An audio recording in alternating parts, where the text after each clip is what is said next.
Chapter 4002 The Power of a God in the Battle Between Gods and Heroes. Ordinary soldiers didn't even qualify as cannon fodder.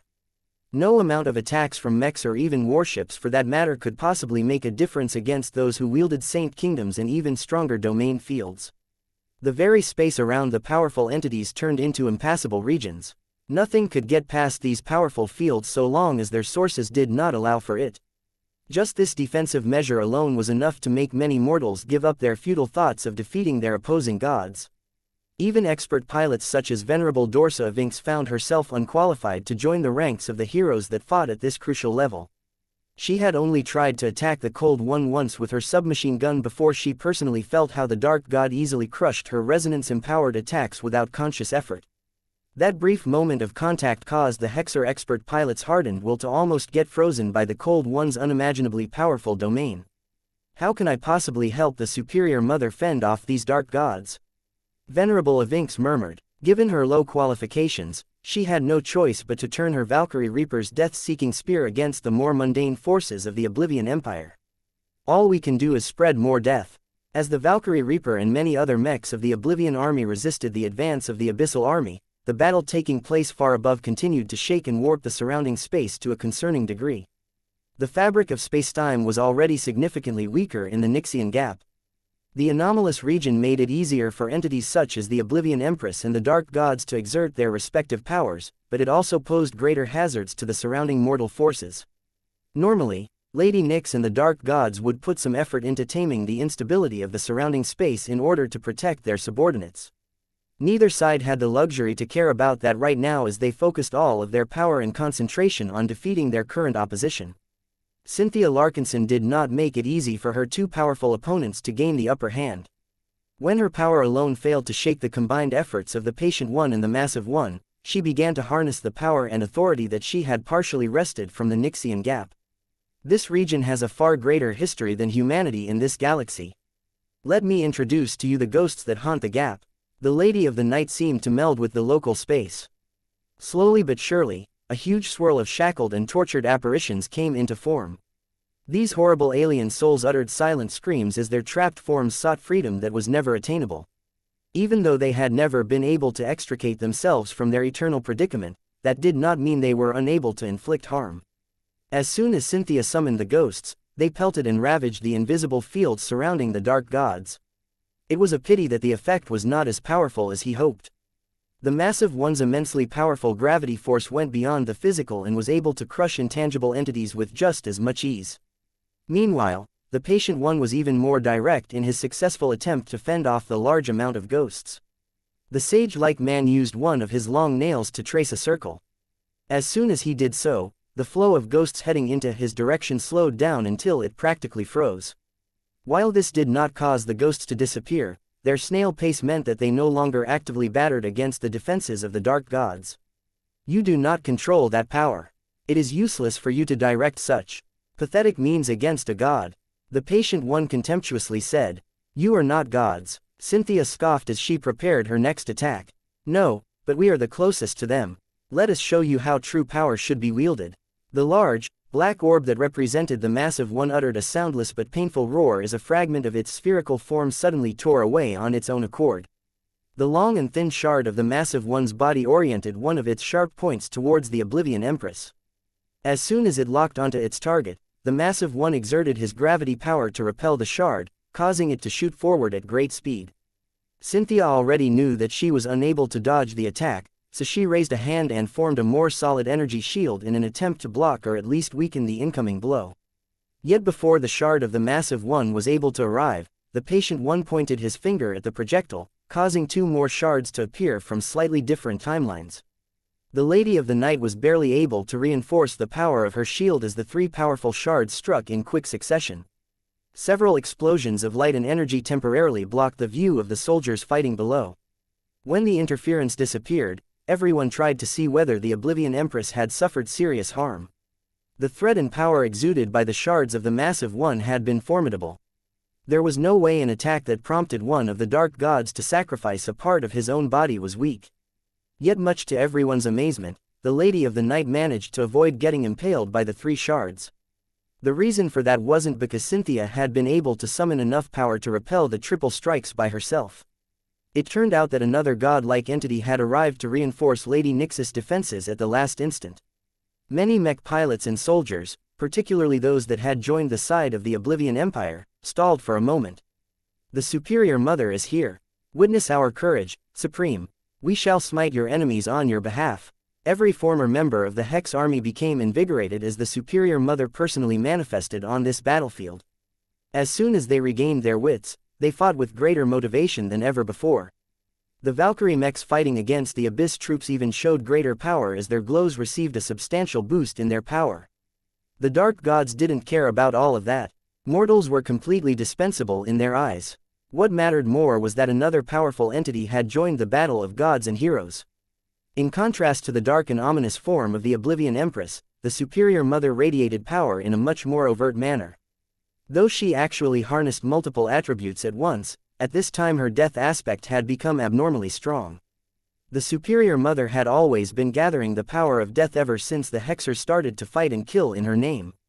Each Valkyrie mech that slaughtered an enemy and each of their mech pilots that fell in battle inevitably enriched the Superior Mother's aspect step by step. Though the death of a single ordinary soldier was trivial to the Supreme, the accumulated deaths of billions of soldiers and civilians all added up to a frightening amount of accumulation. Not only that, but all of the fighting that took place in the Nyxian Gap also fueled her death aspect even further. This was because the Cynthia Larkinson and the Superior Mother shared an unbreakable bond. From the moment of her emergence, the Superior Mother had turned into Lady Nyx's incarnation by accident. While both intangible women mostly kept to themselves most of the time, when they truly needed to, they were able to call upon each other's help and combine each other's power. Right now, the Oblivion Empress and the Superior Mother formed a united front. Two different women stood against the dark gods that sought to crush one of the apostates that had eluded their pursuit for a long time. While the massive one expended a large amount of energy to heal his broken form, the patient one sneered while stroking his long beard. The appearance of a false god shall not avail you, apostate. This, Superior Mother, that we have heard so much about is a disappointment. Her elements are grossly out of harmony. Cynthia raised her fist, causing the space around the two dark gods to turn turbulent. You stand no chance against the killer weapons that I have prepared against you parasites. While the Lady of the Night used her partial control over the Nyxian Gap to inhibit the movements of the dark gods, the Superior Mother finished charging up her attack and unleashed a powerful ray of death. The ancestral spirit of the Hexer people had already turned gray and black after she had started to channel her immense accumulation of death energy. The massive death ray she had unleashed was powerful enough to snuff out the spirits of almost every soldier on the battlefield without getting hindered by any energy shield or armor. When the Superior Mother fired it at the massive one in a concentrated form, there was no chance for the dark gods to evade or block the incoming death energy beam. The patient one tried to slow the passage of time in the space traversed by the beam, but the death energy was so corrosive that it killed the dark god's extension of his power. As for the massive one, the heaviest dark god attempted to take away the Lady of the Night's control of the surrounding space by increasing his mass to a terrifying degree. The massive one formed a gravity well that was so powerful that it almost turned into a singularity. The space around the giant black sphere curved so much that it was almost able to bend the passage of the death energy beam. Yet even in this case, the Superior Mother's death energy beam still retained so much power that it literally killed the opposing gravity forces that attempted to divert the incoming attack. A fluctuation ran through the massive one's body as the death energy beam struck the dark god without any hindrance.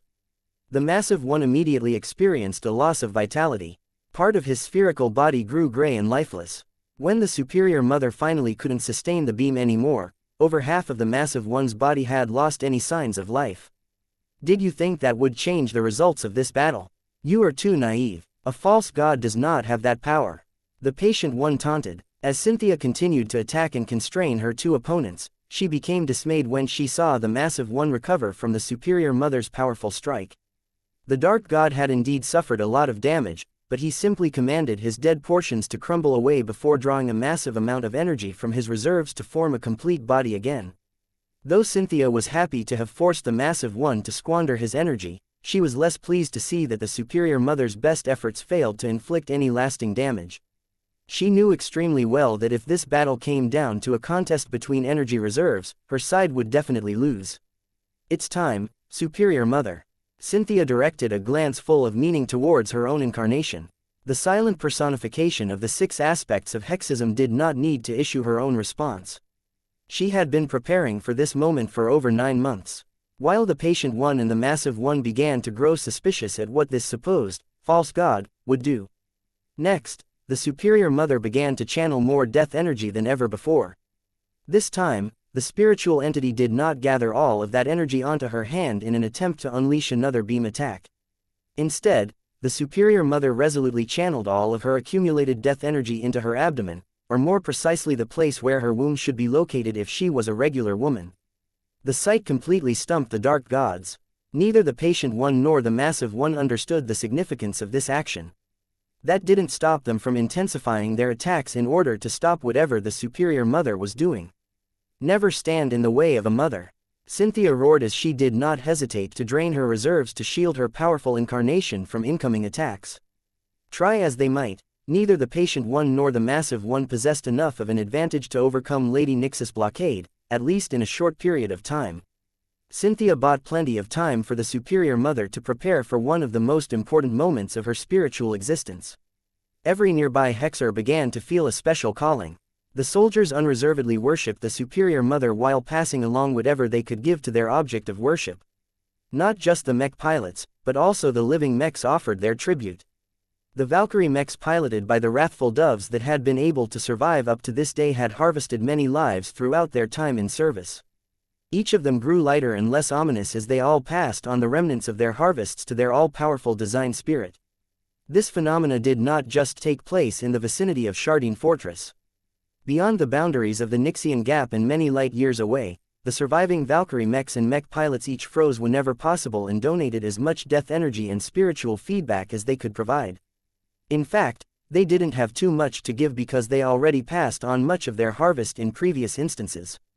Whatever the case, the Superior Mother separated all of the excess death energy that she was able to gather and concentrated it into one of the most remarkable babies to have ever taken shape. Motherly smiles appeared on the faces of the Oblivion Empress and the Superior Mother. They gazed at the forming spiritual fetus. However, the concentration of so much death energy did not achieve the desired result. Despite the fact that the Superior Mother had channeled some of her life energy into the fetus, her baby had yet to move. The Oblivion Empress took the initiative to donate her own life energy to the silent fetus, but that made no difference. Cynthia wasn't too upset about this sight. She had already expected that they might encounter this result. You know what to do. She softly communicated to her incarnation. The Superior Mother diverted a fraction of her attention and cast her gaze and consciousness hundreds of thousands light years away.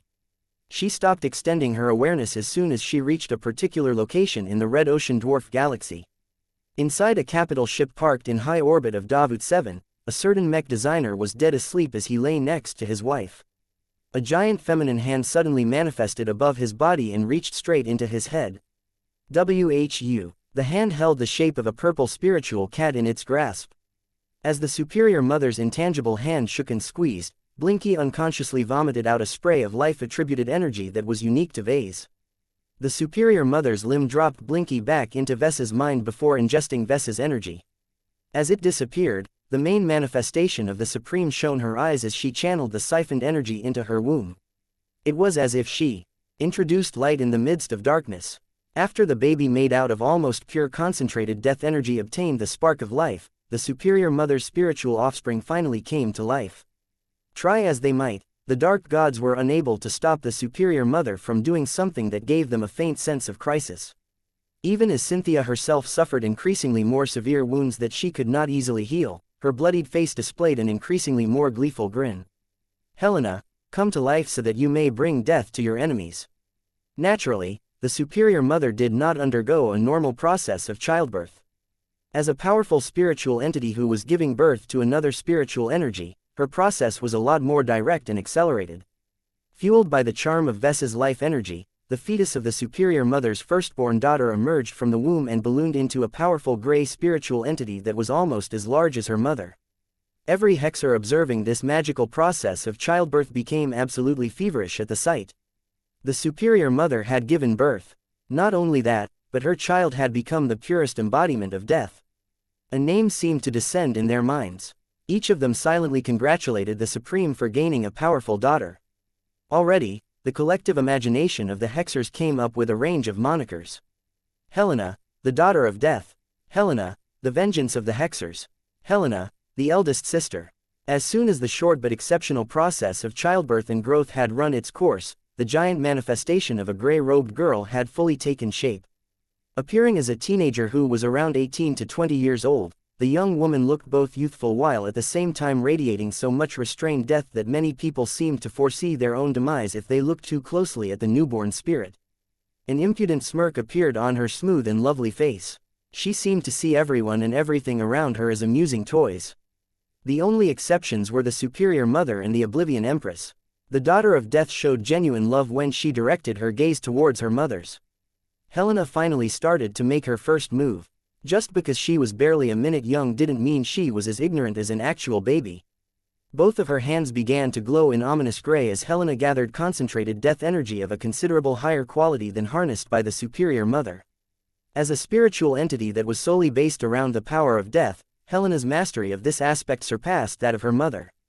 The Patient One and the Massive One didn't remain still. They attempted to interrupt whatever the Daughter of Death was doing, but now that the Superior Mother had joined the injured Oblivion Empress side, the Dark Gods became less able to overcome the blockade. Once Helena finished gathering all of the concentrated death energy that she was able to collect, she opened her mouth and soundlessly conveyed her first words to every god, hero and mortal on the battlefield. No one can escape death. Soon after that, the concentrated power of death exploded from her hands. An expanding sphere of grayish energy expanded from her position and washed over everyone and everything on the battlefield. Whenever it passed through the bodies of the soldiers of the Oblivion Army, the potent death energy passed them by without inflicting any harm. The same could not be said for the soldiers of the Abyssal Army. The followers of the Dark Gods found that their patrons did not avail them as the expanding death energy snuffed out their spirits without resistance.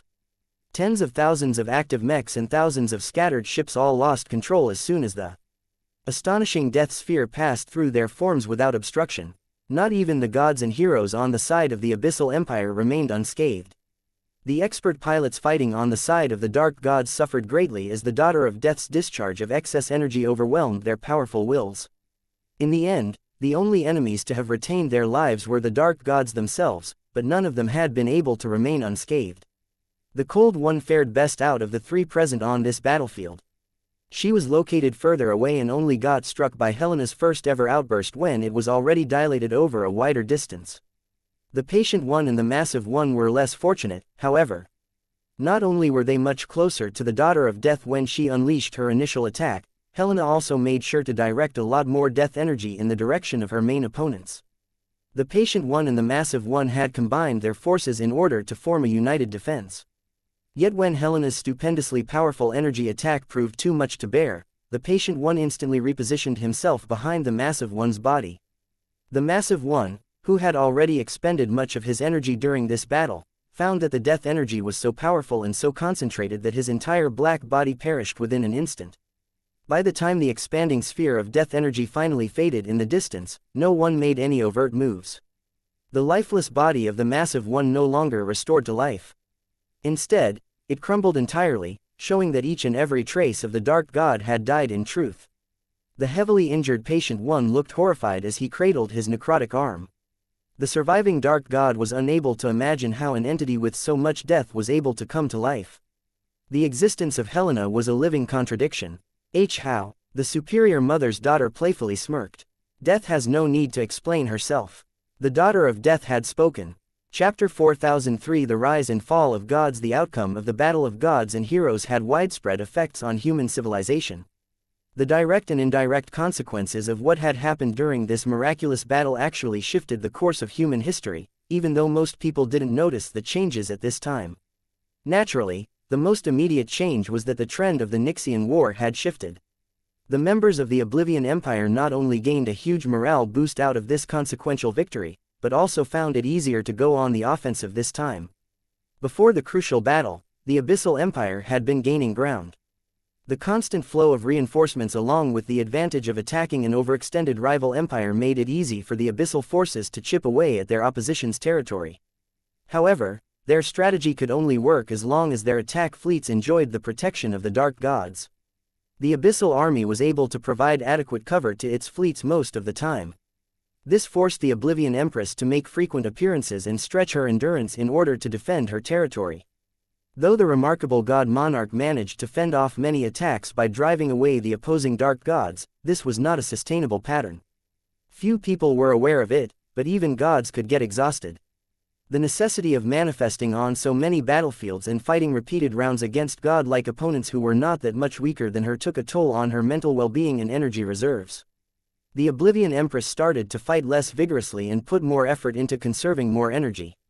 Even if her actions led to the loss of a few more battles and the fall of thousands more soldiers, she remained unmoved by the consequences of her change in strategy. Perhaps the dark gods smelled weakness in their main opponent. Perhaps the Abyssals grew overconfident. Perhaps the controllers of the Abyssal Empire ran out of patience. Whatever the case, the Abyssal army gathered a large fleet and drove straight to Shardine Fortress in order to force a decisive battle. The mechs and ships didn't really matter. They were only there to force the Oblivion Empire to commit to the battle. The true purpose was to defeat the Lady of the Night and put an end to this entire farce. The entire reason why the Abyssal Empire attacked the Oblivion Empire was because the Five Scrolls Compact wanted to get back the relics that it perceived to be its property. Whether it was the stolen crown or the missing trace of the mythical metal scrolls, the stakes of this war were too high for the powerful and secretive cult. 3 of the Compact's powerful and precious envoys showed up for this reason.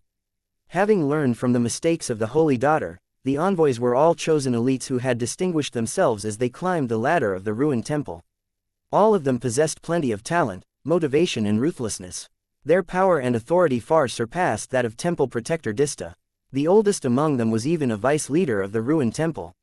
After entering the Nixian Gap and taking on the convenient identity of a dark god, the 3 envoys thought they had gained the measure of the power of their chief opponent.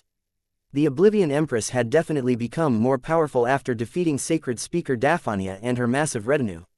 Her progress in gaining control over the Nixian Gap had already picked up a bit, making it more difficult for 1 or even 2 of the dark gods to prevail on the battlefield. However, there was no reason for the Abyssals to play fair this time. The dark gods were confident that 3 of them was more than enough to gain an advantage, and for a time they were proven right. The Abyssal Empire had already accounted for the appearance of the Oblivion Empire's ace mechs. Their well-hidden spies already learned about the presence of the Dark Saint and even the recently joined ace pilot of the Hex army. Even if these ace pilots were powerful enough to stop the Cold One for a time, there was a reason why they were merely considered half-gods instead of gods in full. If the calculations of the Abyssal Empire proved accurate, the Oblivion Empire would have collapsed by now. The envoys of the ruined temple no longer had to waste any time in this quagmire and could bring back their precious crown and possibly other relics. None of that came true. The battle of gods and heroes reached a turning point as soon as the Oblivion Empress revealed that she was not alone. For reasons that were unknown to many people, the Superior Mother not only joined the war at the side of the Oblivion Empire, but actually manifested on the battlefield in her full form. The cost of doing so was great, but her intervention in the battle proved critical. The Superior Mother did not hesitate to sacrifice all of her excess death energy that many Hexer soldiers frantically harvested on the battlefields of the Komodo War. By using this potent death energy as the base of her child, Helena was born. While the dark gods were caught off guard, the newborn daughter of death immediately debuted in battle by performing a devastating opening move. The reasons why her soul death attack was so much more powerful than that of her mother were twofold. First, the daughter of death embodied her element to a near-perfect degree. She was literally an incarnation of death in its purest form. The same energy became at least 3 times more powerful due to her insanely high affinity for its attribute. Second, the birth process that created the Superior Mother's daughter left plenty of excess death energy unused. The mech pilots of the Valkyrie Redeemer had gone rabid during the later stages of the Komodo War, thereby supplying way more death energy than a newborn spiritual entity could absorb at this time. Even though Cynthia and the Superior Mother had tried their best to make their daughter start off her life with the strongest footing possible, Helena was nowhere close to matching their strength and development. The Daughter of Death decisively weaponized all of the remaining excess death energy in an attempt to deal the Dark Gods a crippling blow. Her attempt succeeded. The mass deaths of the soldiers of the Abyssal Army were inconsequential to the gods. What truly mattered was that the Abyssal Empire had nearly lost all of their dark pillars at the end of this crucial battle. Though the dark gods all appeared in the form of energy manifestations, they had actually shown up in their true bodies. This was the only way for them to leverage their greatest power against an opponent as formidable as the Oblivion Empress. Unfortunately for them, Helena's overcharged attack overwhelmed all of their defenses without exception due to the quantity and quality of her potent death energy. The massive one's consumption during the previous stages of the battle was the greatest. Not only that, his mobility was the lowest, so he had no other option than to withstand the expanding wave of death energy at close range. The results were devastating to the ruined temple. One of their most powerful envoys had fallen into battle. He had become the Superior Mother's daughter first and most powerful defeated opponent. Already, Helena attained a legendary status within the Oblivion Empire. She was not only a powerful hexer goddess that personified the phase of death, but also harvested the life of fellow god within the first minute of her existence. The prestige of the dark gods in the Nixian Gap had fallen to the bottom as the survivors of the battle spread this one-sided narrative. The Patient One and the Cold One both managed to escape from the battlefield with their lives intact, but only barely. The sequela from getting exposed by the potent death energy harnessed by the Daughter of Death were absolutely great. The loss of vitality, the decay of energy and the acceleration of aging were just a handful of the consequences of getting exposed to so much concentrated death energy. No one except the surviving envoys themselves knew how much damage they incurred from the supercharged attack. It was telling that the Patient One and the Cold One no longer showed up in the subsequent battles and skirmishes of the Nixian War. Though the ruined temple eventually transferred over additional envoys to prop up the Abyssal Empire, the replacement dark gods no longer fought as bold and daring as before. It couldn't be helped. The Five Scrolls Compact may have many powerful envoys, but many of them were divided into different factions that competed against each other. The fall or wounding of one of them had profound implications on the fortunes of their respective allies and backers. In addition, the ruined temple was not without its enemies. If it lost too many envoys or diverted them away from the galactic center, the headquarters of the Compact would become awfully vulnerable. The advances of the Abyssal Army had stalled. Not only were the current generation of dark gods unwilling to take too many risks, they also had to contend against an additional opponent at their level. While the Superior Mother had never showed up again after participating in the Battle of Gods and Heroes, her daughter had become a frequent presence in the Nixian Gap. Helena frequently gave the dark gods headaches even though she wasn't able to launch attacks that were powerful enough to kill them in a single blow. Just the fact that her element was powerful enough to corrode the energies harnessed by the dark gods was enough to turn her into a dreaded existence within the Abyssal Empire. The fanatical hexers spontaneously created idols and other symbols of the Daughter of Death. Those who were fortunately enough to have witnessed her birth and display of power eagerly extolled her power and virtues to their fellow hexers. In fact, many hexers had already become enlightened to her birth and existence. This was because the Valkyrie Redeemer and her many variants spontaneously changed design spirits after the decisive battle. The Superior Mother herself had taken the initiative to retreat from the Valkyrie mechs and allow her daughter to take her place. The consequences of this swap immediately became evident to many hexers.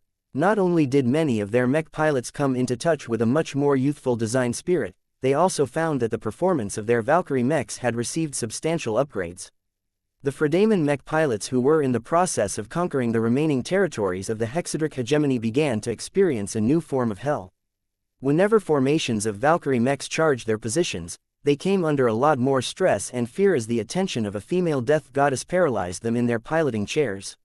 Not only that, but as the more successful Hexer mech pilots continued to harvest more lives with their Valkyrie mechs, their machines started to accumulate greater invisible power. It was as if the souls of each slain Fredaemon directly fed the hungry mechs, causing them to become more terrible and intimidating. The glows of the fed Valkyrie mechs became more difficult for the enemies of the Hexers to resist.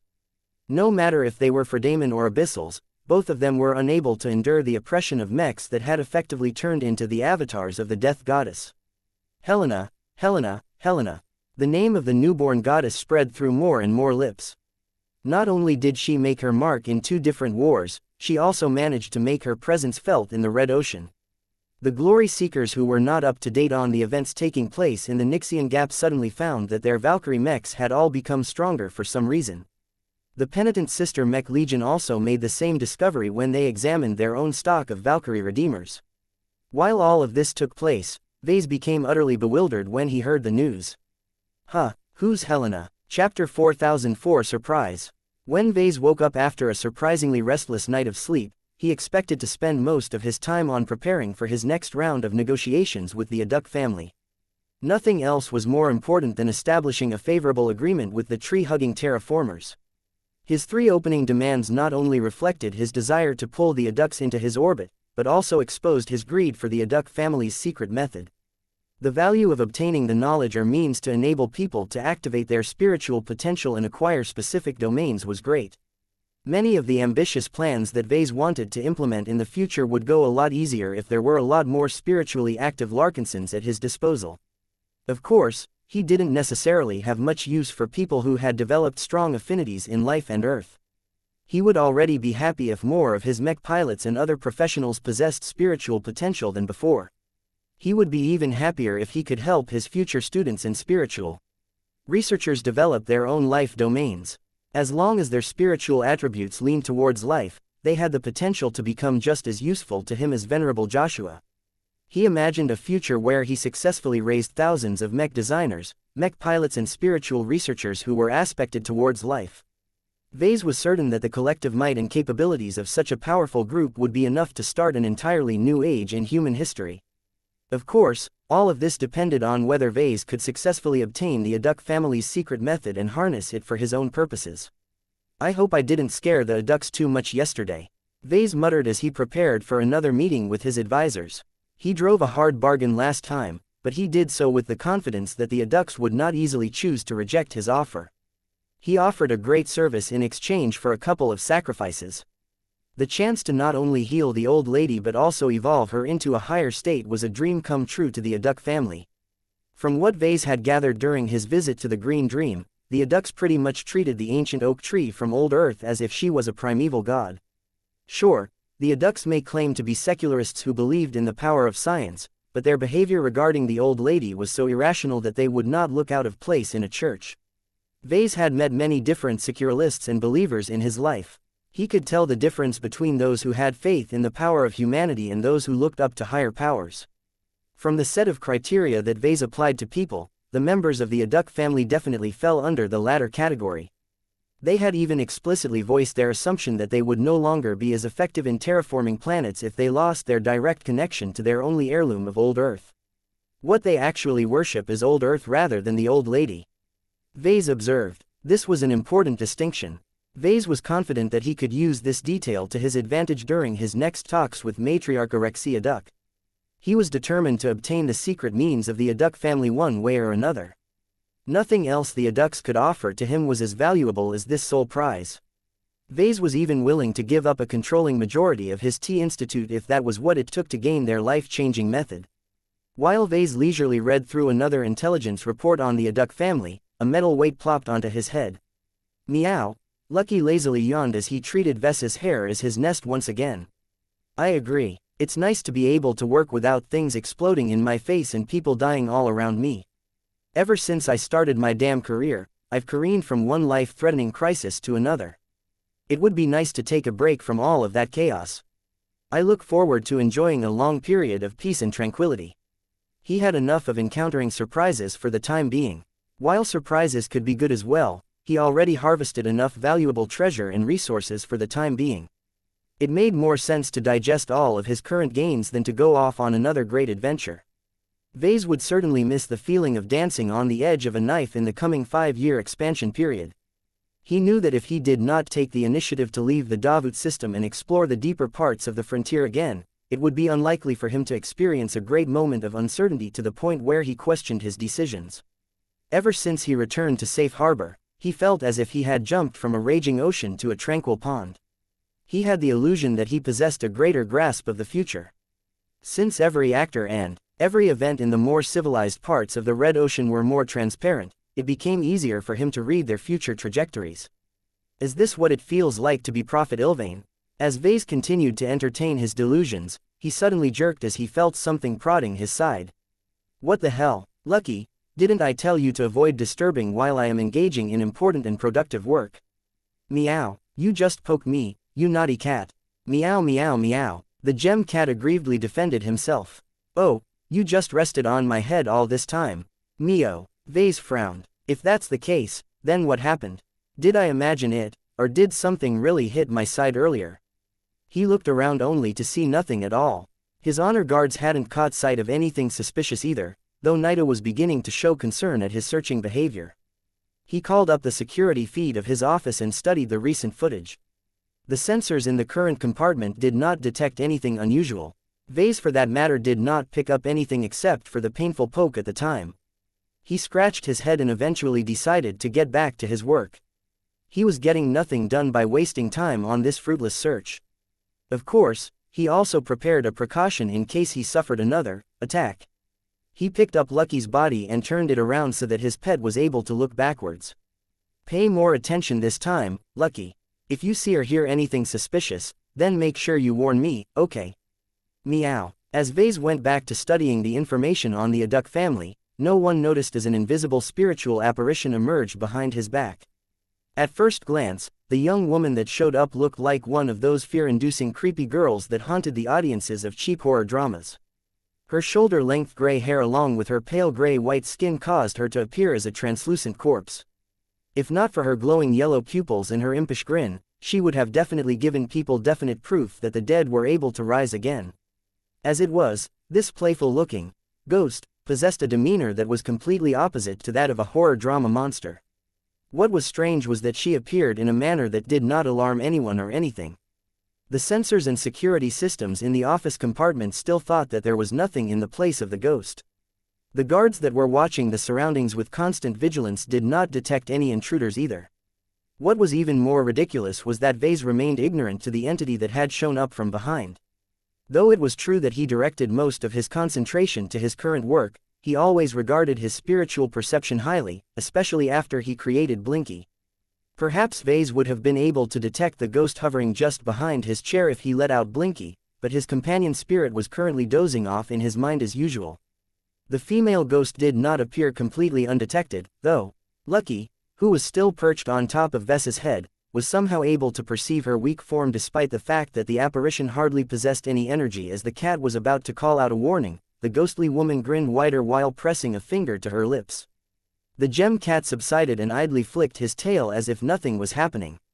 Once the ghost became satisfied she had gained the cat's cooperation, she hovered closer while extending both of her translucent hands to Vess's sides. Hee. Her hands pressed into Vase hard enough to tickle him for half a second. What? Vase actually jumped from his seat this time. He swiftly turned around, only to see nothing had crept up behind his chair. This was strange, because he definitely felt that someone had appeared behind his back earlier. Lucky, did you see anything this time? Meow. I don't believe you. I am really sure that someone showed up this time. Meow meow. I'm not imagining it. You're lying again. Meow meow meow. He kept arguing with his cat until the hatch to his office slid open without warning. Vase. Gloriana called as she ran inside. Why didn't you tell me about Helena? Huh, who's Helena? Your sister, of course. What? I don't have a sister. You do. Word has already spread throughout our clan. Everyone knows you have a little sister. Vase became completely bewildered as he tried to process his wife's insane statement. This day was turning weirder and weirder. He felt as if his reality kept spinning out of control. Couldn't he enjoy a normal day in his life for once? Slow down, Gloriana. Explain it to me clearly. Why do you think I have a sister called Helena? His wife looked at him as if he was being silly. Don't you know? Of course I don't know. I would know if I had a sister in my family. I am pretty sure that my mother only had me when she was married to my father. I am absolutely certain that I did not grow up with a younger sister back when I grew up in Cloudy Curtain. Gloriana frowned in puzzlement. I think you need to see something, Vase. Come with me to the hangar bay. Juliet is already there. A lot of people have already noticed the changes. He followed her to the hangar bay of the Spirit of Bentime after receiving her urging. When he reached the place, he noticed that several different Valkyrie mechs had converged at this time. The coatings and markings of the different mechs showed that they hailed from the Penitent Sisters as well as the Glory Seekers. Vase was familiar with every variant fielded by the Golden Skull Alliance. As one of his most successful commission works, still remembered every important detail about his Valkyrie line. Right now, the Valkyrie mechs in his memories did not match the ones that had been parked inside the hangar bay. As he slowly stepped closer, it became more obvious that a lot of changes had happened overnight without his notice. The Valkyrie mechs aren't supposed to be like this. They're considerably stronger than before. While Vase was happy that one of his iconic mechs received a power-up that likely increased its battle effectiveness, he was not as happy about the fact it happened outside of his control. As Vase finally came close enough to examine his mechs in details, he soon figured out the truth behind the changes. What the? He detected to his horror that the design spirit of his Valkyrie line had changed. The familiar presence of the superior mother in her death phase had disappeared. Her grace, her ill will towards her enemies and her maternal protectiveness had faded. In her place was a different spirit, one that tasted far more youthful, vivacious and vindictive than her predecessor. Not only that, the replacement spirit exuded a lot more concentrated death energy than Vase had ever felt in anything else. The most frightening part about all of this was that Vase completely did not recognize this brand new entity. "Are you supposed to be my sister?" Vase felt as if nothing in the cosmos made sense anymore. Chapter 4005 Tangled Family Tree. What would happen if a kid returned home one day and found out that mommy and daddy brought home an extra sister? Vase was kind of feeling like he was that kid right now as he confronted the truth that an entirely new design spirit occupied his Valkyrie mech models. This isn't supposed to happen. Each of his Valkyrie mechs were based on his designs, which he developed with the superior mother as their sole design spirit. While it was possible for his existing mech designs to exchange one design spirit for another, this was only supposed to happen under his conscious direction. They were his creations and possessions, after all. Not even Gloriana should be able to do this as far as he knew. The only other possibility was if his design spirits consciously pulled themselves away from a particular mech design. Vase wasn't able to keep them if they truly wanted to disassociate themselves with his work. None of them had ever taken the initiative to pull out, though. The spiritual feedback they received from doing nothing but extending their presence to a mech design was immensely valuable to them. They hardly had to do anything in order to gain a lot of rewards that were capable of fueling their growth. Of all of the Hexer mechs that Vase had designed for the Hex army, the Valkyrie Redeemer and its official variants were by far the most popular and celebrated mechs in use by his clients. They were pretty much the only offensive Hexer mechs that Vase and Gloriana designed for the Hexer people. The other designs were useful as well, but most of them possessed more auxiliary and supportive functions. To many Hexers, particularly their militant female population, the Valkyrie line was their most loved collection of living mechs. The superior mother benefited enormously from the Hexadric hegemony's widespread embrace of the Valkyrie Redeemer and its variants. Its strength, utility and versatility all made for a good combination, but when combined with the Supreme's death phase glow, the mech model truly came together. For years, the Hexers used it to good effect. If not for the fact that the Friday Coalition were actually competent at diplomacy, the Hexadric hegemony would have likely been the state that enjoyed the last laugh in the Komodo star sector. Logically speaking, there shouldn't be any reason for the superior mother to relinquish her links with the greatest sources of spiritual feedback she had access to. None of the other mech models such as the Blessed Squire, the Cherub, the Bright Boy, the Eternal Redemption and the Devious could provide as much spiritual sustenance to a design spirit. The superior mother had not become the most powerful design spirit in his collection for nothing. For her to cut herself off to the Valkyrie line was just as devastating as Vase turning his back on the mech market. It would be a lot more difficult for the superior mother to maintain her upkeep in the future. This was dangerous as the superior mother was an important source of energy for Cynthia. Vase needed to design a new Hexer mech in the near future in order to give the superior mother another strong source of spiritual feedback. For now, he needed to address the more immediate changes. There weren't many reasons why the superior mother would vacate a profitable mech design, but giving way to a daughter sounded like a plausible possibility. As Vase slowly reached out his spiritual senses towards the gathered Valkyrie mechs, he slowly familiarized with the new design spirit in town. He frowned as he confirmed without a shadow of a doubt that he had not taken part in the new design spirit's creation. This is strange. Every spiritual product of his own creation possessed certain unique characteristics. He doubted that others would be able to recognize them, but as the creator of many design spirits, he was incredibly familiar with the traces of his own work. How is this possible? He would know if he had done anything like this in the past. His schedule was fully accounted for. In no way did he ever had a period of time where he could have possibly spent time to create a brand new design spirit. Did I make one in my sleep? He wondered. This shouldn't be the case. It required active, conscious manipulation in order to create something as complex as a design spirit. Vase narrowed his eyes in suspicion. Gloriana, yes, Vase, earlier, you told me that the Superior Mother had given birth to a new design spirit, right? Gloriana nodded. I did. Helena is her first and only daughter so far. Congratulations, Vase. You've gained a sister. How do you know all of that?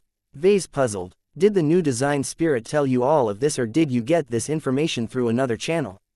He was still dubious about the identity of Helena. Was there another person aside from Vase who was capable of creating new spiritual products? This was not an entirely unreasonable assumption. Anyone with his particular life domain should be capable of accomplishing similar feats, at least in theory. He suddenly made an astonishing guess.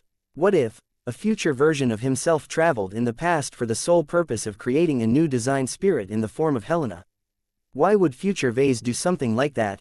Had he and other humans fallen victim to a massive calamity in the next years that required a distinct spiritual entity like Helena to save their butts? If this was the case, then future Vase sure was a genius. Not only that, future Vase gave present Vase a huge amount of convenience. A hand suddenly slapped his face. Idiot brother. Vase backed off a bit. Who did that? What is wrong with you, Vase? Gloriana confusedly turned around. This is your new sister, you know. Why don't you introduce yourself properly? ... Maybe you're onto something. Vase was lacking a lot of relevant information right now. Rather than speculate based on guesses and assumptions, he might as well gather information straight from the source. He stepped forward and approached a pair of Valkyrie Brunhildes that radiated more power than any of the other Valkyrie variants in the hangar bay. They not only stood out due to the fact that their quality and technical performance was far above the other Valkyrie mechs aside from the Valkyrie Prime, which no longer existed, the pair of Valkyrie Brunhildes also possessed spiritual foundations that were also much thicker and more developed. The reason why they had grown so much that they had evolved into new third-order living mechs was the mech pilots standing proudly before their respective machines. The Handmaidens of Death, Gloriana introduced. If there is anyone who is most familiar with the Valkyrie line from the perspective of pilots, it's them. They are also the ones who have offered the clearest statement on what has happened. Vase did not have a strong impression of Venerable Olivia Remy and Venerable Iona Bolentini. They were typical glory seekers who possessed a lot of Hexer traits but also mellowed out a lot after spending a lot of time outside of hegemony space. Aside from that, Vase didn't really pay attention to them, seeing as he did not interact with the glory seekers on a daily basis. He paid more attention to his own Larkinson mech pilots most of the time. Holy sun, don't call me that, Vase protested. Why not? Venerable Olivia looked puzzled. You are the son and brother to deities. Vase didn't bother correcting these misconceptions. Just call me by my title. Now what is going on with your mechs? Your mother has given birth to your sister. As you can no doubt feel, Helena has already assumed her responsibilities as our goddess of death. Vase took a deep glance at the pair of Valkyrie Brunhildes. He could tell that their new design spirit was paying close attention to what was taking place in the hangar bay. Have your close ties with the Superior Mother told you exactly why she has decided to relinquish her place for her daughter? The Supreme is already powerful enough. Venerable Iona explained. She is known to every Hexer and is worshipped by all. The Daughter of Death has just appeared and still needs to be introduced. Daughter of Death, is that how she goes by? Vase wondered. She's also a better fit for the Valkyrie line. Gloriana remarked. I can definitely feel these mechs have all grown stronger and more deadlier than before. I wonder how much better they perform in battle now that my little sister-in-law inherited my mother-in-law's position. Vase scratched his head. Why give birth to Helena, though? Has anything happened that necessitated her creation? Venerable Olivia Remy looked surprised that Vase didn't know what was going on in his own family. We have heard that a major battle took place in the Nixian Gap. The Glory Seeker expert pilots quickly narrated what they learned from their colleagues serving in the Oblivion Empire and what they received from their new but already intimate bonds with the Daughter of Death.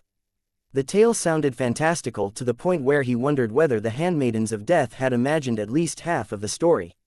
Oblivion Empire, Abyssal Empire, New Dark Gods, the Dark Saint, all of this sounded like an unreasonable plot for a childish fantasy drama rather than a serious recounting of an actual battle. Even though Vase knew that battles in the Nixian Gap tended to be a little weird, this was something else. He found it difficult to accept all of this nonsense about gods and heroes duking it out while a large number of mechs and warships were completely rendered irrelevant. Yet the truth was that the superior mother had truly pulled out of the Valkyrie mechs while Helena took her mother's place. Just the notion that a spiritual entity had actually given birth to another spiritual entity was new to him.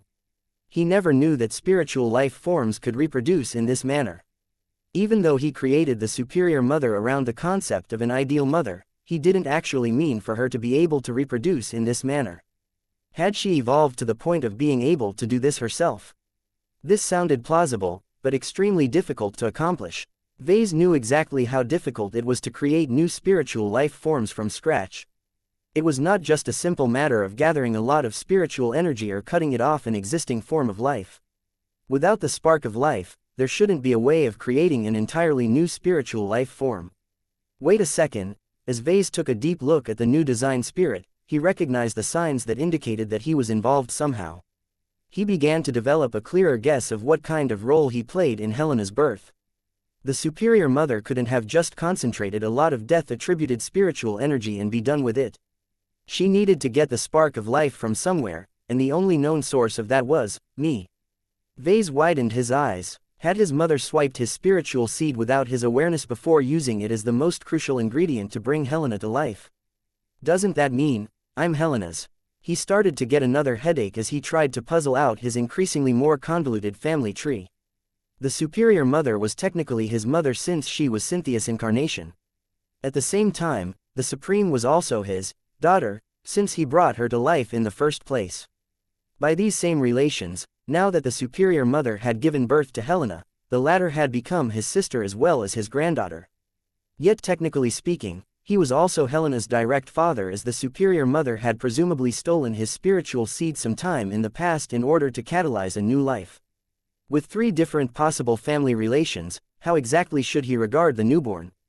Daughter of death, are you my new granddaughter, Helena? A flare of anger burst out of all of the nearby Valkyrie mechs at once. A gray arm materialized above Ves's head and gave him a good smack. Mother was right, you are an idiot. Chapter 4006 Partially exposed. Vase gained a new relative. He still had to wrap his mind around that fact. After discovering that his Valkyrie mechs had changed to a new design spirit that he had never encountered before, his entire outlook had changed. It turned out that a lot of extraordinary events recently took place back in his home galaxy. Even as Vase and his clan rapidly managed to settle down and thrive in the Red Ocean, his parents took off as well. Using the Nixian Gap as their base of operations, the so-called Oblivion Empress and the Dark Saint built a nascent empire out of conquered pirate groups. His mother had even begun to elevate mech pilots into expert pilots through her own means, which was absolutely remarkable. This alone caused Vase to feel as if he was being overshadowed by his mother once again. What was she capable of, and how vast was her knowledge on spiritual engineering? He previously thought that his mother was just connected to an unknown group of refugees that sought to escape the clutches of the Five Scrolls Compact, but her incredible powers made him feel her identity was much more remarkable than he previously assumed. Being able to contend against the sorcerers of the ruined temple showed that her original status likely reached their height. However, Vase didn't care about his mother's past at this time. He became much more concerned about her present and future actions. Although the Big Two had remained conspicuously absent while the Nixian War raged on, Vase would be a fool to believe the Mechers and Fleeters were ignorant of what was going on in one of their backyards. Vase knew without a shadow of a doubt that the Mech Trade Association was paying extremely close attention to the Oblivion Empress' rumored ability to elevate ordinary mech pilots onto the path of godhood. If someone smart and clever like Master Willix or the Polymath took a look at the situation, then they would probably make a lot of deductions with the help of their frightening analytical prowess. The chain of logic would go like this. Fact 1. The Oblivion Empress was rumored to possess the ability to help mech pilots advance beyond their mortal limitations. Fact 2. The Nixian Gap was known to be a region where the threshold to become extraordinary was lower. It was also a region where extraordinary beings found it easier to reside and manifest their power. Fact 3. The Dark Saint, formerly known as the Dark Cleaver, had promoted from mech pilot to expert pilot to ace pilot within a single decade, which was absolutely a remarkable record that could never be attained through ordinary methods. Not even the most talented mech pilots with A-grade genetic aptitudes could break this record. Fact 4. Both the Oblivion Empress and the Dark Saint were rumored to be a couple. They had appeared in the Nixian Gap at the same time and had always worked together. Fact 5. Vase Larkinson, an exceptionally remarkable journeyman who developed a lot of fantastic applications, originated from the Bright Republic. He definitely had to have received help, resources and guidance in order to develop this far. Mr. S. was rumored to be his teacher, but that might not be the extent of his hidden backing. Fact 6. Vase Larkinson was born in a third-rate state in the Komodo star sector. This star sector also happened to encompass the Nixian Gap. Fact 7. Vase Larkinson's mother had died early in his childhood while his father went missing as soon as he started his mech design career. Fact 8. The people who eventually became known as the Oblivion Empress and the Dark Saint were known to operate in the Nixian Gap at least a few years after Vase Larkinson's parents went missing. Fact 9. Vase Larkinson's Transcendence Glow could achieve the same results as the Oblivion Empress' rumored ability. Conclusion. It was highly likely that Vase Larkinson's missing parents, the Oblivion Empress and the Dark Saint. Damn it, Vase cursed. If someone like Vase could form this chain of logic, then so could the smartest mech designers of the MTA. While Vase was relieved that only a limited number of people knew all of the aforementioned facts, he was certain that the survivalist faction and the transhumanist faction already figured this out. His identity and the identity of his parents became at least partially exposed. Fortunately, I have already thrown my lot with the MTA. The reason why Vase didn't worry too much about this exposure was because he had already aligned himself with the MTA. There was no reason for the association to screw him over considering that he was already actively collaborating with the Mechers. As an organization that had risen to prosperity by becoming good at establishing mutually beneficial relationships with many people, Vase did not think that the polymath would suddenly come out of nowhere and squeeze his secrets out of his mouth. That would be too crude and short-sighted.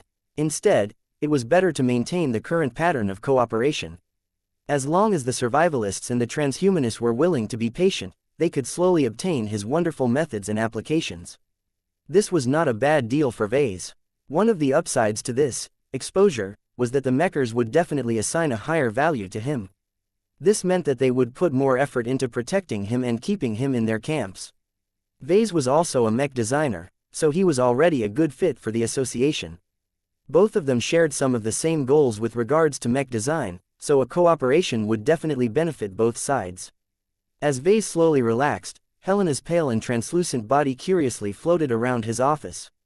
She proved her ability to interfere with the material realm by picking up the mug which depicted Vase in the guise of a devil. "This is so cute," she spoke. Her speech was remarkable as well. Most spiritual entities were only capable of communicating through conveying their intentions in a non-verbal manner. This allowed them to talk among themselves without getting hindered by the language barrier. Every spirit could basically understand other spirits regardless of what languages they learned. Even exo-beasts who never utilized the concept of language in their original lives were also capable of holding articulate discussions with another spiritual life forms.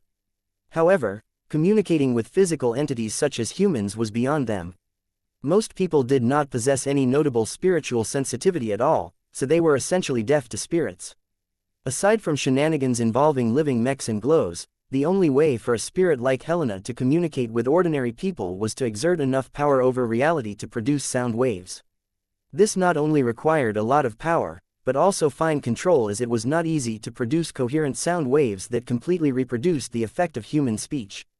"You're awfully strong and skilled for a newborn design spirit," Vase remarked. Helena smirked as she put the mug back on its place. "I am a god, not a mere spirit, as you call it. I wield one of the fundamental forces of nature and reality.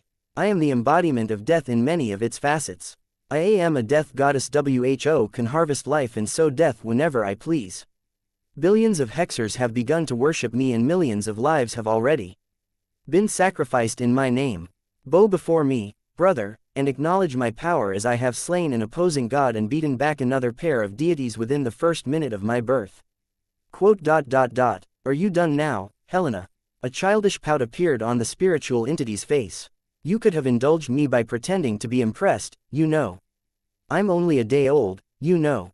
I'm still an infant goddess. Gods don't exist," Vase reflexively stated. "I can't believe this." His sister palmed her face. Hello, a goddess is floating right before you. I might not be the goddess of death, but I'm getting there. Even though I still have a long road ahead of me, I am already a god according to its classical definition in human language. Vase crossed his arms. As your father and grandfather, it is my duty to educate you. Here's your first lesson from me. Gods don't exist and you are not a god. As far as I know, you are not omnipotent and omniscient. You are merely a special form of life that is much more powerful than ordinary organic life forms, but still subject to many of the same limitations that constrain every ordinary life. Helena clearly didn't agree with his opinion. The air shook around her as a fraction of her death energy escaped from her manifested body. I am your sister, not your daughter or grandfather. No matter what you think about my creation, I am a daughter of the superior mother, and you are her son. Have I made myself clear, brother? Hey, control yourself. Don't destroy my ship just because you have a temper tantrum. It would have been bad if his guards were here, but Vase had dismissed them since he didn't want anyone to overhear his talks with this self-proclaimed goddess. Only Lucky had remained by his side, and currently the gem cat had floated all the way up to the corner of the compartment. Helena had suddenly become a lot scarier. Meow, I said cut it out, Helena. You're scaring my cat. Helena blinked and retracted her lethal energy. Oh, sorry. All of her anger faded away so quickly that Vase couldn't get used to it. He hadn't interacted with the daughter of death for a long and already found her to be incomprehensible. Ahem, pardon me about that. You acknowledge me as your sister, right? Right. Vase felt it was quite unwise for him to deny Helena's request, so he quickly nodded and raised his hands. Yes, whatever you say, Helena. You're my sister. My new sister. Now that I think about it, I always wanted a sibling, haha. That last part was true. Vase always felt a bit alone when he grew up back in his childhood home. His mother was the joy of his life, but she had left him far too soon. Though his father Wrinkle had always brought him warmth, Vase frequently wished he had brothers and sisters to keep him company during those times. While he finally obtained a little sister, she had come 2 decades too late.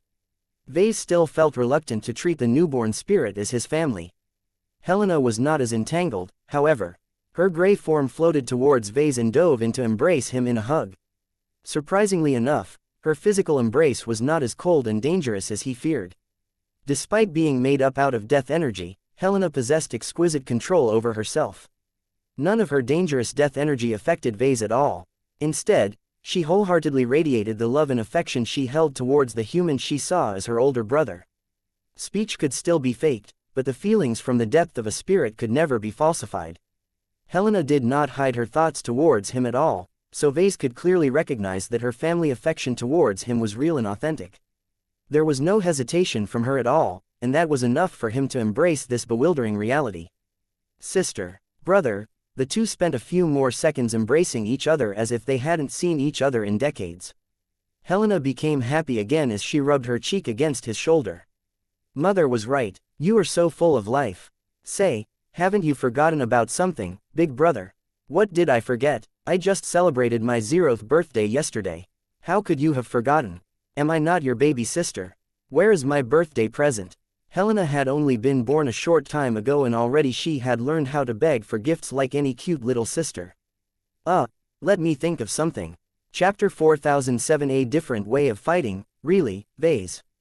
You just got a new sister and you haven't prepared any presents for me. If I didn't remind you of my birthday, you wouldn't have entertained the thought of giving me a gift at all. I thought we were family. We are. Just give me a moment, okay? I just learned about your existence half an hour ago. How could I have prepared any gifts? Just make it right, then. Vase thought about what he could possibly prepare as a gift for her sister. Normal ones didn't work as she was primarily an intangible life form. Even if she was capable of interacting with the material realm due to her advantages at birth, she would benefit the most from obtaining a spiritual gift. As he started to brainstorm for ideas, Helena went back to exploring his office like a curious kitten. Though she looked and talked like a teenager with a literal god complex, her true age was much shorter. When Vase studied her behavior, he had the sense that Cynthia and the superior mother tried to kill 2 birds with a single stone. On one hand, they wanted to create a new spiritual entity that was strong enough to harness potent death energy in battle against powerful enemies such as dark gods. On the other hand, They wanted to birth a new daughter that possessed an immature temperament. This was the only way they could enjoy the genuine motherhood experience. These were rather contradictory goals. Vase wouldn't have attempted to pursue both goals if he was in their place. It was greedy decisions like theirs that produced weird outcomes like Helena. In contrast, designed spirits such as the Solemn Guardian, the Golden Cat, Lufa and the Illustrious One were much easier for him to manage. They clearly knew their purpose and didn't need any emotional management. Vase could just plug them in a compatible mech design and let them grow without needing to exercise any supervision. None of his designed spirits had made frivolous demands to him. They weren't as immature as Helena and did not need to celebrate their birthdays.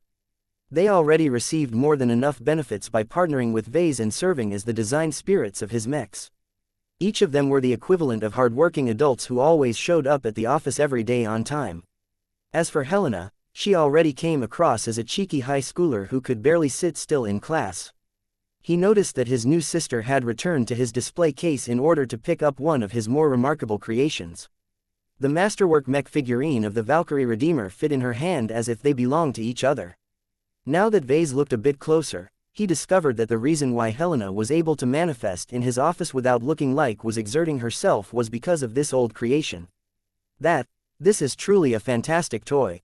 As expected of my talented brother. Helena grinned as she caressed the figurine. You should keep it in your office. Better yet, you should bring it along with you. I will always be able to reach out to you as long as you don't get too far away from any of the mechs and totems that carry my presence.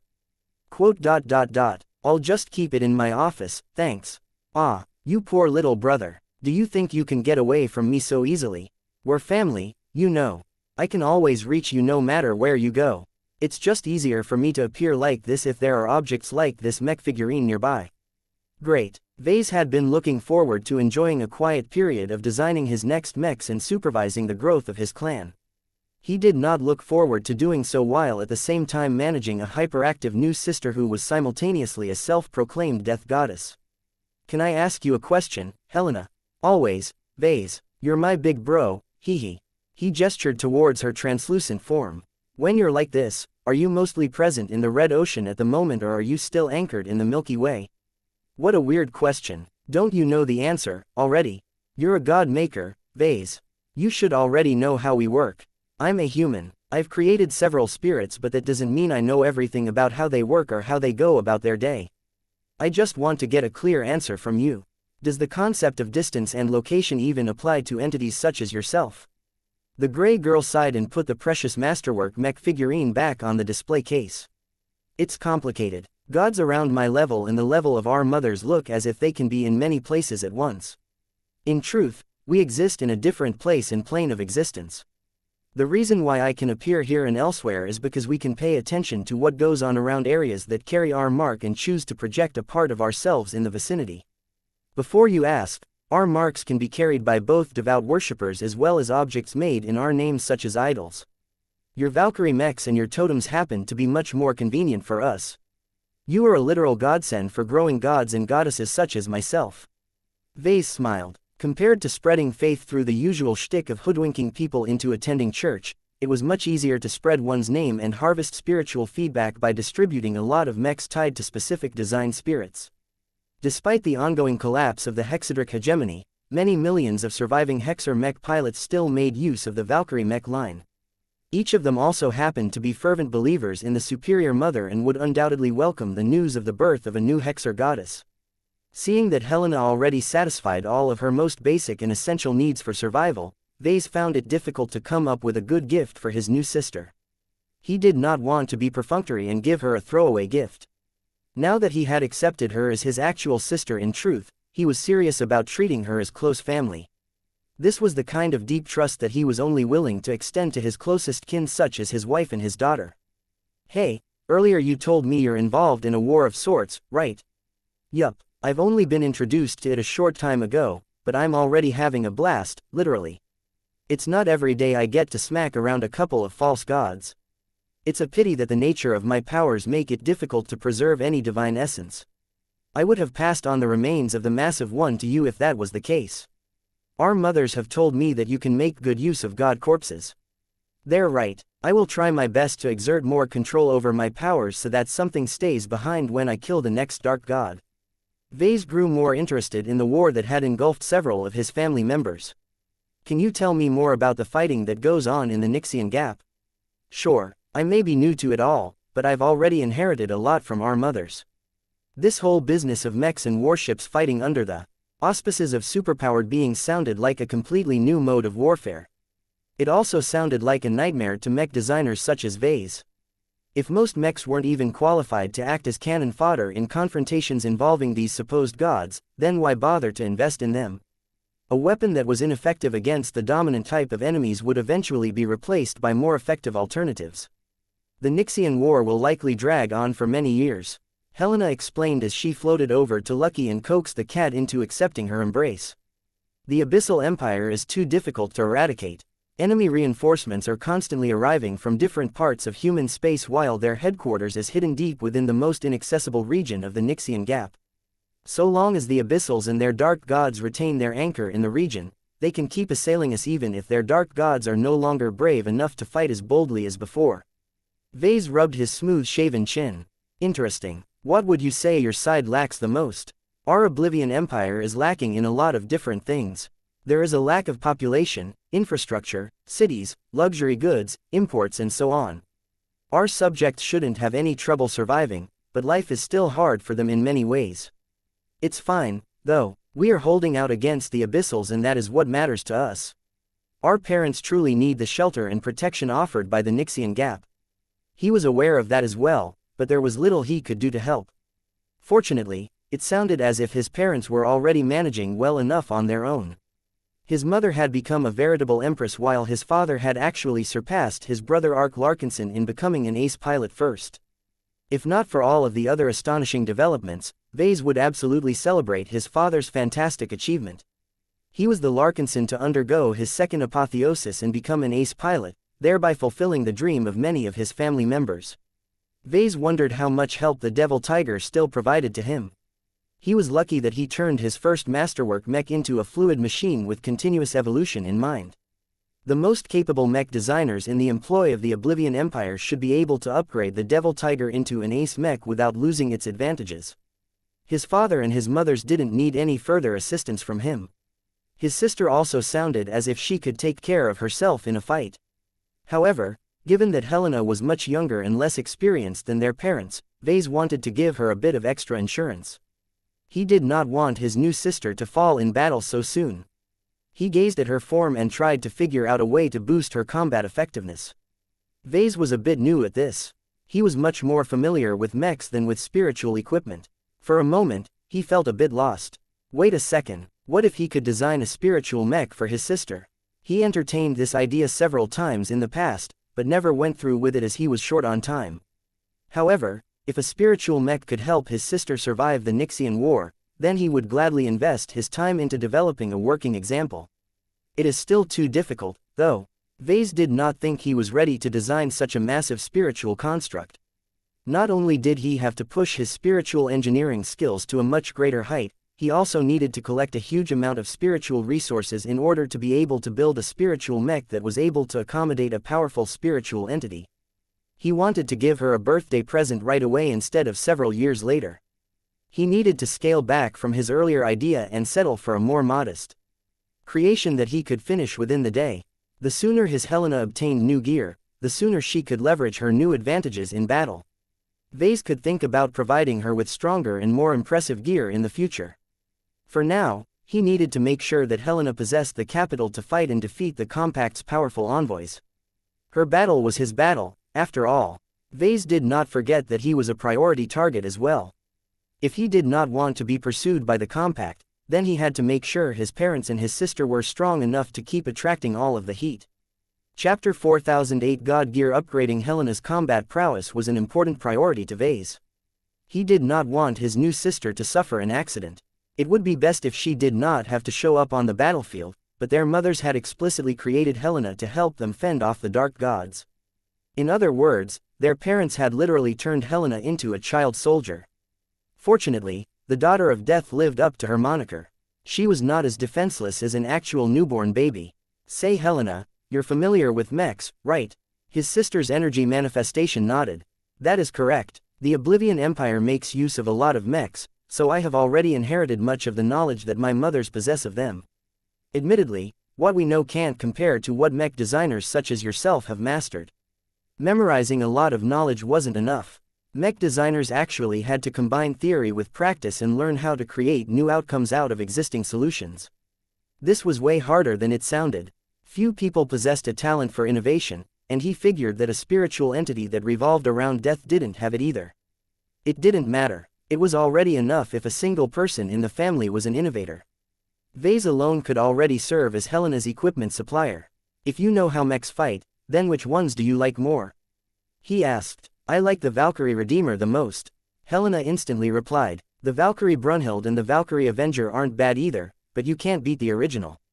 I can channel my power the best through the most authentic version of your mech design. Don't you agree, Lucky? Meow. Lucky, who was currently being pampered by the newest member of the Larkinson family, lazily issued his expert opinion. The Devil Tiger isn't that bad either. Our father wouldn't have been able to grow as fast if not for the help of that tiger mech. Helena, I'm trying to figure out a good gift that can help you in battle. The reason why I am asking about what mechs you prefer is because I want to see how I can best gear you for battle. Which mech type best fits your inclinations? That is not an easy question to answer. Helena frowned. What about a Marauder mech? Vase shook his head. Marauder mechs don't fit your style, I think. The Valkyrie Redeemer is designed to operate as a flanking or raiding force. Its submachine gun is light but weak while its spear is only strong in limited scenarios. Since our mothers expect you to fight against the dark gods, you will have to confront those powerful beings directly. You have a point, brother. Let me rephrase my question. Are you the kind of spiritual entity that likes to manipulate energy to bombard your opponents from afar, or do you like to get up close and hit them to death? The former, Helena decisively stated. Don't get me wrong, I can fight at any distance, but I prefer to stay as far away from those nasty dark gods as possible. I think that it is also more advantageous for me to fight them from a safer range. Many of them have strange powers that are difficult to deal with. It is easier to anticipate, evade and block these attacks from a distance. At least that is what I have learned from our mothers. Would you like to wield a rifle, then? She frowned. I'm not sure, to be honest. Our mothers fight by manipulating the elements under their control. They have no need for weapons as their insights and their affinity to their elements are sufficient for them. The dark gods fight in the same way. They rely on their elemental masteries as well as their innate talents and abilities to fight against us. It is really difficult for any piece of equipment to be of use in battles of this level. This is also one of the reasons why our enemies are so eager to get their crown back. He could see why this was the case. Entities as strong as the dark gods were so powerful that it was hard for them to benefit from having extra equipment. Entities like the Unending One were more likely to rely on their evolved forms to improve their combat effectiveness. This fell in line with the combat doctrine of the Five Scrolls Compact. Its most powerful cultists eschewed mechs and warships in favor of relying on their own power. Was this the correct approach? Vase didn't believe so. As a mech designer, he adhered to the idea that there were always gear that could massively boost the combat power of humans. Helena may be way more powerful than an average human, but she should not be exempt from this truth. Are you as strong as our mothers? Vase asked. I am probably weaker than them. Helena honestly replied. The superior mother has grown by a lot, but it is hard for her to excel in any single element. She needs to balance all 6 of her current elements in order to maintain her peak form. When it comes to harnessing the power of death alone, I am considerably ahead of her already. She is only stronger because her powers are much more versatile and comprehensive. She also had a lot of time to learn how to shape and combine her elements in different ways. The superior mother sounded like the Everchanger to Vase. The Hexer design spirit might not be strong in any single area, but she was so versatile that she could easily employ an attack that targeted an opponent's weak point. What about our other mother? She's strong. Really strong. I have no doubt about that. She doesn't master as many elements as the superior mother, but her insights and understanding of the few elements she has mastered has reached a level that even gods struggle to reach. This is the main reason why she is confident whenever she fights against any of the dark gods. The Nixian Gap has also facilitated her growth. There is something about this region that resembles and affirms her own path. You are different from her. You are your own person. It looks to me that you still have a long way to go before you can match the strength and accomplishments of our other mother. How about I design a gun for you so that you have a better chance of winning against a powerful dark god in your next big battle? Helena hesitated. Guns aren't a part of my inheritance. Besides, can you even make a weapon that is able to amplify my power? I'm a creator. Nothing is impossible, Vase confidently replied. I just need to possess the right know-how and resources. I am not short on spiritual ingredients, so that should not be an issue. The only iffy points are that the spiritual weapon that I can create will probably be a little weird and that you need to make a little sacrifice. The resulting weapon should still be effective, though, and that is the important part. Give me a moment, I want to see if I can design a viable concept. He became completely engrossed in this new and interesting challenge. He activated a design program and sketched out a few spiritual components that could function similarly to the physical components of his luminaire crystal rifles. If I gave you a spiritual gun, what type of firearm would you prefer it to be? Do you want to wield a sniper rifle that can pick off the dark gods from afar? Do you prefer to carry around a big cannon that can produce a big and overwhelming blast? What about wielding a more compact pistol that is more elegant and easier to handle? His new sister looked as if she had no idea which one to choose. She never thought about wielding any firearms in the short time she was alive. Vase had presented her with a wealth of options that she was never supposed to utilize in the first place. Nonetheless, the more she thought about all of the guns utilized by different mechs, the more she became intrigued by the possibility of wielding her own version in battle. As a young and curious spiritual entity who was born with an immature mindset, she was much more open to embracing new methods and solutions than her more traditional-minded mothers. Give me a pistol. Are you sure? A pistol is not as big and voluminous as the other weapon types. I think a sniper rifle is an excellent fit for you. Lethality is the greatest advantage of the death energy that you are made of. If you can project that energy in a concentrated form at a distance, then you can reap many lives from afar with great precision. I can do that with a pistol as well as a big and cumbersome rifle. Helena retorted. The rules that you are accustomed to when you design your mechs don't entirely apply to gods. I prefer to carry around a pistol because it will complement my look better. How can I convince the mortals that I am a strong death goddess if I have to rely on a large and imposing rifle to defeat my opponents? I am afraid that they will start to worship my weapon instead of me. At least a pistol is small enough to draw most of the attention to myself. Vase wasn't too sure about the validity of her argument. From what he gathered from her argument, her choice was primarily driven by her need to look awesome. Oh well, his sister was his client at the moment, so he had an obligation to meet her demands to the best of his abilities. He turned his attention back to his design program and rapidly sketched out a few pistol concepts. Their appearances diverged wildly as he based them off a traditional revolver, an alien weapon model, a luminaire crystal weapon and the Amastendira. Of course, he also took his sister's aesthetics in mind. He stuck to a monochrome color palette and tried his best to shape white, black and grays into different elegant-looking weapons that could moonlight as works of art. Helena became attracted by the different pistol concepts. Each of them conveyed a different impression. The revolver looked bigger and ferocious. The alien weapon looked like an ancient relic of an extinct race. The crystalline weapon looked extremely high-tech. The Amastendira-like gun looked classier than the rest. Helena pointed towards the last sketch. This one. This is the one for me. I just love its look. If you can polish it further and add a few flowers, I think it will turn me into the most fashionable and modern goddess of death in the neighborhood. He had a feeling she would make this choice. The Amastendira was a well-designed weapon in every respect. Vase did not straightforwardly copy the design of the Amastendira for this commission, but instead took inspiration from it to develop a weapon in the same category but incorporated his own design language. The main motif of this pistol was flowers. He had added dark flowers to the surface of the weapon. This not only added to its elegance, but also gave it a feminine touch. Helena's eyes turned starry when she explored its design further. The death flower pistol had completely captured her spiritual heart. That's great, Vase smiled. Since it is just a single weapon, it won't take much time for me to flesh out this design. I will make it as soon as possible so that you have a better chance of defeating your opponents. I just need one thing from you before I proceed. What's that? As you might already know, I need spiritual ingredients in order to realize this design. I can already obtain most ingredients from existing sources such as Vulcan and the Illustrious One. However, that does not account for the main ingredient. What is this main ingredient you're talking about? Helena frowned. You. I need you. Can I take a piece of your body so that I can make your present? I promise it will only hurt at the beginning. Smack. Idiot brother. Chapter 4009 Spiritual Firearm. This was the first time that Vase made a spiritual weapon. This was not a physical gun that just happened to possess the ability to harm spiritual targets. He was already familiar with those kinds of weapons and even made a few of them himself. The Amastendira was the first weapon he came across that could harm spiritual entities, though it did not particularly excel in this aspect.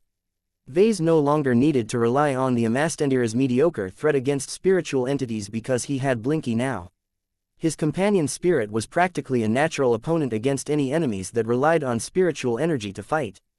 Later on, he learned that masterwork mechs and weapons also possessed the power to harm spiritual opponents by themselves.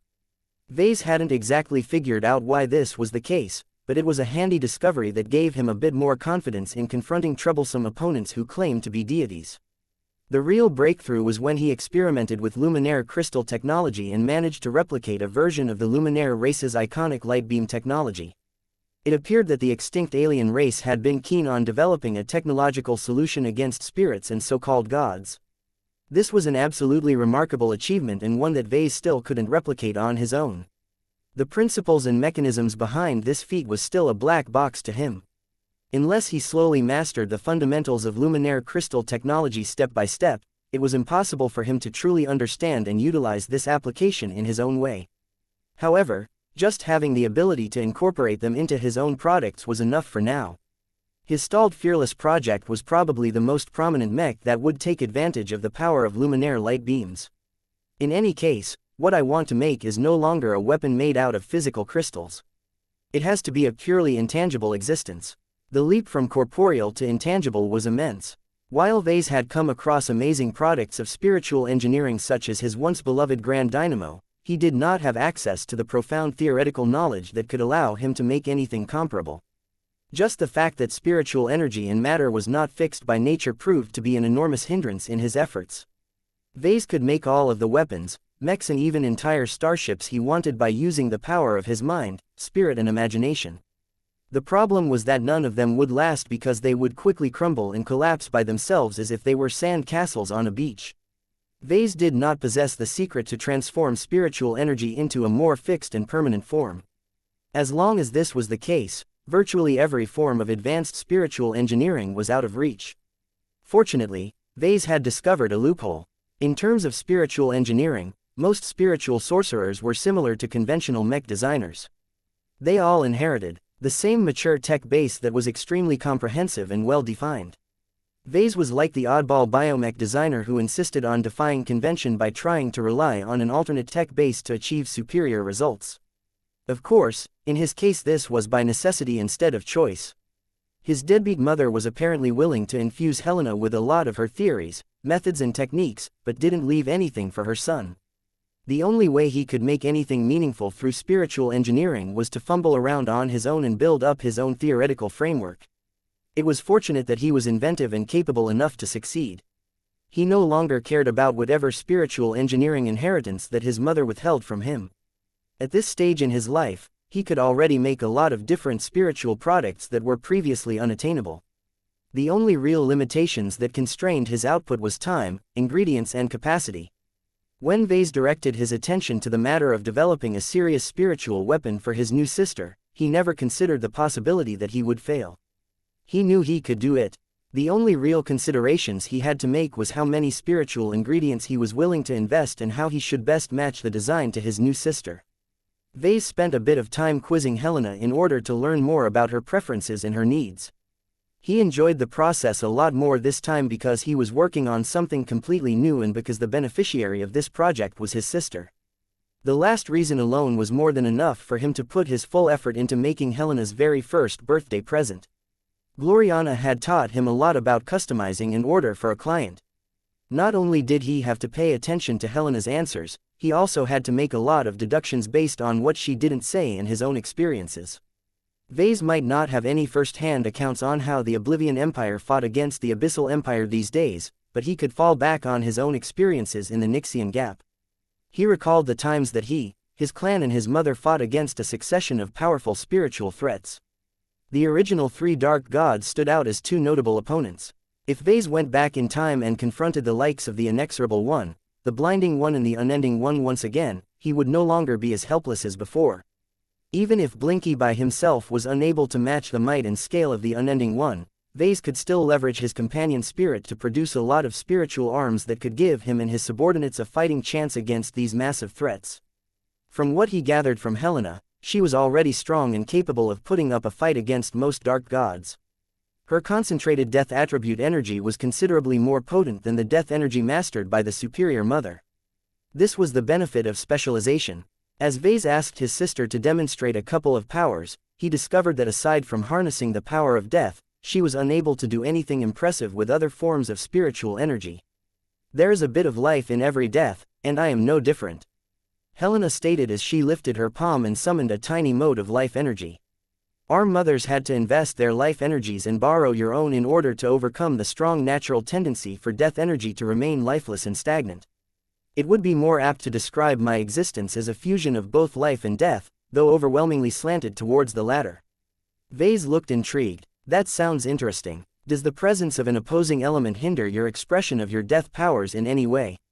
No, it's not. As straightforward as that. If you combine opposing elements in special ways, you can form a stable balance where they can feed and complement each other.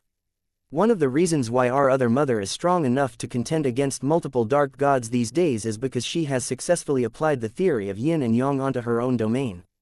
Well, this is all a bit too complicated. I am far from being able to apply it myself.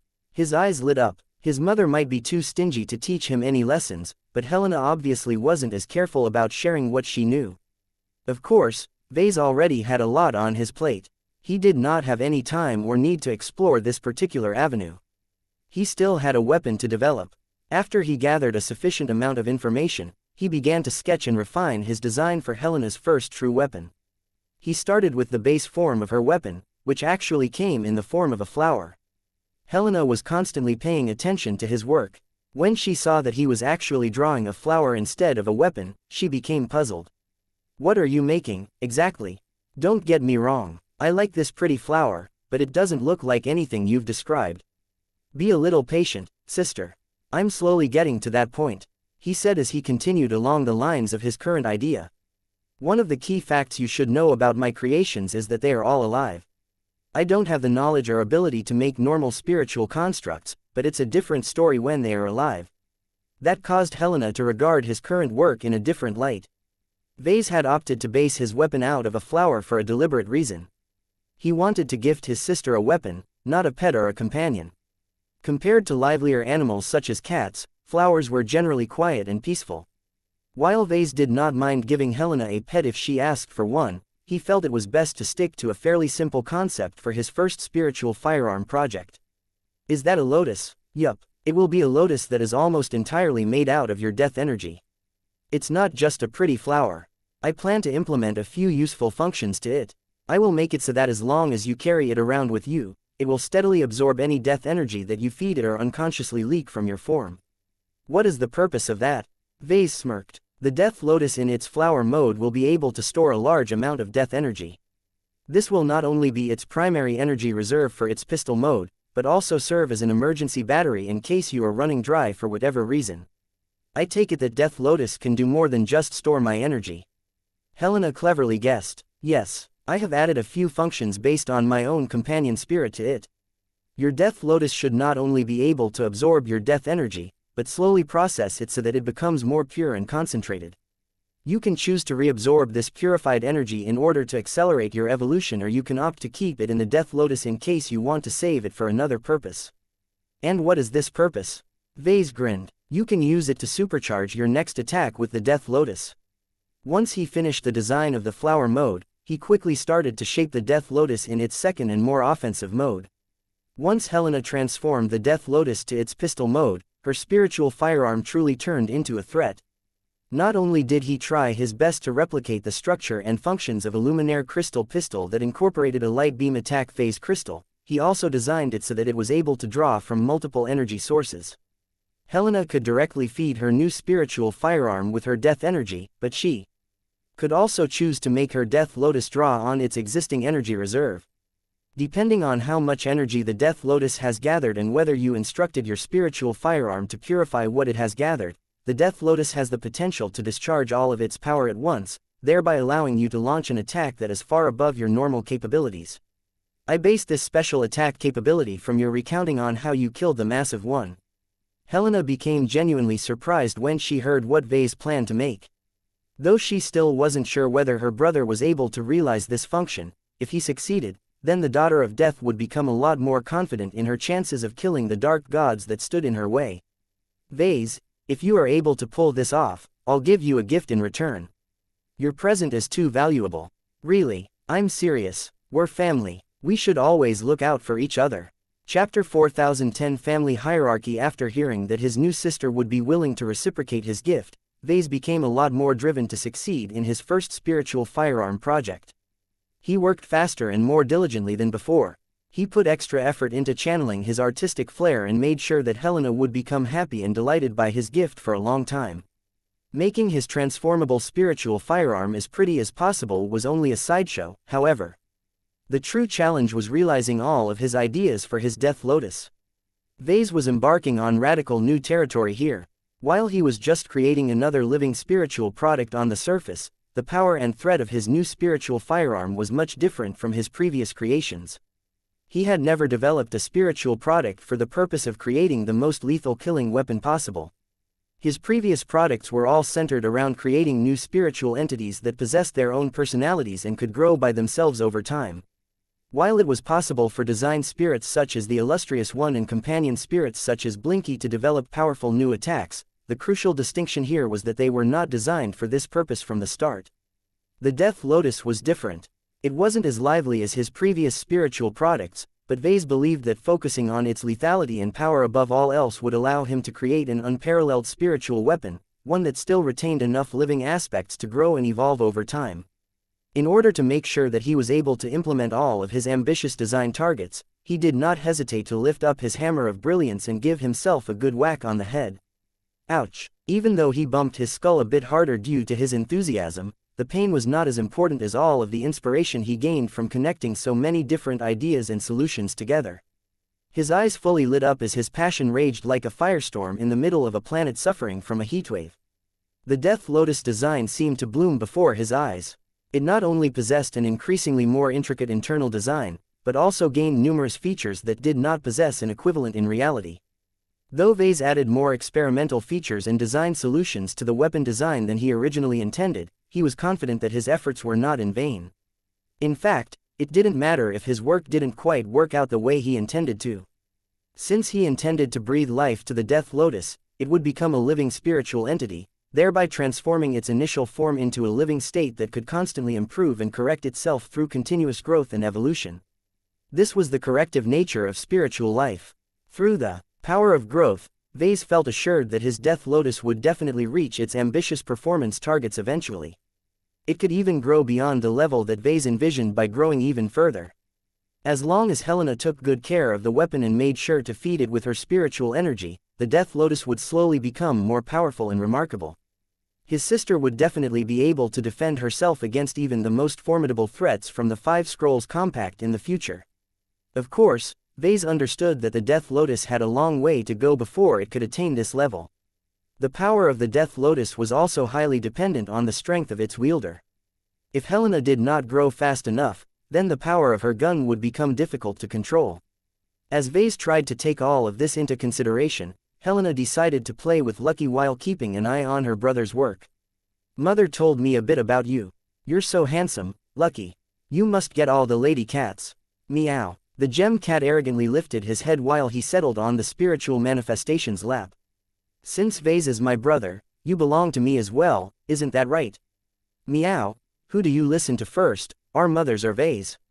"Meow. That's right." Helena smiled. "I should come next, do you agree, Lucky?" "Meow. Vase should go last, of course. He's the runt in our family, though his creative talents are quite powerful. Nonetheless, that doesn't change the fact that he will need my protection going forward. He's too weak." "Meow meow. You're partially right. His mechs and mech pilots are powerful, all right, but the reason why many of them are so strong is because they borrow the strength of other gods. If Vase didn't have access to deities such as Kilangso, my mother and that odd Ilvain person, he would have never made it this far. In the end, all he has ever done is borrowing the strength of others. He hasn't spent enough effort into improving his own strength. Meow meow meow, he's not a human anymore. There are many paths to ascension. Just because he calls himself a mech designer doesn't change the fact that he has far surpassed his mortal limitations. Every high-ranking mech designer is a god, essentially. The only difference is the degree to which they have surpassed their mortal limitations. My mothers have taught me that star designers are the scariest of all of them. Even I need to take a detour if I ever meet them in person. Miuo, don't get me started on god pilots.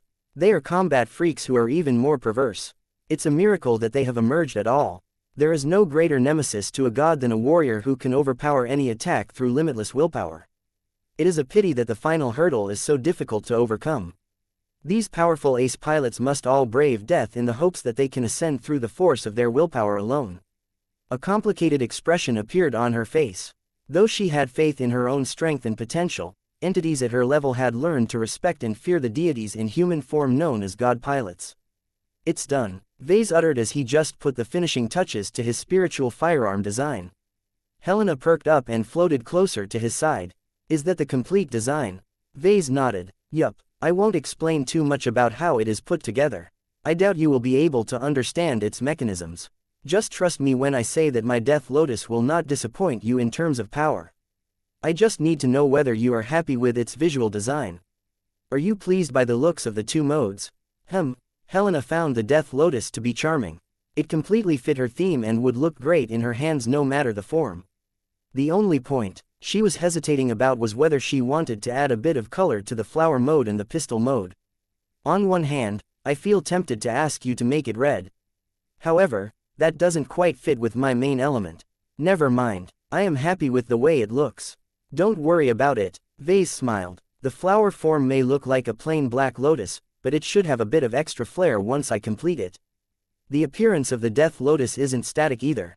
If you desire to change its shape or accentuate its current look, it will slowly grow to match your wishes. That is the benefit of owning a living product. Helena grinned and gave him a hug. I'm so eager to get my hands on this gift. Hurry up, Vase, I don't want any longer. Okay, I'll go and prepare the ingredients. Don't forget that you will have to make a sacrifice as well. The Death Lotus can only be fully attuned to you if I make it out of your spiritual energy. Vase did not speak. Please like and follow the Cultivation Audiobooks channel any further nonsense and left his office for his personal workshop. He did not forget to bring the masterwork mech figure of the Valkyrie Redeemer along as well. It not only acted as a relay for Helena to manifest her form in the vicinity, but also happened to serve as a small and useful container of her spiritual energy. It was easy for Vase to obtain the other main ingredients of the Death Lotus. Aside from his own spiritual energy, he also plucked a spiritual fragment from both Vulcan and the Illustrious One. The reason why he wanted to make use of the spiritual fragment of the Illustrious One was obvious. Vase did not want to make a firearm that only superficially channeled Helena's death energy into a beam attack. His sister could already do that by herself by projecting her energy from her spiritual form. What Vase aimed to make was an energy weapon in its truest sense. This meant taking one form of energy as input before processing and transforming it into a form that inflicted much more effective damage to any enemies struck by the weapon's discharge. I really hope this works. As for Vulcan, Vase added a piece of him to the Death Lotus in the hopes of emphasizing the engineering and the functions of his creation. He wanted his new spiritual firearm to be more of an object with a defined purpose rather than a pet with a more scattered focus. This should be enough. I don't need to add more. More ingredients weren't necessarily better. They could add more complexity and other functions to the Death Lotus, but that would also weaken its strongest functions and affect its purity. The last consideration he had to make was whether he should use up any of his universal life energy in order to speed up the growth of the Death Lotus. He shook his head. It shouldn't be necessary. The Death Lotus was not an independent spirit but one that was attached to an existing entity. It could rely entirely on Helena to speed up its growth and evolution. Vase felt that Helena would ultimately benefit more if she was able to feed and nurture her new spiritual firearm step by step. Alright, let's start. After gathering all of the necessary ingredients, he took a deep breath before summoning Blinky from his mind. Muro, how cute. Your cat form is so adorable, Vase. Before Blinky could get to work, Helena's floating form instantly raced to his side and pulled him into a hug. The star cat looked a bit comical for a moment as he tried to pry himself out of the Daughter of Death's embrace. Sister, can you let go of my cat, please? We really need to process all of the ingredients I've gathered. Sorry about that, here you go, you can proceed. Vase and Blinky proceeded to work while Helena and Lucky watched from the side. The fact that Vase tackled an entirely new category of spiritual products did not stump him at all. The Death Lotus still possesses similarities to design spirits and companion spirits that he could continue to apply his existing framework and solutions. The most important difference was that Vase had to make sure to sculpt and shape a lot more elements that ordinarily belong to physical weapons. While Vase was smoothly able to shape his ingredients according to his design, he still wasn't certain whether the Death Lotus in its initial state would be able to fire an attack comparable to an actual luminaire crystal weapon. The only way for him to find out was to complete his work and pass it on to Helena so that she could test its firepower in person. If this actually works, can I pair it up with my mechs? This was an interesting question and one that had massive implications for certain projects. However, Vase did not dare to get ahead of himself. He needed to verify whether spiritual firearms was a viable concept first before he could think about applying it in other ways. Chapter 4011 Blooming Lotus. After an hour of sculpting and shaping the spiritual firearm, Vase and Blinky finally put their finishing touches to the Death Lotus, breathing more life into it so that the remarkable construct completely came together. Helena looked fascinated as Vase demonstrated the power of creation before her eyes. Though he made it look easy, her nature as a spiritual entity and one that was sensitive to both life and death allowed her to observe many mysterious phenomena. Our mothers were right. Vase is truly a talent when it comes to breaking rules. Though life and creation wasn't a part of her domain, Helena nonetheless derived several profound insights from seeing Vase at work. While it would take a lot of time for her to process her gains and convert them into real enhancements, she already saw new ways to develop and apply her death domain. She already affirmed her decision to pay more attention to Vase. If she can harvest a few insights whenever he employed his power of creation, she would definitely be able to take off and catch up to her mothers.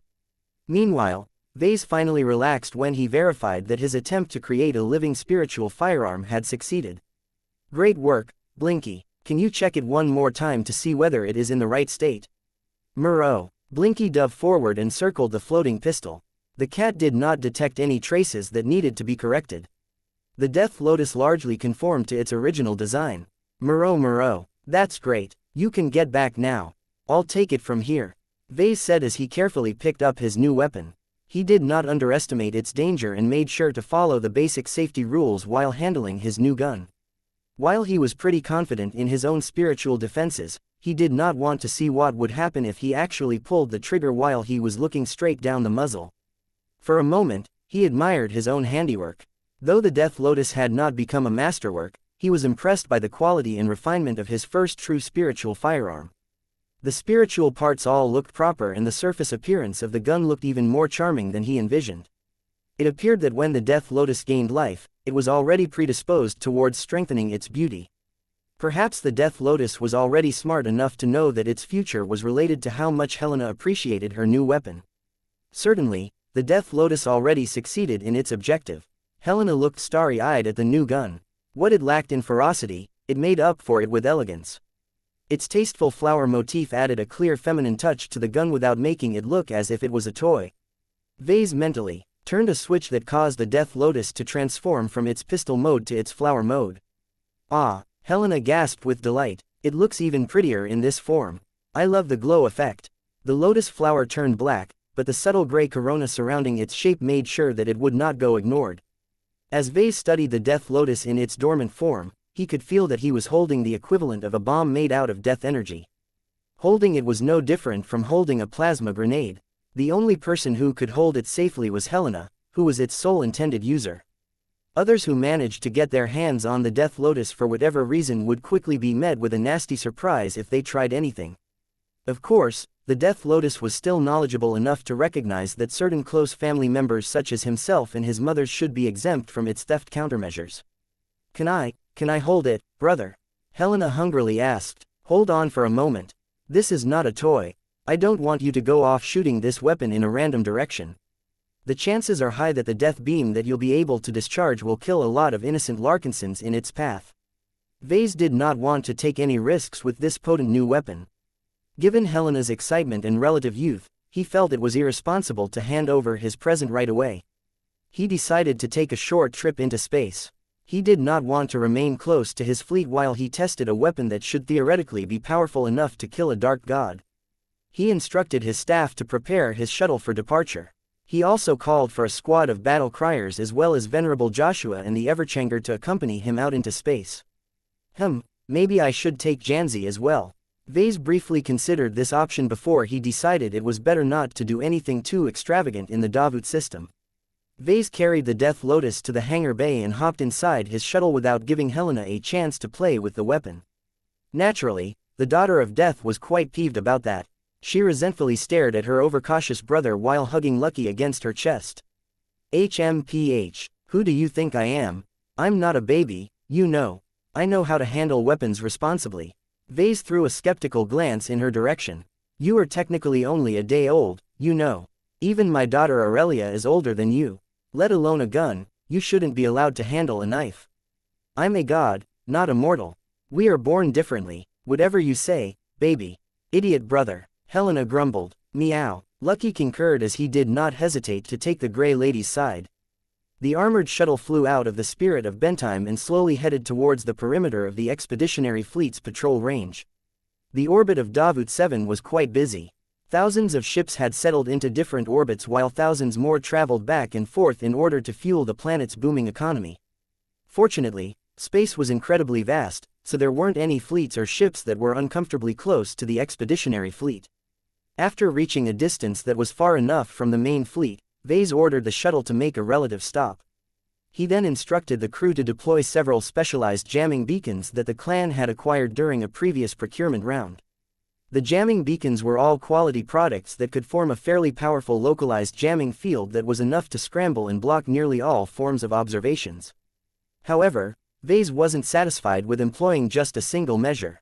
Deploy the blocking screens. The bright warriors piloted by the battle criers all brought out large sheets of flexible material and folded it out to envelop the shuttle in a giant metallic tent. After he became satisfied with these precautions, he was finally ready to test out the Death Lotus. Hey, are you going to fire my new gun? Why don't you let me pull the trigger first? Give me my new flower. Vase held off his whining sister. Be patient. As a craftsman, I have an obligation to make sure that my creations are safe and responsible.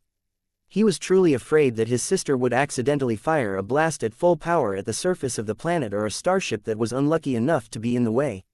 In order to make sure that accidents like that wouldn't take place, he accessed his comm and visited a database that registered all of the known coordinates of ships and mechs in the star system. A lot of different dots appeared on the map.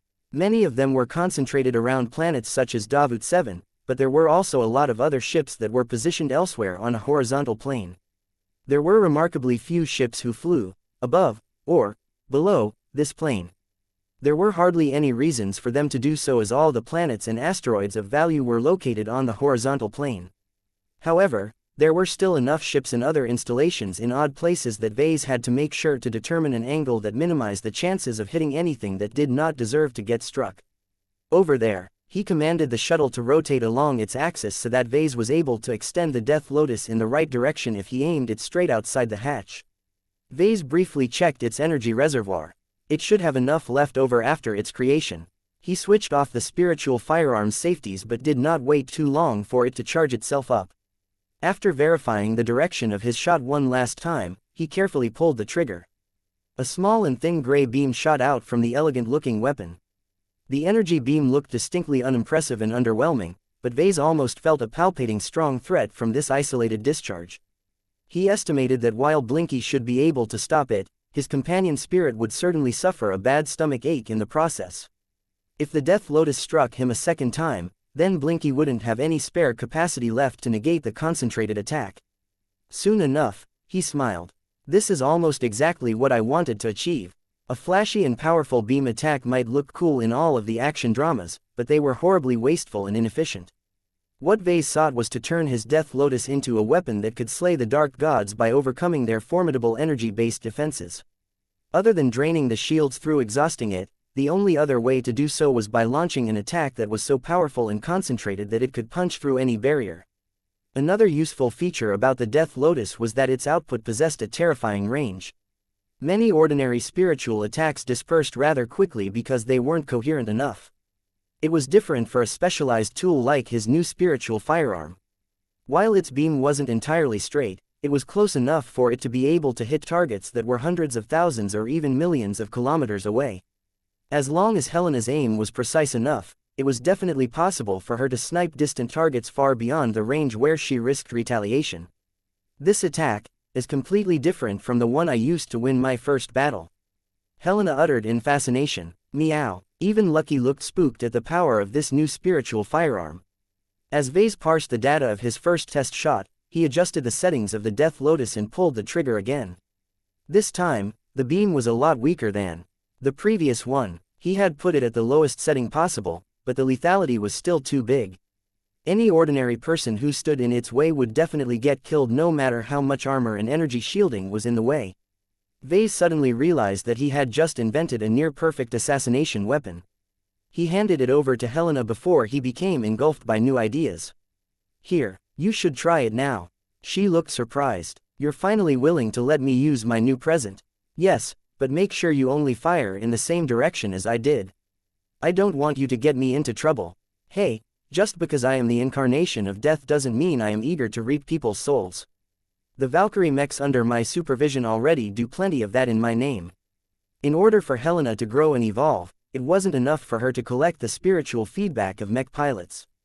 She needed to develop her death domain in a qualitative fashion, and to do that she needed to harvest the energy of the death, among other requirements. Vase did not feel bothered by that at all. So what if his sister was a spiritual parasite who relied on the slaughter of many lives in order to grow stronger? His family was more important than all of the poor schmucks who were unlucky enough to die in front of his Valkyrie mechs. After Vase briefly instructed her how to utilize the Death Lotus, Helena couldn't hold herself back any longer. She aimed the weapon at a safe direction but did not pull the trigger immediately. Wait, what are you doing? Are you charging your gun? Slow down, you're putting in too much energy. Vase grew alarmed as the Death Lotus eagerly sucked in a copious amount of free death energy. The concentration of death energy became so high that the pistol was radiating a huge amount of threat towards all life. Give me back the gun. Don't pull the trigger. It's too dangerous. It was too late. After Helena put in enough energy into the Death Lotus to pose a serious threat against a dark god, she gleefully pulled the trigger.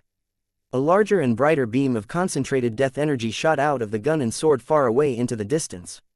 Vase didn't know how far the powerful death beam traveled, but he guessed it was not short. Fortunately, there wasn't anything in the way. He sighed in relief. Chapter 4012. Humans are scary. In a distant location, an alien stealth vessel had just encountered tragedy. The modestly sized observation vessel that had been assigned to keep watch on one of the more vulnerable and less well-defended human settlements. The secret Puelmer spy vessel quietly hovered in the Davut system for many months without issue. The Puelmer race had already grown familiar with the division of human organizations and knew that it only really had to watch out for the Big Two and the first-rate superstates. As for other human forces, they all belonged to the underclass of human society. It was not without reason why they were called space peasants. They didn't even receive the right to operate their own warships. Since these space peasants posed so little threat to Puelmer starships, it should be trivially easy to keep an eye on what went on in their key star systems. That was what the crew of the Puelmer stealth vessel thought. They quietly recorded the traffic and the flow of goods flowing in and out of Davuti's main economic hub without encountering any sign of getting exposed until their ship suddenly suffered a calamity. A powerful energy beam had shot through the hull of the stealth vessel without warning. Though the strange beam did not disrupt her active stealth systems nor interrupt any of her functioning, its effect on the lives aboard the vessel was much more devastating. Before the fateful strike, the ball-like aliens were working quietly behind their workstations. Half of them suddenly experienced palpitations as if a massive threat to their lives was about to strike. They barely had time to roll away before a gray blast of energy shot straight through their positions, reaping their lives and wiping out any measure of vitality in their small and compact bodies. By the time the other half of the crew realized what had happened, they screamed while rolling around their bodies in panic. Eventually, the Puelmer survivors got a hold of themselves and quickly decided to evacuate from the star system now that they realized their vessel was exposed.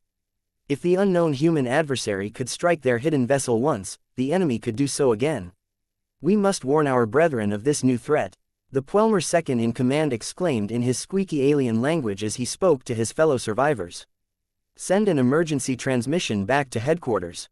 Inform our superiors that the space peasants in this star system have made an astonishing technological breakthrough. Not only have the humans developed another means to detect our stealth vessels from a distance we thought was safe, but they have also invented a powerful new directed energy weapon that can pass through both energy and physical barriers and take our lives directly." As the surviving Puelmers continued to reassess the threat posed by the lesser elements of humanity, they desperately moved their vessel away as far away from the inner system as possible. If not for the fact that entering into warp travel would produce spatial fluctuations that could easily be detected by the many sensors in the star system, the Puelmers would have activated the stealth vessel's warp drive in an instant. While the hidden aliens were scrambling, the source of their distress grew more pleased with her present. "This is the best birthday present ever.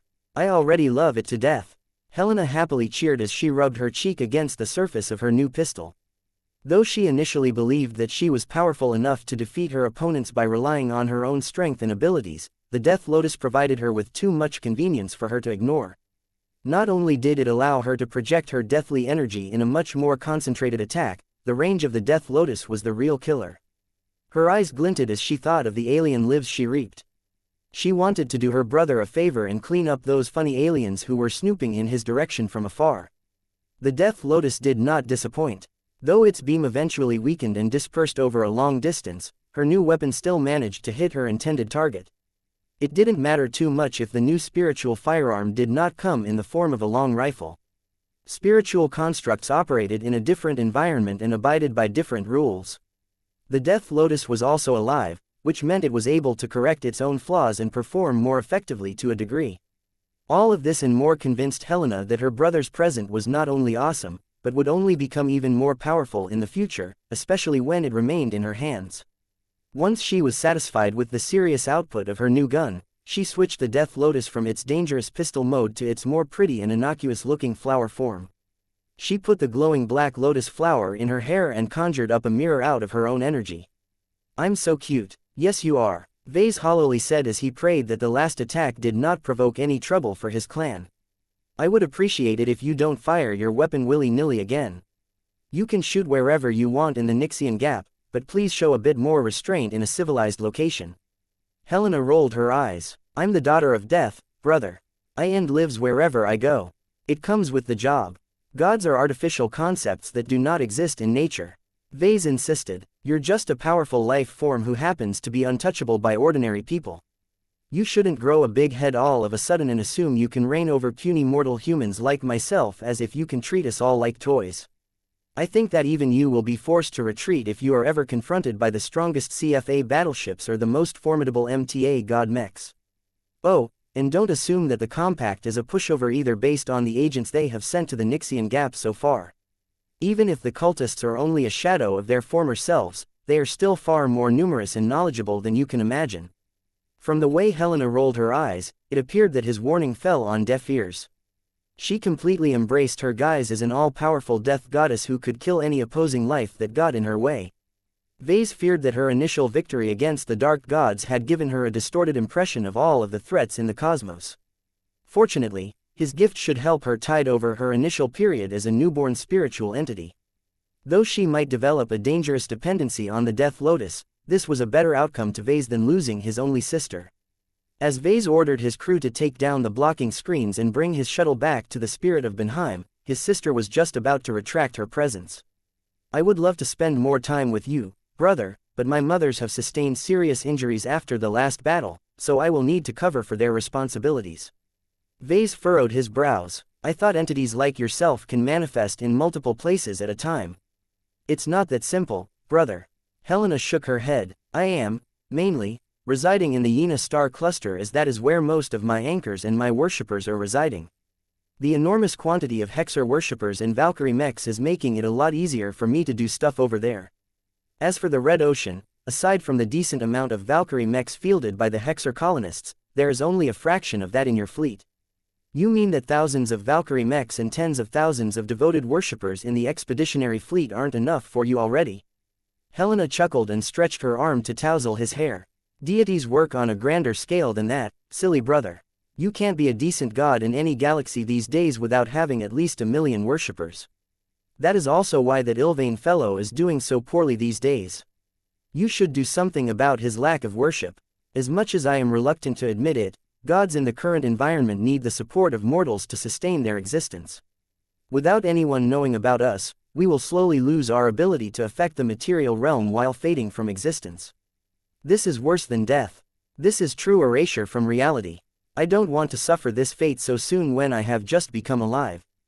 Don't worry, sis. I might not fully understand what you're going through, but I will make sure that you receive the support you need to sustain your existence.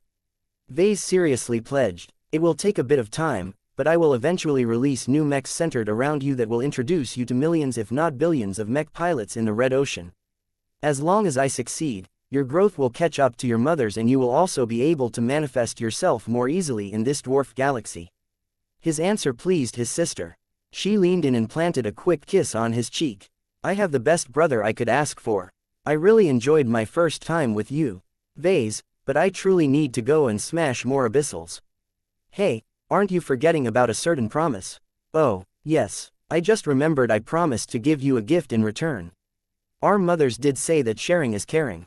Helena's manifestation went still as she brought out a formidable amount of energy and channeled it somewhere. There, that should give you more material to play with. Helena smiled. I will try and give you a more thoughtful present when I have developed my divine powers further. Hey, what did you just do? Where is my present? You should check out the 2 most powerful Valkyrie mechs on your ship. I just gave both of them a substantial power up. You can thank me later. What? You boosted the wrong mechs, Helena. Those Valkyrie Brunhildes belong to the Glory Seekers, not the Larkinson clan. They're not my mechs. Helena disappeared before he could even finish his words. Damn it. When his shuttle returned to the hangar bay of the Spirit of Bentime, the people who had come to gawk at the changed Valkyrie mechs had all retreated from the center. The reason? The Valkyrie Brunhildes had all been dosed with a couple of 100 extra Vase worth of death energy. The drastic change caused the mechs to become a lot closer to Helena, not that they needed a lot of help in that. His sister's glow became so thick and palpable around the machines that no mech technician would ever dare to get close to service the machines in person. Ugh. What am I going to do with these 2 machines? The Glory Seekers already intended to upgrade them into full expert mechs, which they surprisingly thought they could do with minimal intervention from himself. Helena's move had made this a little harder, but as long as the Glory Seekers succeeded in their conversion attempt, the mechs of the new pair of female expert pilots would definitely turn into twin nightmares for any organic life. These mechs don't need all of that death energy. I should lighten the load. Vase brought over a stone and siphoned away a small amount of death energy from both machines. While he hadn't decided what to do with it yet, he felt it was worth it to experiment with it later on when he developed his next big luminaire crystal weapon. He already had an interesting experimental concept in mind. The Amastendira was arguably his main solution against expert mechs and other extraordinary threats. Its instrument of vengeance was still the single most powerful luminaire crystal weapon of his clan. What if it was possible for him to superimpose the instrument of vengeance with a spiritual version of the same weapon? The overlap between a material firearm and a spiritual firearm might produce an unprecedentedly lethal combination, one that was especially deadly against all manner of bio-monsters. The phase whales would probably cry if they ever got struck by such a bizarre new weapon system. Chapter 4013 Maximizing Yields. Vase already missed Helena's presence. It was quite a surprise to learn that the superior mother took the initiative to birth a new daughter, thereby expanding his close family in the most abrupt fashion possible. Though Helena was never fundamentally a human, Vase didn't really care about the species of his family. His birth mother had turned herself into undead apparition while his second mother was one of his own spiritual products. After spending time and working with a lot of different design spirits, he became accustomed to their presence. He pretty much regarded them all as energy-based life forms in a different category of species altogether. Some of them were pretty awful and dangerous.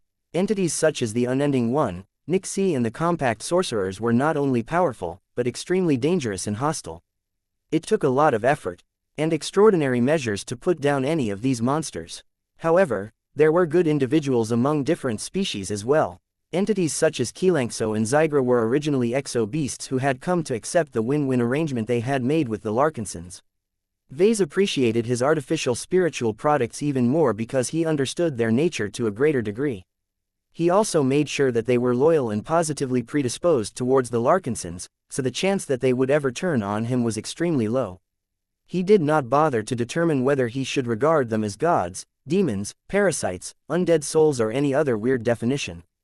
These words were ultimately labels that made it easier to fit spiritual entities into a neat box. As someone who relied on discoveries and innovations to achieve breakthroughs in his work, Vase resisted the convenience of using these labels himself. Calling them gods or dark gods would only lead him to close his mind to many possibilities and ignore a lot of truths that did not fit the classic definition of gods. Though it was unavoidable for humans to develop heuristic biases, a real scientist must do his best to maintain an open mind and question every assumption. This was why Vase never took his sister seriously when she claimed she was a god. This was merely a delusion on her part and one that he hoped to correct in their future interactions. As her big brother, he had a duty to lead Helena back onto the right path. Wait a second, Vase blinked. Since when did I become an overprotective brother? Venerable Brutus Woden and Venerable Imon Ingvar both came to mind. He always felt irked whenever those two dummies acted disproportionately whenever there was any question about the safety of their respective sisters. Vase never understood why they went overboard so many times. Gloriana and Casella were both smart and could already take care of themselves without needing any unsolicited help from their brothers. In hindsight, the reason why he thought that Brutus and Imon were so silly was because he never grew up alongside siblings himself. Now that he gained a little sister all of a sudden, he spontaneously discovered that he had gained an entirely new set of instincts. As he compared his current self to his past self, he realized that he had developed a lot more rational impulses. He wanted to spend more time on helping and teaching his sister despite the fact that she was born strong and could already take care of herself for the most part. Is this what every brother goes through? It doesn't feel that bad, to be honest. This was the most insidious part about his new instincts and impulses. He felt incredibly rewarded whenever he could make Helena smile or laugh. He felt just as delighted as his new sister when he gifted her his Death Lotus. It was as if he had developed an entirely new addiction, one that centered around pleasing his new relative. This is the power of love, I guess. He felt it was quite fascinating how his love for his sister substantially changed his mindset and rearranged his priorities. Not only did he develop a lot of affection for his sister, he also felt more of a connection to his parents. Before meeting Helena, his connection to his birth parents had already been fading over time. They were separated from each other by an enormous distance, so much so that Vase didn't even know if it was ever possible to meet his father in person ever again. The emergence of Helena reversed this growing estrangement. He became more connected to the events in the Nixian Gap. The fact that Helena could act as a direct messenger between him and his parents gave him a far better channel to speak, please like and follow the Cultivation Audiobooks channel to them than the finicky and limited Zona communication crystals. That didn't mean the alien crystals had suddenly turned redundant. It was better to keep them around in case Helena found it difficult to manifest herself in the Red Ocean. Let's handle the rest of the mess created by Helena's birth. The appearance of the Daughter of Death and the wholesale changes that took place on every single Valkyrie mech in existence produced a lot of questions and confusion to their Hexer owners and users. Even though many Hexers welcomed the birth of a new Hexer goddess with delight, that did not mean that they were able to adjust to the changes without any incidents. The fundamental properties of the Valkyrie Redeemer and its variants had changed.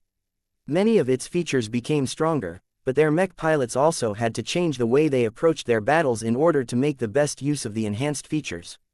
Vase had to spend an entire day examining the changed Valkyrie mechs, test them in live practice scenarios and exchange results with his fellow journeymen before he finally drafted a new statement for the public. He and his mech company needed to offer clarification on the unannounced changes that affected every Valkyrie mech. No matter whether the changes were positive or negative, it was never good business to drastically alter the products that his customers grew familiar with, especially without any warning or choice. Although the LMC's lawyers and bureaucrats added a lot of official language to his statement, the message he crafted essentially held different meanings depending on his audience. To the general public, the changes that affected the Valkyrie mech line was just business as usual. The Living Mech Corporations offers active support to its current and certain retired models. We already release regular software updates as part of our ongoing service to our customers. Our Valkyrie Redeemer model and its many variants has received a more drastic update than can better be described as a free upgrade because of the scale and scope of the changes. We apologize for startling our customers with improvements that have been universally met with approval from its existing user base. Our company has learned from this incident and we will endeavor to provide more stable roadmaps of the future development of our ongoing product offerings. This was basically a story to give most people the explanation they needed so they could turn their attention away from what had happened and poke their noses in someone else's business. The Hexers needed a more specific explanation, though, conveniently, each of them were genuine believers in the Superior Mother and had already been introduced to the Daughter of Death through their mechs. Nonetheless, Vase felt it was necessary to address their situation more clearly so that there would be no confusion about how to handle their new Valkyrie mechs. As you have no doubt learned, the Valkyrie Redeemer and its variants are no longer watched over by the Superior Mother anymore. Instead, she had deferred this responsibility to her new offspring, the Daughter of Death. Compared to her progenitor, the Daughter of Death or Helena is much more in tune with death. Her glow is a much closer match to the Valkyrie mech line and will make your mechs considerably more lethal and effective than before. We will publish additional documents that detail all of the improvements to our products and provide you with an introduction to your new goddess. After doing his due diligence, Vase finally put this incident behind him. He knew quite well that despite the formidable boost in performance of every Valkyrie mech, there was no chance that the Hexers had any chance of overturning the Komodo War. Not when they lost over half of their territories and most of their standing mech armies. At best, the Hexer diaspora would have an easier time fighting against their new opponents as they tried to settle elsewhere. The poorer refugees who fled to other star sectors and the more elite refugees who settled in the Red Ocean both benefited substantially from piloting a mech that not only produced a more effective deterrent against enemy mech pilots, but also grew with each slain life. That last part was a new growth mechanism that fascinated Vase for a time. He had never explicitly designed a mech that grew stronger by killing the lives that stood in its way. The older and more often used Valkyrie mechs will definitely become a big killer if they manage to remain operational. Vase could not imagine how strong they became if they reached an advanced stage of growth. He did not dare to make any assumptions about the limits it could reach. Whatever the case, it won't be easy to accumulate enough death energy. Typical mech battles did not result in that many casualties. Mechs were all big and relatively tough and difficult to defeat. They were also lifeless for the most part, so the Valkyrie mechs didn't gain anything from destroying the opposing machines. What truly mattered was killing the opposing mech pilots, but they were usually well protected and could always choose to eject their cockpits in order to escape the reach of their enemies. Vase frowned deeper. There's a potential problem here. Since the Valkyrie mechs can clearly become stronger and more effective in battle, then their owners and pilots have a clear motivation to kill as many people as possible. This was a perverse incentive and one that could spell a lot of trouble for Vase and the LMC. Mech designers were already known as the merchants of death in certain circles, and the changes to the Valkyrie mech line would only add to the criticism. However, the new changes did not necessarily have to be a negative influence on human society. He knew that Helena was able to derive death energy from slaying any life form, especially when they were sentient. The Valkyrie mechs can become insanely strong as long as they harvest a lot of alien lives. This was a great use for the mechs once they arrived in the Red Ocean. Although the weapon loadouts of Marauder mechs weren't as efficient as Striker mechs and artillery mechs when it came to the mass slaughter of indigenous alien populations, the Valkyrie mech line could still do a mean amount of damage with its submachine gun and spear. Vase decided to write another short statement directed to the Hexers in order to remind them where they could best utilize their newly upgraded mechs. This is a win-win relationship. As long as he encouraged the Hexers to go out and cleanse more planets of alien life, Helena would be able to receive more death energy and accelerate her growth. In the future, I should design an even more efficient mech for this purpose. How about a Doom Crawler? He already had vague plans to design a Doom Crawler, but it wasn't until now that he had stumbled upon the perfect design spirit for the job. Not only would humanity be able to prep the conquered planets for human habitation faster, but Helena would also be able to harvest the energies released by the deaths of billions if not trillions of alien lives, thereby maximizing the yield of committing genocide. This is perfect. If he didn't already have a lot of mech design projects on his plate, he would have started work on his next birthday present for his new sister. Chapter 4014 Negotiation Strategies. With all of the excitement triggered by Helena's birth, it took a bit of time before Vase turned his attention back to his more immediate priorities. He was scheduled to create a new companion spirit for Jovi Armelon quite soon.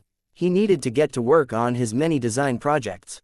He also had to convince the Aduk family to accept his terms and pass on the secret for developing spiritual potential.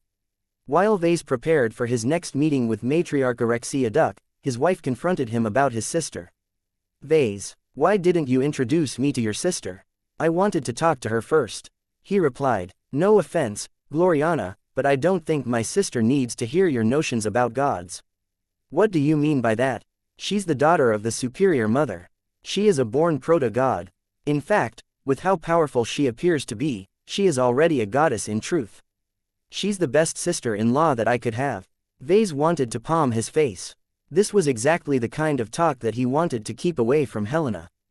Gloriana smirked at him. "Fortunately, I already introduced myself to Helena, no thanks to you. There are so many Valkyrie mechs in our fleet that her glow is everywhere. We already had a little chat, though I didn't get a hold of her for long." "What, you talked to her already?" He shouldn't be surprised at this. Helena could reach out to anyone close to the Valkyrie mechs. Usually, she shouldn't have any reason to make contact with ordinary people, but Gloriana's was different. As her brother's wife, Helena had many reasons to pay extra attention to Gloriana. What was worse was that Gloriana's fanatical devotion to Hexism and the superior mother would undoubtedly extend towards Helena. He knew better than to persuade his wife to stop worshipping Helena as a goddess. Gloriana couldn't be persuaded when it came to matters of faith, and the fact that Helena was powerful enough to moonlight as a deity did not help matters either. He instead approached his daughter and picked her up in his arms. His baby girl had been playing with a big plushy tiger before her father lifted her up. She turned and gazed at him in confusion. "Papa, I have great news for you. You've got a new aunt, Aurelia. She's family." "Aunt, that is what you call the sister of Papa or Mama. She's family, just like you and me. When she shows up, she won't be present in her physical body. She will come in a form that is similar to that of Mana and Blinky." Mew. As soon as Vase called her name, Mana popped out of Aurelia's head and cutely floated in the air.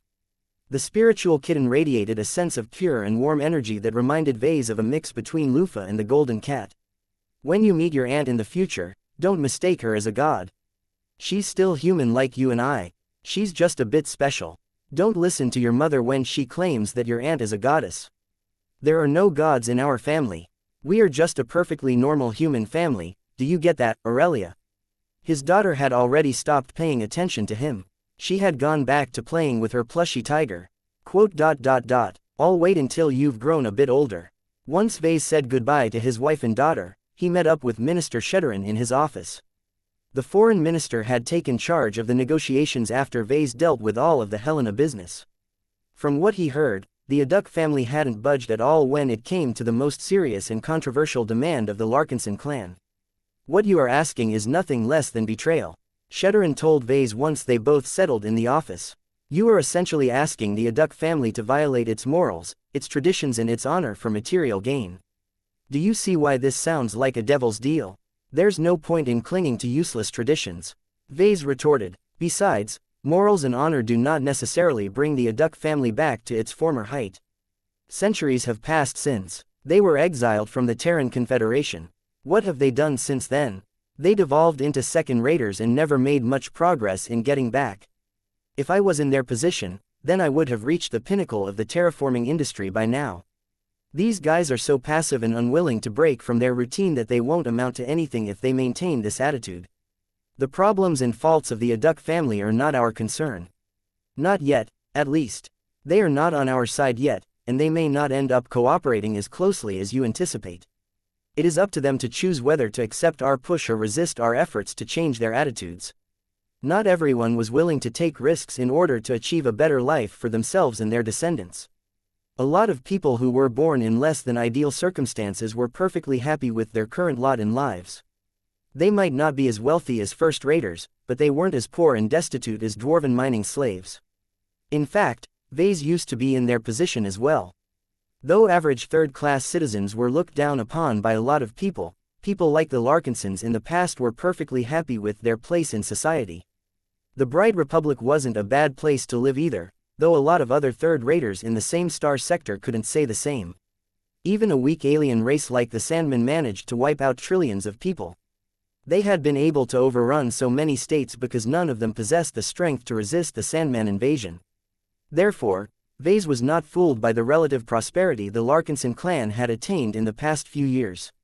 Though it was undoubtedly true that he and his clan had risen remarkably quickly, he still had a lot to go before he reached his ultimate destination.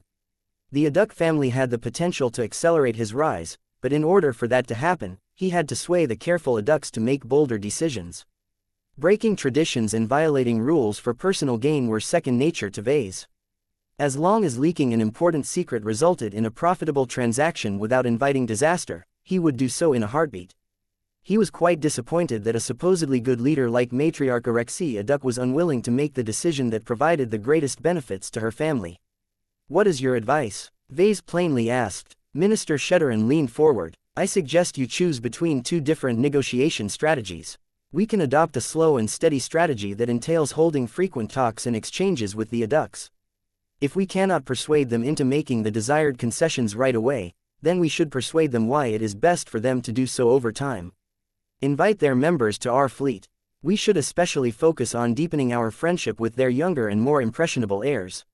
Vase recalled that the reason why they succeeded in convincing the Murphy family to join the Open Consortium was by subverting the heirs of Madame Jelly Murphy. What Sheddarin suggested was the same approach but strung out over time in order to alter the mindsets of the Aduks over time. The success rate of this strategy should not be low. Vase believed that the Aduk family would probably develop a much greater appreciation of what he could offer if its members became more familiar with the benefits of obtaining an ancestral spirit. This strategy is too slow to produce results. Vase shook his head. "I don't want to waste months or years of our time on slowly boiling a frog alive. I want to throw the frog over a grill and munch on its legs shortly afterwards. That is why we have also devised a faster strategy, sir. Instead of trying to change the minds of the Aduks over time, we can shock them into making the desired decisions through multiple ways. One of the more direct moves we can make is to show off our strongest spirits, and tell them that we can turn their old lady into one as well." Vase slowly nodded. "I think that can work, but a hard sell can easily backfire. What if the Aduks dig in and remain stubborn? Then we need to resort to other ploys." The old man replied. "To be more precise, we need to increase the heat and add more pressure to them. One of the biggest reasons why the Aduks do not feel much pressure to accept our deal is because their old lady is still in decent shape.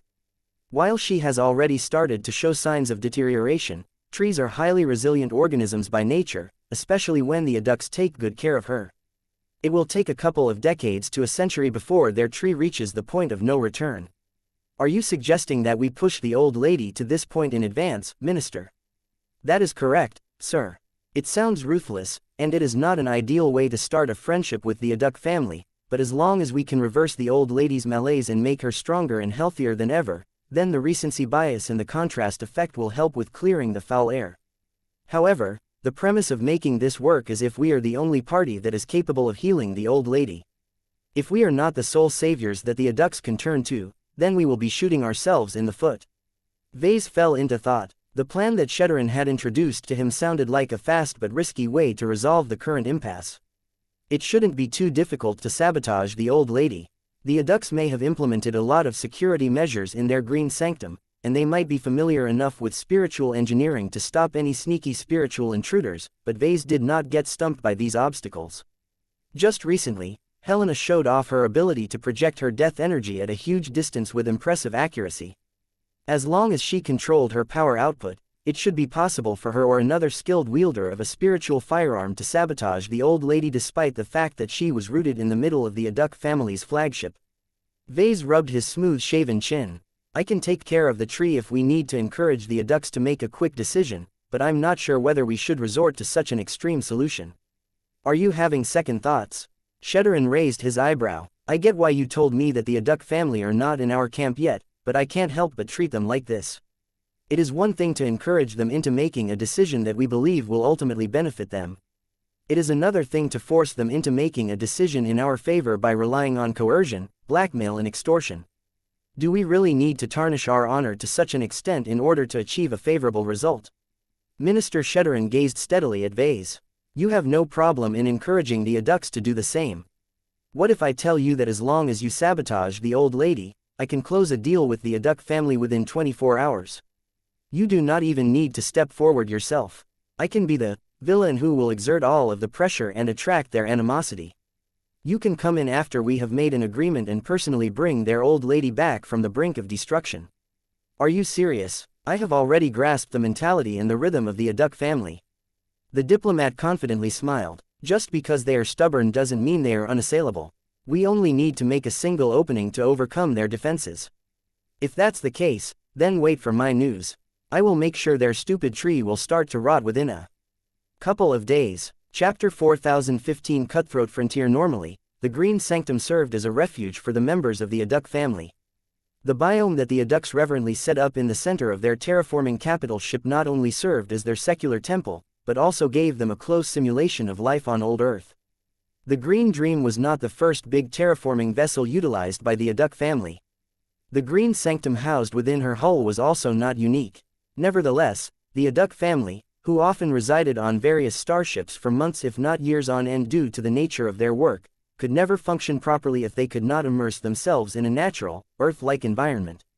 During the times when the workers of Gaia World Crafting Services had been assigned to terraform an alien planet, such precious environments might be many light years away from their postings. This made it even more important to provide every adduct access to a sanctuary where they could remove themselves from the cold embrace of their starships or the inhospitable terrain of their terraforming targets. Practically every member of every generation of the adduct family visited the Green Sanctum at least once in their lifetimes. Many of them visited the important biome every month or every week if they were on assignment. Even though the adducts rarely rearranged the layout of the Green Sanctum, none of the family members ever got tired of visiting the same sites and smelling the same flowers. The familiarity built up over years had become a psychological refuge to them. No matter how much the galaxy outside of their family changed, they could always take comfort in the constancy and permanence of their Green Sanctum. As the centerpiece and the purpose of the biome, the old lady was by far the most central and important feature of this biome. Try as they might, the adducts never succeeded in obtaining any other authentic piece of nature from old Earth. As the cradle of the human race, the planet had long achieved a mythical status in human civilization. Many people who were born many light years away from old Earth would do anything to get even a single grain of sand from the homeworld of their species. Naturally, there was no way the Terrans would ever allow their most precious heritage to be hollowed out. A single grain of sand might be nothing to the entire planet, but if an endless amount of humans all made the same demand, then soon there would be nothing left of humanity's starting point. The laws regarding the export of goods had only become more and more restrictive. The few products that the Terrans exported from old Earth these days were exclusively derived out of cleansed and purified raw materials imported from other planets. Even then, their value was inestimable, as the mere fact that they had been grown on the most famous planet of human civilization was enough to elevate their importance. It was not a stretch to say that the value of the old lady alone exceeded that of the Green Dream. The adducts were quite aware of the value of their most precious heirloom. In fact, their generational interaction with the oak tree had made them even more attached to the centuries-old organism. Every adduct became so familiar with the old lady that they could reimagine her appearance in their minds with a high degree of accuracy. Every branch, every bark pattern and every mark was seared into their minds as they revered the old lady as if she was their actual ancestor. It was for that reason that the adducts who entered the Green Sanctum this morning couldn't process the radical changes to the biome. The alarms sounded out first. The adducts had implemented a lot of hidden monitoring and security measures in their biome compartment. Any major change would definitely trigger an alarm, and the sounds and notifications changed depending on the severity of the deviations. The alarm that sounded throughout the entire adduct fleet startled everyone. Even the adducts who enjoyed their rest had been forced awake. This alarm, the old lady. Something happened to the old lady. A life-threatening situation has occurred in the Green Sanctum. The old lady is under threat. When the initial responders arrived in the center of the Green Sanctum, they became so shocked that their hearts almost froze. In fact, there were other adducts who already saw what had happened in the Green Sanctum when they checked the logs and security feeds. However, they were so unwilling or unable to accept what the monitoring system presented to them that they sent out men in order to verify whether a prankster had hacked their sensor feeds. Please let this be a prank. Please don't turn this image into a reality. The old lady must not be harmed. Sadly for the adults who were hoping that the electronic systems had been deceiving them, the first-hand reports of the first responders immediately dashed their hopes. Sir, the old lady is drooping. She was doing more than that. Her leaves had yellowed and her bark was beginning to crack. The scent she exuded was no longer as fresh and full of vitality as before. Even the sense of woody life that she had been emanating had weakened. Anyone who stepped close to the tree only felt as if her rot had already reached an advanced stage. It is as if she only needs a single push to fall entirely. The adults soon deployed specialized scanning equipment to figure out the complete state of the oak tree. A lot of data poured in that showed that the old lady had deteriorated drastically without any reasonable explanation. Though the adults weren't able to figure out the exact cause or trigger of this change, the outcome was clear. So much of the tree had aged or decayed in a short amount of time that her once strong and vigorous plant cells were behaving as if they were on their last legs.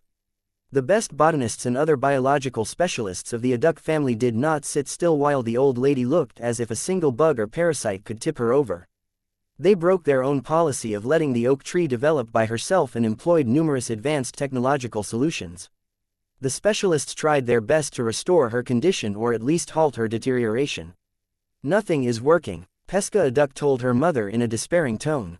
Biologically, most if not all of our treatments should have taken effect by now. Our race has been living alongside oak trees for a long time and we have figured out everything on how they work. Every single measure we took should have made a positive difference, but nothing has happened. The nutrients and other substances we have injected into the old lady are just sitting there as if the cells are all starving to death while on a hunger strike. Are you saying that the old lady is trying to kill herself? No, the old lady must still be clinging to life. The reason why we haven't noticed that is because she has grown too weak and infirm to take care of herself anymore. If her approximate lifespan was 120 to 180 years before this incident took place, now we estimate that she only has 4 to 7 months to live. What? All of the surrounding adults were absolutely frightened by this revised estimate. A tree that was in decline was not necessarily a big deal. There was so much time to find a solution that the adults never felt a great sense of urgency. All of that had changed once they came around to the shocking new reality. If they didn't do anything, then their only authentic heirloom from old Earth might actually perish. As the third offspring of Matriarch Erexi and a well-trained exobiologist, Pesca Aduk possessed a more thorough understanding of the old lady's precise condition than her immediate relatives. Matriarch Erexi Aduk and many fellow family members were primarily terraformers and possessed greater understanding in the fields of exogeology and ecosystem transformations. This was why Pesca felt the need to clarify her understanding further. That isn't all. Though I have just said that the old lady should hold on for a few months, the closer she approaches the point of no return, the more cells she will lose. Her leaves, her branches, her roots and even her main trunk will die off and rot over time. If we take too much time saving her, then who knows how much of our precious tree will be left. The weight on their shoulders had grown even heavier than before. The damage to the old lady was extensive, mysterious and practically irreversible. After an hour of engaging in analysis and problem solving, the adults finally resigned themselves to the new reality. There is nothing fundamentally wrong with the body of the old lady. Matriarch Erexi Aduk stated as she pressed her palm on the cracked and feeble bark of the oak tree. The root of her problem has always been her soul. The patriarch of the Larkinson clan was right. She is sick from the inside. The only difference is that her condition has weakened to a drastic degree. If you don't believe me, just close your eyes and feel. The surrounding adults did as she suggested and immediately felt that the presence of the old lady had indeed worsened since they were last present in the Green Sanctum. This isn't a coincidence, Kevanar Aduk stated. Only a few days after we have invited an outsider into our Green Sanctum, our most important heirloom has suffered a serious decline. Tierna Aduk had made the connection as well and grew furious. Those dirty Larkinsons, we trusted Vase Larkinson to respect the old lady, but instead he brought her to the brink of death. For what? Weren't we supposed to be allies? We're not allies yet, Matriarch Erexi Aduk corrected her daughter. We were brought together by the transhumanists, but before we have signed any formal agreements, we are still strangers to each other. This means that we have not established any rules that prohibit foul play among ourselves. Her two daughters looked as if they had just eaten a rotten sandwich. What are you saying? As the future leader of the Aduk family, Kevanar Aduk understood his mother's point the best. He let out a tired sigh. All is fair in love and war. The Larkinson clan wants to cooperate with our family, but only on its terms. We have been holding out because we are not so eager to make so many concessions. The best way the Larkinsons can make us lower our resistance is if we are put in a situation where we have little choice but to accept their terms. You mean, they deliberately brought our old lady to near death in order to get what they want from us? That's illegal. They have just attempted to murder the old lady. Both Matriarch Arexi Aduk and Kievanar Aduk grimaced. So what if the Larkinsons behaved improperly? Do you think the local authorities in Davut will do anything? They will not meddle in this kind of business. The MTA and the transhumanists will not move on our behalf either. This is the frontier, and competition is much more cutthroat in this dwarf galaxy. From the moment we have passed through the Red Ocean, we have implicitly accepted the reality that we must rely more on ourselves to solve our problems. Even if we can make the MTA intervene on our behalf, it will hardly go as smoothly as you think. The Aduk matriarch added, "We have no proof the Larkinsons are responsible. Certainly, they have the motive and the means, but as long as we cannot show ironclad proof, we cannot make any progress. This is especially the case when the Larkinson Patriarch is a Tier 6 galactic citizen." A Tier 6 galactic citizen. The eyes of all three scions of the Aduk matriarch widened. This was quite a big deal, especially when it came to galactic bureaucratic processes and matters concerning disputes. One of the general rules of the galactic community was that it was much more difficult for lower-tiered galactic citizens to trouble those at the higher tiers. Since their mother was only a Tier 8 galactic citizen, the burden of proof to make the MTA intervene was much greater. In other words, unless the Aduk family could provide hard and undeniable proof that the Larkinsons are an agent of them sabotaged their old lady, they could forget about obtaining the association's support. Chapter 4016 Over a barrel Matriarch Arexi Aduk and Kievanar Aduk were both part of the command layer of the Aduk family. The current and future leader of the Aduk family had not only studied terraforming, but also politics, business, administration and management. They needed to develop competencies in many different fields in order to make sure the Aduk family could continue to survive and make a living in a constantly changing galactic human community. Tirna Aduk and Pesca Aduk did not possess the same broadened perspective. They had both devoted their lives to terraforming and exobiology with all of their hearts, so they were not exposed to the power plays that took place between different parties. For this reason, they still had a lot of difficulty understanding why the Larkinsons, who the Aduks had approached with plenty of goodwill, could act so vilely all of a sudden.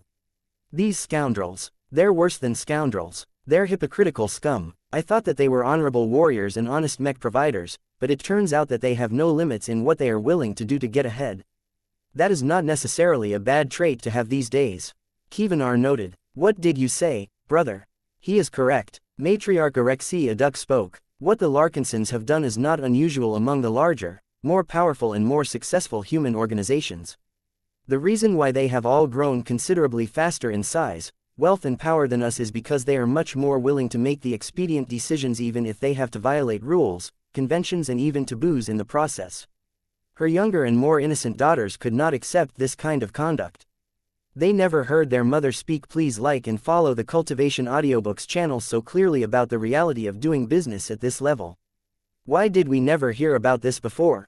Tirna Aduk asked. Because we previously maintained our distance from these ambitious parties. As long as we kept to ourselves and operated within our familiar territory, the chances of coming into conflict with dangerous groups was low. We managed to fly under most people's sensors for many years until we took the initiative to change our strategy. Ever since we entered the Red Ocean, we could no longer remain as uninvolved as before. When we were exposed to the Larkinson clan, our chances of remaining in our comfort zone had dropped even more. Kievanar Aduk shook his head in resignation.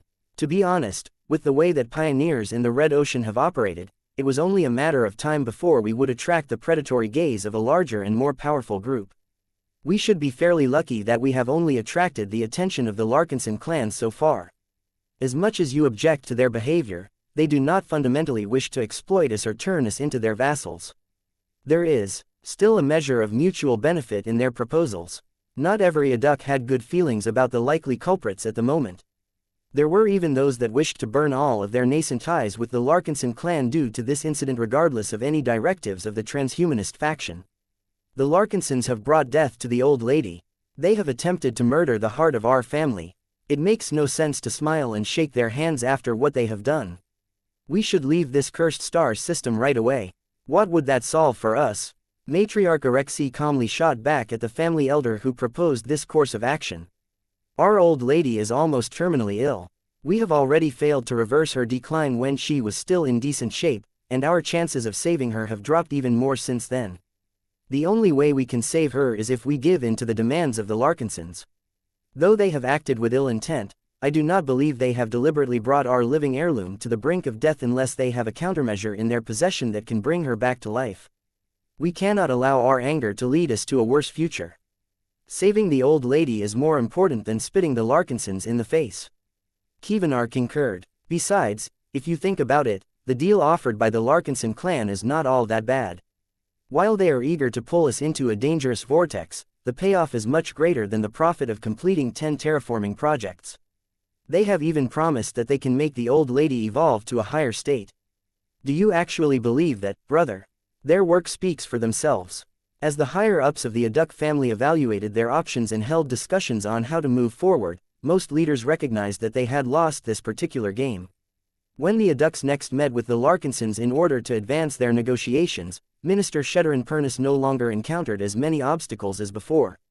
"My condolences to your family," the old man sympathetically said as his expression conveyed genuine sadness. "No group should suffer the pain of losing a beloved symbol and piece of heritage. We cannot imagine how much you and your fellow family members are fearing for the future of your old lady. Is she still able to persist for the time being? Our old lady has always been resilient. She may surprise us in the future. We will be the first to offer our congratulations to your family if that happens." Sheddarin politely responded. Kievanar Aduk, who led this round of negotiations on behalf of his mother, resisted the urge to punch the sincere-looking ambassador in the face. No matter how pleasant and innocent the envoy acted, the Aduk Scion knew quite well that the Larkinsons were the chief culprits of this entire calamity. They had by far the strongest motive as they clearly obtained an immense advantage after the change in circumstances. Although the Aduks never found out how the old lady suffered such a great loss in vitality, they were near certain that the Larkinson clan secretly employed mysterious means to achieve this result. The fantastical tales surrounding the Larkinson clan and the astonishing combat footage circulating on the galactic net showed that these bastards had mastered a variety of strange methods, including a few that could directly affect living organisms while passing through many forms of obstacles. In fact, the Aduks discovered that an alarming incident had taken place in the vicinity of the Larkinson fleet. The people of the clan had fired a strange and powerful energy beam into space. Given that this incident only happened a short time before the old lady had such a great loss, Kievanar Aduk was 99.99% certain that the Larkinsons were the ultimate masterminds behind this sequence of events. "Your kind words are appreciated, Mr. Pernus. Shall we proceed with the main talks?" There was no point in mentioning the obvious out loud. Even if both sides were aware of the actual truth, neither side would gain any advantage by bringing the issue out into the open. The Aduks would only make it harder for themselves to accept any eventual deal, while the Larkinsons could just categorically deny any allegations unless confronted by hard proof that didn't exist. Kievanar Aduk had a responsibility to work towards the best possible outcome for his family, and if that meant signing a contract with a devil, then he would just have to do his best to forget about the unpleasant context. As he put on a lower posture during the negotiations, the talks achieved meteoric progress. The Aduks had an active interest in securing a deal as fast as possible now that the old lady visibly decayed with each passing day. Unfortunately, despite Kievanar's best efforts, he could not hide the desperation from his side. Even if he put on the most convincing act possible, there was no way the Larkinsons would miss the opportunity to exploit their new advantage. "I believe you are misunderstanding our position." Minister Sheddarin slightly frowned as he sat on the other side of the negotiating table. "The demands presented by our clan are not opening bids meant to give us more room for bargaining. They are ultimatums that clearly convey the price to obtain our cooperation. If other organizations fully understand what we are offering in return, then they would wholeheartedly accept our terms without hesitation." Kievanar Aduk scoffed in response. "There are not that many organizations to begin with that can cooperate with you on the Tea Institute. Our family is the only possible partner that you can cooperate with. Your clan wouldn't even know where to go if we refuse your terms. Can you afford to reject our aid, Mr. Aduk? I wonder about that. While we may have a desire to partner with you, we will not suffer any losses if we fail to attain our goal. As for your family, the consequences of leaving without finding a cure for your dying tree are too dire to mention. Are you truly willing to risk this outcome just because you are unable to accept our generosity? Peef. Generosity, his butt. The Larkinsons knew they had the Adducks over a barrel and ruthlessly exploited their superior position. After a few more exchanges that were filled with veiled threats and doomed attempts to shift the balance of power, both sides decided that they had enough of this theater performance. Tell it to me straight, Pernus. If we proceed with the proposed agreement, will your clan be able to restore the old lady in full? Kievanar asked with a serious expression. We do not wish to play any further games and we will not accept any half measures.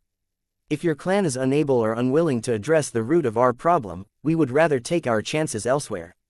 Minister Sheddarin smiled. Our patriarch has already made it clear that we can make your old lady better in a single session. We have no interest in stringing your family along. We do as we say and always abide by our promises. You can trust our reputation for honesty and integrity. Every business partner we have worked with has earned remarkable gains and have never regretted their decision. Your family shall not be an exception. He knew that as long as he managed to rope in the Adducks, it would be nearly impossible for the latter to get out. The Larkinsons had mastered numerous different measures and strategies that strengthened their bonds with their various allies and partners. The Adduck family would have to give up a lot of benefits and pay an immense price to separate itself from the Larkinson clan. As long as the Adducks were rational enough, they should never think about divorcing themselves from the Larkinsons once they signed an agreement. Therefore, Minister Sheddarin had no problem with promising the Adducks that their old lady would immediately become healthy again. Vase had personally assured him that he and his clan possessed the power to accomplish this near-impossible feat. At the end of the session, the two sides had yet to come to an agreement. However, they moved so much closer to each other that a deal was already close at hand. They just needed to draft and agree on the final details of their extensive contract. Sheddarin and Kievanar both stood up and shook hands with each other. You and your family will not regret your decision. Work with our clan, and we will protect you from the predators that roam the Red Ocean. We may not rank among the top, but that means you can get a great bargain by cooperating with us when we are still on the rise. 10 or 20 years from now, we would never agree to hand over 25% ownership of a revolutionary new research institution. You should feel lucky that we have granted you this honor. Yes, lucky. Chapter 4017 Reluctance. It did not take long for the negotiation teams to hash out a final agreement.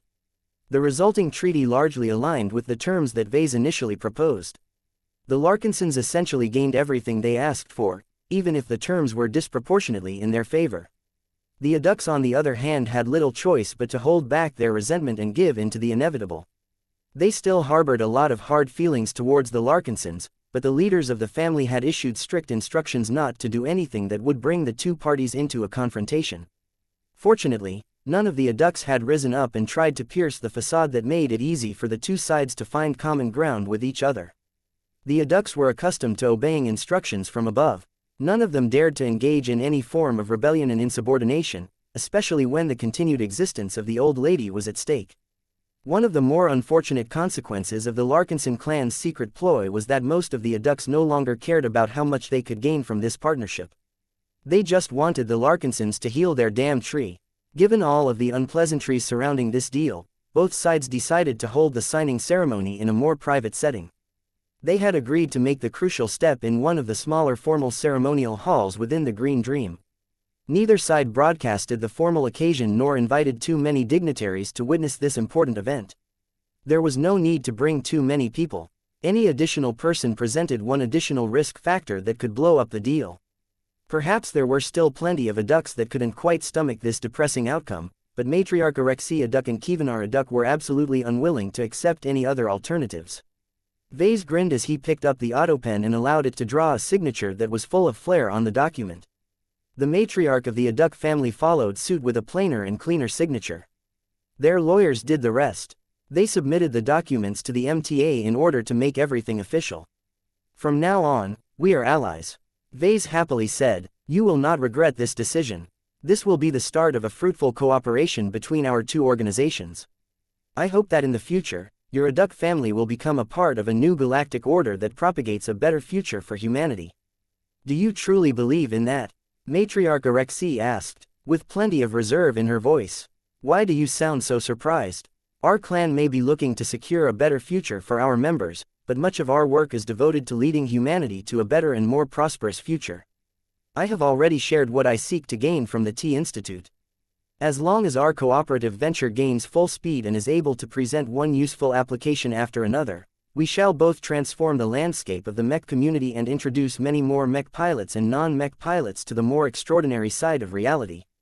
While Vase painted a grand vision of the future, the adults only became more afraid of what might come.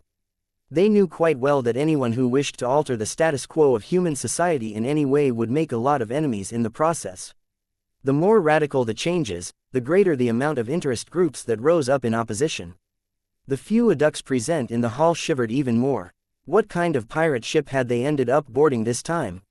How far were these crazy Larkinsons willing to go to realize their grand ambitions? Don't worry, we know what we are doing.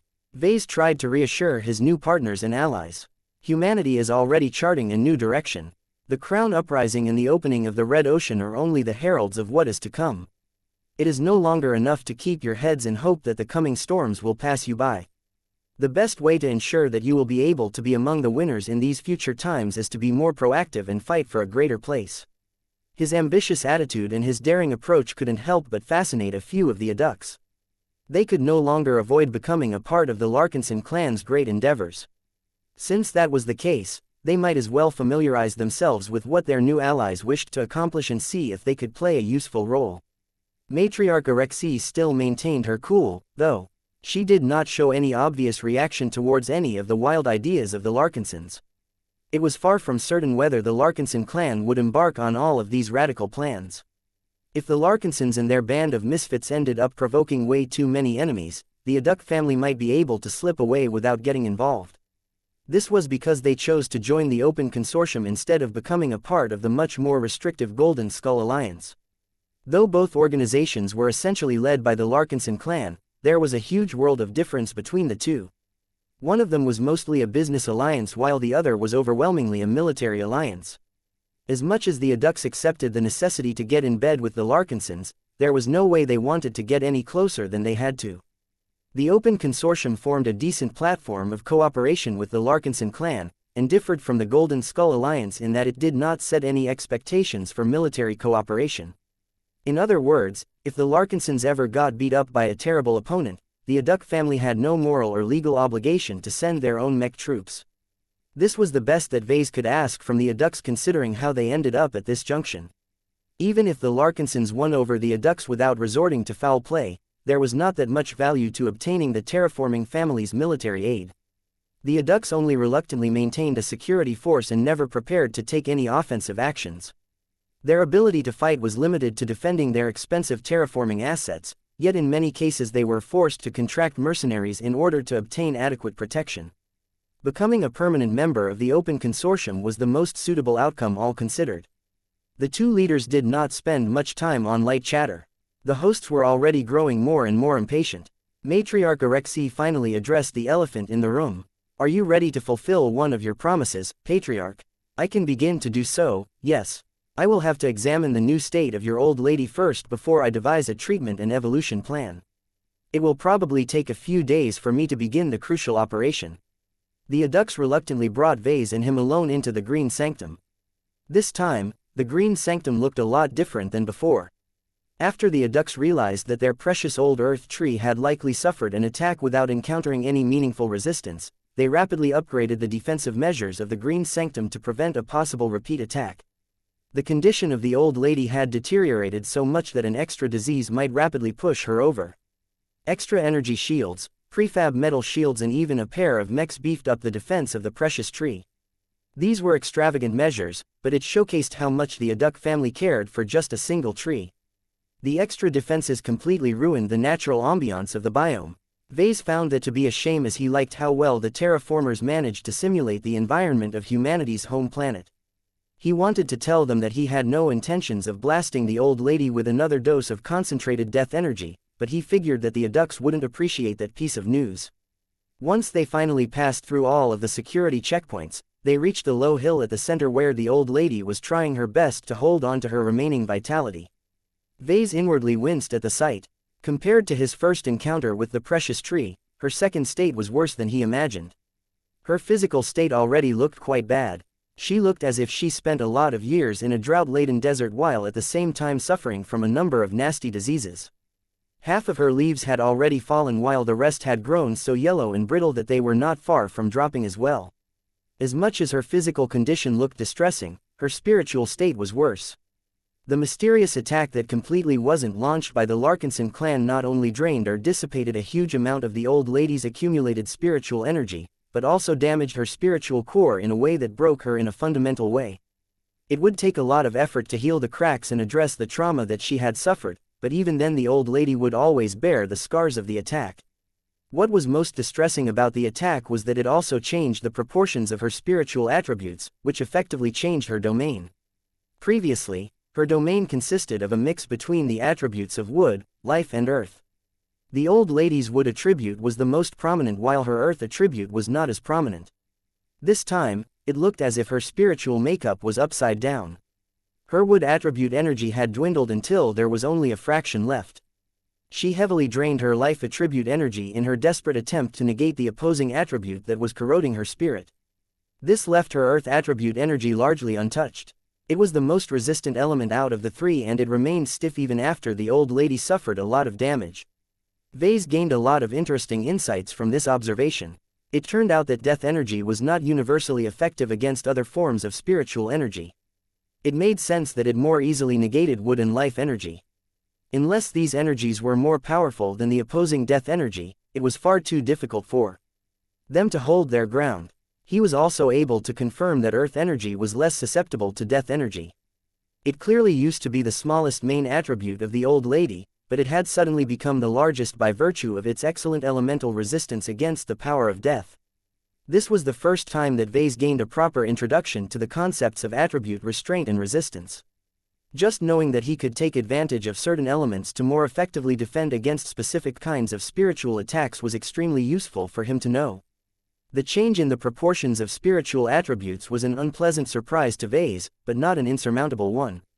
The new design spirit or ancestral spirit that he intended to make only utilized the old lady as a source of ingredients. As long as she retained a sufficient amount of wood energy and life energy, Vase had enough of a base to create a new and improved old lady. Perhaps he could even take advantage of the altered state of the oak tree to take a few creative liberties with his spiritual design. Can you do it, Patriarch Larkinson? The Aduk matriarch asked. Vase nodded. No problem. The process will be a bit more convoluted, but I can guarantee you that my success chance is still close to 100%. The only variable that you need to worry about is whether the reborn old lady closely matches her original nature. My methods are a bit imprecise. Don't worry, what I will make out of her will still be recognizable to your family. Let us hope that will be the case. Chapter 4018 Second Heirloom. There was a reason why Vase not only drove a hard bargain but also resorted to foul play in his clan's negotiations with the Aduk family. The Aduk family possessed a highly useful and relevant secret method that the Larkinson clan did not possess. Obviously, this was a grave state of injustice. As a valiant agent of truth and order, it was up to a hero like Vase to correct this travesty.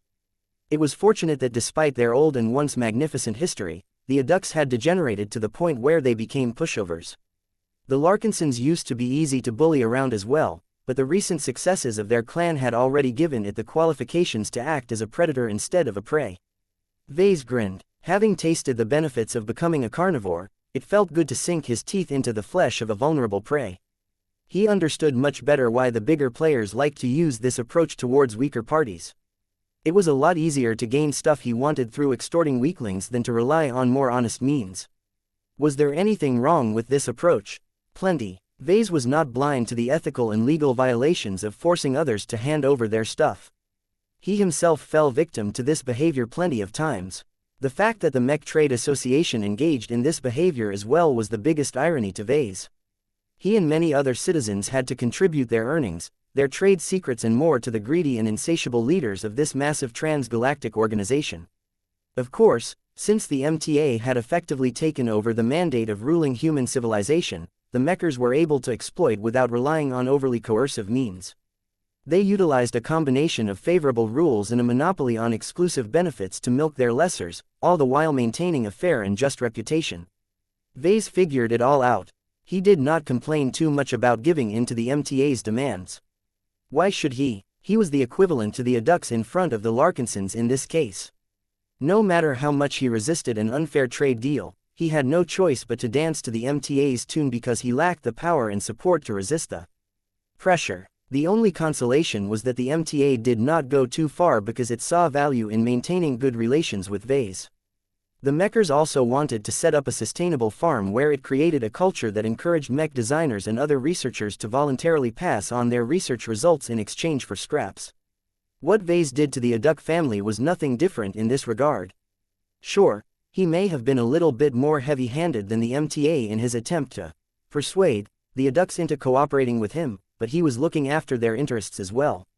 Once the adduct family seriously cooperated with the Larkinson clan and began to develop all kinds of miraculous new applications at the Tea Institute, Vase was convinced that matriarch Alexei Adduct and her scions would taste the sugar that came with cooperating with a mech designer as amazing as himself. Just like the MTA, Vase learned to wield the power of mutually beneficial agreements to form a network of dependable allies and helpers. He had come quite far since his starting point. Before he knew it, he and his clan established profitable ties with the Survivalist faction, the Transhumanist faction, the Hexer people, the Glory Seekers, the Cross Clan, the Wildfighter Association, the Heavensward Association, the Murphy family, the Voikin family and many other smaller individuals' organizations through the Open Consortium and the Creation Association. Naturally, there was also his large and expansive customer base, one he was keen on expanding even further. The power of the market did not just lie in being able to earn a lot of money by selling products. What Vase as well was the influence and power he gained from building up a large following. His clan and mech company were still not too far away from small fry in the new frontier. The easiest way for them to become unassailable was by establishing a strong and vast network of interconnected interests. He still had a long way to go before his network reached this point, but he had come one step closer to becoming a bulwark in the Red Ocean by roping in the Adduct family. Flush with this recent success and having obtained a lot of inspiration from observing the old lady's injured state, Vase became engrossed by all of the new possibilities he could explore. Just the fact that he gained access to two brand new spiritual attributes substantially widened the range of spiritual products he could make. As an original source of both low-grade wood and low-grade earth spiritual energy, Vase already regarded the old lady as his latest spiritual livestock. However, compared to the value of a single special oak tree, the Adduct family possessed an even greater treasure. The best had yet to come. Shortly after he concluded his second visit to the Green Sanctum, Matriarch Alexei was finally ready to lead him to another chamber where the Adduct family stored its second great treasure. "We have never hid the old lady from the public." The matriarch spoke. "Though she is valuable, she is just a tree in the eyes of other people. She served as an excellent decoy for our second and more obscure heirloom. What I am about to show you is one of our greatest secrets. It is both the instigator of our family's exile from the Terran Confederation and also the reason why our terraforming services have earned a decent amount of renown in our line of business." Vase became more fascinated by her explanation as they left the Green Sanctum far behind them and headed towards the stern of the Adduct family's flagship. Along the way, they passed through numerous biolabs, analysis departments, training halls, machine shops and other interesting facilities. Though the Adduct family wasn't as large and strong as the Larkinson clan, their ability to transform lifeless planets that were inhospitable to human life into globes filled with green and life was absolutely amazing. Vase and every other Larkinson had no idea where to begin if they ever wanted to do the same. As the minutes passed by, Vase eventually noticed that they were heading awfully far away from the protected center of the Green Dream. "Where are we heading to, Matriarch?" "The main engineering bay," the head of the Adduct family replied.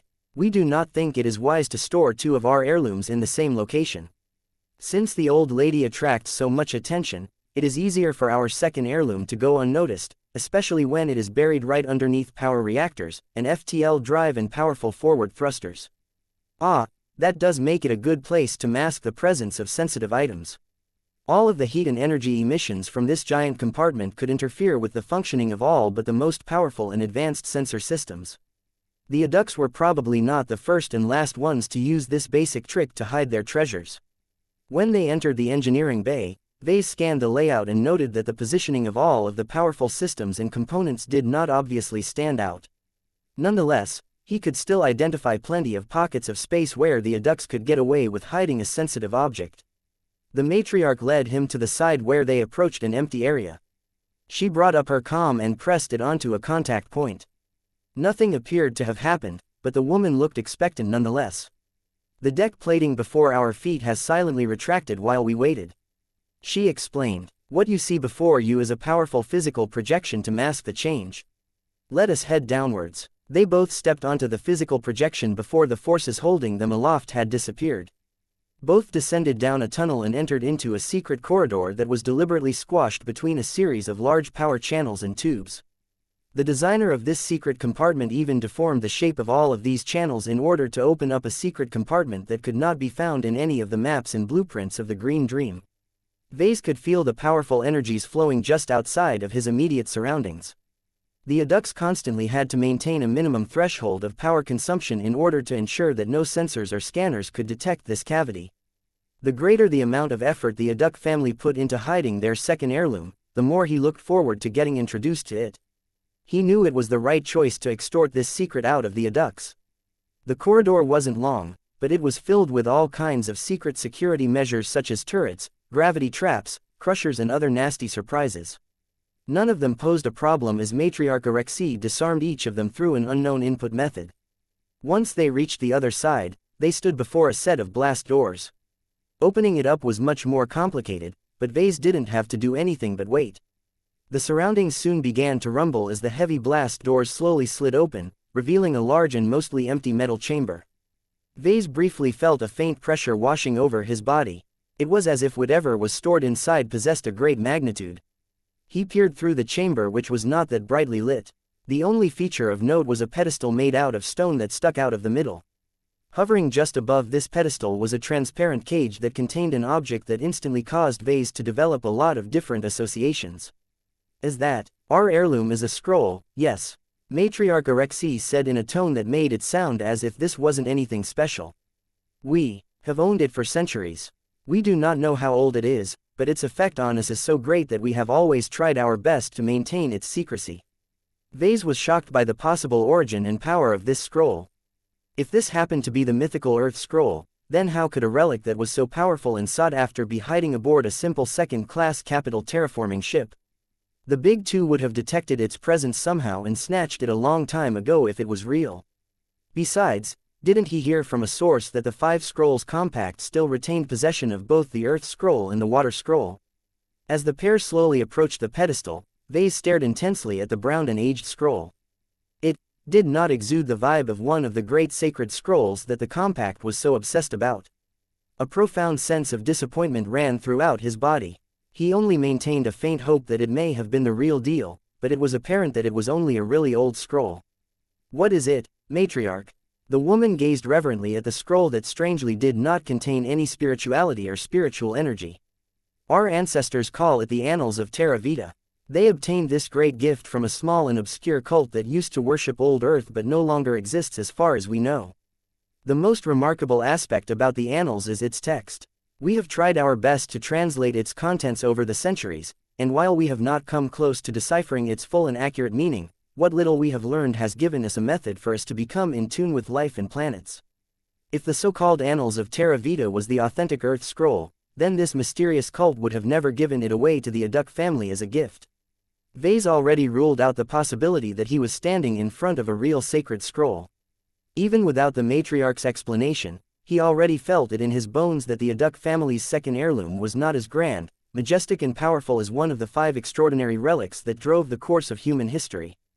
A different possibility came to mind, though. He did not think it was a coincidence that the relic came in the form of a scroll. Was it possible that it was a copy of the Earth Scroll? The very notion of this possibility was enough to stop his heart. Chapter 4019 Dense Letters. As Matriarch Alexei Adduct briefly told the tale of how her ancestors obtained the Annals of Terra Vita. Vase had plenty of questions about the origin and the history of this supposedly small and obscure Earth cult that was about to pass on a relic of this magnitude. He was already convinced that this unknown Earth cult was related to the 5 Scrolls Compact in some way. There were just too many coincidences and indirect relations to make it unlikely that the two had nothing to do with each other.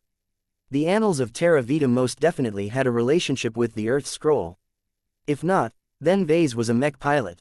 The scroll itself is not that special. Matriarch Alexei admitted in a soft tone.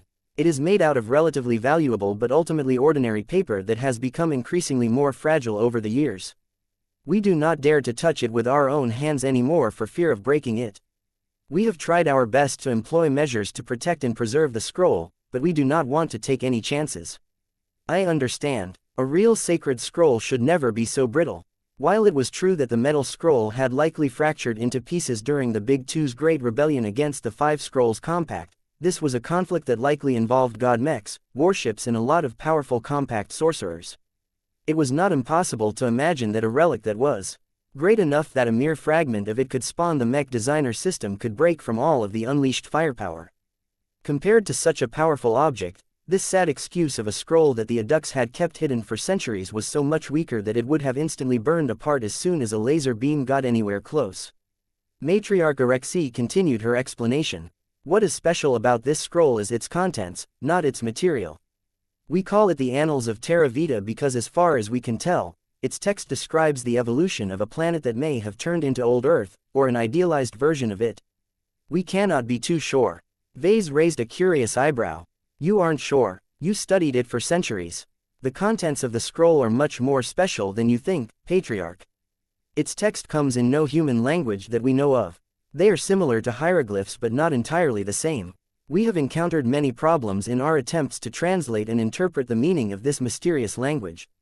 Our progress has been slow because we cannot utilize any form of electronics, computers and even biocomputers to record and analyze its contents. That sounds strange. Can't you just take a picture with it using your implant or something? Matriarch Alexei grimaced. The content of the Annals of Terra Vita is protected by security measures that we cannot even begin to understand. Our implants malfunction and get scrambled whenever we make the attempt. Not even our attempts to reproduce the strange text has yielded any results. You will understand when you try to read its contents yourself. I advise you to put your implant on a lower setting to minimize the disruption or temporarily turn it dormant entirely in order to avoid a crushing headache. This sounded more and more mysterious. Vase had never heard of such a remarkable system of copy protection. I believe it is better to show you rather than talk about it further. The woman finally said, brace yourself. First exposure to the Annals of Terra Vita will induce a substantial shock to your mind and body. Some of our weaker members have even been knocked unconscious because of their inability to handle the remarkable power contained within. All of this made Vase more vigilant. He did not take her warnings lightly and already raised his mental and spiritual defenses. Blinky had also gone on alert in his mind. His companion spirit was not only an energy converter, but also the most powerful guardian of his mind. Please proceed, Matriarch. I am ready. Alexei Aduk did not open the transparent cage to roll out the paper scroll with her hands. That was far too crude and could damage the aged relic. Instead, she pressed her fingers against the surface of the pedestal and manipulated it in a special way so that an invisible force field gently rolled out the scroll so that it exposed its front side to Matriarch Alexei and Patriarch Vase. The former did not exhibit any strong reactions when she gazed upon the mysterious text of the Annals of Terra Vita. Her spirit only briefly fluctuated before she was able to get a handle on herself. Vase on the other hand felt as if a giant metal fist had just punched his mind. He could not properly describe the outpouring of power that slammed into his system, only that it was weighty and a completely new experience to him. He fully understood why the matriarch spoke with such caution about what might happen. Fortunately, the initial shock did not last too long. The pressure from the scroll had dropped to the point where Vase could slowly regain his wits. He shook his head and did his best to regain clarity, but the buzz in his brain made it difficult for him to recover as fast as he wished. It helps for you to recover if you don't stare directly into the scroll. I suggest you spend a few minutes staring right next to it so that you can recover and acclimate to the power of the annals. Also, don't forget to turn off your cranial implant or else your headache will only grow worse. He did as she suggested and found that this was indeed a good way to get a handle on himself. Switching off his Archimedes ruble made the biggest difference to him. As soon as he temporarily turned his cranial implant offline, it was as if his head was doused with refreshingly cool water. Vase did not find his current state to be too pleasant, though. He had grown so accustomed to the benefits of possessing a partially digitized mind that he felt his thinking had degraded after losing access to his implant's many convenient functions. He wondered how a simple paper scroll could achieve this effect. He was incredibly curious to start reading the scroll, but he felt he still needed time to adjust before he properly gazed at its contents. Keeping Matriarch Alexei Adusi's words in mind, Vase kept the scroll in his peripheral vision for now. He found that while the annals of Terra Vita still exerted a strange pressure on him, it was not as strong and violent as it could be. He had the feeling that keeping the relic in his vision in this manner only partially put him in the same phase of its contents. After 3 minutes had passed, Vase felt his mind had recovered sufficiently to observe the scroll properly. When he shifted his eyes, he became dazzled by strange words and a potent amount of energy locked within. The unknown black letters, if he could even call it that, were seemingly painted by a calligraphy brush of sorts. Vase could feel the flow of every brush stroke as the unknown letters densely packed into the surface of the scroll as if it was trying to cram as much information onto the surface as possible. There was no distinct formatting or structure to the contents of the annals. It just appeared as a giant wall of text that was made up of hand-painted letters whose meaning escaped him. They were completely unlike any human or alien letters that he had come across in his life. He fully believed the Aduk matriarch when she claimed that they had failed to decipher it even after studying it for centuries. Although the shape and meaning of the letters completely passed him by, there was more to them than was apparent on the surface. The letters on the scroll were charged with spiritual energy. Pure, concentrated spiritual energy was locked within each letter and stroke. Whether it was due to the use of a special ink or through a wondrous feat of spiritual engineering, whoever made this scroll managed to infuse every letter with rich and powerful earth-attributed spiritual energy. As Vase ignored the letters on the surface and used his spiritual senses to examine the locked spiritual energy more directly, he briefly gained a faint impression of old Earth in the various stages of its evolution. This hallucination only lasted for a short time. As Vase tried his best to understand the meaning of the text, he found that he was unable to get a handle on it. Whoever made this scroll possessed such exquisite control and technique that each letter was practically an advanced product of spiritual engineering. It was as if each letter contained a complete book or comprehensive software program. With thousands of letters on this single page alone, that meant that this paper scroll might contain an entire library's worth of data or instructions. Unfortunately, none of his attempts to interpret the scroll succeeded. His perceptive abilities allowed him to observe the surface of these dense spiritual letters, but that didn't mean he could understand their actual meaning or significance. It was just like looking at the interior of an FTL drive.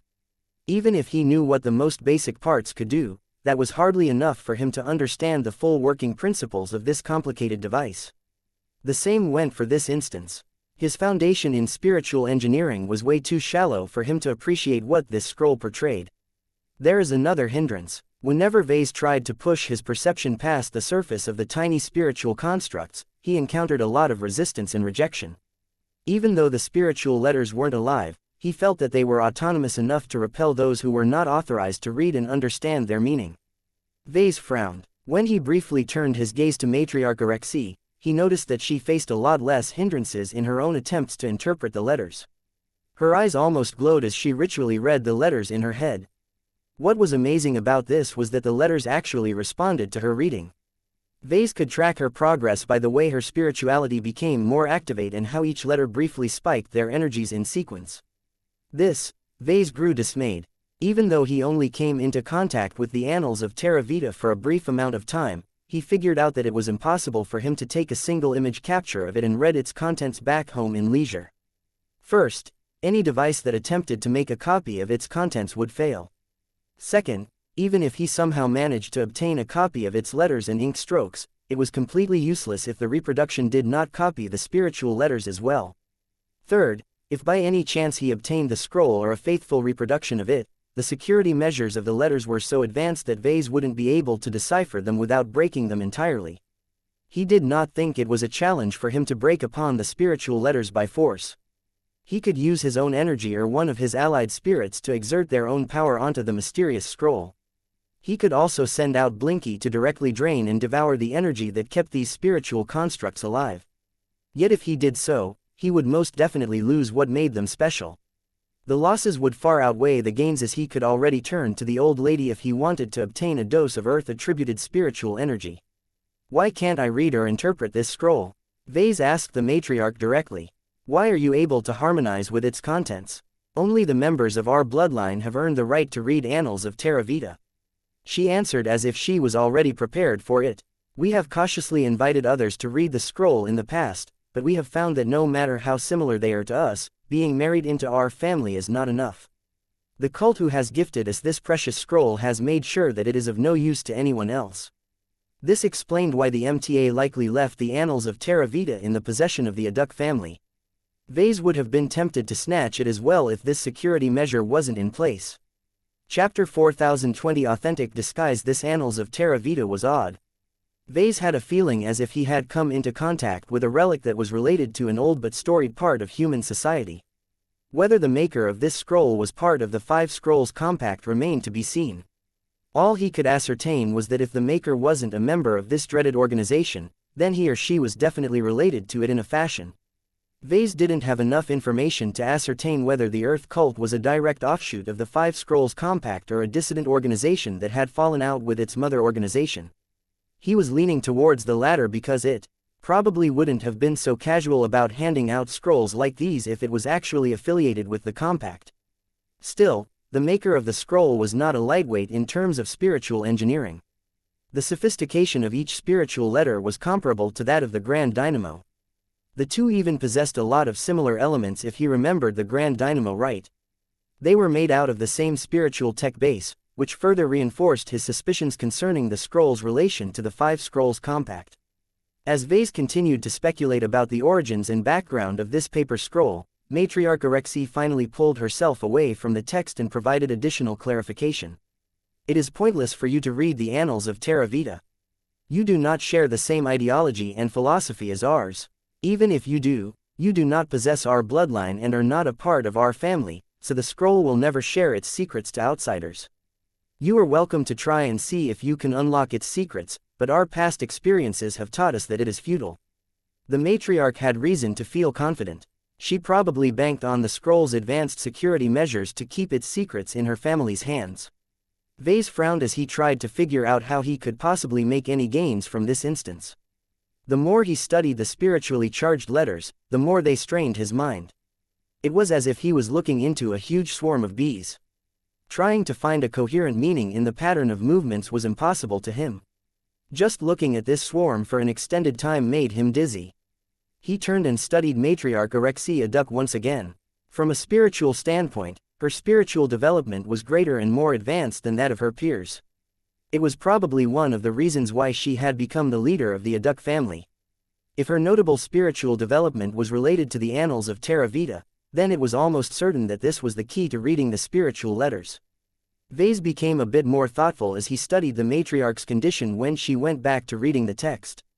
The way in which her spirit reacted to the letters and vice versa reminded him of encryption and other electronic security systems.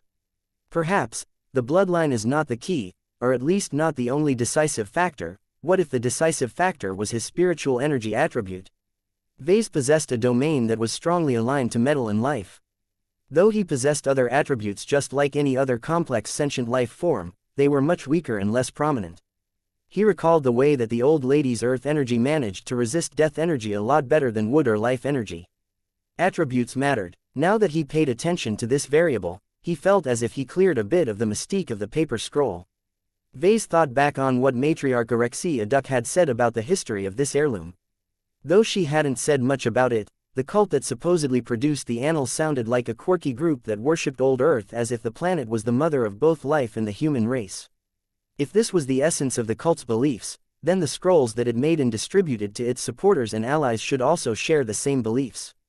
He widened his eyes as he made an important realization. If the scroll indeed only reacted to those who venerated the cradle of humanity, then it had effectively played a powerful filtering and sorting role to the Aduk family. Only a minority of the Aduks had fully activated their spiritualities and developed wood, life and earth attributes. Previously, he thought that these people tended to be the smarter and more talented members of the Aduk family as most of them were higher ranked than the rest. This might not necessarily be wrong, but their powerful spiritual development also led him to believe that the Aduk family essentially chose their leaders and entrusted greater authority to those who reacted the best to the annals of Terra Vita. The result of establishing this mechanism was that the Aduk family would always be ruled over by leaders that deified Old Earth. Vase even suspected that the maker of the scroll deliberately designed this mechanism to achieve this result. This way, the Earth cult would be assured that the Aduk family would always be a supporter to its cause. In any case, the same measures that ensured the Aduks would remain respectful towards Old Earth also hindered people like Vase from reading this damned scroll. Matriarch, what does this scroll actually say? Is it more than just a factual recounting of the evolution of Old Earth? As far as we know, the scroll is that and more. Orexie slowly answered as she took a brief break from reading a bunch of spiritually charged letters. The contents may sound dry, but there are hidden meanings and lessons in what we read. It is what makes the process of reading the scroll so profound and eye-opening. Even if I have read this scroll many times, I can still uncover a new meaning or derive a new lesson from the letters. Can you provide any details or examples of this? Vase curiously asked. No, I am unable to oblige you, Patriarch Vase. As soon as we read and develop our own understanding of the contexts of this scroll, it becomes locked to the point where we cannot divulge anything we know. How convenient. Whoever made the scroll sure knew how to protect his intellectual property. There were so many mechanisms that prevented people like Vase from stealing the contents of this damned scroll that it was bound to contain valuable knowledge. The harder the scroll tried to protect its information, the more Vase wanted to crack it open. The question was how he could accomplish this goal. After observing Matriarch Orexie once again, he suddenly came up with a bright idea. He subtly roused Blinky and commanded his cat to perform an interesting experiment. Moreau, the companion spirit, spat out the small samples of spiritual energy that it had borrowed from the old lady. Her state might not be good at the moment, but Blinky only took out a small bite from her injured form. The old tree should still be able to hang on in the short term. With the help of Blinky, Vase temporarily took hold of the old lady's energy and tried to cover it over himself like a shell or a mask. His vibe and demeanor subtly changed as he put on a coat that was primarily made out of earth energy. Even Matriarch Orexie noticed a few traces. She looked at Vase in confusion. Vase didn't pay attention to how the matriarch regarded him. He only had eyes for the annals of Terra Vita. His lips curled. It was working. The earth, life and wood energy that he had adopted as a disguise successfully produced a sympathetic reaction from the annals of Terra Vita. Apparently, its security measures worked similar to a security software program that wasn't governed by a clever AI. The spiritual constructs weren't alive in the truest sense and were unable to act outside of their instructions. In other words, they only operated according to the instructions programmed by their maker. The creator of this scroll probably never imagined that a freak like Vase would appear who could fake his affinity for Earth. It could also be that the Aduk matriarch wasn't entirely sincere about the origins of the scroll. There was a distinct possibility that it was never supposed to be the exclusive heirloom of the Aduk family. As long as any sincere worshipper of Old Earth passed the test, the scroll should be willing to reveal its secrets to that individual.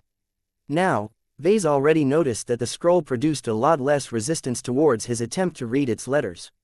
The pressure was not as great and he started to feel as if the scroll was beginning to welcome his gaze. Let's see if this works this time. The spiritual letter still resisted his probing. He felt as if he managed to get past the front gate of an office building but got no further than the foyer. The damn receptionist was sneering at Vase as if he was a filthy peasant.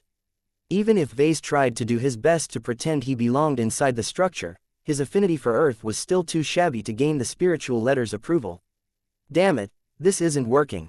His disguise was too flawed. It didn't matter how much Earth, life and wood energy he gathered. It wasn't doing anything and it didn't convey anything except the bare minimum. Even if he had more, he had a feeling that he still wouldn't be able to pass the spiritual letter's test. The best and most straightforward way to get past this hurdle was to play by its rules. This was impossible for Vase because he already fixed his domain. Wait, there's another way. What if he created a spiritual entity that not only possessed the right mix of spiritual attributes, but also possessed the sincerest possible respect towards Old Earth? His eyes lit up. This was a fantastic idea. Humans were always more complex and were also spiritually deficient. If he created a powerful new spiritual product based on the old lady, he could borrow her identity and fool the scroll's security measures. The new design spirit he had in mind would be anything but a fake. She would truly be sincere about respecting Old Earth. He already intended for the new and improved version of the old lady to retain her strong association to humanity's home planet, but now that he came across the annals of Terra Vita, he intended to supercharge this connection. Hehehehe, now that he formed a solid plan that had a high chance of getting past this barrier, he no longer pushed so hard to decipher the spiritual letters. Instead, he used the remaining duration of this session to speculate what secrets this mysterious scroll held. The fact that it was made by a skilled spiritual sorcerer or engineer built up his hopes. There was no way such a powerful figure would waste his time on setting up all of these exhaustive security measures just to hide the recipes of his favorite meals. Would Vase be able to access the library of the cult that produced the annals? Would he gain access to secret records that detailed the history of the Five Scrolls Compact?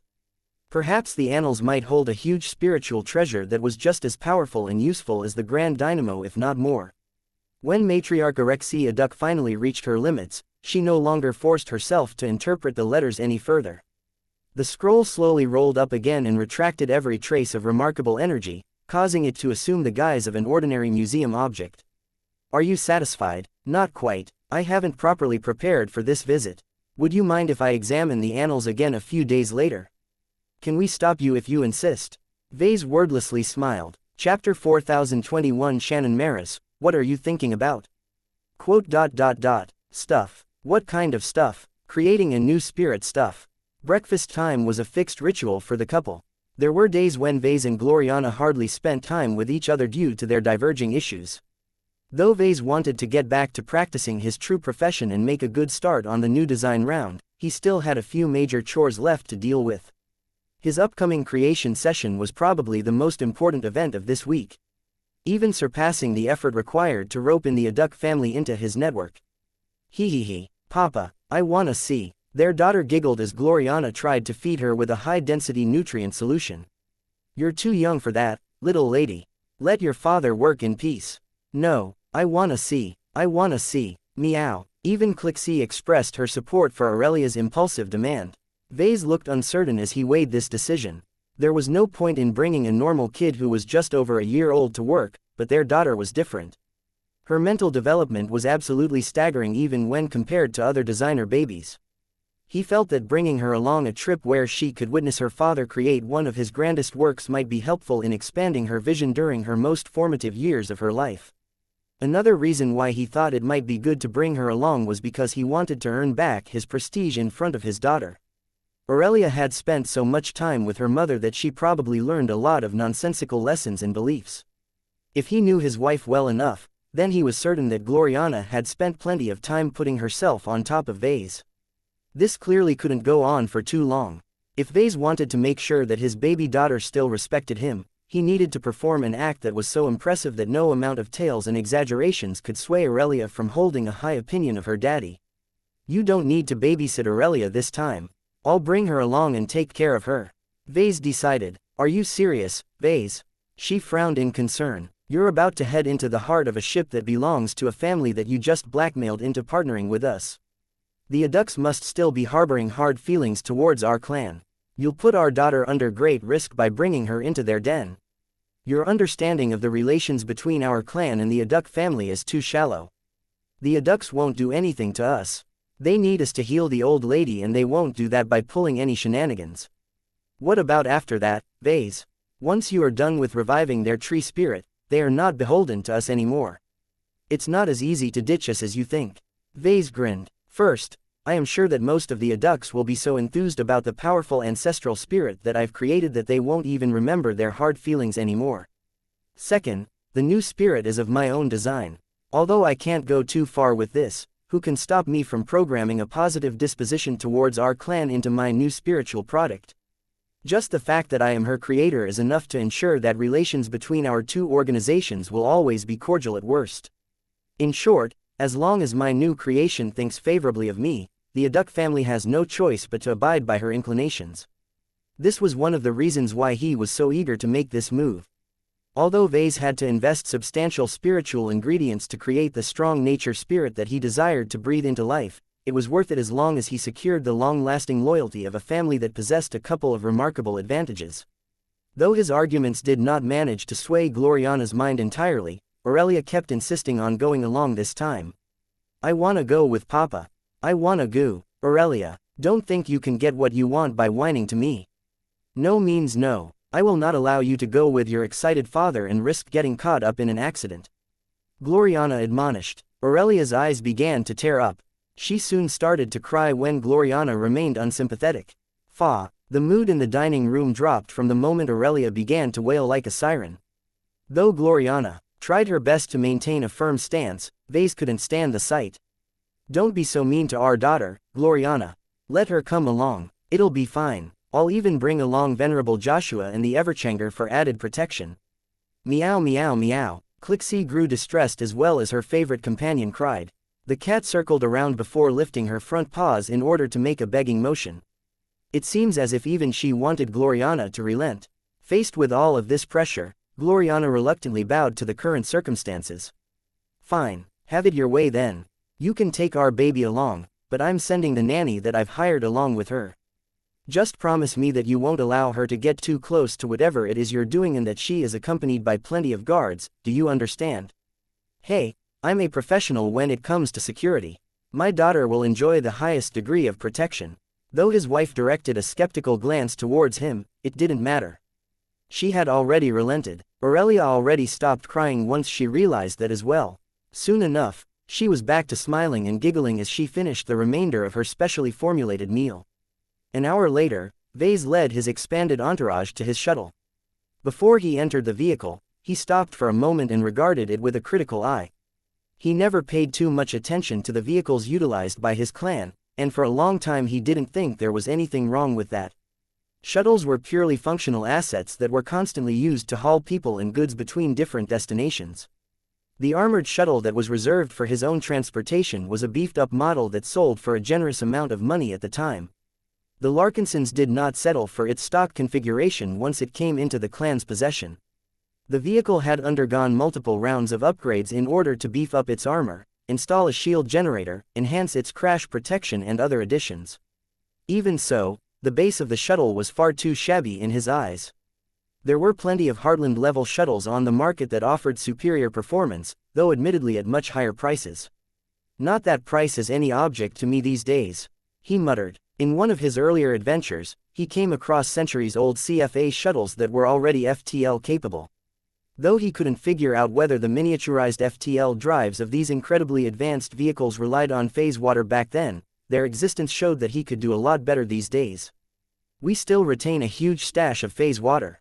There is no excuse for me to get a new shuttle. Maybe I should design it myself.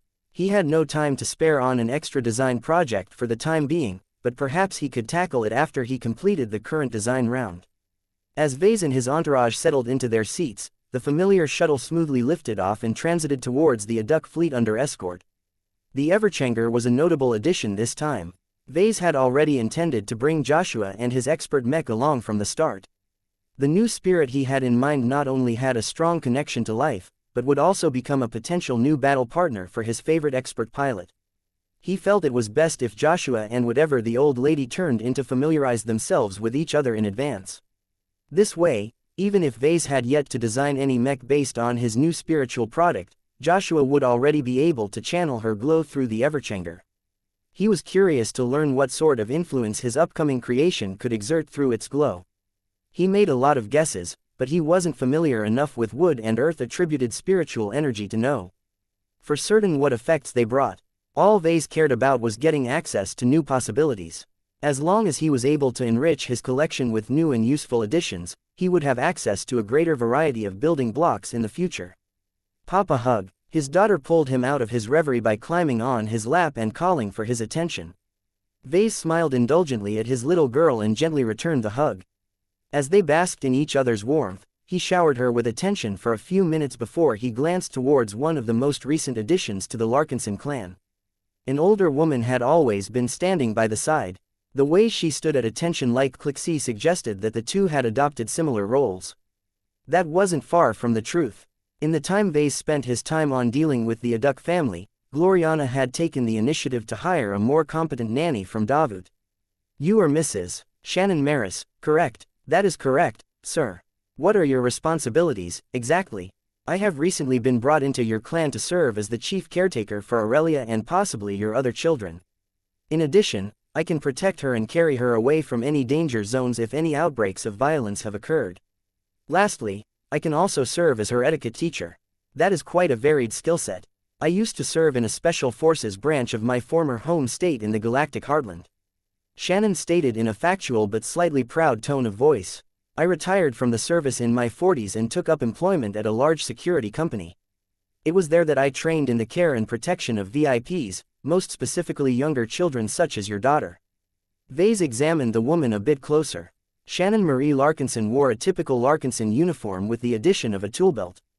Her short, auburn hair along with her matronly appearance did not give out the vibe that she used to be an elite soldier, but looks could be deceiving. He was certain that she benefited from a lot of combat-oriented augments.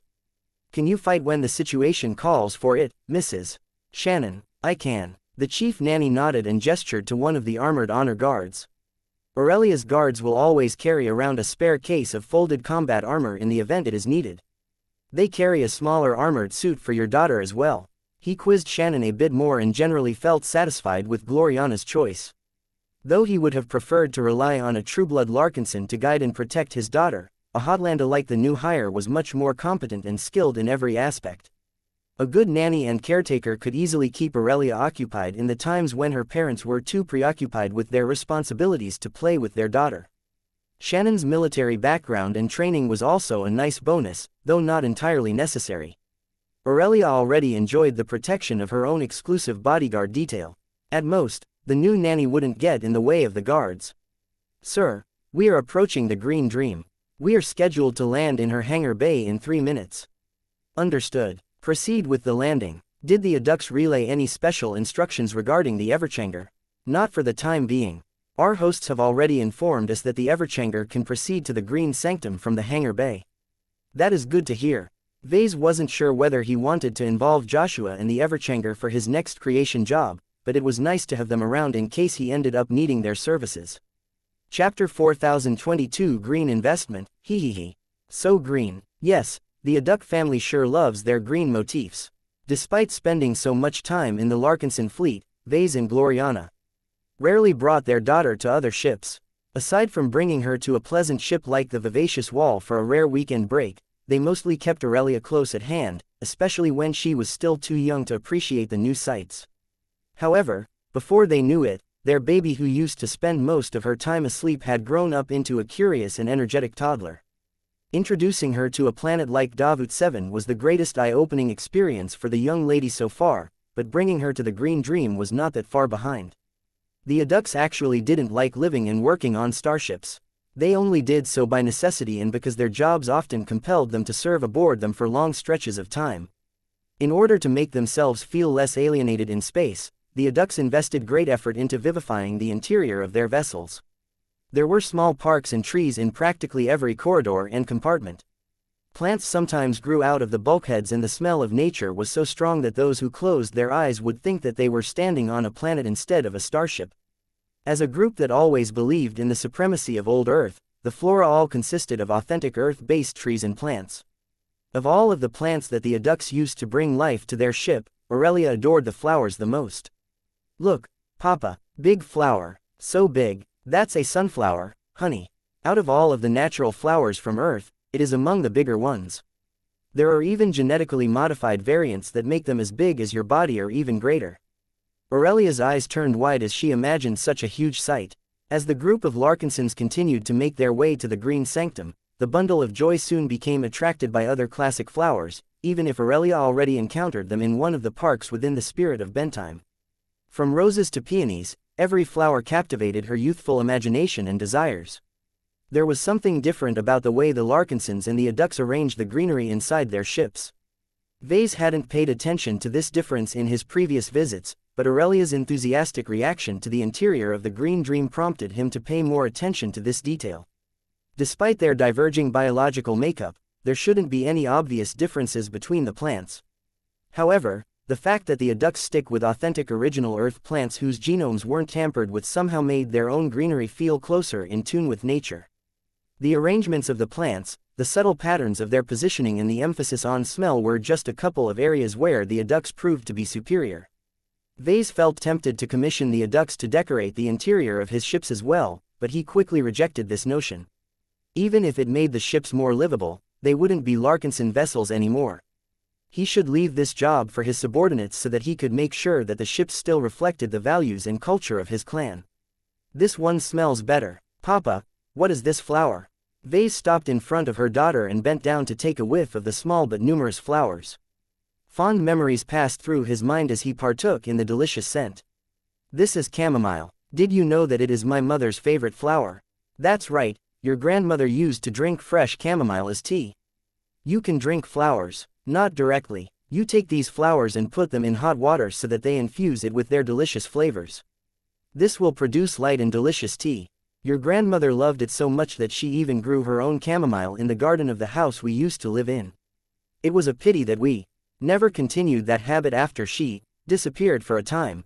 Aurelia grinned at her father. Grandma is back now. Drink tea together. Vase knew that the superior mother had already introduced herself and kept Aurelia company a few times. However, Aurelia almost certainly did not comprehend the true state of her grandmother's. Your grandma can't drink tea. She isn't in the right state to do so anymore, he gently said as he pulled her away from the chamomile flowers. We can do plenty of things with her, but drinking tea is not one of the activities we can do together. Why not? Because she isn't here. She stayed behind in the Milky Way, the home we left behind. Aurelia looked confused. Grandma is here. Not exactly. Vase tried and failed to explain that their mothers were not actually physically present in the Red Ocean, but there were limits to Aurelia's accelerated cognitive development, so he quickly ceased the attempt. When their group eventually arrived at the Green Sanctum, Vase had to leave most of his guards behind, though his insistence was enough to allow Aurelia, Clixie and Shannon Maris to proceed past the security gates. Vase did not particularly care about leaving behind his guards because he already had access to a stronger one inside the Green Sanctum. As soon as he and his diminished group reached the low hill at the center of the reinforced biome, a resplendent green-coated expert mech stood before a pair of Auduck mechs. The mechs utilized by the Auduck family never impressed Vase. The pair before him were getting on in years and weren't particularly impressive when they were in their prime. Whether it was the Knight mech or the Swordsman mech, neither of them possessed any notable strengths other than their economy, their low and easy maintenance requirements and their ease of use. The only reason why their hard performance metrics did not fall behind the Bright Warrior too much was because they were Heartland-level products. Compared to these relatively ordinary mechs, the Everchanger completely stole the show. Just as he expected, the Auducks who had gathered in the Green Sanctum became completely fascinated by this exceptional living mech. Vase doubted that the Auducks had many people who could appreciate the exquisite craftsmanship of a masterwork mech, but its inherent spiritual foundation was probably a great drug to a group that never experienced the charm of living mechs before. In order to achieve the greatest possible impact to the Auducks, he had instructed Venerable Joshua to turn off every glow and resonate with his expert mech to a modest degree, causing it to radiate its naked presence without any additional factors. The small crowd that had gathered at a respectable distance from the expert mech showed that it indeed made a potent impression. Patriarch Vase, welcome back to the Green Dream. Kievanar Auduck greeted him before he glanced at the little girl that was already enjoying the scenery. I see you have brought your daughter with you as well. Vase smiled. I felt it would be nice to bring my kid to work today. Don't worry, she's young and curious, but she won't get in the way. Though the Auducks thought it wasn't wise to bring such a young girl to an occasion like this, they just chalked it up to another eccentricity of the Larkinsons. They only exchanged pleasantries for a little bit until Matriarch Alexei Auduck arrived before him with an expectant expression. Let us not delay this matter any further, Patriarch.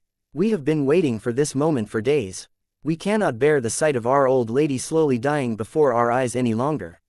Relieve her of her suffering and bring forth the rebirth that you have promised. Vase turned serious and nodded. Understood. I am eager to get on with this as well. Please tell your men to back off and maintain a healthy distance from the old lady. Though I don't anticipate any danger, I am afraid they might disturb the process if they interfere with my work at an inopportune moment. We will make sure that you will have enough room to perform your procedure. The Auducks moved quickly and without any fuss. They were all curious and eager to witness the revival of the old lady up close, but they could not disobey instructions from above. Even the pair of Auduck mechs stepped backwards in order to give Vase more space. Vase also made sure that his daughter kept her distance as well. Shannon held the little girl in her arms to make sure that Aurelia stayed in place. You be a good girl and keep your nanny company, okay? Naturally, the Everchanger remained rooted in place. Its strong vitality made for a convincing case that its presence was vital to the process. Joshua, please send over the packages. Will do, sir. A small storage bay slid open before a couple of small crates floated out. The metal lockboxes quickly flew towards Vase before stopping in front of his body. He inputted different codes that unlocked the crates. Several different P stones became exposed, each of which exuded different glows that nonetheless felt as if they shared the same origins. The truth was that Vase collected every source of life spiritual energy that he had access to. He had already harvested small spiritual fragments from Venerable Joshua and the Everchanger. He also borrowed a spiritual fragment from the Superior Mother on top of that. Life only accounted for a sixth of her total domain, but it was still the real deal as long as this part of her spiritual makeup was isolated from the rest. Naturally, he also prepared a large spiritual fragment produced by Blinky in order to account for his own share. As an added bonus, he also prepared a full vial's worth of universal life attributed spiritual energy. His expression became extremely grave when he beheld the untouched vial of high-grade life-prolonging treatment serum. He did not dare to draw out the rich and potent universal life energy in advance because he did not have a container in his possession that could possibly store that much rich and potent high-grade spiritual energy. Have I gone crazy? Originally, Vase didn't intend to squander any amount of universal life energy, much less an entire vial's worth. He typically utilized just 5 to 10% of the energy of a vial when he created a number of his previous design spirits. This was more than enough to accelerate their growth, raise their potential and give them a head start in life. Wasting an entire vial of life-prolonging treatment serum to supercharge the birth of just a single spiritual product sounded extremely crazy. This was a clear loss-making transaction as the benefits of accelerating the growth of a new design spirit always had a limit. However, Vase had a hunch that it might be different this time. Though the old lady looked awful at the moment, Vase felt as if it was just begging to get watered by a huge dose of life. Trees are the origin of life. If there is anything that can produce the gentlest and most compatible form of life, it has to be a plant organism. Though Vase would have preferred to perform this experiment on a fruit-bearing tree, an old and remarkable oak tree that originated from old Earth was also an acceptable choice. A grin slowly appeared on his face as he tried to imagine what would happen if he used up so much universal life energy. If this works out the way I envisioned, there were only a few possible instances where wasting one of the precious vials of serums that he originally looted from the Life Research Association would turn into a profitable transaction. The goal he was aiming for was turning his new design spirit into a powerful producer of universal life energy.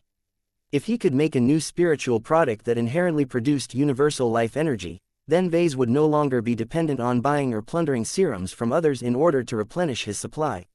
This would be a complete revolution. Chapter 4023 The Origin of Life. Of all of his treasures, the 5 high-grade life-prolonging treatment serums definitely ranked close to the top. Their monetary value alone was so high that he could readily buy several complete fleet carriers by exchanging just one of them to a large party. Even first-raters such as the Terrans and the Rubarthans would be willing to pay a fortune to buy the vials off his hands. Vase did not dare to flaunt them, though. That was way too ostentatious. Who knew if a secret commando group would swoop in and try to rob him blind the next day? In order to make sure that no one present here was able to recognize what he brought, he had made sure to transfer the serum into a different and less obvious container. Most serums were stored in classic thin, cylindrical test tubes. Vase didn't know why. Perhaps it was due to tradition.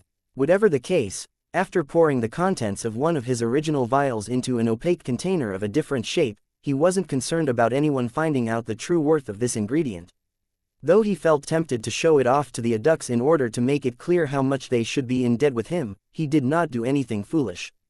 Vase already intended to subvert the new design spirit for his own use, so he figured that he did not owe the adducts anything more.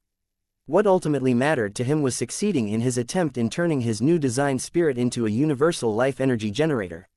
Perhaps it might be way too premature for him to embark on such an ambitious experiment, but Vase thought that the circumstances right now were much more favorable than at any other time. While neither the old lady nor his upcoming spiritual product were based on pure life energy, he believed that the combination of earth, life and wood attributed energy might lead to remarkable results as long as they were strong and abundant enough. Feeding an entity that consisted of these attributes with an enormous dose of pure life energy should lead to a huge amount of growth, far greater than that of any other spirits due to the extremely high compatibility between the different energies. Ever since Vase recently discovered that death energy was able to overwhelm life energy but got hindered by earth energy, he thought a lot more about the compatibility between different attributes. It should not be a coincidence that the old lady had developed a domain of wood, life and earth. The three each stood for different concepts, but they all nurtured and reinforced each other. Though his actual theories and assumptions regarding these bold experiments were a little shaky, Vase felt there was enough of a chance of producing an amazing result for him to go through with this costly gamble. At worst, he would still end up with a powerful earth, life and wood-oriented design spirit. Such an entity could provide a lot of assistance to the Larkinson clan's mech design projects, biotechnology products and spiritual engineering projects. Well, here is hoping that I can obtain more than that. He softly muttered to himself. He carefully checked the ingredients he prepared due to his heavy commitment to this experiment.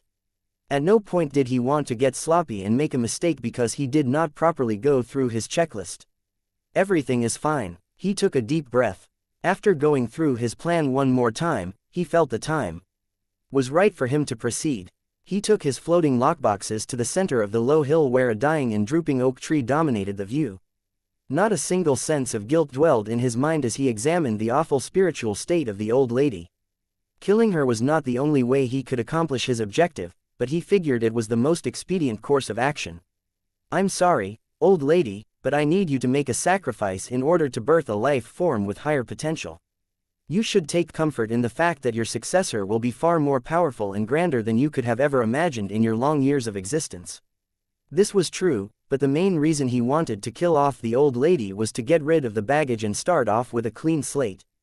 There was no way that Vase wanted the new entity to retain a strong sense of loyalty and attachment to the Aduk family.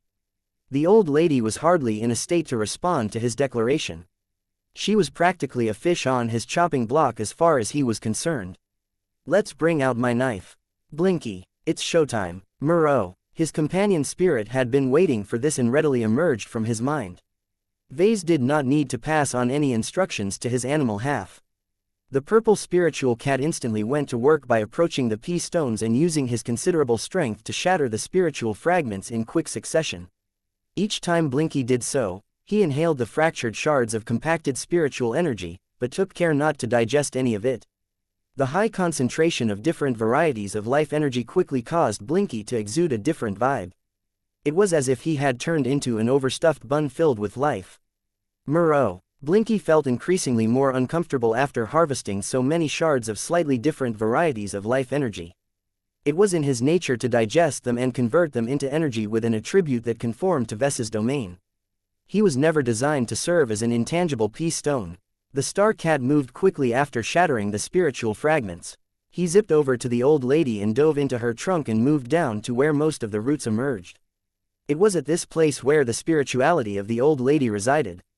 The cat did not spare any sympathy towards the wounded and dying spirit and easily killed her with a couple of attacks. After that, the cat quickly tore apart the spiritual remains of the old lady before combining the pieces with the shards that it had gathered moments earlier. Vase moved closer to the trunk of the tree and pressed his palms against the bark. The oak tree exuded a significantly different sensation from before. Now that it had become spiritless, the physical body of the old lady had lost the essence of its life. Vase could vaguely feel even now that the tree was deteriorating from the inside. The final source of support had disappeared, which caused this tree to worsen in many different ways. He faintly heard a few calls of alarms from the rear. The Aduks who were studying the current state of the oak tree all saw how its health had worsened to a faster degree. If not for the fact that Vase had warned the Aduks beforehand, he was sure they would attempt to mob him or something. The old lady was their most precious living relic and one that played a large role in shaping their own philosophies and beliefs. Come on, hurry up, Blinky. Moreau. His companion spirit was already working as fast as possible in order to piece together his strongest and most ambitious living spiritual product to date. Vase lent a hand to his own cat so that they could complete this important stage as fast as possible. Using his own spiritual energy as the binding agent, he combined all sorts of shards filled with other varieties of life energy together in a concentrated nucleus or heart of life. Not only that, He and Blinky shaped a shell in the form of a woman out of the shards that were largely derived out of earth and life energy. At the same time, they also created a lot of different spiritual components that Vase hoped might play a role in the functioning of the new entity. After Vase almost put together the form of their new creation, he readied his hidden vial and already began to draw out its potent universal life energy. He took a deep breath before decisively channeling all of the rich universal life energy into the center of his incomplete creation. Take it all and master its essence. The flood of rich universal life energy also coincided with the process that granted his new spirit the spark of life. A huge sense of weight suddenly overcame Vase and every other person in the Green Sanctum. Though the adducts were largely confused as to why they experienced a sense of oppression, they all quieted down and waited for the guest from the Larkinson clan to produce results. "Mama," Aurelia questioned as she stopped petting Clixie for a moment. A massive event was taking place, one that completely dominated the Green Sanctum. The more sensitive and developed members of the Adduct family sensed the outburst of life the clearest. Matriarch Arexi Adduct and many other leaders displayed more and more awe as they sensed the increasingly richer emissions of life from the base of the old tree. Meanwhile, Vase and Blinky tried their best to maintain control over this extreme process. Both of them came under a lot of strain in their attempts to channel so much universal life energy into their new creation. They tried their best to transform the universal life energy into a more self-contained ingredient rather than allowing it to merge and feed the other attributes.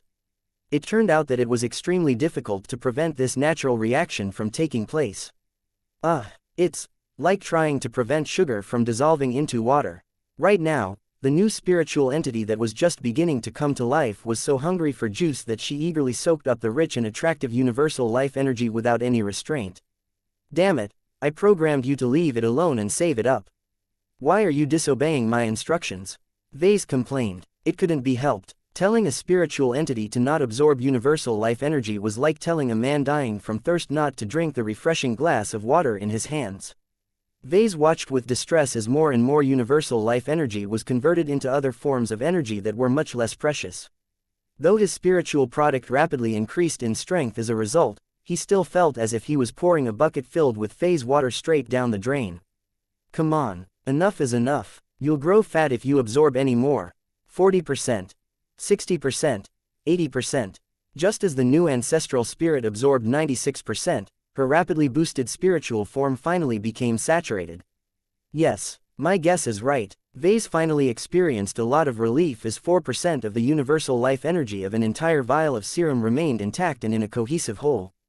The reason why it hadn't disappeared was because his greedy spiritual product finally couldn't absorb any more of the friendly energy. She had literally stuffed herself to her breaking point. It was as if Vase stuffed an excessive amount of sugar in a glass of water.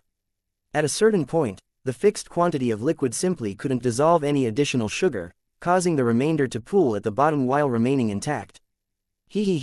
My gamble paid off, if only barely. Saving a fraction of the original universal life energy was better than seeing it disappear entirely. After a few more seconds, he became relieved as he confirmed that his powerful new spirit no longer messed around with the remainder of precious energy. Instead, she did as he originally programmed and created a small pool in her body that concentrated and protected the remaining universal life energy. With this remnant core of pure, concentrated life, the new spiritual entity rapidly matured even as she fully came to life. "Our tree, look at our tree, she's blooming to life." Even as Vase admired the rapid expansion of his most powerful spirit yet, he could feel the bark of the tree becoming moist, strong and filled with vitality. "Wait, this tree." Vase took a few steps backwards while Blinky flew out of the trunk and returned to his side. Both of them observed with increasing concern as the oak tree that used to be Old Lady not only returned to its prime, but also grew larger and taller before everyone's eyes. The roots of the oak tree sucked out all of the nutrients in the rich and fertile soil and rapidly converted them into new but incredibly strong plant cells. "What is happening? I don't know, but the old lady looks better than ever." Vase continually had to step back as the old lady continued to explode in size, reaching a state that caused the tree to match and exceed the height of a typical mech. "This is insane," Pesca Adduct stammered. "An unmodified earth-based oak tree should never be able to grow in size so fast. How has the old lady not exploded yet? This process completely breaks all common sense in my field." Nobody had any doubts left about the Larkinson Patriarch's claim that he could revive the old lady. From what it looked like, He did far more than that. He not only brought her back to life, but also granted her such a huge upgrade that her body turned into a tree that seemed to represent an entire world. As soon as the evocative creation process had reached its final stage, the spiritual product had fully come to life. The new spiritual entity contained so much life and power that she spontaneously manifested behind the enlarged tree. To many of the adducts, it was as if a literal deity had appeared before their eyes. Each of them couldn't help but sink to their knees in supplication. "Old lady, number, she's not the old lady," Matriarch Alexei Adduc whispered as she observed the motherly figure made out of earth, leaves and twigs with astonished eyes. "She is someone greater. She is, behold, members of the Adduc family." Vase ecstatically addressed the gathering in the green sanctum. "Through the sacrifice of your old lady, I have brought forth Gaia, the mother of earth and the origin of life." Hardly any Adduc could believe what they were hearing. Did this crazy mech designer truly claim to have created a literal goddess? What was even crazier was that Vase claimed to have created not just an ordinary goddess, but arguably one of the most powerful primordial deities of ancient human mythology. Yet as every Adduc who had revered the old lady throughout their lives gazed upon this superior transcendent life form, they all felt in the depths of their soul that Gaia had the power and the identity to prove the Larkinson Patriarch's words true. "Gaia," someone called out. "Gaia." A few more Adducs repeated the name. "Gaia." Everyone roared at once. Chapter 4024 Nurturing Mother. On this day, the future of the Adduc family changed forever, and so did the futures of many other people. Matriarch Alexei Adduc and the crowd of Adduc family members who were fortunate enough to witness this event in person had forever seared the birth of a goddess in their minds. Despite their secularist background and despite the high proportion of highly educated scientists among their family, practically every single member completely and utterly submitted to the newborn goddess. Their knees uniformly weakened as the pressure and presence of this ascended being graced Her Majesty over her first and most intimate flock of worshippers. The new goddess didn't even do anything aside from manifesting the form that Vase had designed for her, and already her appearance completely conquered the faith of the gathering of exogeologists, exobiologists, exoecologists, and other Adducs. This was strange, as the Adducs had encountered many amazing and impressive products of nature throughout the history of their family. Their terraforming work occasionally brought them to untamed planets that presented them with dazzling new exofauna and exoflora. Different life-bearing planets produced different living organisms that each adapted to the strange circumstances of their strange environments. They had come across gigantic lizards whose height approached that of a mountain. They encountered a hyper-intelligent queen exo-insect whose cognitive capacity matched that of a supercomputer. They had even stumbled upon one of the rarest wonders of the cosmos, a native life form evolved and that dwelled within the extremely inhospitable body of a red dwarf star. Any of these creatures were so powerful and such unlikely products of natural evolution that a lot of people would have no problem regarding these supercreatures as gods. Yet in the face of all of these biological wonders, the Adduc family firmly rejected this approach and always maintained the stance that no alien or creature was more special than the ordinary organisms of old Earth. To the Adduc family, life was a force that was fully understandable. They studied the mechanisms of DNA, RNA and genetics for many years and understood that almost every living being was based out of the same building blocks of life. While there were a couple of unusual exceptions in the Milky Way galaxy, such as the Sandman race, the existence of energy-based life forms was not unheard of in the scientific community. However, compared to the weak and utterly negligible Sandman, the appearance of the giant intangible woman whose body appeared to be made out of soil and tree branches completely broke their cognition. To them, no amount of learning could ever come close to explaining the existence of a deity that was far greater and more exceptional than a giant lizard or an enormous whale that could manipulate phase water. Although at first it looked as if this woman was nothing but an avatar of the old lady, the members of the Adduc family were extremely familiar with the vibe and feel of their living heirloom. The powerful woman that appeared before them only vaguely possessed a glow that resembled that of the old lady. The difference was that the new entity was far more powerful, far more majestic and far more directly connected to old Earth than one of its trees. It was as if they had been graced with the presence of the old lady's primordial ancestor, the woman who personified Terra and served as the origin of human life. Every single person in the green sanctum became captivated by dazzling illusions. It was as the grand emergence of a goddess that was close to their hearts completely exploded the faith they had accumulated over the course of their lives. Most of them saw visions that equated the goddess known as Gaia to old Earth. As one of the few people who received the privilege to travel to the Sol system and step foot on humanity's ancestral planet itself, Matriarch Erexia Duck felt as if she had revisited this life-changing period. She only experienced the same profound sensations as before, but also felt as if she had developed a greater understanding of the essence of old Earth. The matriarch and many adducts that had always looked up to humanity's home planet all became connected to Gaia in a way that was not an unfamiliar sight to the members of the Golden Skull Alliance. Vase, who masterminded this extremely significant sequence of events, did not look surprised at the reactions of the adducts. Though he detested religion and maintained the opinion that humanity should no longer be swayed by superstition, he recognized the benefits of wielding faith as a controlling force. He already calculated that the best and most surefire way to obtain the loyalty of the Adduct family was to bind them to the Larkinson clan in the form of a new ancestral spirit that took on the guise of a goddess. It did not matter that Vase had never fully disclosed the exact nature of his new spiritual product. He had obfuscated the fact that the birth of Gaia and her immediate insertion into the lives of the Adducts would have profound and permanent implications to the future of their family. He did so for the selfish goal of winning over the Adducts and ensuring that this family with a notable heritage would never think about escaping from his clutches. After all, he was the creator and effectively the controller of Gaia. The newborn design spirit and ancestral spirit may be vastly more powerful than any other entity he created thus far, but that did not change the fact that he was the reason she existed in the first place. As Gaia slowly became familiar with her new existence, she slowly gained control over her powers. The energies she released from her manifestation slowly toned down. This caused the atmosphere inside the Green Sanctum to lighten up as Gaia's presence no longer overwhelmed everyone as much as before. Even so, her birth already marked every single person aboard the Green Dream. Vase noted with considerable surprise that the spiritualities of Matriarch Erexia Duck and her other fellow Earth worshippers had been stimulated to varying degrees. Each of their spiritualities became more active than before.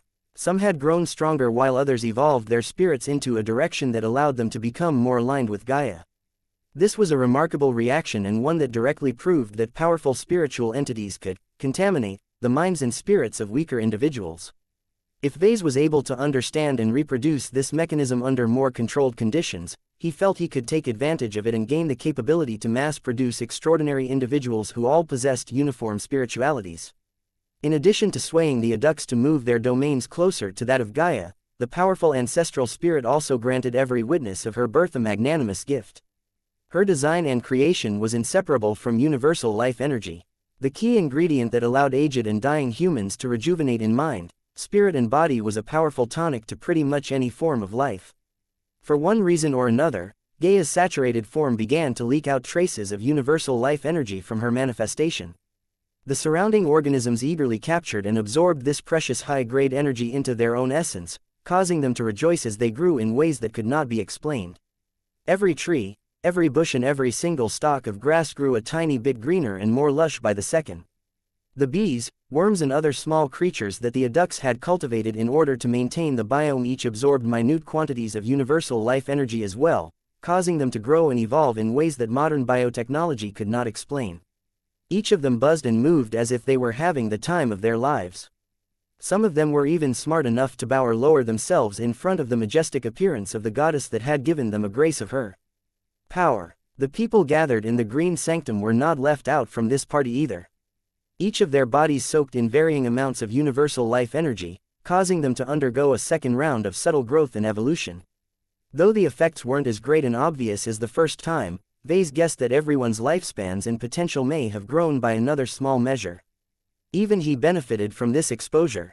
His dense body cells and his powerful spirituality all changed in ways that he couldn't describe but instinctively felt was beneficial for his future growth.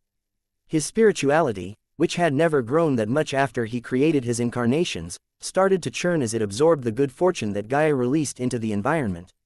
On one hand, Vase was happy that one of his most important aspects as a mech designer and a spiritual engineer had grown stronger. On the other hand, he was incredibly peeved that the universal life energy that Gaia was handing out like candy originally belonged to him. She was giving away precious energy that she should have kept in reserve. Vase felt a bit helpless but not too distressed. Gaia's domain somehow made it easy for him and many others to directly absorb universal life energy in a safe and efficient way. He already understood that if he attempted to directly absorb the energy of a high-grade life-prolonging treatment serum in its rawest form, it would never be as easy as it would feed every aspect of his spirituality, including the junk energy that was related to attributes that were either irrelevant or directly detrimental towards his personality and future development. There were parts about him that were impulsive, greedy and outright dangerous. If he indiscriminately absorbed universal life energy, those elements would definitely grow stronger, causing him to become increasingly more irrational and less able to control his more destructive urges. Vase even speculated that this form of indiscriminate growth may have been the root cause of the dark days of the Age of Conquest. Whatever the case, Vase valued stable and controllable development on his terms over quick fixes that ultimately forced him to pay a far greater price. This is different. He did not call Gaia the origin of life without reason. Part of the programming that he had added to his spiritual product was related to mastering and controlling life energy and other related energies. Vase could clearly see that this part about Gaia's ability had successfully manifested as he felt her gentle but powerful influence subtly guiding the universal life energy to directly feed Design's seed and therefore his domain. This is amazing. His eyes lit up. If Gaia could repeat this process to himself and other people, he could use her to safely accelerate people's spiritual development without generating too much sequelae. Of course, it remained to be seen whether it was safe and desirable to rely too much on her powers. Vase knew more than others that true growth had to be rounded and comprehensive. It was not enough to strengthen his raw spirituality. He needed to pay attention to other forms of accumulation as well. For mech designers, it was impossible for them to advance to senior and higher without spending a huge amount of time practicing their actual craft. Vase still had to design a lot more mechs before he could even be eligible to advance to senior. Even if he had discovered his growth direction and had a clear path ahead of him, the distance was still so great that he had to go forward by relying on his power. He knew that no amount of artificial boosting from Gaia could help him get closer to his next destination. Vase calmed down after he made this realization. Gaia's ability to harness universal life energy to efficiently boost other people's growth may be extremely precious to those who lacked talent in the spiritual arena, but her ability to nurture still possessed limits. One of them was the fact that she just used up a decent amount of universal life energy, an extremely rare and precious resource that Gaia might or might not be able to renew. Chapter 4025 Green Baptism. The show eventually came to an end. Gaia no longer continued to spread her gifts to the witnesses of her birth and slowly retracted her presence. Her majestic energy manifestation gradually faded until it was no longer visible. A lot of kneeling and prostrating adducts groaned as their goddess and the icon of their faith no longer graced them with her appearance. Drunk by all of the events, everyone still needed time to process all of the changes. The baptism that they had experienced a moment ago also produced follow-up changes that continually caused them to feel more energetic and invigorated than ever before. It was as if they had just become a few years younger. Not just the adducts, but plenty of others benefited from Gaia's baptism. Vase and Blinky grew stronger and more confident in their ability to harness spiritual energy and create amazing new products. The Everchanger's spiritual foundation enjoyed a minor quantitative and qualitative boost that advanced its unique development trajectory and strengthened its affinity towards life. Venerable Joshua developed an immediate intimacy and understanding of Gaia's personality and nature. While he hadn't been involved in the actual creation process, the expert pilot still possessed an undeniable connection to the Mother of Earth as he was one of the sources of her spiritual ingredients. Amazing, Venerable Joshua uttered as she still felt a faint connection to the new spiritual entity that had settled in the body of the former old lady. Life is such a miracle. Further away from the center of the hill, a group of people also benefited from this unexpected baptism of life. Shannon Maris felt younger, stronger and more active than she had years. The onset of aging had already affected her physical condition in many ways. Though she was still young enough to maintain her effectiveness on the battlefield, she was no longer as quick and spry as before. At least she thought that was the case. As a former Special Forces soldier, her body and foundation was much stronger than that of the surrounding scientists and administrators. Her body soaked up a proportionally larger share of universal life energy, causing her to feel as if she had just completed the most satisfying and rejuvenating workout in years. She bent her limbs and moved her body to test her rejuvenated form. Her bones felt firmer and her muscles became more supple again. Her genetic enhancements returned to harmony and her implants no longer generated that subtle feeling that they were weighing her down. Joining the Larkinson clan may have been the best decision of my life. Another member of the clan also harvested a lot of gains. Unlike the newly hired nanny, Clixie did not receive as many enhancements in her body. Other than rejuvenating her cells and extending their lifespans to a minor degree, the Rubarthan Sentinel cat did not notice too many differences to her body. Her health and physical state had already reached the peak of her species, so any further growth and improvement was nearly impossible to accomplish without resorting to drastic measures. Perhaps Gaia understood Clixie's circumstances, because much of the baptism that entered the cat's body flowed into her mind and spirit. As a sentient cat, Clixie was not stupid by any means, but now she felt she could actually keep up with the more complex thoughts of the humans we was. Surrounded by every day, not only that, but her spirituality received so much targeted nurturing that it had reached a critical point. A silent explosion occurred in her mind as her previously unimpressive spirituality not only bloomed with potential, but also became activated on the spot. With the help of the accumulation that she had received from bonding with Aurelia, Clixie fully managed to convert all of that latent power into activated power. Meow, Clixie cried out as the cat felt stronger and more alive than ever. She finally managed to take a critical step closer into catching up with the likes of Lucky and Goldie. She was no longer the weakest cat of the first family of the Larkinson clan. Even the prominent gem set in her golden collar grew a bit more lustrous. A bit further away, one other individual had obtained a lot of advantages from Gaia's birth. Aurelia's condition was different from Clixie and many other people. Her mind and spirit was exceptionally strong for her age, but her body was still in a fragile and growing state. Even if her designer body had already received a baptism from the superior mother, much of that only strengthened its future potential. The energies that Gaia channeled into the little girl's body not only strengthened it to a degree, but also deepened its potential to a higher degree. Compared to the superior mother, Gaia was considerably more skilled and adept at nurturing and improving human physiques. Life played a much greater role in Gaia's domain and formed one of the pillars that made up her existence. Even though she had only come alive a short time ago, the insane amount of high-grade life-prolonging energy that Vase had pumped into her existence had accelerated her growth beyond belief, thereby granting her immediate access to a wealth of abilities and techniques. "Mama!" Aurelia happily cried out as her body practically sang with joy at the remarkable substance they received. The remote consultants working for Witshaw and Uneka would definitely become astonished once again as the designer baby's growth pattern deviated even further from its original trajectory. New novels chapters are published as Aurelia and many other people silently came to grips with the life-changing gains of this remarkable event. The mood in the Green Sanctum slowly shifted back to a semblance of normality. It was only a semblance, though. The earlier baptism permanently altered every organism in this massive compartment, causing the biome to turn into a space akin to a blessed land. The adducts that recovered the soonest all became wondrous at the changes. To them, it was as if none of the planets they had terraformed in their careers could come close to the Green Sanctum in terms of fidelity towards nature and old Earth. "Everyone," Matriarch Erexia Duck spoke up as she rose to her feet and stood with a straight and proud back. "Each of you are probably feeling excited, but this is not the time to loosen our inhibitions. Control yourself, maintain a sober mind and watch your health. While I have no reason to believe that Gaia has meant us ill, it is dangerous to make assumptions. Every single member of our family must undergo mandatory medical examinations within 72 hours.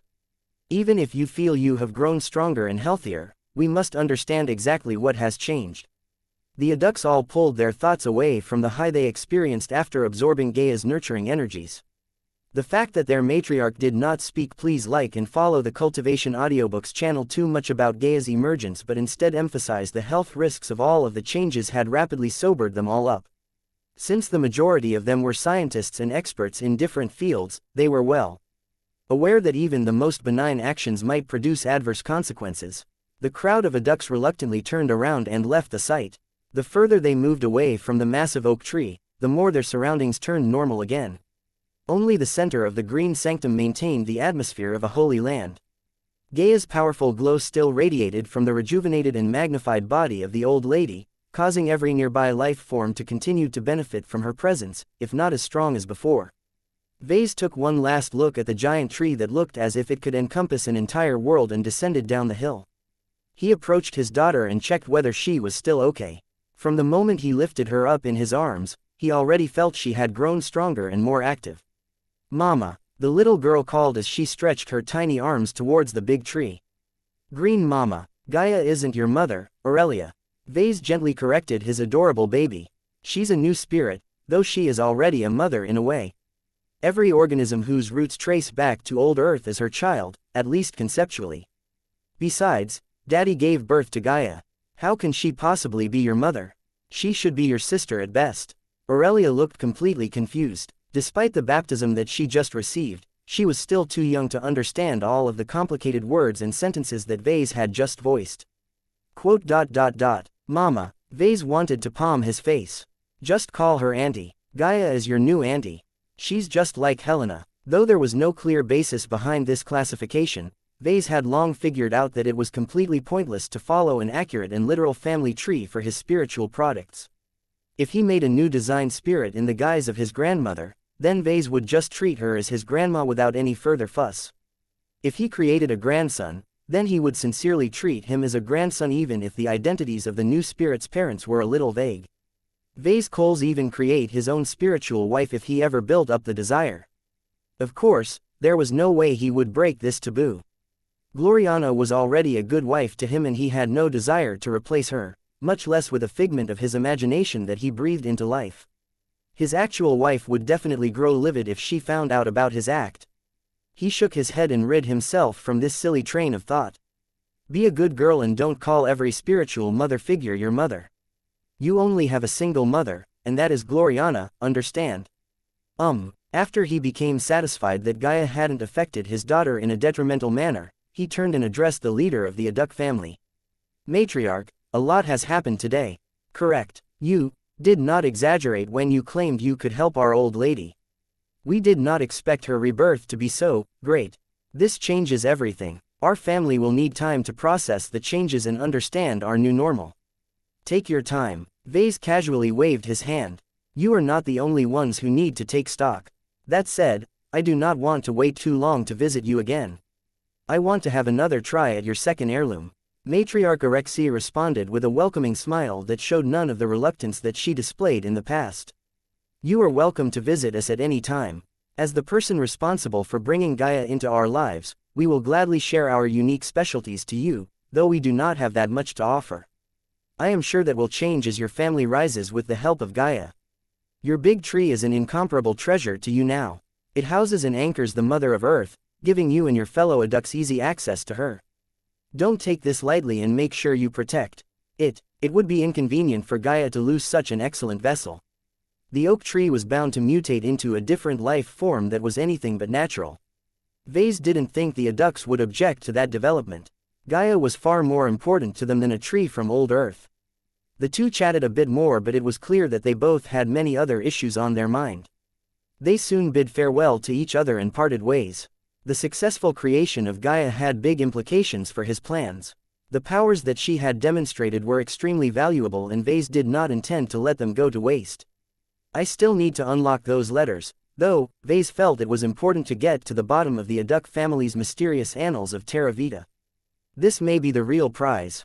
Chapter 4026 Greater Sincerity. The birth of Gaia completely upended the Aduk family. When Vase returned to the Spirit of Bentime, he found that numerous Larkinsons had also heard about the birth of a new design spirit. The reason why his clansmen already knew so much was because there were third-order mechs that had already spilled the beans.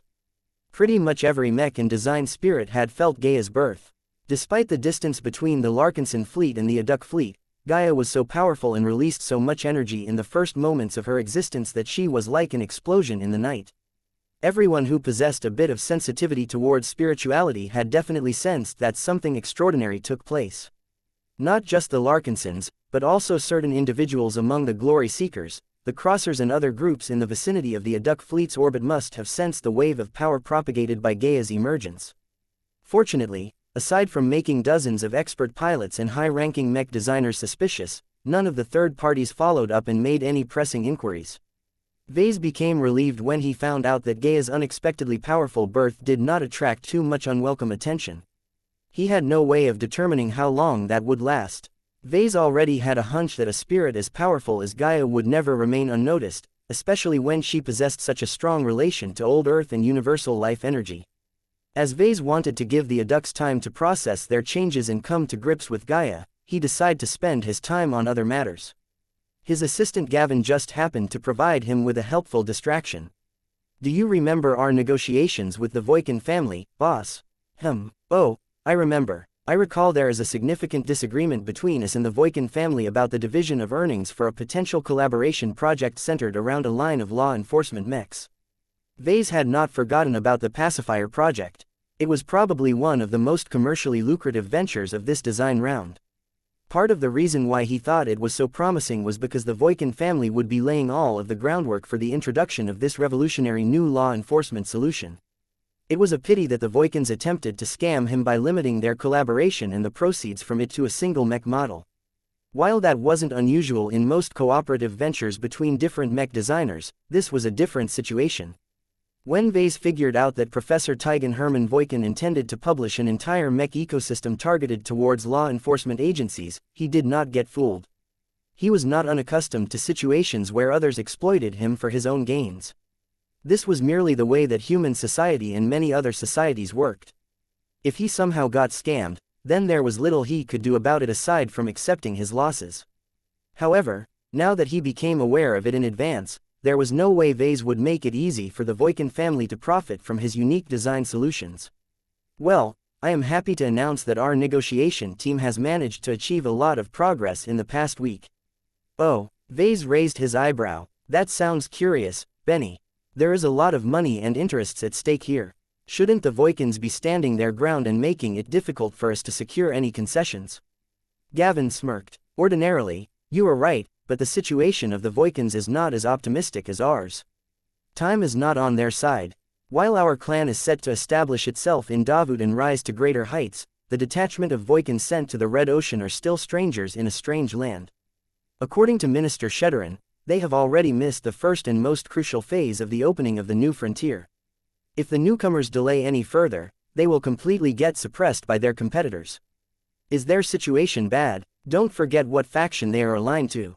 His assistant reminded Vase. "To those who are in the know, it is not difficult to find out the MTA factions that are favoring specific pioneers. This is not too relevant for us as we are tied to factions that are able to get along with many other groups and factions."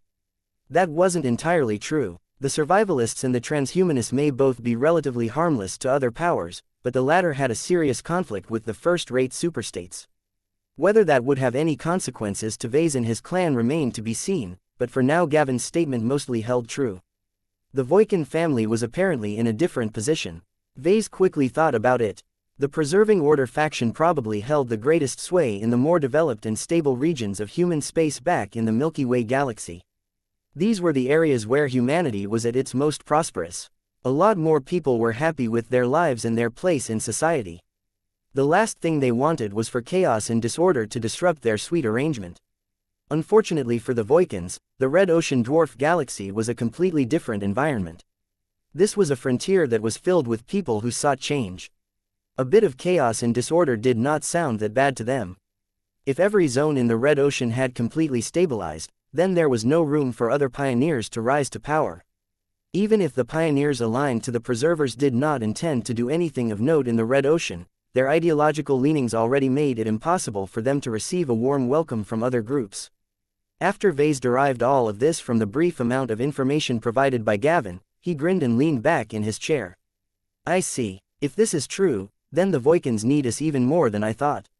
If they can't come up with a killer product that can establish their mech designers in the regional market, then they will not have the capital to do anything of note in this dwarf galaxy. New novels chapters are published n. Exactly, boss. While we have shown our willingness to take our time, the Voikins have no choice but to crack and give up the high ground in order to bring our talks closer to conclusion. We have already settled the most important terms." Gavin passed on a secure data pad to Vase. When Vase perused the incomplete treaty document, he skipped through all of the complicated lawyer speak. Please like and follow the Cultivation Audiobooks channel and focused on the key phrases that he truly cared about. He quickly began to frown. "Is this real, Benny? What is the problem?" According to this term, the split in earnings is heavily favored towards the Voikins. It clearly says here that the Living Mech Corporation only gets 20% of the earnings while Voikin Industries is entitled to the remaining 80%. This is too far apart from the 50% target that I set at the beginning. His assistant coughed. You should read the text more closely. While Minister Sheddarin found it possible to convince the Voikins that we should earn half of the proceeds from selling the completed pacifier project, this will almost certainly mean that we cannot demand a satisfactory share of the earnings of the rest of the Voikin Mech ecosystem. In order to make sure our contributions to its success are fully accounted for, Minister Sheddarin took the liberty of altering your original demand and insisted on a different one that better satisfies our commercial interests. Vase slowly widened his eyes. Do you mean? Gavin grinned. That's right, boss. Our negotiating team has convinced the Voikins that we are entitled to a fifth of the proceeds of each sale that is related to their ambitious law enforcement mech ecosystem. While Professor Taigen Voikin has not told us how many mech models and auxiliary equipment and supplies that entail, a conservative estimate already puts us at a dozen unique mech models, of which hundreds of derivative variants can be spawned. In other words, if everything goes right, we would pretty much earn 20% of the money that Voikin Industries is earning from their complete catalog of law enforcement mech lines and related products. This was a massive concession. If Voikin Industries completely focused on servicing the law enforcement sector, then this was hardly any different from owning 20% of the company and earning a proportionate amount of money in the form of dividends. Ha ha ha ha. Vase exploded in laughter. Sheddarin has struck once again. I knew it was the right choice to pick up a family of professional diplomats. Power is the foundation of our strength, but relationships are the key to our future development. Having good talkers in our clan can make a huge difference. The more Vase engaged in matters at this level, the more he discovered the importance of diplomacy. No one was strong enough to defeat every opponent and overcome any challenge by themselves. Being able to make friends and convincing others into giving up more concessions could easily yield powerful advantages. Of course, Vase did not forget that the root of this success lay in the desirability of his own services. The fact that the Voikins agreed to surrender 20% of the earnings of their entire mech ecosystem showed that they fully understood the value of his glows, most particularly that of Lufa. When Vase thought about how Professor Taigen Voikin would be able to generate huge advantages by relying on the killer function of Lufa's glow, it did not sound too excessive to pay a high amount of royalty fees to the Larkinsons. Gavin wasn't finished, though. There's more, boss. You mean the Voikins agreed to give away more than this generous share? That is correct. In order to express their friendship towards us, the Voikin family has even agreed to gift us a large combat carrier. Quote. Say what? I wasn't misspeaking, sir. You should scroll to the end of the current draft. It mentions the ship right at the bottom. Vase did so and saw that the Voikins seriously offered to transfer possession of one of the combat carriers they brought over from the old galaxy to the Larkinsons. While the ship was not as impressive as the Wild Torch that the Wild Fighter Association gave away as a prize, Vase did not look down on this generous gift. The Voikin gift was not an ordinary combat carrier. According to the brief details provided by the document, the ship was able to carry up to 100 mechs. We didn't give up anything important to compel the Voikins to gift this combat carrier to us, right? I don't want to find out later that we accepted this gift in exchange for lowering our share by 1% or something. This would definitely be a loss for us in the long run. Don't worry, Minister Sheddarin never let up on his Voikin counterparts.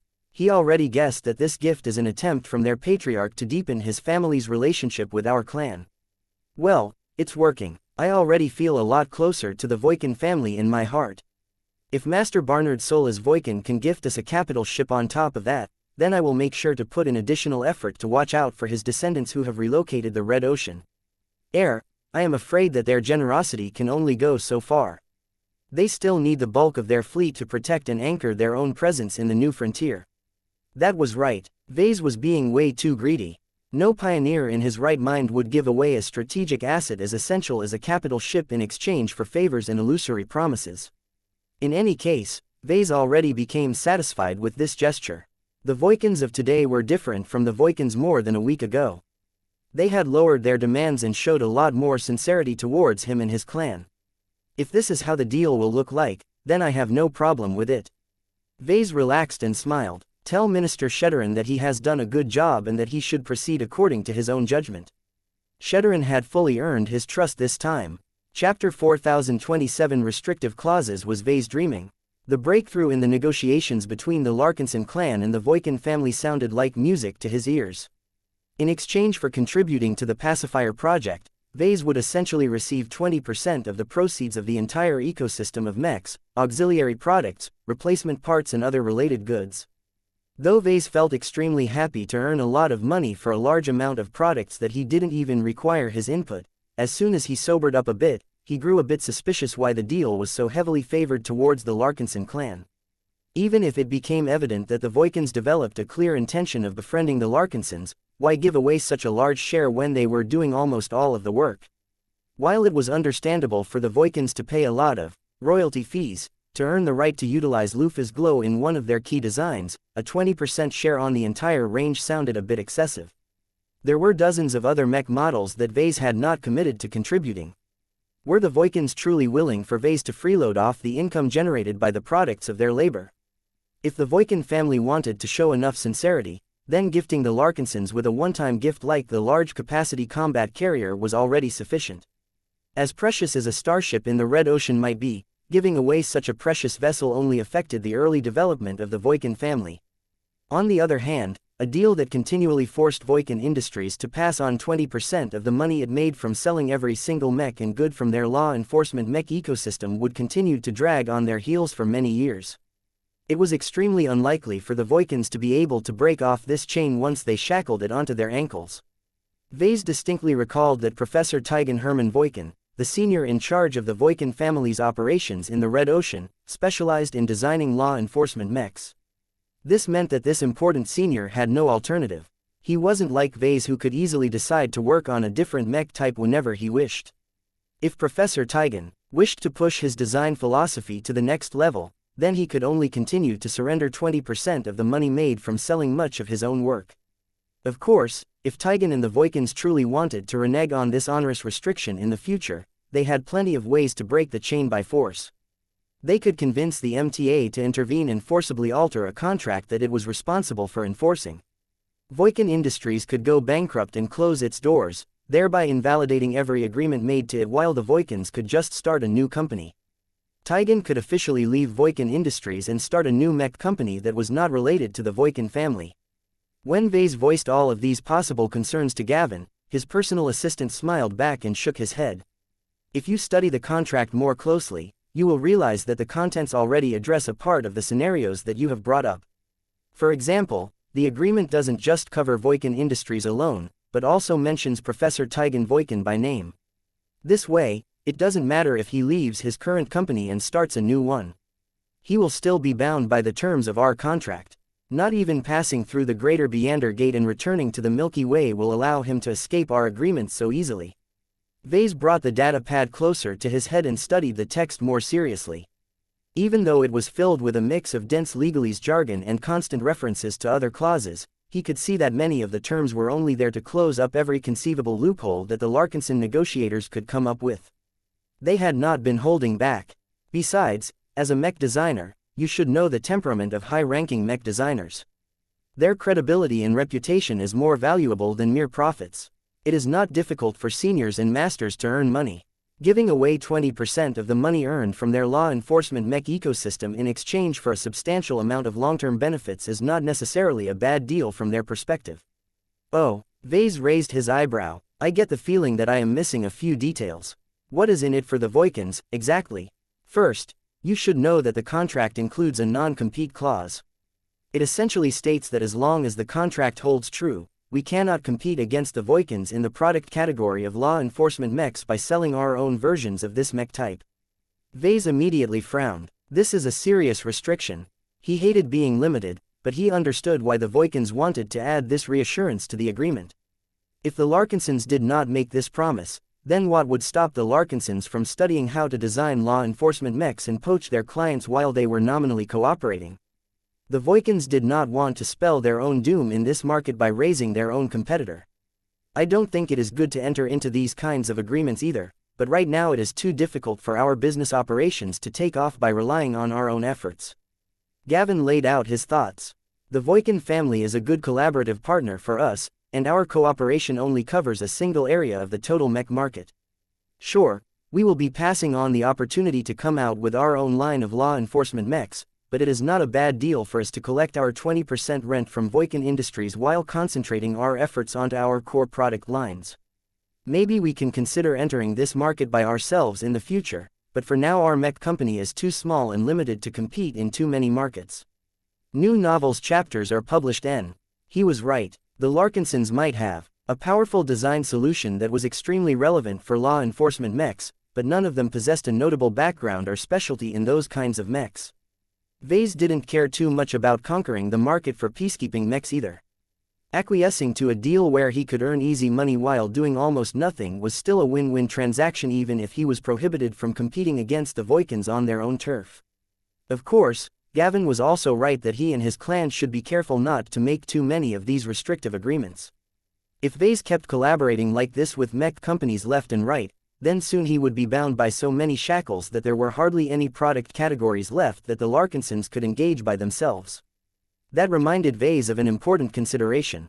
The non-compete clause shouldn't cover mechs developed for private use, right? Correct. It only concerns commissioned mechs and commercial mechs. The Voikins don't care too much if we want to develop a law enforcement mech for our own use. That is rarely prohibited. Vase relaxed a bit. That sounds good. Are there any other notable concessions that I should be informed about? The Voikins have also requested to obtain the possibility of requesting your contributions for a limited number of other mech designs in the same ecosystem. They won't let you do it for free. The share of earnings made from selling the copies of those designs will bump from 20% to 30%. That didn't sound like much, but it was quite a heavy concession if the model turned out to be a key machine that could easily be sold in large batches. In any case, this was not a particularly onerous request as Vase only needed to add his specialty and nothing else to an existing Voikin mech design. I will agree to his term as long as I have the right to refuse it for any reason. Vase stated, there are times when I am too busy to divert my attention to other projects. There are also times where I don't think a particular mech design aligns with my vision and preferences. I shall pass that on. Gavin nodded while not looking too surprised. Anything else, Benny? Well, there are a few minor issues of contention that I am not sure that I should mention to you. They range from allowing Voikin Industries from borrowing the LMC's branding to market their mech ecosystem to setting a penalty fee in case either party wishes to unilaterally end the contract. A penalty fee. Neither side thinks we should be forever bound by this partnership agreement. No one knows how our clan or their family will look like a century later. Perhaps by that time Tigan Voikin would have already advanced to master and be able to support his entire mech ecosystem by relying on his own advantages. Our clan and mech company may have also grown up to the extent where there is no value to allying with the Voikin family anymore. Currently, the negotiators from both sides agree that there should be a mechanism in the contract that allows one of them to pull out of the deal, but only after paying a substantial penalty fee.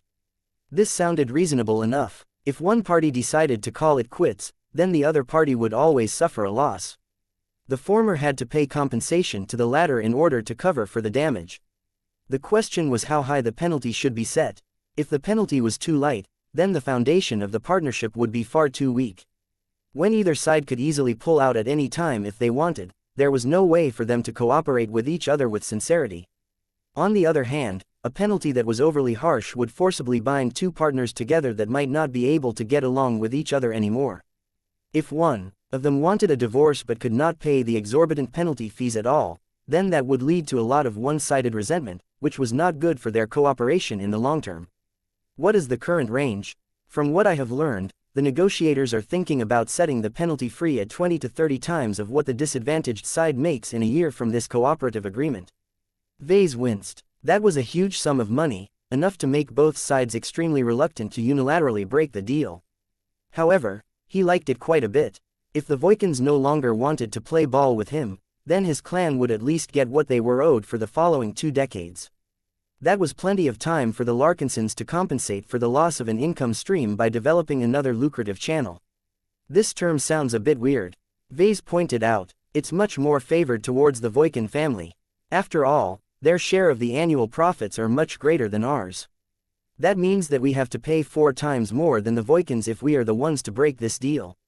That is correct. It can't be helped. The Voikins invest the most effort and resources into building up their mech ecosystem around the pacifier project. This interconnected group of products will lose its most important selling point if we decide to pull out all of a sudden. The Voikin family must put far greater effort into developing alternatives of the pacifier project that does not have the benefit of glows to attract lots of clients. Though Vase felt uncomfortable with this clause, it wasn't that big of a deal as long as the Larkinsons had no thoughts about competing against the Voikins in this sector. Even if Vase ever changed his mind, the price was not an insurmountable obstacle. He fully believed that his mech company would expand and compete in many different markets and product categories, thereby building up an income base that was so broad that the money earned from the Voikin mech ecosystem was not an insurmountable obstacle. Chapter 4028. Another old fogey. It turns out that seniors and masters aren't so stupid and gullible after all. Vase remarked as he finally understood the most important intricacies of the draft agreement. The short version of the story was that the Voikins were willing to pass on 20% of the earnings of their law enforcement mech ecosystem in exchange for a lot of guarantees. Just as the Larkinson clan did not want to get taken advantage of by the Voikin family, the Voikins also did not want to partner up with the Larkinsons only to raise their future competitor in the same market space. Every negotiation was an intricate dance. This was especially the case concerning a big deal with major, long-term economic interests. Vase found that both sides of the negotiation table prioritized different demands. The Larkinsons were more concerned about maximizing their advantages while the Voikins aimed to minimize any negative consequences as much as possible. Their goals weren't necessarily incompatible, so their negotiators did not have a hard time finding common ground on many issues. Even so, Vase still felt that his side managed to get the upper hand in the negotiations. A lot of the clauses that the Larkinsons conceded were merely conditional. If the clan had no intentions to screw around and obediently abided by the rules imposed by the contract, then many of those clauses would never take effect. On the other hand, the Voikins were continually obliged to pass on the share of earnings owed to the Larkinsons regardless of the circumstances. This was a much more constant commitment and one that could not be given up without paying a hefty price. Vase was fairly satisfied with this arrangement. As he followed up on this matter, he eventually heard that the patriarch of the Voikin family wanted to speak. Please like and follow the Cultivation Audiobooks channel with him in person. Are you sure about that? He asked Minister Shedderin. It is important for both sides to be on the same page for cooperation at this level, sir. As the two principal mech designers and decision makers of your respective family organizations, it is vital for the both of you to talk to each other at least once to find out whether you can stomach the idea of working together for decades on end. I understand. A deal of this nature was more than just about business. Once they truly started to collaborate with each other, they would put out a range of mechs that represented both of their brands. If either side harbored too many second thoughts about their partnership, then that would severely impact the long-term health of their collaborative venture. It was better to find out whether both sides were able to click with each other early. It would already be too late if they found out the truth after they signed their names on the contract. For this reason, Vase was about to make contact with the latest master mech designer that had managed to enter his orbit. Ordinary journeymen would feel both honored and suppressed whenever they got to speak. Please like and follow the Cultivation Audiobooks channel to a master in person, but Vase did not feel nervous at all for the impending talk. Even the fact that Master Barnard Solas Voikin devoted over 3 centuries to his vocation and earned a huge amount of recognition from the mech industry did not faze Vase too much. After meeting a living legend in the industry in the form of the polymath herself had long numbed Vase to the identities of lesser mech designers. Besides, despite his relative youth and short track record, his dazzling accomplishments already exceeded that of seniors and masters who were at least a century old.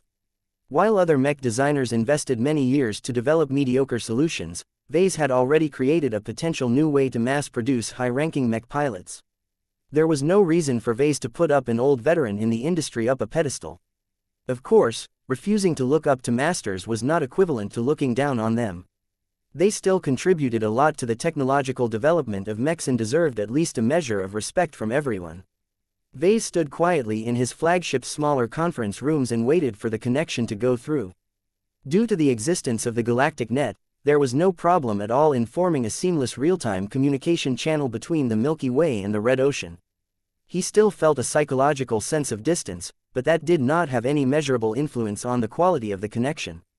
He quietly sighed. Much of the tech that he took for granted was actually incredibly amazing. The fact that he could easily talk to any resident of the Milky Way galaxy with near-zero delays and without the need to pay exorbitant costs was a huge benefit. The COM consortium was pretty customer-friendly in that regard. Of course, everyone also conveniently ignored the fact that the same consortium was in control of humanity's main form of interstellar and intergalactic communications.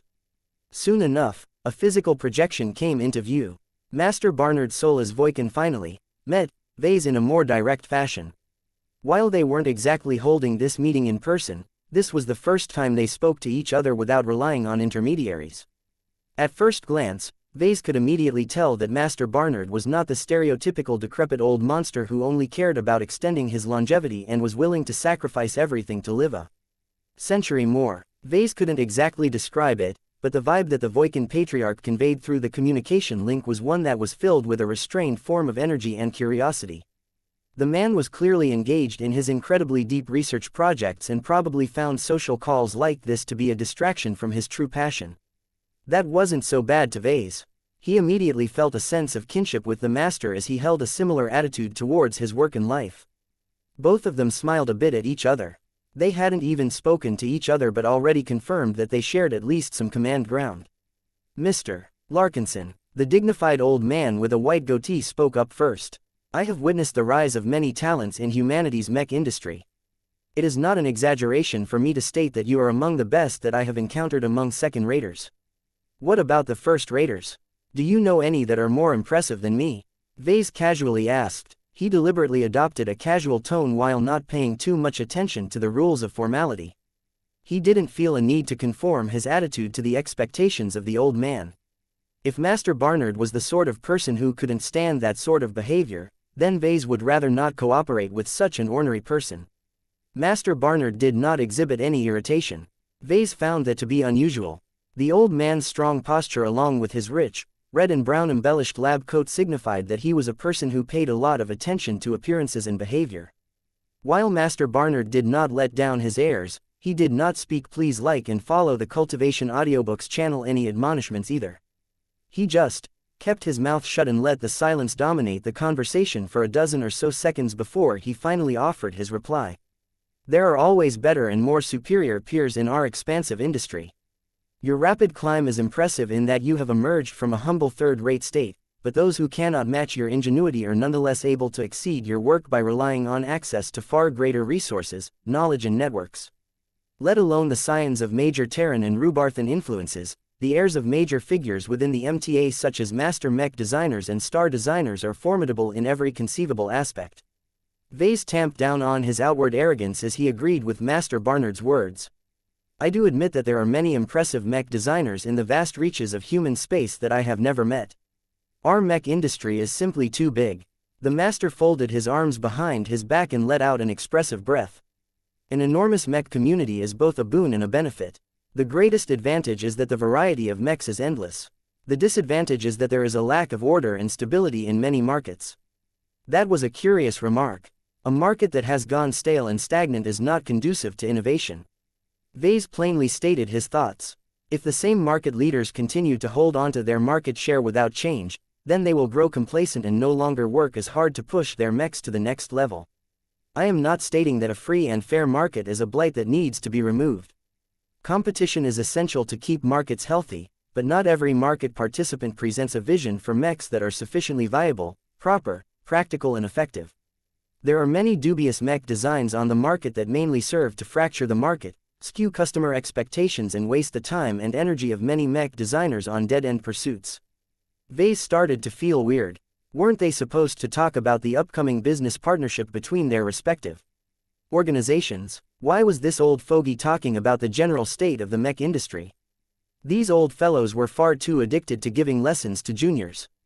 With all due respect, Master, the incredible diversity and freedom of choice in the mech markets is of great benefit to our customer base.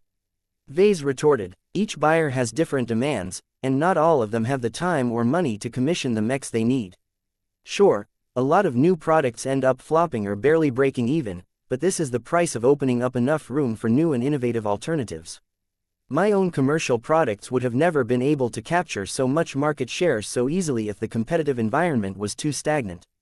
Both of them were voicing opinions based on their respective positions in the mech industry. Though Vase had risen to the middle layer of the mech industry, it was not too long ago that he still tried to eke out an existence at the bottom. He was highly sympathetic towards conditions that granted newcomers and developing mech designers enough room to develop in the ultra-competitive mech industry. Master Barnard was far too old and successful to understand or hold much sympathy for the plight of humble mech designers. His standing in the mech industry was so high that he looked down like a god towards the struggles of those at the bottom. This seriously irked Vase because it was arrogant attitudes like this that made life for starting mech designers more difficult. I have not agreed to speak. Please like and follow the Cultivation Audiobooks channel to you in order to hold a philosophical debate. Master Barnard steadily said, "We can agree to disagree on such matters, but it is important for you to understand a part of our purpose and our goals in order for us to agree to a partnership." Vase grew suspicious and fell into thought at the moment. "Are you saying, you want our pacifier project and the law enforcement mechs designed around it to become the dominant leader in the market for these kinds of machines?" "That is indeed our overarching purpose for this collaboration." The Voikin patriarch curled his lips. "I do not expect our range of mech models to dominate the sector shortly after they are released. It is not realistic for the works of a senior and a journeyman to overcome much of the competition. However, our partnership will be a long-lasting one that can span many decades. If there comes a time where you have advanced to senior while my most enterprising descendant has advanced to master and consolidated his new state, I expect the two of you to leverage your powerful advantages and set a new standard in the market for law enforcement mechs." Though Master Barnard remained soft-spoken throughout his speech, Vase could sense the burning ambition and expectation in his tone. For some reason or another, the leader of the Voikin family was highly optimistic of the future potential of their collaborative venture. Chapter 4029 Mechs and Society. As Vase continued to hold a strange discussion with one of the stalwarts of the mech industry, he started to get a sense of Master Barnard's perspective and attitude towards the upcoming partnership. The old man talked like he was an angel investor who was taking a huge bet on Ves's future accomplishments as a mech designer. Though the Voikin patriarch had missed out the earliest and best period to invest in the unorthodox mech designer, he could still use the current collaboration opportunity to form a solid chain of interests and profits between the Larkinson clan and the Voikin family. This was quite a gutsy choice to make for any investor, much less a master mech designer who could put his money and resources in many other promising business ventures. Someone who had lived for over 3 centuries must have come across a huge amount of mech designers. Why did Master Barnard choose to put his money on Vase instead of other candidates that were more ideologically aligned to him? It was too absurd to believe that such an impressive and well-connected figure was lacking in choices. Perhaps Vase had been a bit too obvious in revealing his puzzlement, because the old man eventually chose to address this topic. "Times are changing, young man." He voiced an opinion that Vase heard from an increasing number of people. "No matter how hard we try to maintain stability, there are too many internal and external factors that seek to push human civilization in a new direction. As our society changes, so must we, or else we will be swept in the dustbin of history. In light of these changes, I have a responsibility to guide my family and my descendants through the chaos and uncertainty that will sweep throughout our society." Vase frowned yet again. He felt as if Master Barnard was teasing at something that only the upper echelon of human society were aware of. What kind of dangers were they anticipating? "All of that sounds nice, but what does that have to do with our collaboration? The changing trends of human civilization and its surroundings are highly relevant to the work that you and Professor Tigan Voikin are about to produce." Barnard steadily replied, "The greater the turmoil, the greater the need for tools that can restore order in our society. A single product such as the Pacifier Project has the potential to be one of the best and most efficient peacekeeping tools to the states that must keep a restless population in check. I have studied your work and your design approach extensively. Your glow applications have great potential, but up until now you have spent too much time, resources and effort on showering your own men with your designs instead of utilizing them to better our society." I see. Though Vase had vague aspirations to develop commercial solutions that could make a positive contribution to society, he felt it was way too premature for a journeyman like him to entertain such grand thoughts. He first needed to make sure that his products could get off the ground and capture a sufficient amount of market share before he could chase after other priorities. Vase had to admit that he had only been looking at the profit potential and networking opportunities of his potential partnership with the Voikin family. These were primarily selfish priorities, but he could see how the Pacifier Project could play an extremely helpful role in stabilizing many human settlements during more turbulent periods of time. In fact, he bet that Master Barnard was underestimating the value of the Pacifier Project. Lufa's glow was a powerful force that could not only calm people, but also negate a lot of spiritual shenanigans. If the pacifier project was able to meet the Master's high expectations and become the dominant model in the market for law enforcement mechs, then many human planets would invisibly gain a lot of protection against the more unfathomable enemies of mankind. However, as much as he was optimistic about the pacifier project's future prospects, he did not think it could reach this level of ubiquity in the short term. I am not comfortable with planning this far in the future, Vase plainly told the Master. While I am honored that you think my work is promising, I am not confident my work is ready to take on so much social responsibility. I am already happy enough to service the needs of individual customers. Thinking about accomplishing anything more than that is a bit too premature. Master Barnard shook his head. It is never too premature for mech designers such as ourselves to consider the impact of our work on the society that we live in. As a developer and seller of war weapons, you have assuredly thought about their negative impact on the lives of many people. Does it not bother you that we are actively perpetuating a cycle of continuous violence and destruction? Not really. I am just trying to earn a living. As long as there is a demand for mechs, I will do my best to meet it. Vase lamely replied, I apologize, Master, but I am of the opinion that I am not a suitable target for your philosophical sermons. As a fellow mech designer, you must surely understand that our time is precious and valuable. I have many projects on my plate that I need to be working on, sir. Master Barnard did not look amused. He directed a judgmental gaze at Vase. You can always make time for a valuable lesson. You may be of the opinion that you do not need to consider the social impact of your work, but it is never too soon to think about the influence of your work on people's lives. By the time you have become a master and achieved the success that you have tried to attain, it is already far too late. If the Voikin family hadn't been generous enough to offer a readily available large-capacity combat carrier to the Larkinson clan as a gift, Vase would never be so patient and tolerant of Master Barnard's annoying subjects. Why couldn't they talk about the more relevant and interesting parts about their collaboration? He chose to pursue a career in mech design because he loved making cool war machines. Never in his youth did he ever think about the potentially negative impact of his work on human society. Though he did dwell on the subject at times after he started to practice his craft, he never made a fuss about it because he already concluded that whatever his customers did his products was not his responsibility. As far as he was concerned, that was enough to settle his moral and ethical responsibilities. Master Barnard clearly thought that this was insufficient. This wasn't necessarily a big deal as people always had disagreements with each other. The problem was that this old fogey simply couldn't shut up about trying to do what was right. No wonder a lot of people thought that the Preserving Order faction and those who aligned with it were annoying, sanctimonious bastards. Which journeyman had the luxury to think about the profound social consequences of their work when they should all be trying their best to realize their design philosophies? Perhaps it was natural for an old master like Barnard Voikin to entertain these thoughts, but he should at least wait until Vase advanced to master as well before holding a proper discussion about this heavy topic.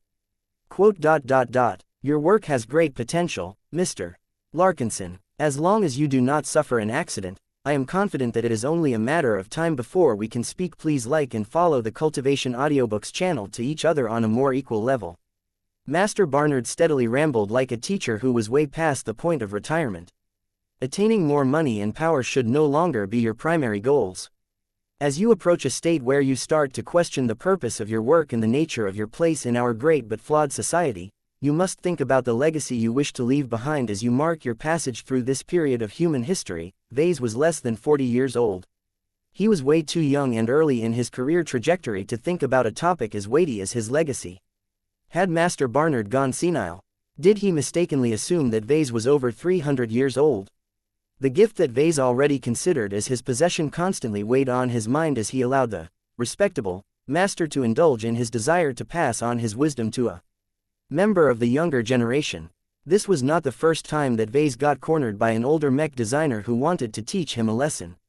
Unfortunately, this was definitely one of the worst instances. Vase had to bottle up his impatience and frustration in order to maintain a polite facade. He was done with trying to show that he was patient, but he should at least show a basic level of decorum in order to ensure the cooperation between their two organizations would go without a hitch. He was quite clear that Professor Tigan Voikin wasn't calling the shots in this matter. Only Barnard had the power to approve or deny this lucrative collaboration opportunity. After 15 minutes of moralistic rambling, Vase suddenly became a lot more interested when Barnard shifted to a much more relevant topic. You may not notice it yet, but the MTA factions that we have chosen to associate with will play an increasingly more important role as you continue to develop and expand your business network. For example, cooperating with us will provide you with a friendly point of contact to the Preserving Order faction, but that does not mean you can blindly reach out to it. Both the survivalists and the transhumanists have opposed the preservers many times. This is the main reason that no matter how much we develop our relationship, we can never exceed a boundary in our cooperation. Vase furrowed his brows. Do factions truly play that big of a role in determining the extent of relationships like ours? You have no idea. Master Barnard smiled and shook his head. The Mech Trade Association has long lost the unity and sense of common purpose in the past. I would not say this to anyone, but the MTA has grown too large and too powerful to maintain a united front. How much better was the MTA in the past? Vase curiously asked. Back in the 1st century of my life, the association had not deteriorated to this extent. We were still united by the common goal of rebuilding human civilization from its near-extinction crisis and building a better future for our children. Now, there are less and less mech designers left who are content to pursue such a basic but precious goal. Only greed and ambition has overtaken their common sense.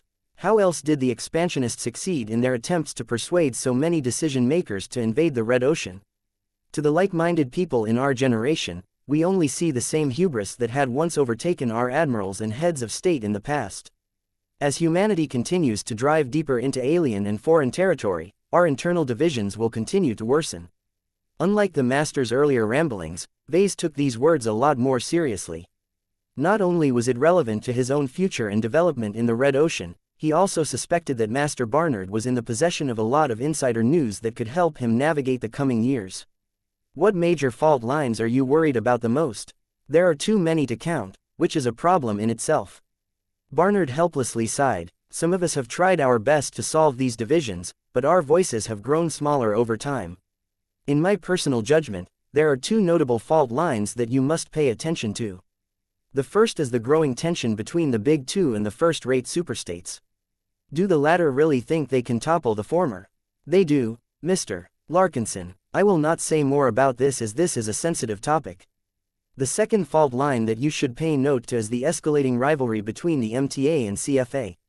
Though the two have long existed alongside each other in peace, there are an increasing number of mechers and fleeters who are no longer satisfied with that. Have you heard rumors about the possibility of granting pioneers the right to field warships? I did, Vase confirmed. It doesn't look like it's going anywhere, though. It is too drastic of a step to take. Pioneers don't even need all of the firepower. The only serious alien threats we need to watch out for are scattered alien fleet remnants. Master Barnard chuckled. He. Even at this end of human space, I have already received word that the MTA and CFA's discussion on this controversial proposal has advanced much further than you thought. In my personal judgment, there is a 30% chance that pioneers will soon be the first humans outside of the Big Two that have regained the right to field armed warships. This may even happen within the current generation. What, if Master Barnard's predication actually came true, that would lead to a massive and chaotic change in human society. In the event this drastic policy change takes place, the Big Two will not open the floodgates at once. Barnard stated, the new rules will only apply to the Red Ocean. There is no need for privately owned warships in the Milky Way.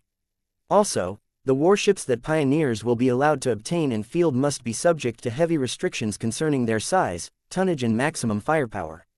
Even the fleeters understand the need to take baby steps to reintroduce humanity to greater war weapons. Vase became increasingly more dismayed. Though this still sounded a bit too uncertain at the moment, he had a hunch that the CFA was truly serious about pushing for this proposal. Since multiple different sources had already brought up this topic, Vase believed that the Big Two deliberately spread the news to certain people in order to prime them to this drastic change ahead of time. What Master Barnard talked about earlier also made more sense at this time. What he was also trying to say to Vase was that he needed to pay more attention to whether his mechs would still remain relevant in an age where privately owned warships had made a resurgence in human society. Chapter 4030 Popularity Contest. Was it a coincidence that multiple old and well-connected people always brought up concerns about changing times? How come they all predicted that humanity would soon go through a period of considerable turmoil? Vase increasingly suspected that all of these powerful leaders and dignitaries were connected to a high-level network where they gained access to exclusive news and rumors that were completely inaccessible to average space peasants. This old boys' network did not even have to be an official gathering or institution. It could just be an invisible, unregistered club that spontaneously connected different power players together through social interactions. The wealthy sought out the wealthy. The old sought out the old. The powerful sought out the powerful. These were natural patterns that many humans and other sentient alien races exhibited. Part of it was due to the need to befriend those that best understood their own conditions. Another part of it was the assumption that only those at the same level or higher were able to satisfy their interests. Vase had always known that a society as immense as human civilization was fractured and divided into many different groups, factions, states, locations, classes and other social divisions. Due to his rapid rise and his lack of intimate connections to those who stood at the upper layers, Vase did not receive the insider news that someone as old and established as Master Barnard Voikin took for granted. Right now, Vase saw an even greater reason for him to develop a relationship with Master Barnard Voikin. Perhaps the man was not that exceptional of a mech designer as he had remained stuck as a master for over 3 centuries. Nonetheless, someone who had been a fixture in the industry for a long time had to possess his own advantages. Vase currently thought about the possibility that humanity would soon welcome a return of warships to the wider human society. Ever since the age of conquest came to an end, the Big Two strictly monopolized the use of powerful and destructive warships. No one else was allowed to field them because the fear of the people in charge of them going crazy and ordering indiscriminate orbital bombardment on a highly populated planet was too great. Those fears may have faded a bit after 4 centuries of relative calm, but the fear and rejection of warships was still rooted in the psyche of many ordinary people. Vase could not predict how society would react if warships became more ubiquitous again. Even if this new development only applied in a wilder and less developed region like the Red Ocean, it still represented a clear break from a taboo that everyone had inscribed in their hearts. He turned to the projection of the slightly emotional-looking master mech designer. The aged and dignified figure had not spoken his previous words lightly. Vase did not think that someone as reputable as Barnard Voikin would joke around about these matters. That said, someone like him always had a purpose in mind. The topics he brought up and the rumors he shared just a moment earlier were part of a subtle but concerted strategy to manipulate Vase's views. Vase did not mind this little game. As long as he was aware that he was being manipulated and as long as there wasn't any deception involved, he would welcome any source of critical and relevant information no matter whether it came in a biased form. Few information sources were free from distortion to begin with. It took skill and awareness to detect how they were distorted and what people gained from framing an issue in a specific light. Right now, Vase was applying the lessons he learned from Minister Shedderin and Director Calabast on Master Barnard Voikin. The old mech designer was known as a prominent ideological ally of the Preserving Order faction. He was a child of the early period of the age of mechs and valued peace to a greater degree than the following generations of people. Someone who had grown up in an environment where many people were still not done with picking up the pieces of the ravages of the age of conquest should abhor the thought of reintroducing warships to the masses. Just the thought of letting petty states and spoiled brats gain control of massive vessels armed with mech-sized cannons probably sent shudders through Master Barnard's body. Now that Vase recalled the background and ideology of Master Barnard, it became fairly easy for him to deduce the master mech designer's motivation. For some reason or another, Master Barnard thought that Vase could be a potential agent of order. To put it in a different way, Barnard held an expectation that Vase might be able to produce works one day that could prevent warships from becoming too destructive towards society. This was the social responsibility that Barnard hoped that Vase would be able to fulfill in the future. For a moment, Vase didn't know what to think. Master Barnard was an extremely capable mech designer and probably knew a lot of talented and amazing colleagues. Why did Barnard pin so much hope on a journeyman like Vase in particular? You may be young, but you have a bright future ahead of yourself. Barnard cleared up Vase's confusion. I have faith in my own analysis of you. I also believe in the judgment of the MTA. 2 separate factions have found you worthy of their attention and support. The fact that they have elevated you to Tier 6 galactic citizenship is a strong sign of confidence. Many of my peers have never reached this tier even after they have devoted 10 times as many years in the industry as you.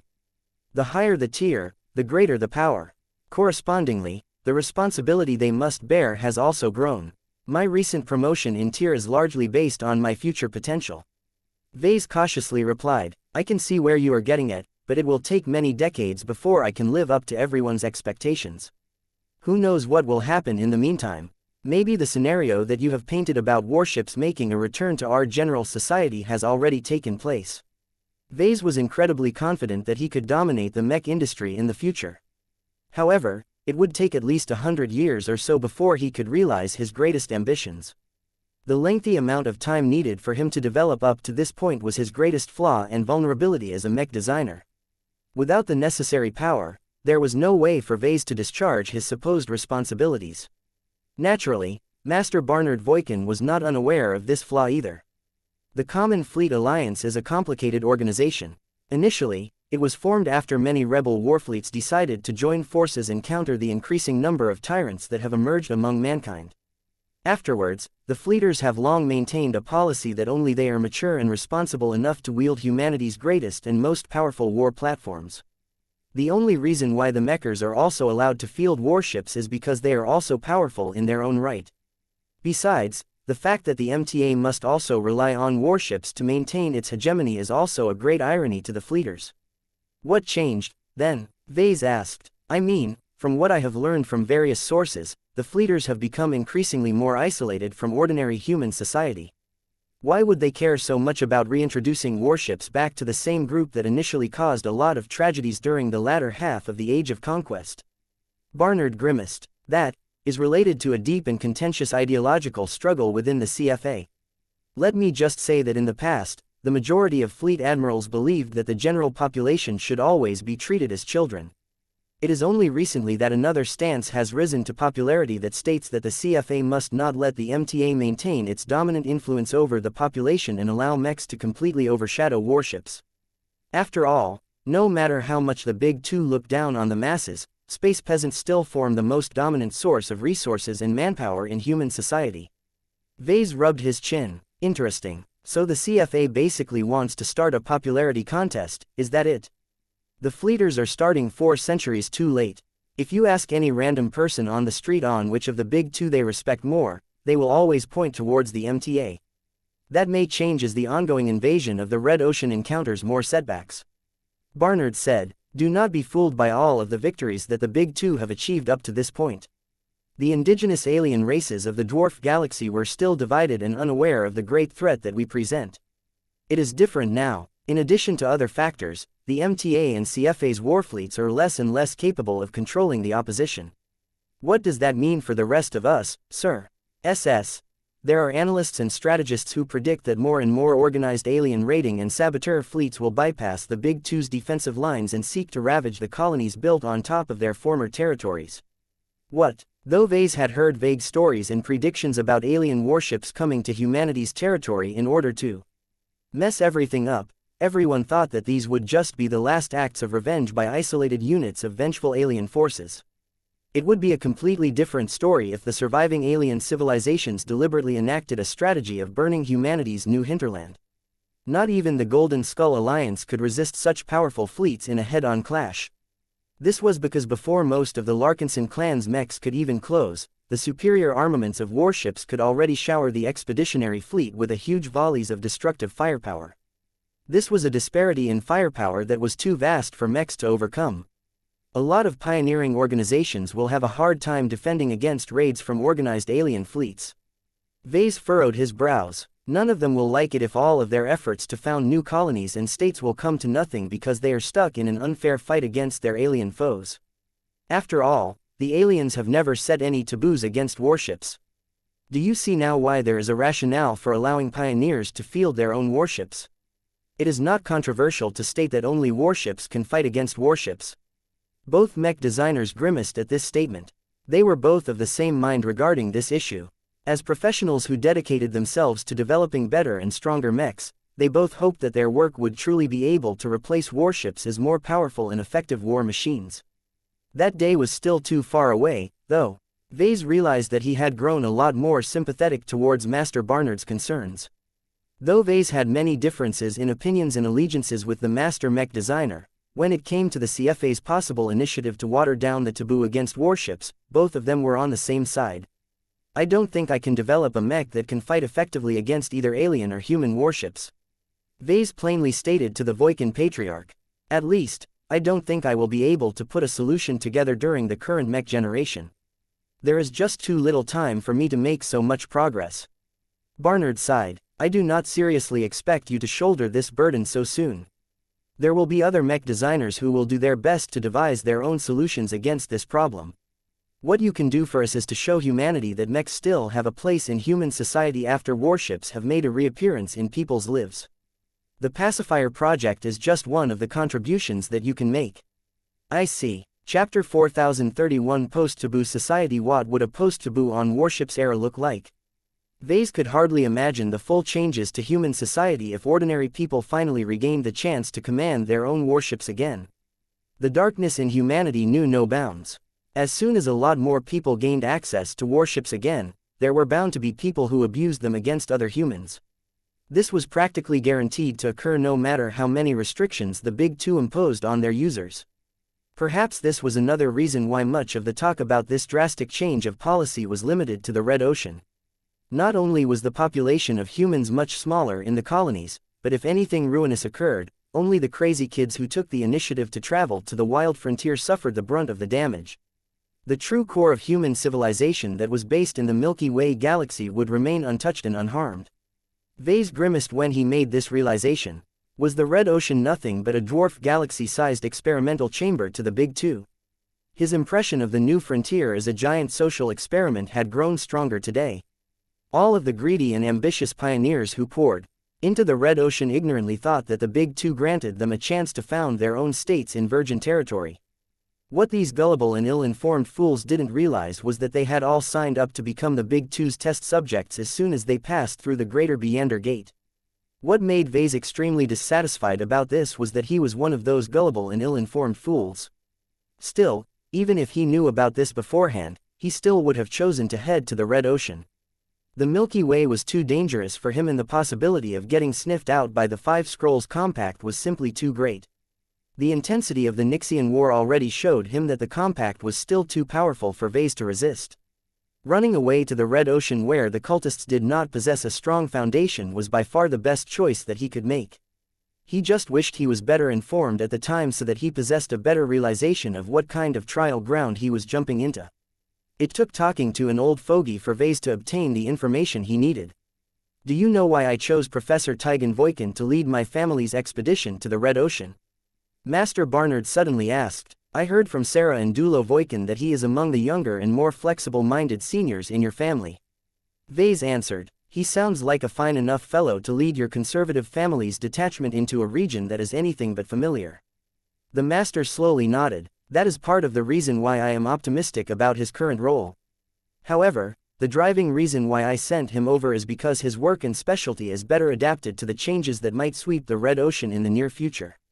What do you mean? The Red Ocean is not only a playground for the CFA. It is also a testing site for the MTA. Just as the fleeters intend to see how humanity will adapt to the reintroduction of warships, the mechers are curious to see how the relationship between humans and mechs will change after the return of humanity's most tyrannical war assets. Vase quickly understood what the master was alluding to. Professor Tigan Voikin did not possess a particularly impressive record of designing combat mechs built for warfare. This was because the senior pretty much dedicated nearly his entire career to designing mechs for law enforcement agencies. While he did not solely design mechs that primarily engaged their targets with non-lethal means, this was what he excelled at the most. Vase could respect a mech designer who wanted to develop better and stronger law enforcement mechs. It was too easy to make machines of this size and scale as destructive as possible, but it was a lot harder to go the other way and minimize the amount of collateral damage they inflicted on the environment. This was also why he did not discount the value of Professor Tigan's contribution to the Pacifier Project. The truth was that Vase had no serious clue on how to design a mech that could safely and reliably perform peacekeeping duties in a densely populated urban settlement. He thought back on Master Barnard's original question. Out of all of the possible mech types that could remain relevant in a post-taboo era, peacekeeping mechs probably ranked close to the top. Vase became a lot more interested and invested in the Pacifier Project all of a sudden. This was not just an easy opportunity to earn a lot of money from Voikin Industries, but it was also a form of insurance that could guarantee that the Larkinson clan wouldn't suddenly become broke once mechs fell out of favor in human society. His eyes lit up. There are still numerous roles and responsibilities that only mechs can fulfill. There are also other roles where mechs can still be more effective than warships. Peacekeeping duty is a typical case where warships are highly inappropriate. The typical assets utilized by law enforcement agencies consist of combat armor, shuttles and mechs. If there was any incident that required the power of warships to resolve, then this was no longer a problem for a planetary guard organization. Instead, it became the problem of the state military. After over 4 centuries of rebuilding, there are those in power that think that humanity is finally ready to return to a reality where we must learn to live alongside warships. Master Barnard said in a tired voice. If such a scenario comes to pass, then mech designers such as you and I must also learn to adapt our business and our products to the changing demands of our consumers. Those of us who fail to complete this transition successfully will soon run out of business. Vase frowned deeper. This is going to be a bloodbath. There are lots of mech designers that have developed way too many products that are perfectly fine when deployed against other mech forces but will probably collapse at the first blow when confronted by a single warship. I'm afraid that the golden age of mechs will come to an end if the fleeters have their way. The reintroduction of warships posed a near-existential threat to the mech industry. Vase could already predict that the bottom half of the mech industry that only managed to eke out a marginal existence would disappear as demand drastically fell while supply was still too great. Even those who have managed to achieve more success compared to their peers would also fall under hard times after this shift took place. It was undeniable that warships would take over much of the business that mechs previously monopolized because people simply couldn't get anything better. The reality is that the mech industry has always operated around a protected mech market. Barnard plainly told Vase, "It is already a great kindness to mech designers such as ourselves that our greatest form of competition has never been allowed to sell warships to the same consumers as ours. While I prefer that this situation is allowed to continue, we must all be ready to rethink our work if warships truly become ubiquitous again." The master's unspoken message was that it was far better to do this rethinking process ahead of time rather than remain completely unprepared when this pivotal moment finally arrived. Vase spoke a few more words with Master Barnard. Though the man's opinions and attitudes were rather stodgy, his heart was in the right place. The man did not want humanity to go back to the bad old days of bombarding each other's cities and planets from orbit. The MTA has been working against the clock to promote and accelerate the development of mechs. Master Barnard said, "The goal is to narrow the gap between mechs and warships as fast as possible. Unfortunately, it appears our grace period is about to run out. No matter what changes may occur in the future, we must do our best to persist and finish what our mech industry has started. Both the older and younger generations of mech designers must work together to solve this existential problem. Shouldn't you be looking to the star designers to pull us out of this predicament? They're the best mech designers we have. I'm sure the polymath already prepared 1,000 solutions to this exact scenario." Master Barnard shook his head. "To a journeyman such as yourself, a star designer may seem omnipotent to you. They are indeed highly capable, but they cannot solve every problem. There are too few of them and their methods and techniques are not all-encompassing enough to contain the threat of warships. What our industry and community have been doing for some time is to pin our hopes on emerging mech designers whose specialties are powerful and innovative enough to give our industry a chance to compete against warships, either through conventional or other solutions." Vase widened his eyes. He already figured out that the MTA had high hopes for him in the future, but now he understood the greater context behind the association's investment in him and other promising talents. Jovi Armelon was in the same boat as him now that he thought about it. The reason why the MTA invested so much into Jovi's development was because his probability manipulation specialty could help mechs gain more combat effectiveness relative to warships. This was the true meaning why both of them had been elevated into Tier 6 galactic citizenship despite their short careers. Vase and Master Barnard exchanged a few more words with each other, but the conversation slowly wound down as the latter no longer felt the need to share any more hints about the future. What Vase had already heard and deduced from Barnard's helpful ramblings was already enough. Now that Vase obtained enough forewarning, he could push his men to make preparations in advance. No matter whether the scenario would come to pass or not, Vase was not naive to think that the CFA would give up if its proposal eventually got shot down this time. By the time both sides were ready to end the lengthy call, Vase felt a lot better about his upcoming partnership with the Voikins. Though they would never fully align with each other on every matter, Vase at least recognized that he had enough common ground with Master Barnard Voikin to welcome the opportunity to befriend and work together with his family. If there is ever a point in the future where you are in the position to assist my descendants in the Red Ocean from a major threat, I would appreciate it if you take action. Vase looked a bit uncomfortable at this final request. The nature of our agreement only covers business obligations. It does not oblige either of us to extend any military aid. I am aware of that, but not every relationship has to be limited to the terms of an explicit contract, Mr. Larkinson. I may not be able to offer you much when I am still residing on this end of the Greater Beander Gate, but I can still repay the debt that we owe to you in many ways. My foundation in my home star sector and my home galaxy is strong. If you are ever in need of a good and service that can only be obtained in the Milky Way, then I will see what I can do to meet your request. Can you get your hands on a naturally grown plant or plant seed from old Earth and ship it over to my clan? Vase spontaneously asked. The master mech designer's expression darkened. You would need to put us in great debt for us to consider this means of repayment. Well, it was worth a try. Chapter 4032 The Right Identity. After Vase concluded his insightful and illuminating discussion with Master Barnard Voikin, the negotiations between their respective organizations finished quickly. The leaders of both the Larkinson clan and the Voikin family both liked each other. This was enough of a reason to cement the deal. Given how Vase and Master Barnard saw a lot of advantages in cooperating with each other over longer periods of time, the negotiation teams no longer quibbled as much over the fine print of the contract.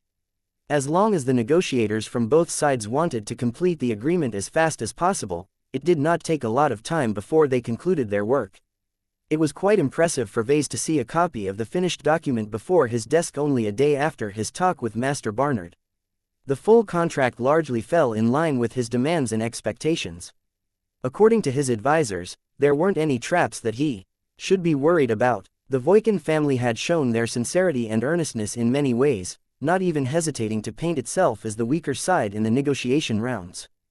By the time that Vase and Master Barnard Voikin officially signed the legally binding document during a formal virtual conference meeting, the Larkinson clan gained another business partner. How do you feel about your old family and relatives reconnecting to the clan that you have joined? Vase asked the Voikin siblings shortly after the ceremony. The two formally dressed journeymen looked ambivalent, to say the least. They neither celebrated this partnership nor condemned it from what it appeared. We still consider ourselves as Larkinsons. Dulo Voikin spoke up first. We are thankful for our family for bringing us up and allowing us to become good in the profession that we have always yearned for, but in the short time we have been in your clan, we have improved so much and gained so many benefits that we can never imagine going back.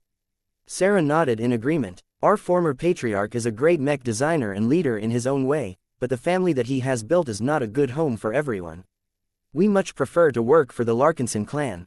It is here that we can be entrusted with major responsibilities right away and receive plenty of room for us to realize our own visions without too many constraints on our projects. This was all true, but this was mainly because Vase was unable and unwilling to hire seniors and masters who should really be leading these kinds of design projects. It was only in a new and developing organization that young and less experienced mech designers such as Sarah and Dulo Voikin were able to take charge of major design projects, ones that had a real impact on the clan's military strength or commercial success. Vase raised his arm and patted both Sarah and Dulo on their shoulders. I'm happy to hear that. I anticipate that our clan will gradually develop a closer bond with the Voikins in the Red Ocean. While I don't expect you to cut off contact entirely with your old relatives, I hope that you will always remember the identity that you have currently assumed. That goes without saying, sir. There was no reason for Vase to worry about the divided loyalties of any of his men. They had all assimilated smoothly into the Larkinson clan. The treatment they received after joining up was so good that there was little reason for them to look back or feel any nostalgia about their past situations. He briefly quizzed the Voikins on the brief amount of progress they made on their design projects before waving them away. Now that the Larkinson clan and the Voikin family signed a business agreement, Vase was able to cross another item on his lengthy to-do list. There were not a lot of immediate priorities left before he could fully devote the following months of his life to completing his design projects. He slowly smirked. Enough time has passed for the adducts to get accustomed to living alongside Gaia. The powerful ancestral spirit should have already gotten used to its new life. He didn't need Gaia to possess full mastery over all of her powers and abilities. He just wanted her to possess enough of a handle of herself to cooperate with him on his next gambit. He called ahead to the Aduk family before heading over to his familiar shuttle to transit over to the Green Dream again. Given the sensitive nature of the Aduk family's second and far more secret heirloom, Vase did not bring along his daughter or any of his cats this time. Matriarch Alexei Aduk enthusiastically greeted him as soon as he stepped out of his shuttle. "Welcome back to our humble flagship, Patriarch Vase. We will always open our doors to you. Do you wish to enter the Green Sanctum and visit the Mother of Earth in person?" Vase shook his head. "No need. I have my own ways of contacting Gaia. I am on a tight schedule. I just want to pay a brief visit to you know what." "I understand. This way, please." In the interest of saving time, they boarded a floater platform and zipped through the hallways of the Aduk family's capital ship until they approached the main engineering bay.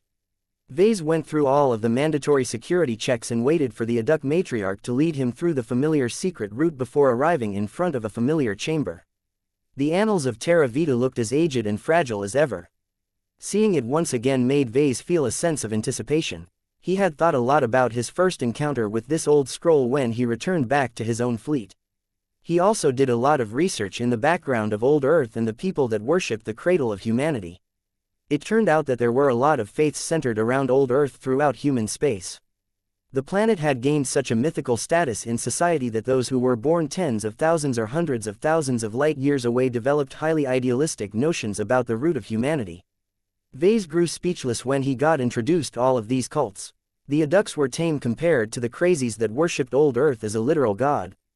All he could say about it was that there were many people that were desperate to believe in something greater and were capable of latching onto anything to satisfy their spiritual needs. It was a bit unfortunate that Vase had come no closer to finding out the origin of the annals of Terra Vita. There were no existing mentions of this scripture or whoever could have possibly made it, thereby ending his search fairly quickly.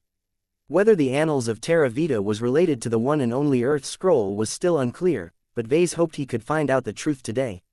He did not bother to reach out to the annals by his own power or that of Blinky. Neither of them possessed the right identity to pass through the security mechanisms that prevented him from grasping the secrets of the spiritual letters imprinted on the surface of the scroll. Gaia should be able to pass through this hurdle, though. He turned to Matriarch Alexei. "Can you roll out the scroll for me again? I want to try out a potential method for me to read and understand your relic." Alexei did not show as much concern as the previous time. She simply nodded and manipulated the pedestal to make the annals available for his perusal. While the scroll was being readied, Vase brought out a small wooden statuette from one of his uniform pockets. It was a fairly accurate representation of Gaia as he envisioned her, though there were a few deviations. The reason why it was flawed was because this was the first time he created a totem using wood. He slightly underestimated how difficult it was to work with this material and did not possess a great grasp with the tools used to work with wood. The result was far from a masterwork, but that didn't bother Vase that much. What mattered was the intent and the small spiritual foundation of his finished work.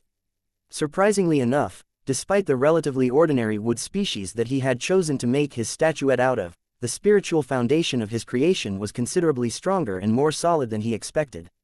Based on his recently expanded theoretical framework, he could come up with two possible reasons why this was the case. First, organic materials were much more compatible with life, so it should not be a surprise that a totem made out of wood worked better with his design philosophy. Second, Gaia's spiritual attributes were especially compatible with plant organisms, particularly trees. As a spiritual product made from the remains of the old lady, Gaia definitely possessed an amazing affinity and closeness to trees. In any case, the small totem was more than powerful enough to serve as a relay and a medium for Vase to channel his new spiritual product. "Gaia," he softly whispered, "can you help me out and allow me to borrow your presence for a moment?" The powerful new design spirit was not immediately receptive towards his request. Vase grimaced a bit. Gaia had grown too powerful too quickly. Though she already developed close bonds with the Aduks, her respect towards her creator was less than ideal. "Come on, Gaia, let me borrow your power for a few minutes. I can't promise that I will immediately design a mech in your name, but I shall definitely work on it when the next design round comes along." He finally felt a sense of acquiescence from the powerful spirit. Everything was easy after that. He opened his mind and consciously tried to introduce Gaia into his own mind. This was not an easy process to pull off with a powerful spiritual entity that wasn't as close to him as his other design spirits. Nonetheless, this wasn't the first time that Vase performed this little trick. He soon succeeded in completing the first step as he felt much closer and more aligned to Gaia than a moment before. Patriarch Vase, Orexia Duck gasped as she saw and felt the touch of Gaia on him. At this time, Vase truly looked as if he had become the avatar of the Mother of Earth and the origin of life. To the matriarch who had never been exposed to much of the Larkinson clan's spiritual shenanigans, Vase looked positively divine at the moment. It was as if old Earth had suddenly shrunk down and took on the form of a blessed human. Vase had no time to entertain the Aduk matriarch's delusions. He merely waved her aside and approached the pedestal that held the transparent cage that held and protected the annals of Terra Vita. Compared to the first time he observed the scroll in this state, the fragile relic looked completely differently in his Gaia-tinted eyes. The aged paper scroll was positively overflowing with earth energy. There was so much power contained in the spiritual letters as well as the unassuming paper material that Vase felt as if Gaia had suddenly lifted a veil over his head. There is definitely a greater secret behind this scroll, he concluded. The Aduk family's relic was far more special and remarkable than he initially expected. Vase grew even more convinced that an item of this power and complexity must absolutely possess a great secret. It was absolutely not a slightly special gift that the Aduks had always assumed. The more Vase observed the annals of Terra Vita through Gaia's senses, the more he felt drawn to it. The scroll was calling to him somehow. Not only that, but he also felt that the scroll was eager to pass on its contents to Vase, or more precisely the design spirit he was channeling. Just as Vase was about to request Matriarch Orexi to pull the scroll out of its protective cage, Gaia suddenly roiled in his mind and acted on her own initiative. Wait, what the hell are you doing? Hey, stop that. His new spiritual product had become so attracted by the calling of the annals of Terra Vita that she could not resist the impulse to respond. As soon as her spiritual presence came into contact with the mysterious scroll, the entire secret chamber flashed in earth and light. Chapter 4033. The Earth Shrine. The ruined temple was what everyone called it these days. Everyone who knew the truth, at least. Once a glorious bastion of the servants of the immortal gods, the former great temple had clearly seen better days. The reason for that was because a group of ambitious and daring upstarts not only had the temerity to rebel against the Five Scrolls Compact, but actually succeeded in their attempts to break away. Ordinarily, the powerful rebel strike forces should have never been able to reach the Great Temple as it was known at the time. This was because this sanctified domain was located in a pocket space that was nigh inaccessible to anyone. The only keyholders who could gain passage were those that had been granted the authority through the sacred scrolls. For a long time, the Compact saw nothing wrong with this arrangement. Its leaders had become increasingly more powerful as humanity expanded during the heydays of the Age of Conquest. Yet all of that power and success also breed an enormous amount of arrogance. In their conceit and belief in their mission, the Compact had begun to prepare for a grand ritual that would have a profound effect on the future of the human race. Not everyone was willing to see this devastating turning point come to pass. So the opponents of the Compact decided to put an end to the grand ritual. Upon that fateful day, the Great Temple experienced its first and most destructive intrusion of its history. Our greatest enemy turned out to be the deluded fools from within. Aided by a pair of high-ranked insiders who were one of the few who possessed the keys to the gate, the precursors of the Common Fleet Alliance and the Mech Trade Association barged into the mysterious pocket space with great bombast. Before the defenders and powerhouses of the Great Temple could regain their composure, the most powerful war weapons of the rebel strike forces had already struck. Within seconds, the pre-planned volley fire quickly overwhelmed defensive arrays, broke through physical barriers and collapsed entire structures that were old beyond belief. Fire, energy and projectiles filled the pocket space as the invaders already struck heavy blows against the enemies that still thought of themselves as all-powerful. Though the counterattack from the compact powerhouses struck the unwelcome intruders just as heavily, the latter had brought too many combat assets to the fight. On this day, the Big Two broke the Five Scrolls Compact. The greater our pride, the harder our fall. We have yet to recover from the blow to both our headquarters and our hearts. Though the ancient cult was too big and too powerful for the Big Two to annihilate in its entirety, there was no doubt that the great betrayal had broken its spine. As the victorious rebels successfully took charge of human civilization and heralded the beginning of the Age of Mechs, the deposed rulers retracted much of their tentacles and licked their wounds in the monument to their hubris and utter failure. Ever since the Compact ceded control of human civilization to those it once considered its subordinates, the Great Temple never regained its former glory. In their shame and guilt, the survivors of the Great Betrayal vowed to never repair and restore the damage until they had retrieved and returned all 5 sacred scrolls to their rightful places. Of course, even as they made this vow, the cultists weren't stupid enough to leave their defenses broken and in ruin. Arrogance is not an effective defense against cowards. Having paid a heavy price for their hubris, the humbled survivors had left most of the damaged cosmetic facades alone but heavily rebuilt every defensive measure. After centuries of diligent work and investment, the ruined temple was far more defensible than ever before. Even if the Big Two managed to circumvent the vastly improved security measures that prevented another unauthorized intrusion, any massive warfleet would instantly be met with storms of fire and fury. At this time, the ruined temple was in a fairly quiet state. Hardly any cultists flew around and most of the temple terrain was devoid of life and movement. There was only a little bit more warmth and activity at the center of the fairyland pocket space. 5 grand and not-so-grand shrines dominated the most defensible area of the ruined temple. They were all placed along the points of a pentagram and hazy power filled the space in between.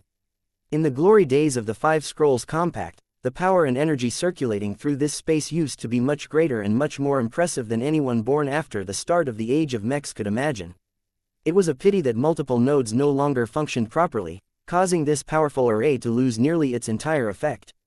The power we wielded in the seat of our holy domains was unsurpassed, especially when it was aimed against ourselves.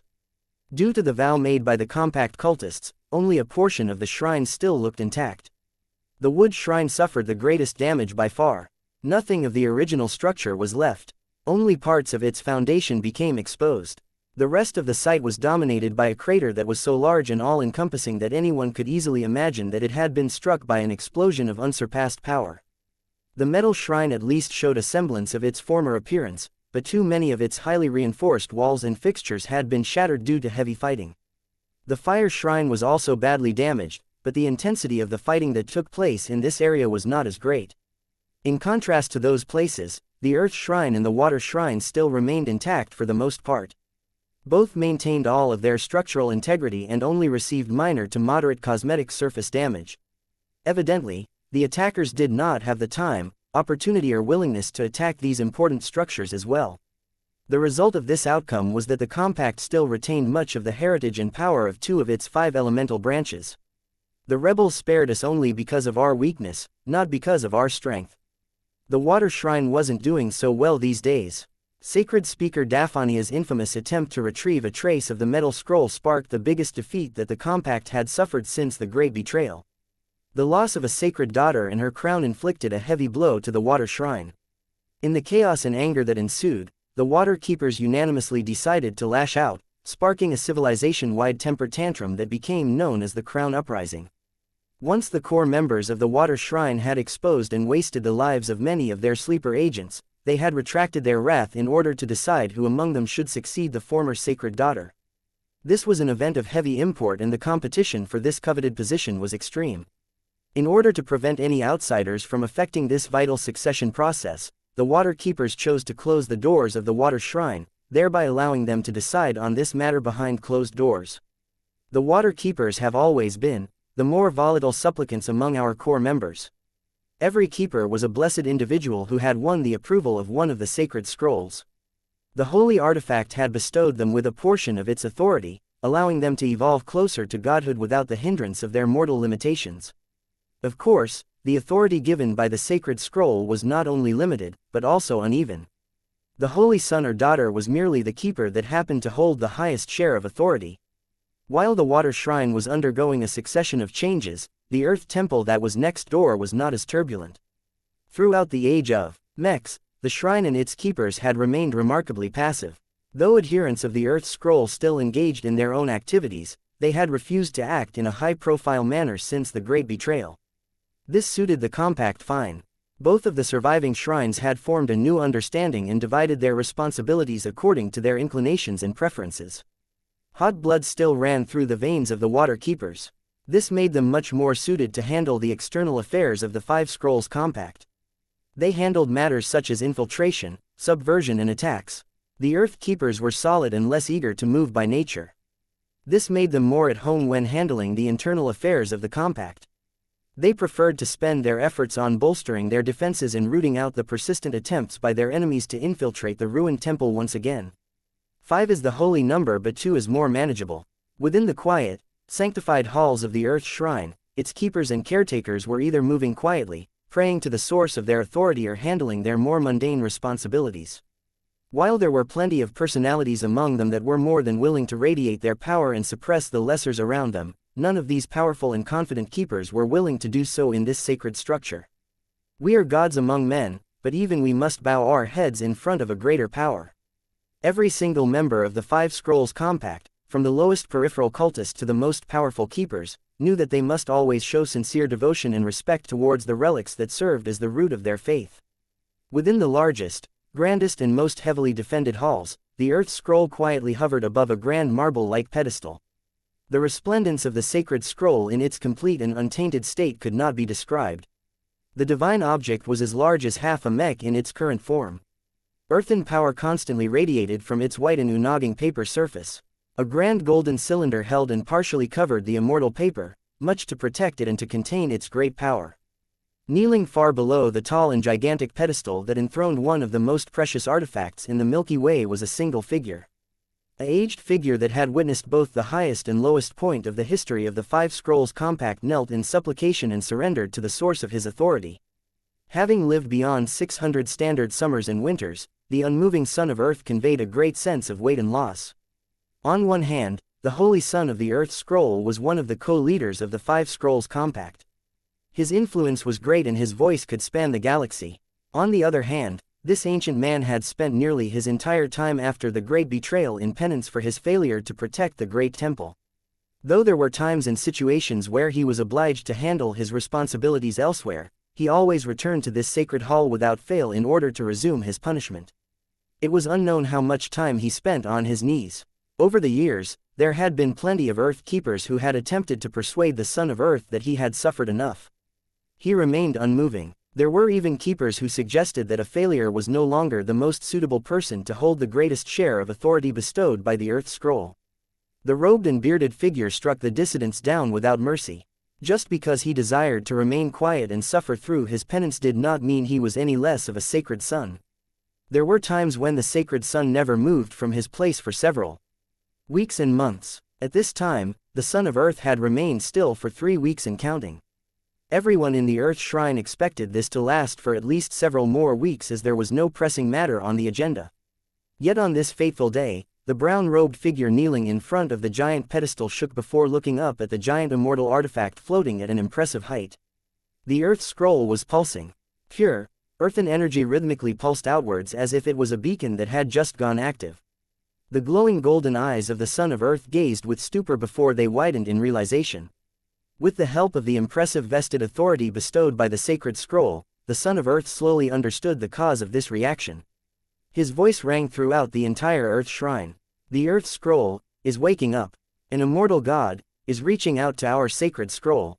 A second after he issued this massive announcement, every single Earth Keeper stopped what they were doing and raced towards the main hall as fast as possible.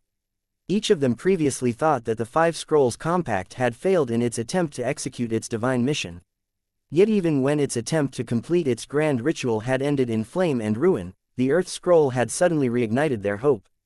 The Son of Earth no longer surrounded himself with an air of defeat and penance. As soon as the pivotal change occurred, he had regained all of his majesty and brilliance.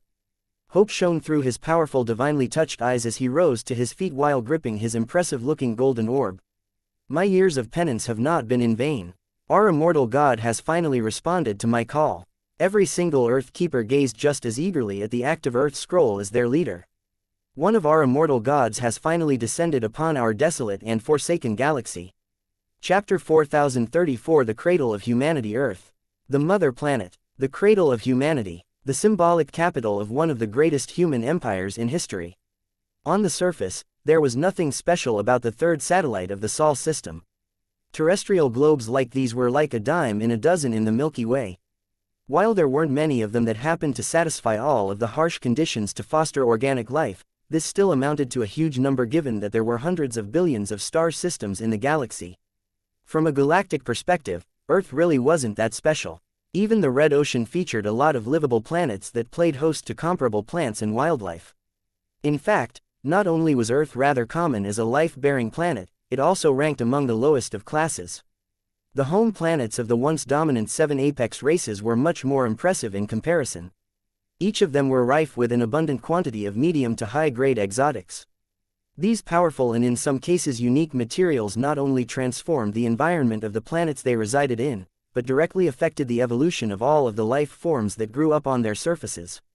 This was how individually powerful races such as the phase whales and the Alshar were able to rise from their home planets and conquer a portion of their respective galaxies.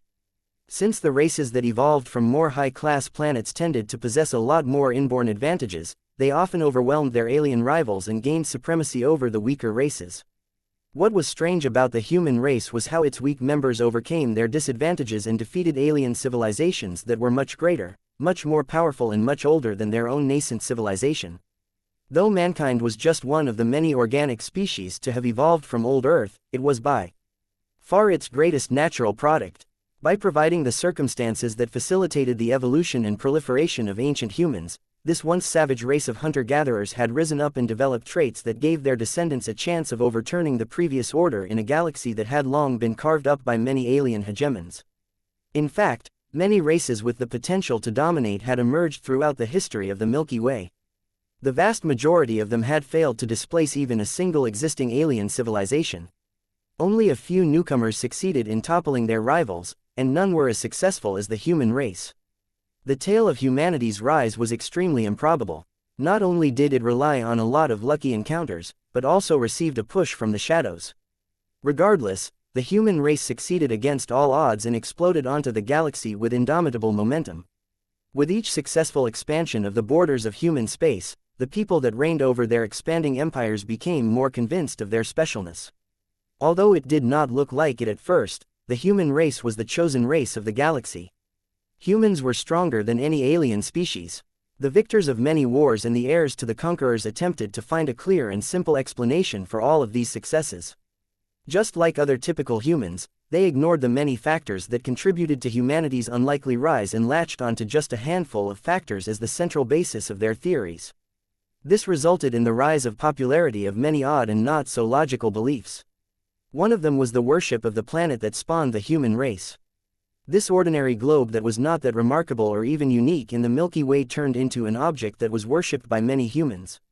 No matter whether they were Terrans or citizens of other states, as long as they became steeped in the remarkable history of humanity's extraordinary rise, many of them developed the tendency to worship the planet of origin.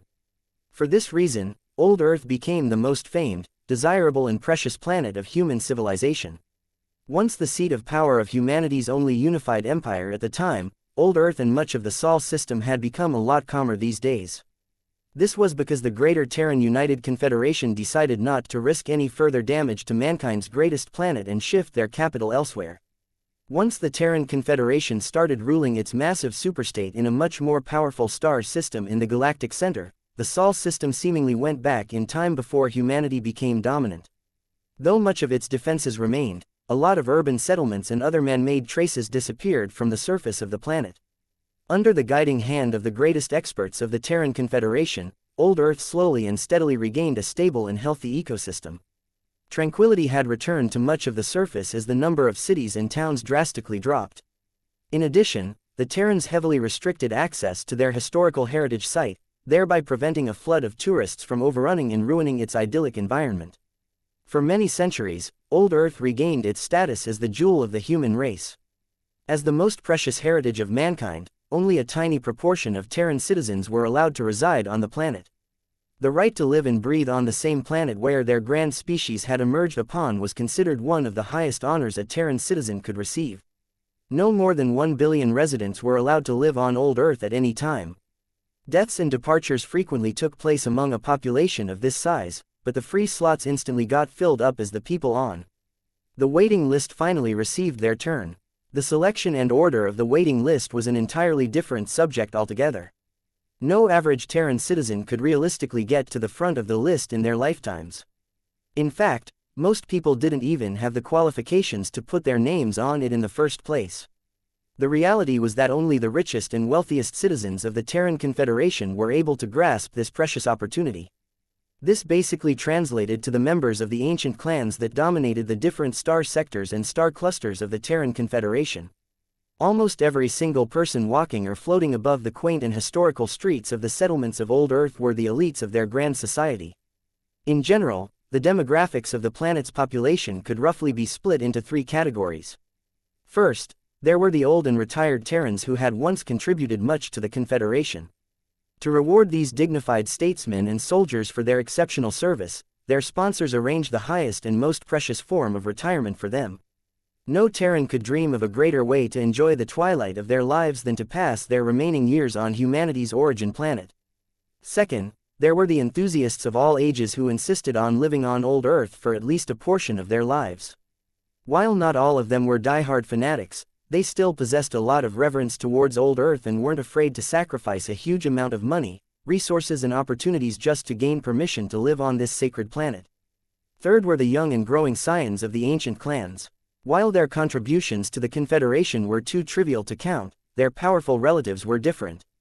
On this particular day, a youthful woman in her late teens sat in a park while studying the archival battle footage of one of the most famous and renowned mechs of the Terran Confederation. The slim and blonde woman garbed in an exquisitely tasteful yet anachronistic brown adventurer's coat sighed. "None of my teachers and professors have the knowledge I need." The woman happened to be a recent graduate from Newcastle University, one of Old Earth's many ancient educational institutions that had managed to survive up to this date. In the backdrop, numerous younger students garbed in their interpretation of ancient human Earthware hurriedly ran or floated through the campus of the university in order to catch their next classes or appointments. The woman studying the footage of the legendary Ouroboros no longer had to attend any of them because she already had a coveted degree in mech design in her pocket. "I thought that I could find the secret of designing a mech like the Ouroboros after 5 years of living and studying on Old Earth. I was wrong." Her expression turned glum. Though her ancient clan was on the rise, it had only been able to give her a temporary student quota for 5 years. Regardless of whether she obtained her university degree or not, the authorities in charge of the planet would mercilessly boot her out of the planet if she stayed just a second too long. She enjoyed her precious time in the city of Newcastle and made a lot of friends and connections among the talented and wealthy scions that had been her classmates. Yet she never managed to get close to the only goal she truly cared about. "I promised Grandpa that I would reproduce his greatest work and design a second Ouroboros. If I cannot accomplish this on Old Earth, then I will find my chance at another place." This was the conviction of Alexa Strian, the granddaughter of General Axelar Strian. As Alexa switched off the physical projection and stood up in order to prepare for her departure from Old Earth, the air suddenly froze. Every student, every professor, every guard and every staff member at the campus felt as if the air around them had become charged. Other Terrans living on the other parts of the planet also experienced the phenomenon.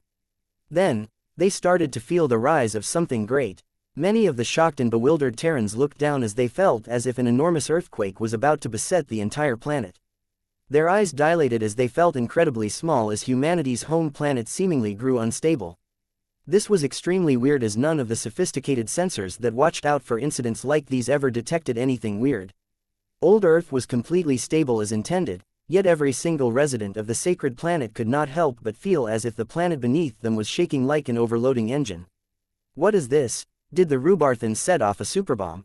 Wait, it's not an earthquake. Our planet is coming alive. What, have you been smoking too much of that stinky grass lately?" Only a few people made the ridiculous claim that Old Earth was coming alive. Others instantly shot down their theories as they did their best to find a rational explanation for what was happening. Alexa Strian was different, though. As one of the few Terrans that not only obtained the privilege to reside on Old Earth for a time but also had the honor of visiting, touching and interacting her grandfather's impressive ace mech many times in her youth, she felt that the grand presence buried deep below her feet shared at least few semblances to the Ouroboros. What is this? It was as if Old Earth had awoken for the very first time. As the planet seemed to rouse to life, the Terran residents became so enthralled that they didn't know what to make of this odd phenomenon.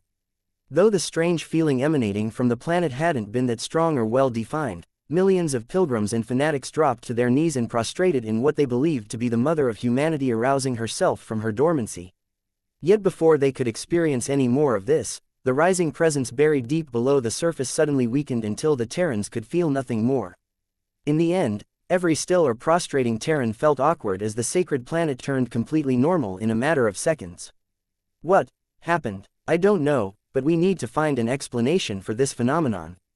Despite the brief duration of this global event, its ripple effects gradually spread far and wide, affecting not only the Terran Confederation, but also the rest of human civilization. Chapter 4035 Unintentional. I didn't intend to do that. An awkward silence ensued as both Vase Larkinson and Erexia Duck remained frozen as they stared at the empty pedestal before them. The second and much more hidden heirloom of the Aduk family had disappeared.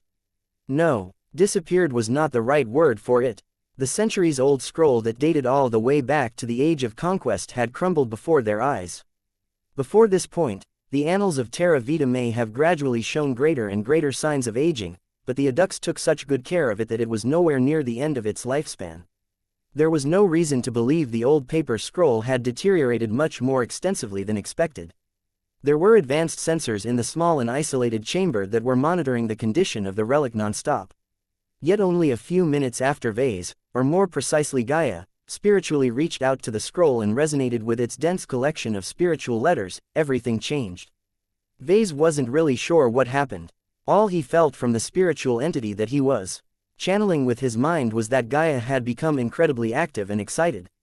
Not only that, her contact with the true secrets of the annals of Terra Vita seemed to have triggered a process of change and evolution that was completely unexpected. It was as if she was absorbing whatever spiritual sustenance the old scroll had stored for centuries and used it to fuel her growth. Even after the scroll had already crumbled, Gaia was nowhere done with her shift. As the powerful spirit slowly retracted her presence from his mind on her own accord, he could feel that she was rapidly growing more powerful and complex. What puzzled Vase was that despite the destruction of the annals of Terra Vita, the flow of energy hadn't stopped. In fact, as soon as the energies began to pour in, they quickly expanded in both quantity and quality. The situation completely and utterly left him speechless. He was pretty certain that he had not yet designed and published a single mech with Gaia as a design spirit. Where the hell was she getting all of this spiritual feedback from? How could she be earning so much sustenance, and why did it keep increasing in magnitude? Right now, the amount of energy she received had already surpassed the amount of feedback that the Superior Mother received from trillions of devoted Hexer believers. No wait, much of this energy is of a higher grade. There was only a single instance where he came in touch with this type of high-quality energy in the past. That was back when he was mucking about in the Nixian Gap while playing around with dark gods like the Inexorable One and the Unending One. Vase quickly tried to recall his memories of the time and dug up the observations and conclusions he had made. According to his theories at the time, faith energy was a form of high-quality or even transcendental energy that was somehow generated by the worship of believers in their supposed gods. It dwelled and circulated in a deeper part of the imaginary realm. While it shared many similarities to the spiritual feedback that Vase was familiar with, faith energy was a qualitatively better phenomenon altogether. There was much that Vase didn't know about faith energy. Perhaps the only solid information he possessed about it was that neither him nor any of his design spirits were strong and developed enough to gather and receive sustenance from this mysterious but extremely potent energy. The first challenge was receiving it. Ordinary spiritual entities couldn't even gain access to it in the first place. Vase was a little better off as he could consciously extend his influence deeper into the imaginary realm. Yet then he needed to overcome the second challenge, which was trying to make sure he could endure the extremely potent power of this new type of energy. From what he could figure out, not even the Superior Mother was qualified to gather and absorb faith energy. If she couldn't do it, Vase would have to be dreaming if he thought that he could do any better. He speculated that he would have to advance to Master Mech Designer or Star Designer in order to get started on this. He also guessed that faith energy might be one of the secrets of these transcendent ranks. Whatever the case, after he initially came across faith energy, he never really did anything with this discovery because he already concluded that he lacked the strength to do anything meaningful. He expected that he would need to progress for many decades before he could start experimenting with this more powerful form of energy feedback.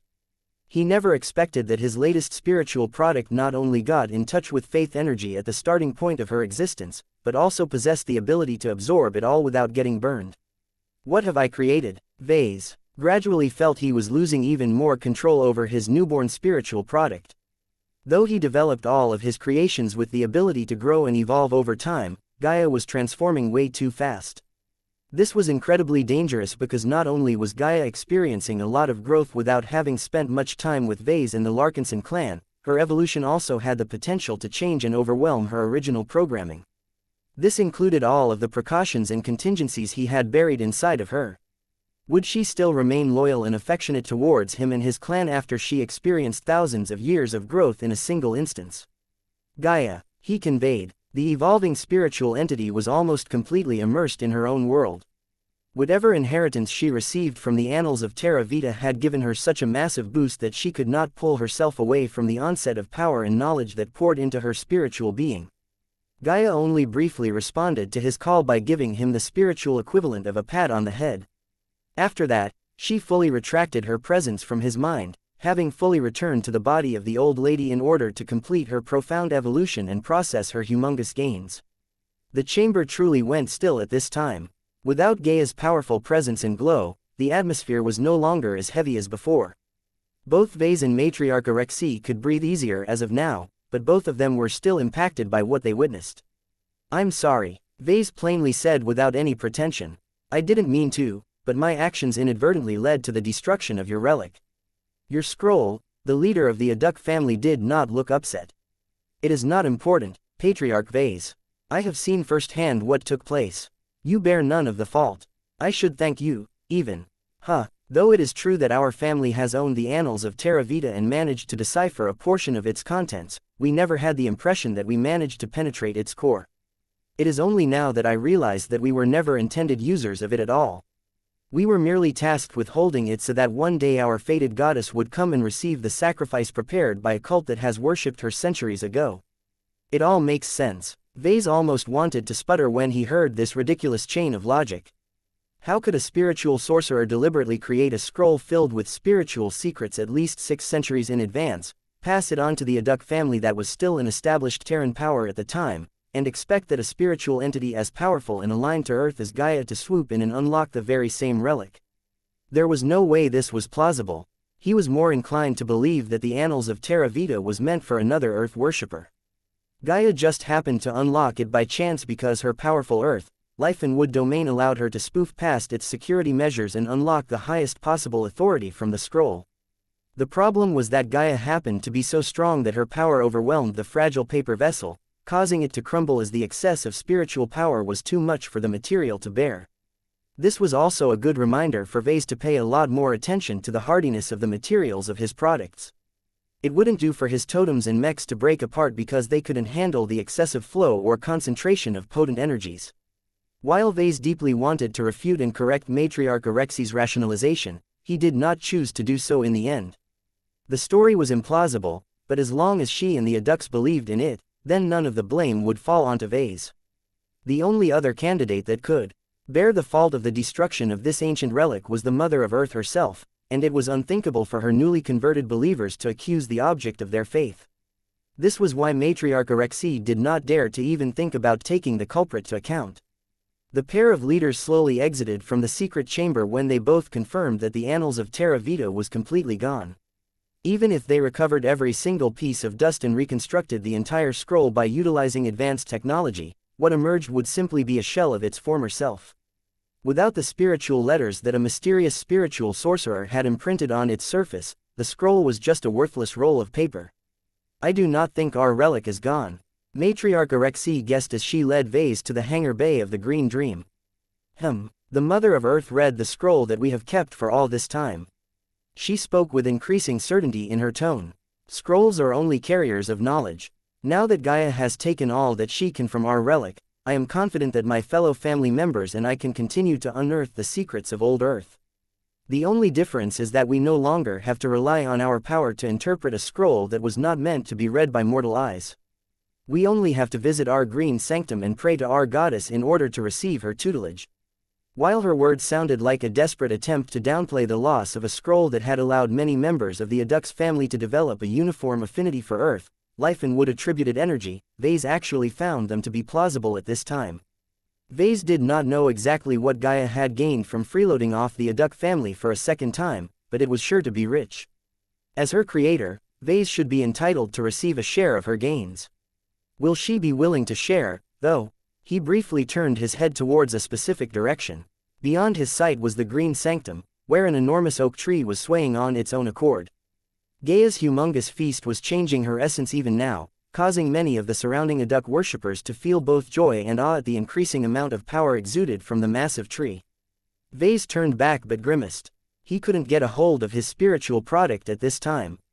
He needed to wait until she was done with whatever she was doing in order to obtain his answers. I truly hope that Gaia will be generous enough to pass on what she has learned from the annals of Terra Vita. He eventually said, she might not make it easy, though. You will need to show constant respect and devotion.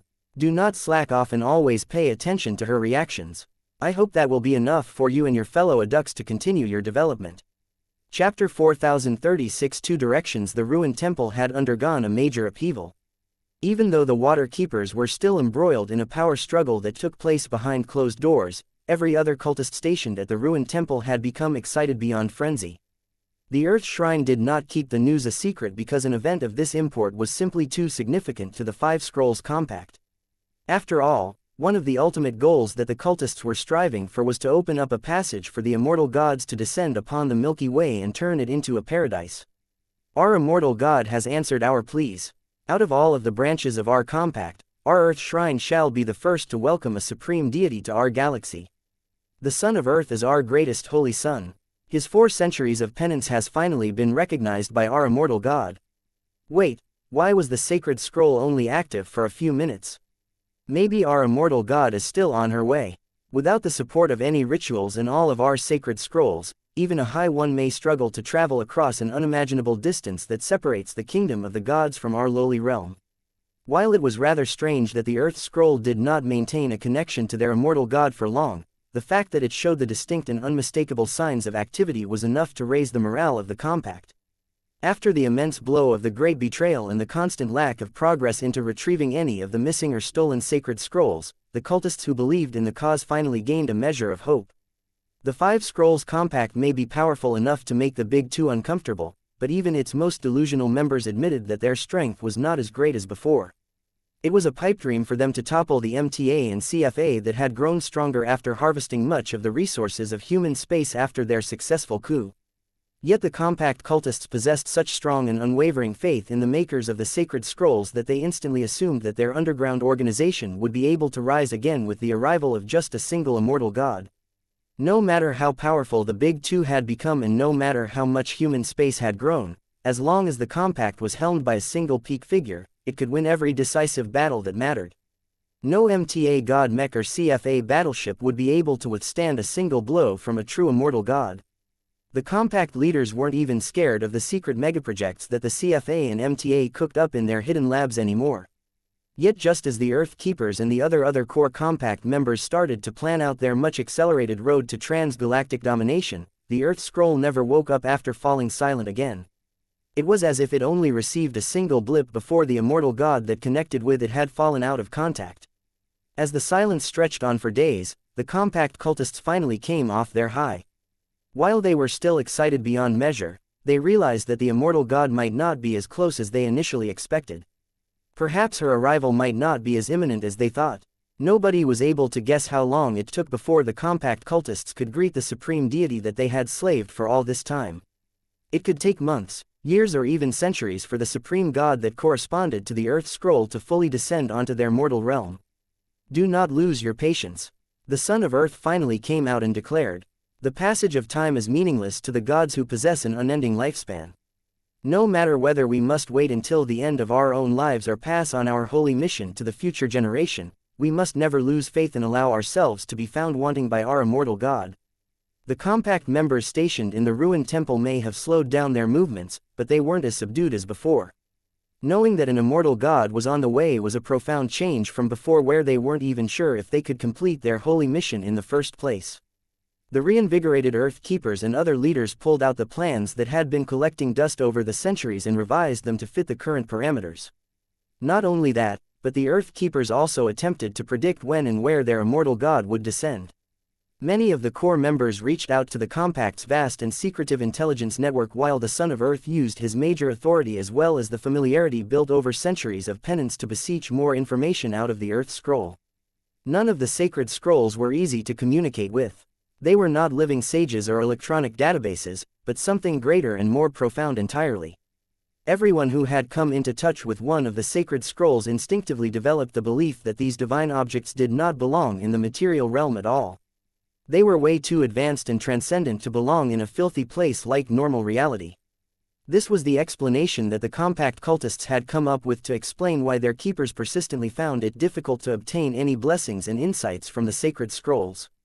Not even the Son of Earth managed to obtain too many clues from the Earth Scroll this time. His authority was way too low compared to an actual immortal god, so just the act of trying to find the details of a great deity was bordering on blasphemy. If not for the Compact's poor state and the need to figure out how long they needed to wait, the Holy Son wouldn't have dared to make this move. He just hoped that all of the years of penance had won over enough approval from the Earth Scroll to obtain at least a single clue about the immortal god that had briefly reached out to the sacred artifact. All the Earth Keepers knew from the brief moment of contact was that the immortal god was a woman.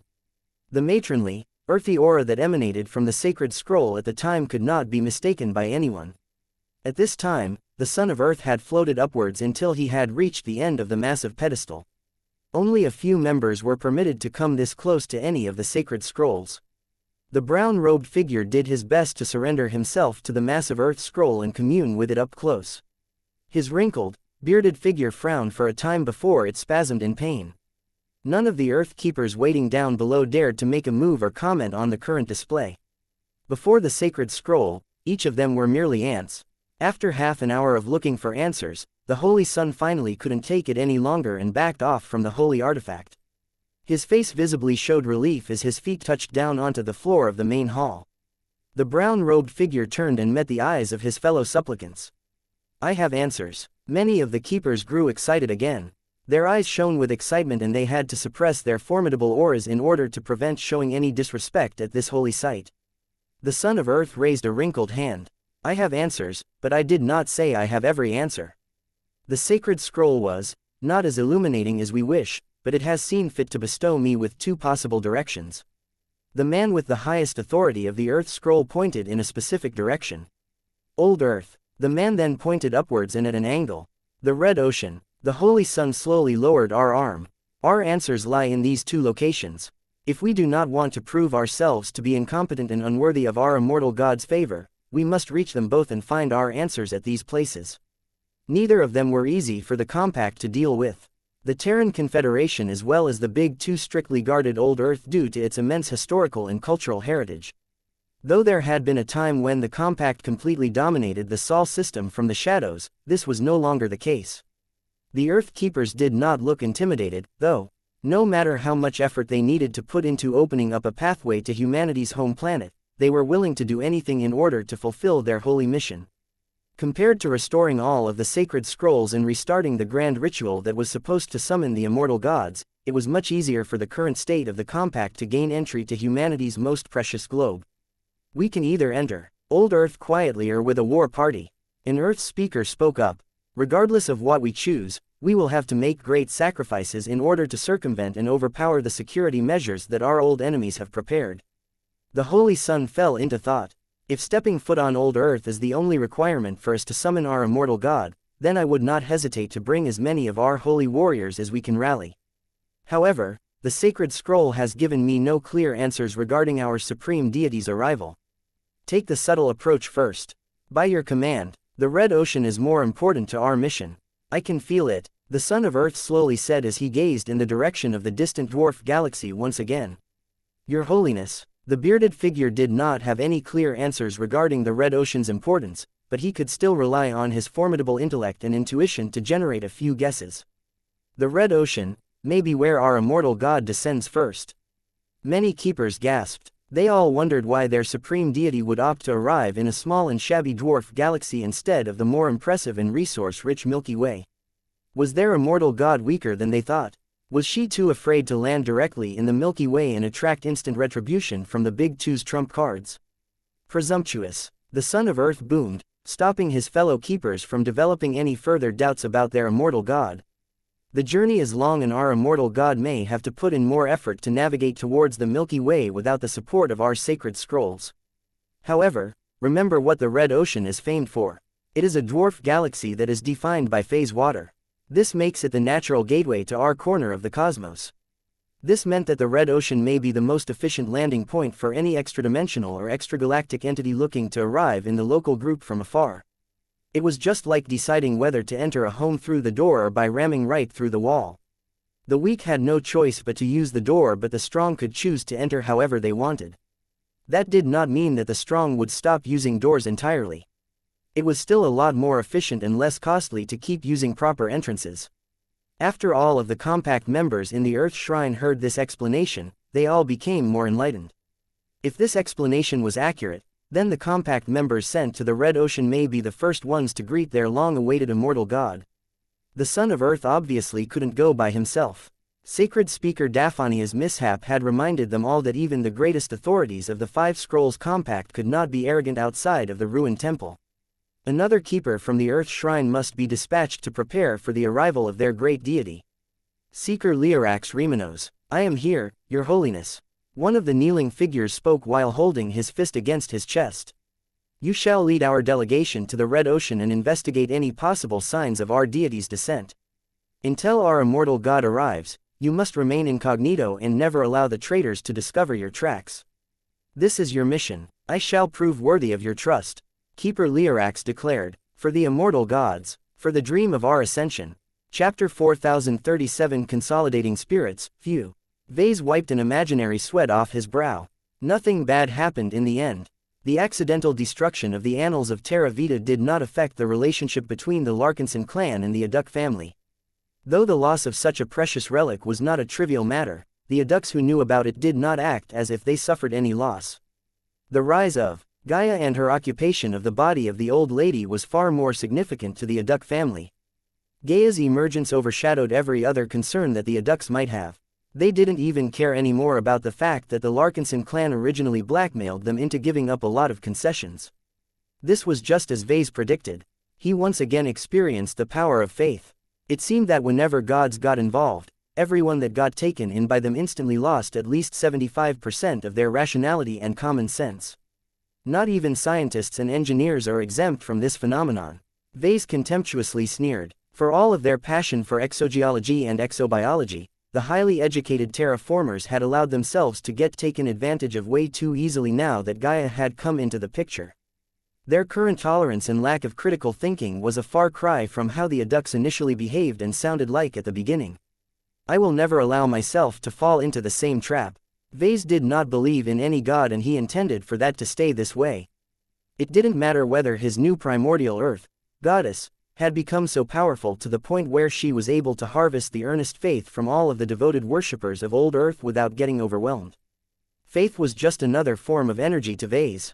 As an engineer and a mech designer, no form of energy was sacred to him.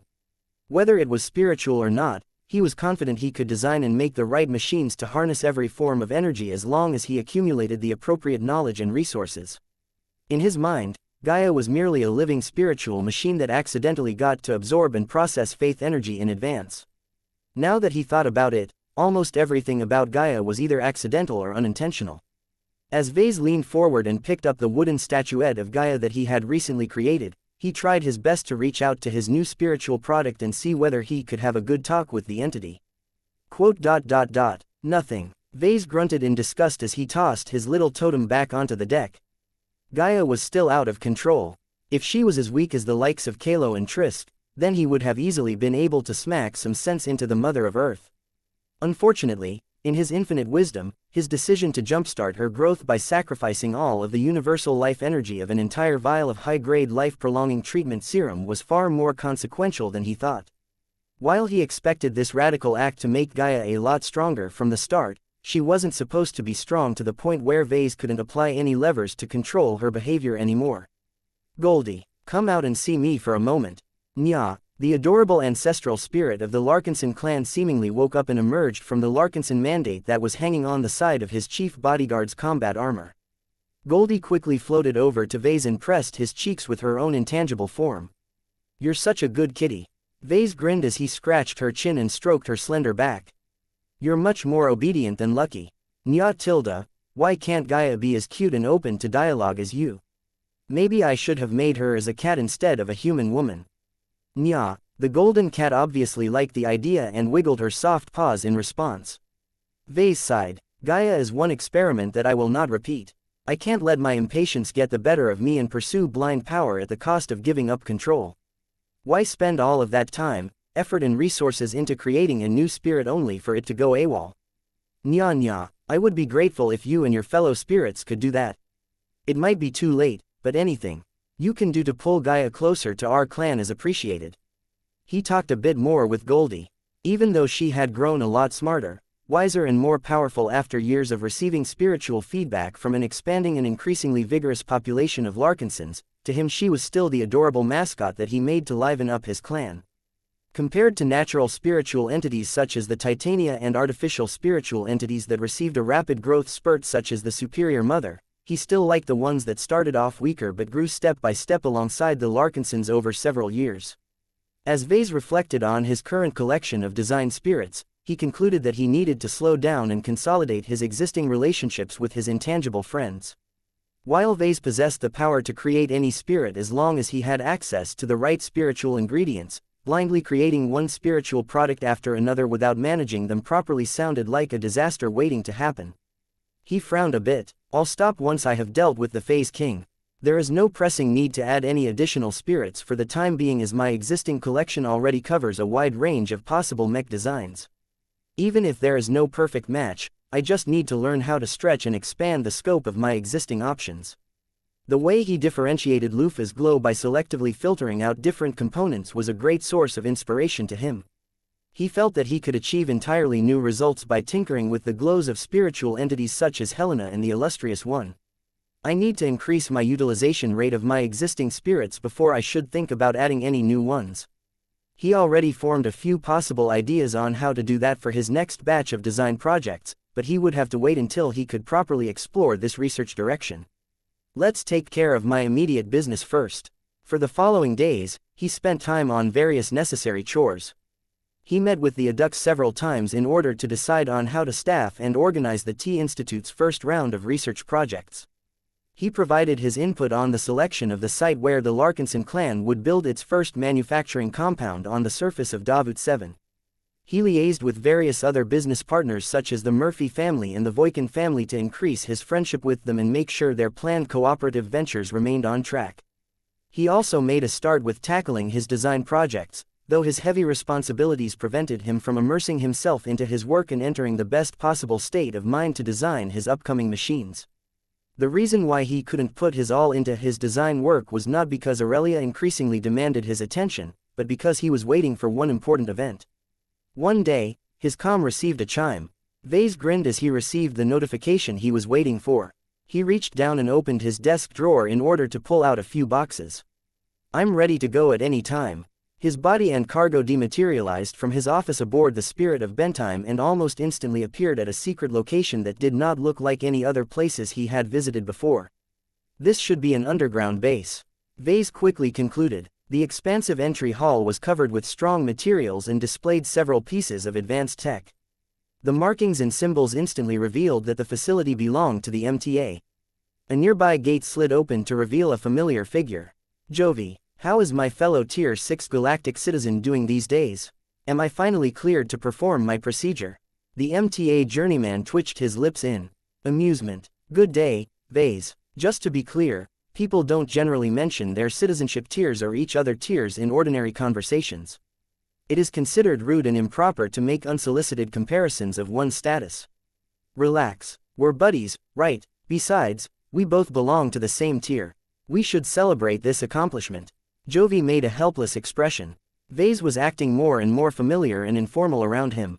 This was a type of behavior that he never received from his fellow peers within the MTA. They were all competitors as well as colleagues, so their friendships were always marked by a sense of distance and rivalry. I don't know why I put up with you sometimes, Jovi said as he beckoned Vase to follow him deeper into the underground MTA facility. Hee. I may be a respectable galactic citizen these days, but I have never forgotten my roots as a space peasant. You could adjust your behavior to conform to your new status, you know.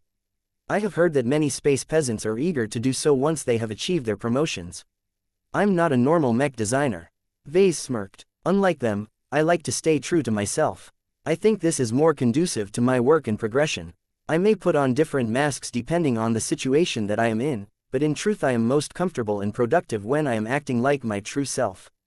Jovi Armelon looked envious. That makes sense. You have much more freedom to do what you want since you lead your own clan. I am not as free as you. No matter what, I must always maintain the decorum that is expected of a mecher. Behaving otherwise will tarnish the dignity and reputation of our association. Vase once dreamt of being born within the MTA, but he had long abandoned this silly fantasy. The association was a fantastic organization for many reasons, but someone who craved freedom and autonomy would probably hate the ridiculous degree of control and expectations that it set over everyone. The two chatted a bit before Jovi brought up the most important issue. I see you have brought a couple of boxes. They will need to undergo an inspection before you can do whatever it is you need to complete the upcoming procedure. Are they dangerous? No. Vase shook. They're just space rocks. Slightly special space rocks, but they're pretty much indistinguishable from any other random piece of space junk that you can pick up from a nearby asteroid belt. If they're ordinary rocks, then you wouldn't have stored them in those lockboxes. Is there anything special about them that we don't know? Jovi casually asked and fished for information. Vase wanted to downplay the value and significance of his P-stones before he developed an interesting thought. In the past, he put a lot of effort into hiding and obfuscating the purpose of his P-stones and other spiritually reactive materials. Now that he had developed a closer relationship with the MTA and a couple of its factions, why should he maintain his paranoid insistence of keeping secrets? The survivalists and transhumanists were already on to him. They already became aware of at least half of his spiritual shenanigans and were constantly finding out more about his work over time. These P-stones, as I call them, don't look special at first, but they are extremely important for my work. Vase admitted after making a conscious choice. They possess unique characteristics that many other materials lack. I will transmit you a document that details my studies on them. Right now, my biggest problem is that I haven't been able to find any new P-stones as of late, but if I can borrow the power of your association, maybe you can alleviate my shortage. If Vase could borrow the MTA's help to obtain more spiritually reactive materials, then he could massively expand the scope of his spiritual engineering work. Chapter 4038 Subsidized Travel. So, can you help me get my hands on more P-stones? I will see what I can do, Vase. Jovi said as he used his implant to scan through the documents and data that Vase had sent via his comm. It will be difficult to meet your request if your hypothesis about the Nixian Gap being the sole source of P-stones turns out to be true. I don't know how much you pay attention to the star sector that you have left, but the entire region is embroiled by war. Vase nodded. He bet that his understanding of the Nixian War was much greater than that of Jovi. After all, not everyone was privileged to receive a first-hand account of the battles that took place over there from one of the principal combatants of the Oblivion Empire.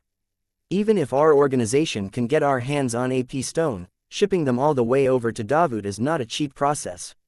We may control all of the Beyonder gates, but that doesn't mean we can ignore the cost of using all of them in succession. The typical P-stone is only as large as a human head at most. Surely it doesn't take that much money to put a few boxes worth of these rocks on one of your enormous ships. It's not that simple, Vase. There is always way more demand on transportation than what our gate networks can handle at this time. Do you think the prices we charge for transportation are cheap? They're pretty high, to say the least. What I don't understand is why the fees are higher for second-raters and first-raters. Isn't a portal just a portal? Jovi responded with a smirk. As a mech designer and an entrepreneur, haven't you ever heard of price discrimination strategies? A Terran fleet owner is willing to pay much more MTA credits for the same service than a third-class fleet owner. Building and operating the Beyonder gates is truly expensive, you know. The early generation gates that we have put into use are still so costly and inefficient that we are forced to subsidize some forms of gate travel.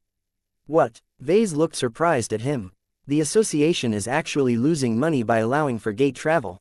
That sounded highly uncharacteristic for the MTA. The Mechers never lost money in any transaction. That was practically their most important rule. Breaking it was probably a serious taboo in their eyes. It's not as bad as you think.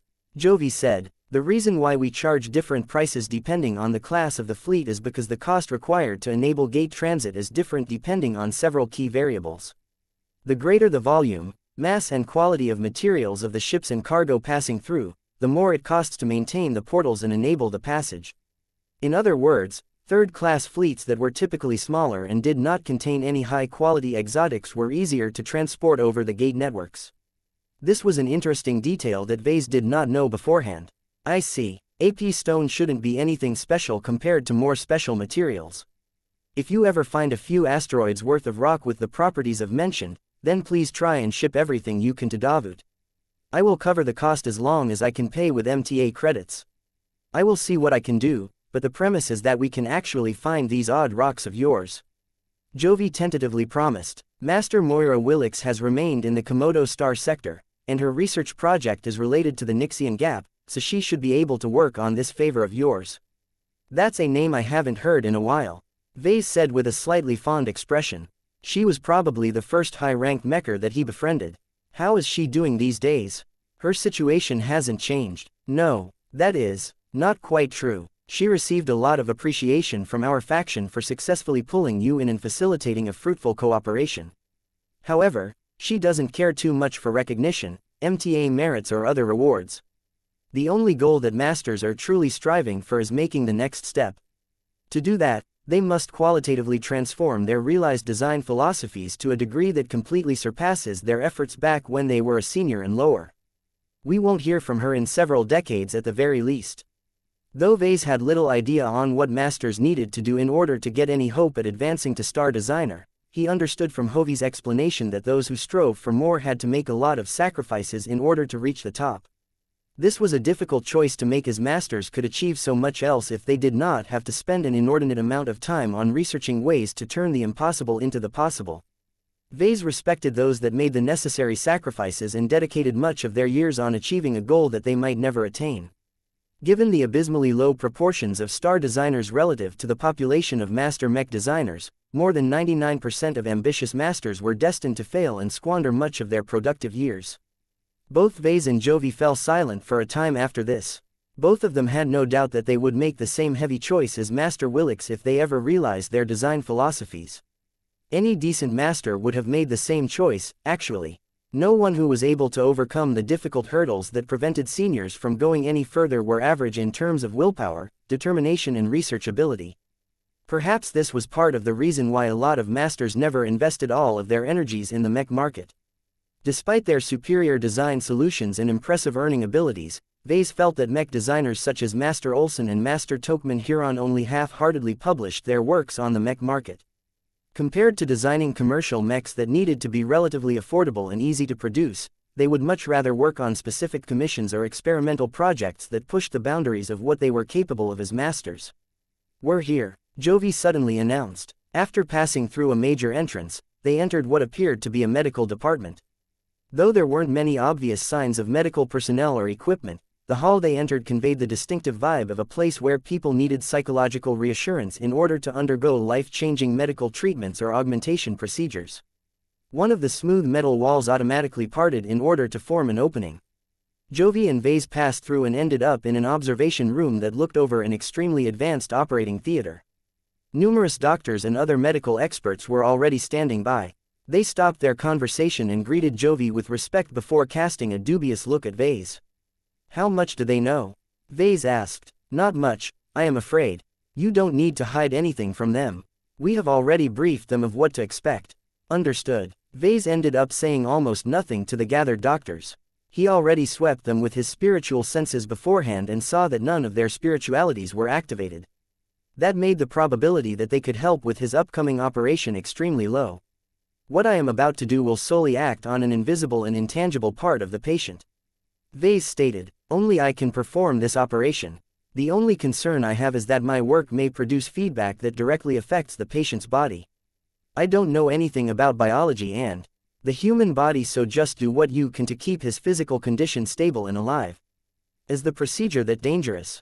Jovi frowned. "Didn't I tell you that anything that is related to messing with people is inherently dangerous?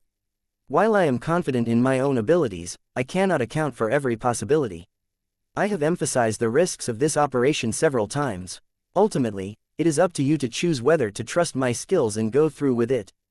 If you want, you can postpone this operation and wait until I have accumulated more experience.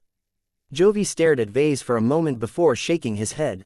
No, delaying any further will result in a lot of missed opportunities. I have already thought about this decision many times in the last few months. I don't want to fall behind any further. If your solution is good enough for you to apply it to yourself, then it is good enough for me. The sooner I go through with this, the sooner I can leverage my strengthened capabilities to progress towards senior and master. I understand. I would have made the same choice if I was in your shoes.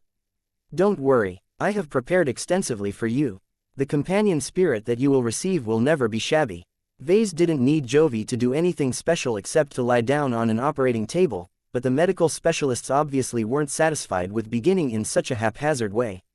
The good news was that the specialists had already completed their pre-operation checks and examinations of Jovi's physical and mental state.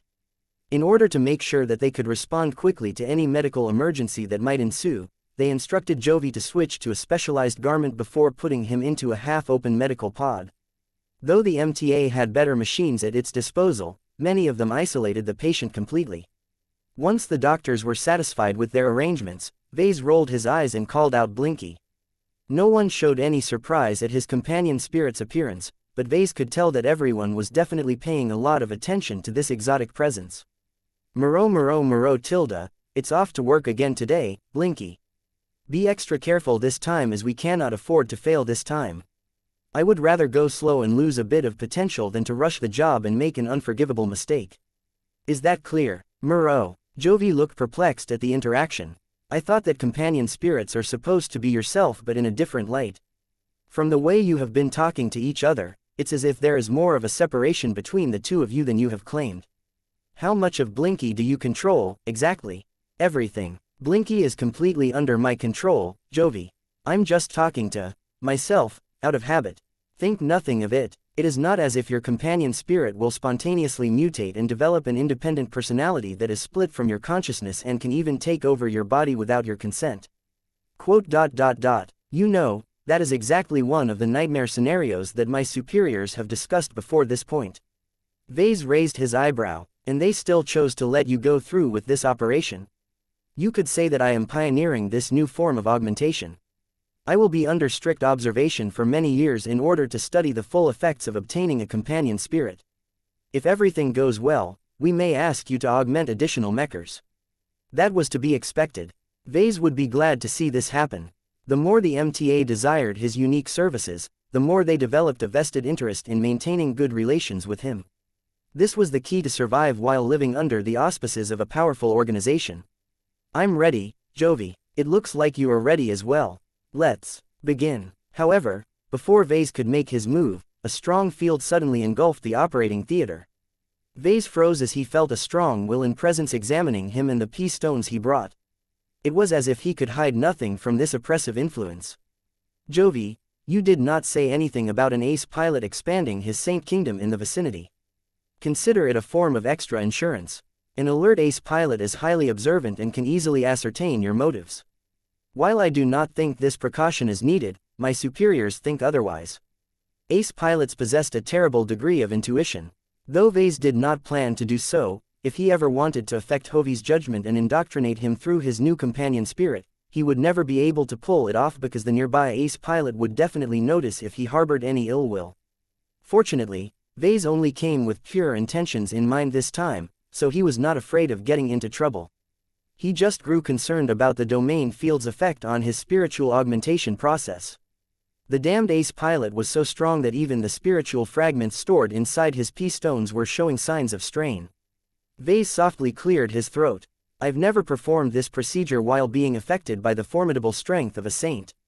Some of my work might get adversely affected by the pressure he exerts on our minds and my ingredients.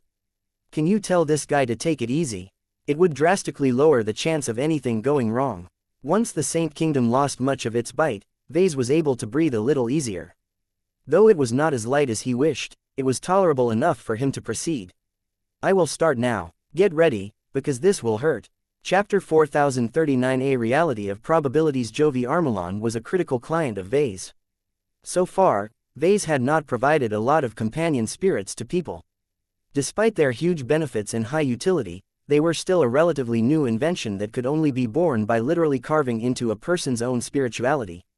No matter what he did, the risky process always produced an element of risk, as the most important part about creating companion spirits was that it had to be rooted in a person's spirit from the beginning. It was like taking a sane person and deliberately imparting him or her with a split personality disorder. There was no other way. Making an individual a little more insane than before was the necessary price that the recipient had to pay in order to gain the power of a specially designed spiritual entity. Vase was not unaware of the irony of this trade-off. Didn't the age of conquest originate at least in part due to more and more leaders succumbing to madness as they pursued unrestrained genetic modification and other forms of reckless augmentation? Perhaps Vase might be following in the footsteps of those who were too eager for progress and too impatient to wait for proper studies to verify his inventions. If so, he did not care that much. Even though he only had a few cases of successful implementations of companion spirits, he was already happy with the results so far. He wouldn't have chosen to operate on himself if he wasn't confident in his own methods. This should be a fairly easy job, he muttered as he placed his hand over Hovey's forehead. The MTA journeyman looked calmer than expected, but that was because he chose to undergo light sedation. There was no particular rule that stated that the recipient had to be conscious and sober while undergoing the procedure. However, since Vase performed all of his previous procedures on people when they were awake, Vase felt it was prudent to keep Jovi awake. This is going to hurt a bit, especially if you aren't used to stressing your spirit, I mean your psionic core. Whatever happens, you need to remain as calm and controlled as possible. Don't let yourself get overtaken by your emotions, okay? If you let your pain, anger and/or other emotions get the better of you, then you will be the equivalent of a patient thrashing on the operating table while undergoing a heart transplant surgery. Jovi faintly nodded in understanding. The documents you have provided to us already said as much. I have already undergone a special training program in the past few weeks. I am as ready as I can be. Come on, we Mechers are not as weak as ordinary people. This became evident as soon as Vase used his direct physical connection to Hovey's head to examine what went on in his head. From a spiritual perspective, Hovey's mind was purer and considerably more organized than any other journeyman he had observed. It was not as unnatural as he expected, and he was certain that the minds of rational mech designers were much more clean and artificial. Still, compared to other passionate mech designers such as Vase, Hovey's mind and spirit looked remarkably organized. Vase always suspected that the MTA possessed its own methods and solutions to produce high-ranking mech designers that possessed numerous advantages over space peasants, and this observation pretty much confirmed his guess. The lower concentration of junk and irrelevant attributes inside Hovey's mind and spirit yielded several useful benefits over ordinary journeymen. A higher proportion of his very being would be dedicated towards his design philosophy, thereby giving him an inherent advantage in his future development. In addition, Jovi would be able to maintain the same or even a higher degree of passion towards his specialty without being prone to getting distracted by irrational impulses. Jovi had eventually become a more optimized version of a passionate mech designer. He retained almost all of the advantages of a mech designer that was incredibly dedicated towards an extreme design philosophy while also retaining a sufficient amount of rationality to base most of his decisions on facts rather than emotions. The current situation was just one of many examples of sound decision-making. If Jovi was less rational, then he would have likely been a lot more hesitant to undergo this life-changing operation. However, if Jovi wanted to overcome the huge gap that separated masters from star designers, then he could not keep avoiding opportunities that could provide him with an enormous boost in his career. He also wasn't willing to wait until Vase and the T Institute rigorously verified the safety of companion spirits as a new category of human augmentation. After weighing the risks and benefits of this option, Jovi Armelon wholeheartedly put his trust in his weird and quirky friend. As Vase reached deeper into Hovey's mind, the two became increasingly more connected to each other. Their current states were similar to the both of them forming a connection with a design network. Vase was able to learn more about the man he was about to operate upon. He recognized Hovey's pressure, ambition and faith in Vase. He also became exposed to a portion of Hovey's mindset and perspective.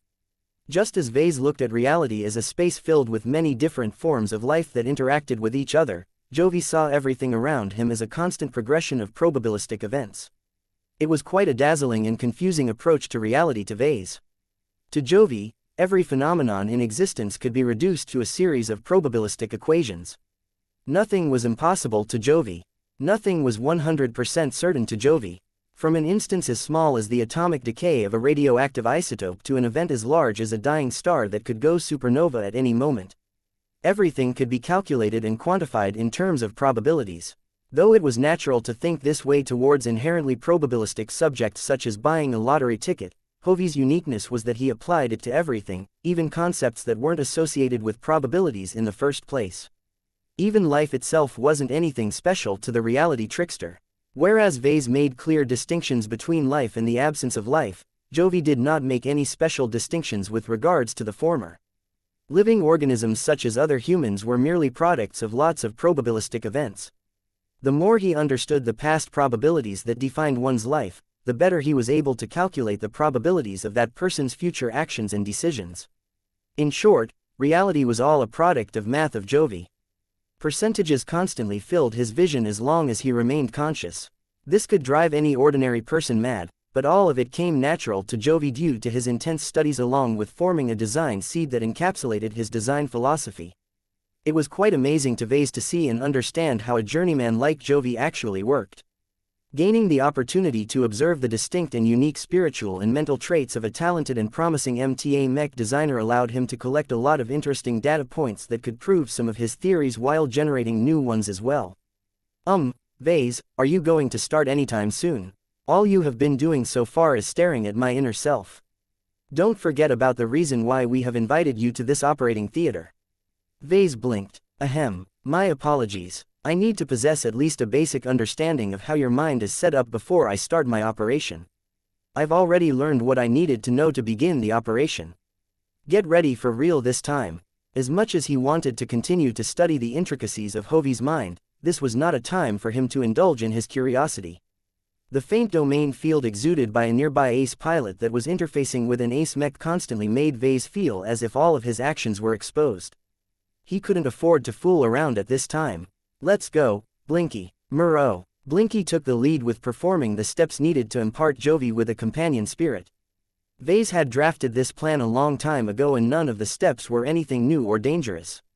The only point of uncertainty was that he was unable to determine what exactly Jovi's companion spirit would turn into. This was because Vase was not too familiar with Jovi's main spiritual attributes as of yet. It was only when Blinky began to carve out a portion of Jovi's spirituality that he truly got in touch with the concept known as probability. As much as Vase felt tempted to smuggle a small spiritual fragment for his own use, he resisted this foolish urge and immediately directed Blinky to combine Jovi's exposed spirituality with the spiritual ingredients he brought. The process went fairly smoothly and Blinky did not encounter any serious hindrances or surprises when he merged the ingredients and shaped Jovi's new companion spirit. Just as promised, Vase formed it into the shape of an eyeball. It might not be the cutest form of companion spirit that he had made, but if Jovi wanted to anthropomorphize his other self, then he could do so by directing his spiritual pet's growth. The eyeball was just the starting point. Due to its relatively simple shape, Blinky easily managed to form it out of numerous different spiritual shards. None of the ingredients that Vase had chosen were particularly difficult or dangerous to work with. Their attributes also got along with each other rather well. The principal ingredient was Ilvain's spiritual fragment. This was the main driver of Jovi's new companion spirit and it was absolutely essential that it passed on at least a portion of its predictive potential.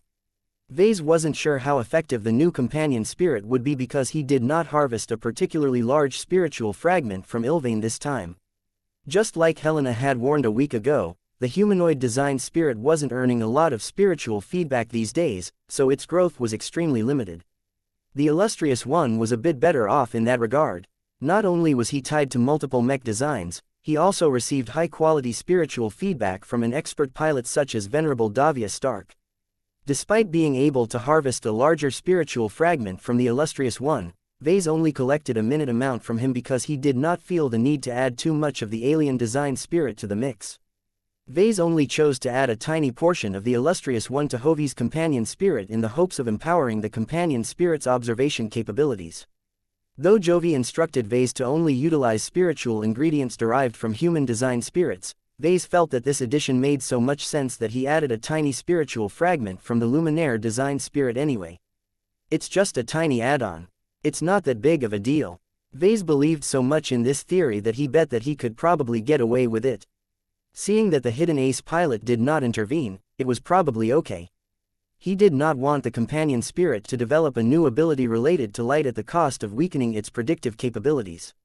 As Vase supervised and assisted Blinky's efforts to shape the new companion spirit, he intuitively felt that everything was proceeding as planned. No surprises occurred so far, which was exactly what he was aiming for. Before he knew it, Blinky was done with completing the shape of the companion spirit. Already, it was coming to life after the spiritual energy provided by Vase himself formed the spark of life that fully granted this partially separated aspect of Jovi a new and independent consciousness. Jovi had remained remarkably stable throughout this process, but when his new spiritual eye finally came to life, he finally made a sound. Hang on, Jovi, you're doing well. We have already reached the final step.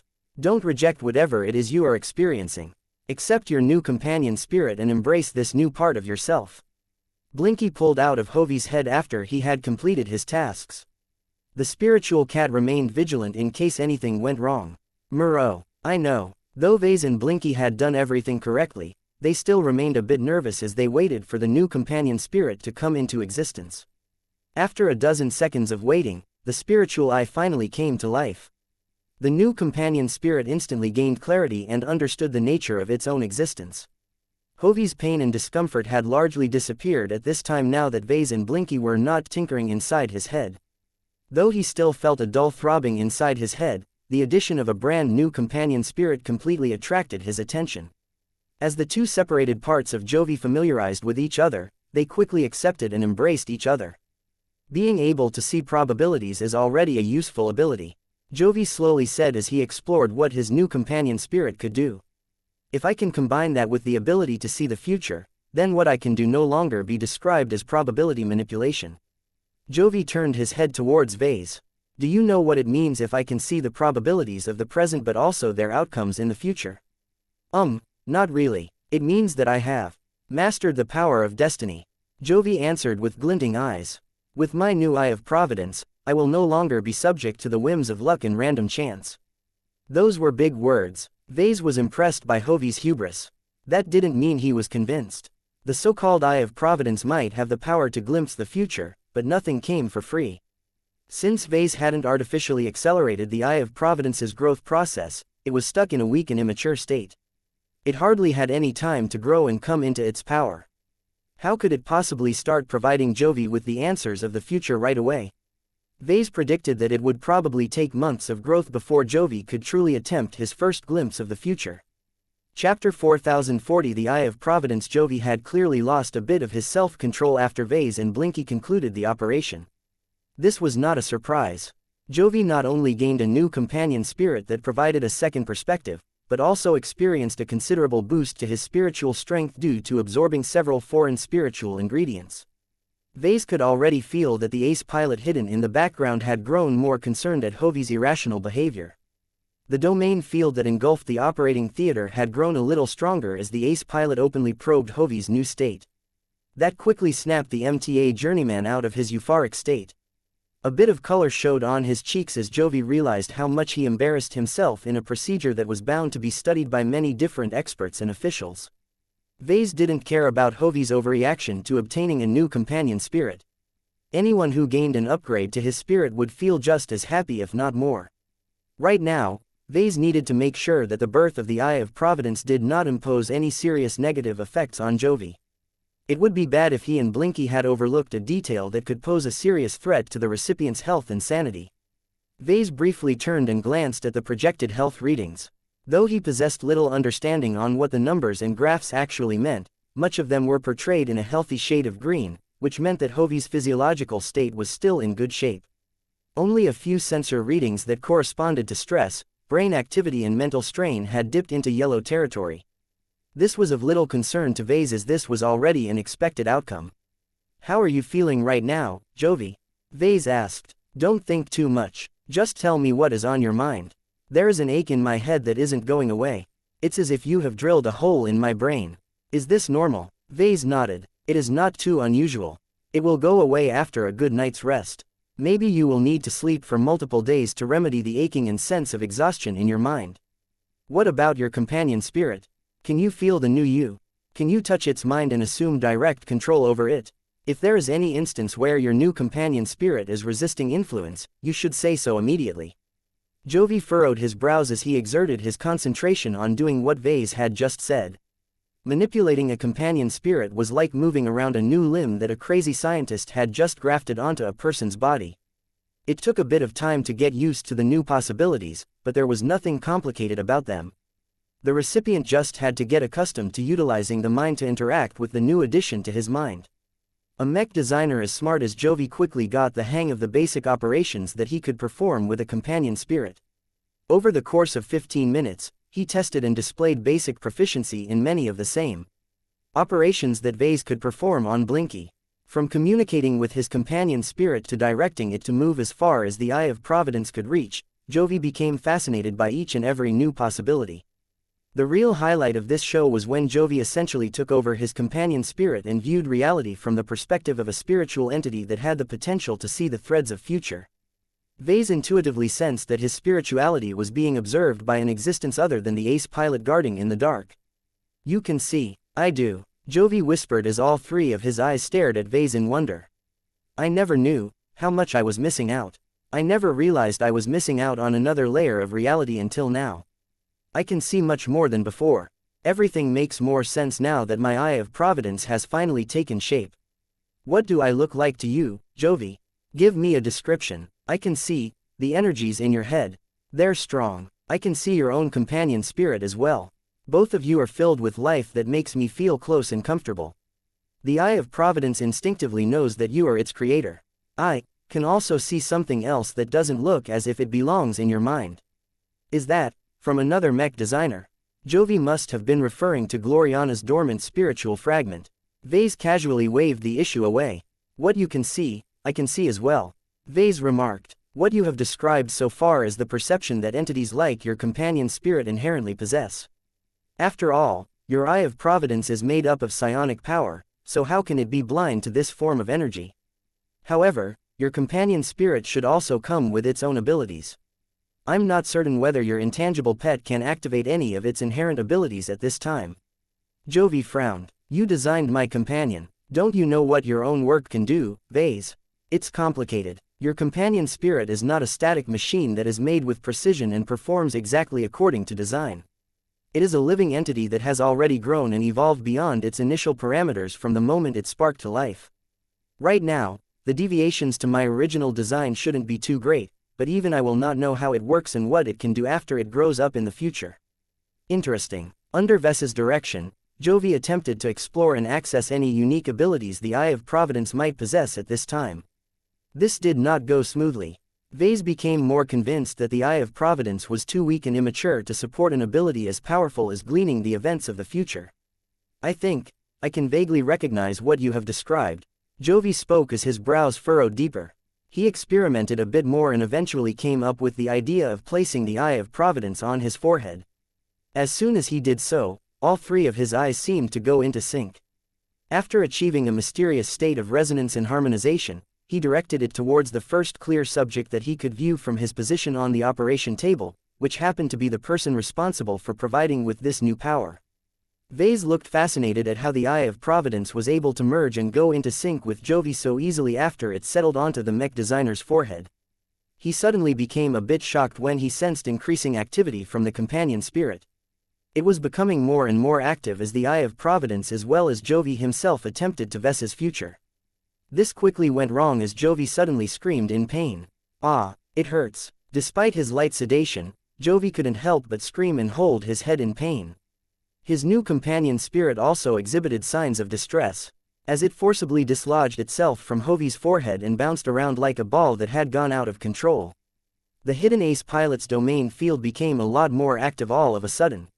Vase felt an invisible force of will imposing its strength on his mind, forcing him to take a few steps backwards. The surrounding medical specialists all became more concerned and tried their best to relieve whatever suffering Jovi was going through. They studied the worsening life sign readings and injected the subject's body with additional sedatives and substances that were designed to counteract mental pain. Whether the responses worked or not, Jovi slowly calmed down after 10 or so minutes. Do you know what happened that caused you to suffer so much? Vase asked. I do, Jovi said as he had regained enough control to sit up from the operating table. He rubbed his head as if it was still ringing. I don't know what came over me exactly, but when I achieved that wonderful state, I had the illusion that I could derive and read anyone's fate. When I set my sights on you, you attempted to perform a task that you were not strong enough to fulfill. Jovi depreciatingly smiled. Right, that is as good a description as any. It is only now that I found out that there is a cost to obtain this information. As soon as my eye of providence started to work on you, it was as if I was a third-class mech attempting to defeat a first-class mech. Your destiny, or whatever you want to call it, is too great. You have affected a huge amount of people with your work, and you will continue to affect even more individuals in the future. The amount of probabilities that encompasses is such an enormous number that I have a hunch that not even all of the supercomputers in the Red Ocean can fully perform all of the calculations to read your future. At the very least, my eye of providence is far too young and weak to get close to accomplishing this feat. Vase thought as much. This was similar to what Ilvain conveyed to him whenever he requested the design spirit to give him a future prediction. It cost energy to read the future. James Ilvain had sacrificed his life to give Vase and the Larkinsons the answers they needed. If Jovi attempted to perform the same feat, then he and his eye of providence would fare no better. The power that I have granted you has a huge amount of potential, but that also means that you need to pay much more attention to wielding it. Vase warned his friend. Don't expect to achieve instant results with your companion spirit. It needs to undergo a lot of growth and exercise in order to read the futures of greater and more significant subjects. For now, I suggest you start with exploring what you can do on relatively small and simple objects. Do you understand what I am suggesting? Jovi slowly nodded. I do. Start with studying smaller objects and slowly work my way up. Do you have an idea on how long it takes before I can make meaningful use of this ability for my work? It might take several years for your eye of providence to become potent enough to read the destinies of ordinary people. Vase guessed. That is a considerably longer period than I expected. The wait is worth it, Jovi. I could have given you another companion spirit that you could immediately make use of, but that means that you have missed out on a capability that is not only more powerful, but also a lot more relevant to your design philosophy. Do you regret your decision to go for the eye of providence instead of the alternatives that I have presented? Jovi did not take long to voice his answer. No, the eye of providence is worth it even if I have to wait for a decade or even a century for it to be useful. Compared to my peers and the other mech designers in the MTA, no one possesses an advantage as unique and special as a companion spirit. Besides, I do not need to utilize its most costly ability at first in order to make good use of it. I can already observe so many new aspects of reality that I can already think of potential new applications of my design philosophy. In the end, all was well. Jovi underwent a thorough health inspection and showed that he was healthy and sober enough to prove that his life was not at risk. The MTA did not assume that everything was all right, though. The medical specialists all wanted to keep Jovi under long-term observation in order to confirm that not a single part of him was out of place. You heard the doctors. I will be out of touch for several weeks or several months. Jovi helplessly said as Vase was ready to be transported back to his flagship. You probably won't be able to contact me for some time. The Simile Halifax will continue to stay in your fleet for a time, so don't worry about it. I will contact you again when the researchers who have shown an interest in studying my new condition are satisfied with what they have learned. Vase nodded in understanding. Good luck, then. Just remember not to stare into the fates of any big guys. Start with ordinary space peasants. Their lives are so inconsequential that it takes much fewer calculations to read their futures. Oh, I know. Before Vase was ready to go, he suddenly grew curious and asked another question. In your abortive attempt to read my future, did you manage to catch any clues? Jovi slowly frowned. I think I managed to obtain fragments, but it is like receiving a few seconds of corrupted footage. What little I have obtained doesn't make much sense to me. If I have to describe my impression from what I have obtained, then, life and death are deeply intertwined in your future. You cause so much of both that it is as if they are stalking you with each step of the way. That's all. Chapter 4041 Business Empire. Jovi's vague and confused description of Ves's future turned out to be a fizzling disappointment. Vase did not need the help of a fortune teller to know that his life was intertwined with life and death. After all, Helena was his sister while Gaia was his latest creation. Both of them were literally capable of stalking him as he went about his day. Vase understood why James Ilvain had always been annoyingly vague and cryptic whenever he issued a new prophecy. It turned out that he had never been capable of seeing the future in its entirety. His relative weakness and clear lack of capabilities meant that he would burn out in an instant if he attempted to gain a clear reading. In order to make actual use of his ability, James had to minimize his consumption of energy by making do with less. Reading the future probably became a lot less intensive if the time interval was limited, if the subject wasn't big or significant, and if there was no need for a clear picture. By cutting back on all of these variables, it became a lot more affordable for entities with the power of Ilvain to obtain vague clues of the future. Vase predicted that the combination of Hovi's inherent ability to read probabilities might play an even more helpful role in this endeavor. By calculating the probabilities of the present in advance, Jovi could provide a lot more starting data to his Eye of Providence. The more he knew about the present, the greater the amount of data his companion spirit was able to work with. This meant that the Eye of Providence needed to make much fewer guesses in order to obtain a more solid prediction of the future. Vase looked forward to observing whether Jovi would achieve this degree of synergy in the future. The MTA Mech designer could become quite a formidable figure. If he was not able to read someone's destiny, but also affect it in any way. That reminded Vase that he should survey and upgrade his spiritual defenses sometime. While he was happy that Jovi gained a companion spirit that could provide him with a lot more insights on reality and the stuff that inhabited it, that didn't mean that Vase was happy with getting stared at. The MTA already spied on him too much to begin with. He did not want to give away any additional information for free. After undergoing a round of debriefing where a few mechers asked a lot of annoying questions about the successful procedure, Vase finally disappeared from the undisclosed underground base. He materialized inside his flagship a moment later, again amazed at the speed and lack of side effects of the MTA's teleportation tech. Still, can the mechers at least avoid making a mockery of our anti-teleportation countermeasures? Vase helplessly spoke. He felt an even greater urgency than before to reinforce this aspect on all of his important ships. There was no way he could go about his day in comfort if he knew that any advanced group could just pluck him out of his ship and teleport him straight into a holding cell or other location. Well, I'll put it on the list. For now, he needed to wrap up all of his remaining chores. Imparting Jovi with a companion spirit was the last major item on his immediate agenda.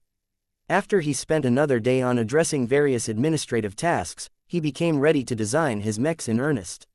When Vase finally headed over to the design labs, he passed by groups of industrious assistant mech designers and approached his wife and daughter. Aurelia passed the time by playing with their cats as usual.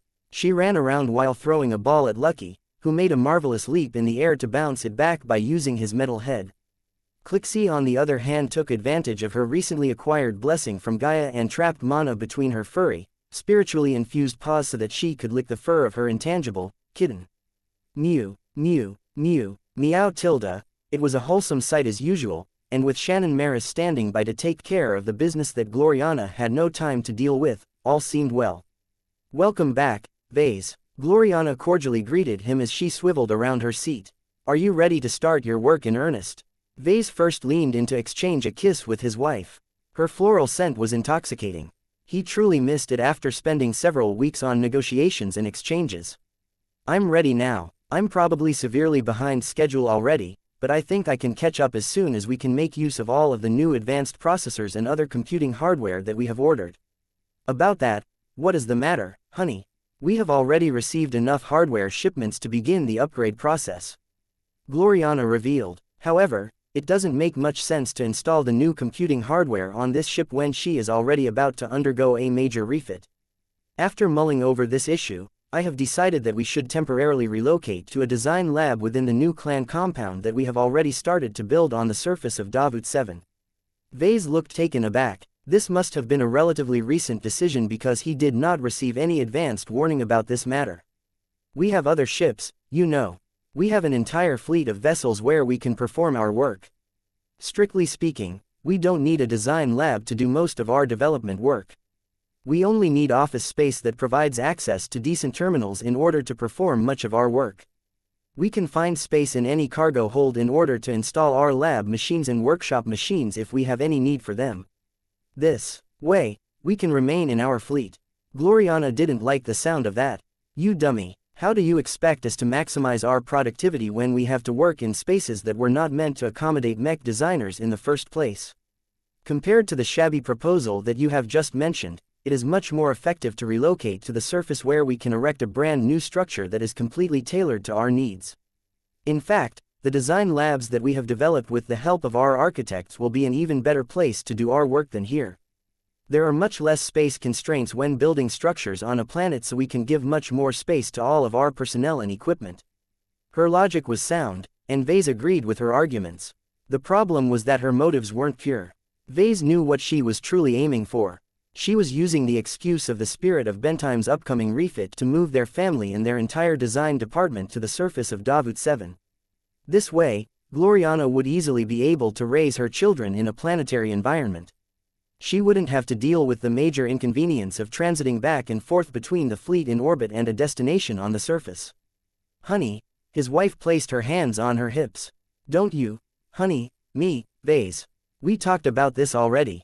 You must grant Aurelia and our next little daughter the opportunity to grow up in a vibrant community where they could make friends with all of the future movers and shakers that are also growing up in this port system. Don't spoil their childhood by insisting on raising our children among Larkinsons and no one else. There's nothing wrong with growing up alongside our clansmen. Vase retorted. We have a lot of them and we are almost ready to initiate our largest recruitment round. We have made sure to put special emphasis on senior personnel, so not all of the newcomers will be ordinary grunts. The diversity of our clan is already great.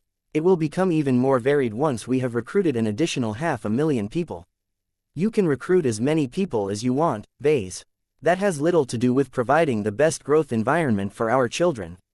I am grooming Aurelia to become a leader, and she won't be able to do that if she cannot gain enough practice with socializing with people who don't automatically treat her as a princess of the clan. Her social skills will become stunted if she has only ever learned how to deal with fellow Larkinsons. There's the galactic net, you know. He responded. We don't need to leave the comfort of our home or ship in order to talk to virtually anyone in this galaxy or the one that we have left. That is not a valid argument, VES. Virtual interactions are just not real enough.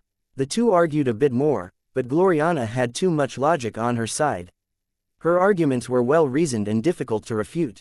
The situation had grown to a point where relocating to the surface in order to work at a landbound design lab was the most logical and convenient course of action. This was why Vase and his little family ended up on the surface of Davut 7 a day later. They had descended onto the bustling planet in order to pay a visit to the new compound that the Larkinson clan had already started to build on an expensive plot of land. While Vase initially thought about building the important compound at an empty region that was far away from the capital city, Gloriana and several other Larkinsons did not agree with this choice. While it was both cheaper and easier to buy a lot of plots of land at once in the less populated regions of Davut 7, the distance to the capital city and other major cities were too great. Even if they utilized the most modern and effective shuttles in their possession, it would still take several hours to reach Kotor City under comfortable conditions. This was why the Larkinson clan eventually decided to build their initial compound in the outer center of Kotor City. The industrial districts formed the primary engines of the capital city. Each of them were intended to house the manufacturing complexes, logistical centers and other related facilities of the largest and most productive industrial companies in Davut. Industrial District 1 was definitely the most coveted of them. It housed all of the mech factories, starship component factories, colonial equipment factories and other essential industrial facilities that belonged to the founders and members of the dominant power blocks of Davut 7. It featured the most developed infrastructure and the highest security measures out of all of the industrial districts. Unfortunately, the Larkinson clan had arrived too late to procure a plot of land in this prestigious district. The Larkinsons were only able to settle for buying the largest available plot of land of Industrial District 2. As the second best industrial district, it wasn't too shabby. While its infrastructure was still under construction and its security measures were not as well equipped to withstand orbital bombardment from alien fleets, it was at least a place where the authorities would place a decent amount of importance in the future. So this will be the place where most of the Larkinsons assigned to the Davut branch will work in the future. Vase remarked as he stood in front of the massive construction site. He didn't even want to know how much the Larkinson clan paid for this expensive piece of land, but it had to be a substantial sum. Fortunately, His clan wasn't short on money even after it had spent a lot of MTA merits and a bit of phase water on lots of goodies. As Vase surveyed the ongoing construction of massive factory plants that were designed to be as sturdy as fortresses, he gained a modest sense of satisfaction. All of this is ours. This will be the beginning of our empire in the Red Ocean. Gloriana smirked as she clasped his hand. You mean business empire, right? Ah, yes, business empire. How could I forget? Chapter 4042 Genesis Lab. Slowly but surely, the Larkinson clan showed that it was here in Davut to stay. Industrial District 2 welcomed a player that wasn't afraid to invest a large amount of money. The Larkinson clan might not be particularly loaded with cash, but it had an abundant reserve of phase water that effectively served as a form of hard currency in human society. In many cases, the Larkinsons didn't even have to exchange their phase water for MTA credits on the open market. A lot of vendors and institutions were more than happy to accept payment in phase water directly. For this reason, the inflated price of land at a desirable location on the surface of the Davut 7 truly did not bother the clansmen. They knew that the ruling parties did not sell their plots of land due to scarcity alone. As a port system that was definitely on track to become one of the largest trading hubs of the Krakatoa Middle Zone, there was a huge amount of commercial potential in Davut. Any company that got in early and built the most substantive facilities on the main trading planet was bound to earn a huge amount of investment in return. In fact, just holding on to the land for a century and waiting for the price of land to appreciate wildly due to increasing urban development was a hugely lucrative speculating opportunity. If not for the limitations imposed by the authorities and the risk of Davut getting raided by alien extermination fleets, investment funds would have snapped all of the available land in and around Kotor City already. As the Larkinsons constructed their major facilities, it became clear that they did not spare any money in building the most robust and defensive structures in the entire district.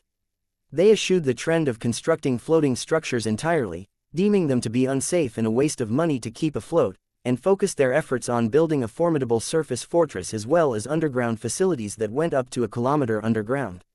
If not for the fact that the land grant did not allow for deeper structures, the Larkinsons would have dug further underground.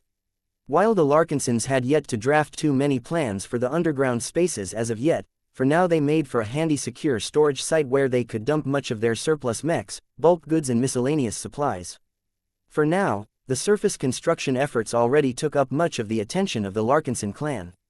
Ever since the design department decided to relocate its design teams from the Spirit of Bentime due to the capital ship's impending refit, Vase and the other mech designers waited for the builders to finish the new design facilities first.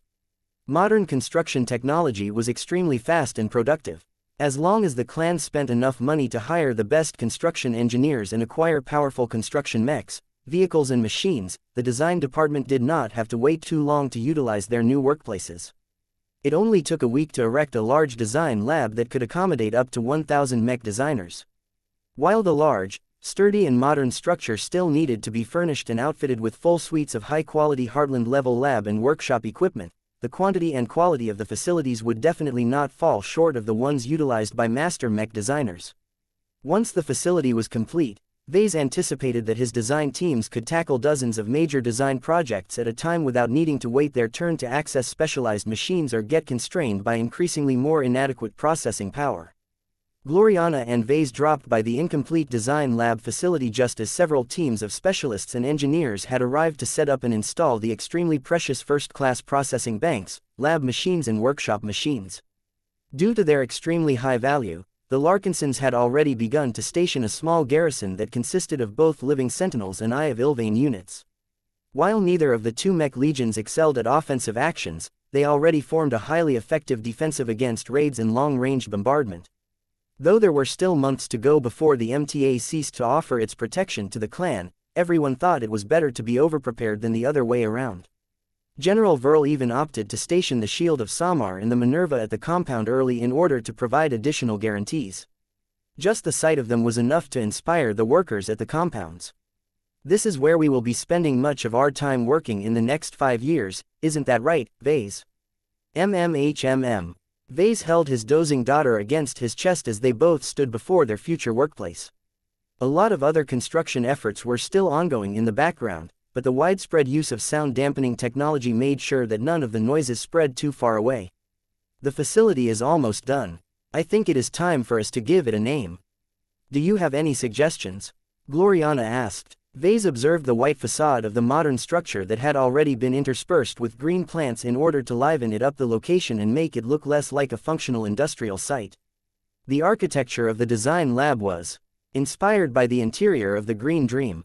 Vase had visited the Green Dream multiple times and had taken a liking of the Aduk family's aesthetics. Let's call it the Genesis Lab, Vase spontaneously decided. While we won't stay here forever, this will be the place where our design department will spawn hundreds of mech designs in the coming years.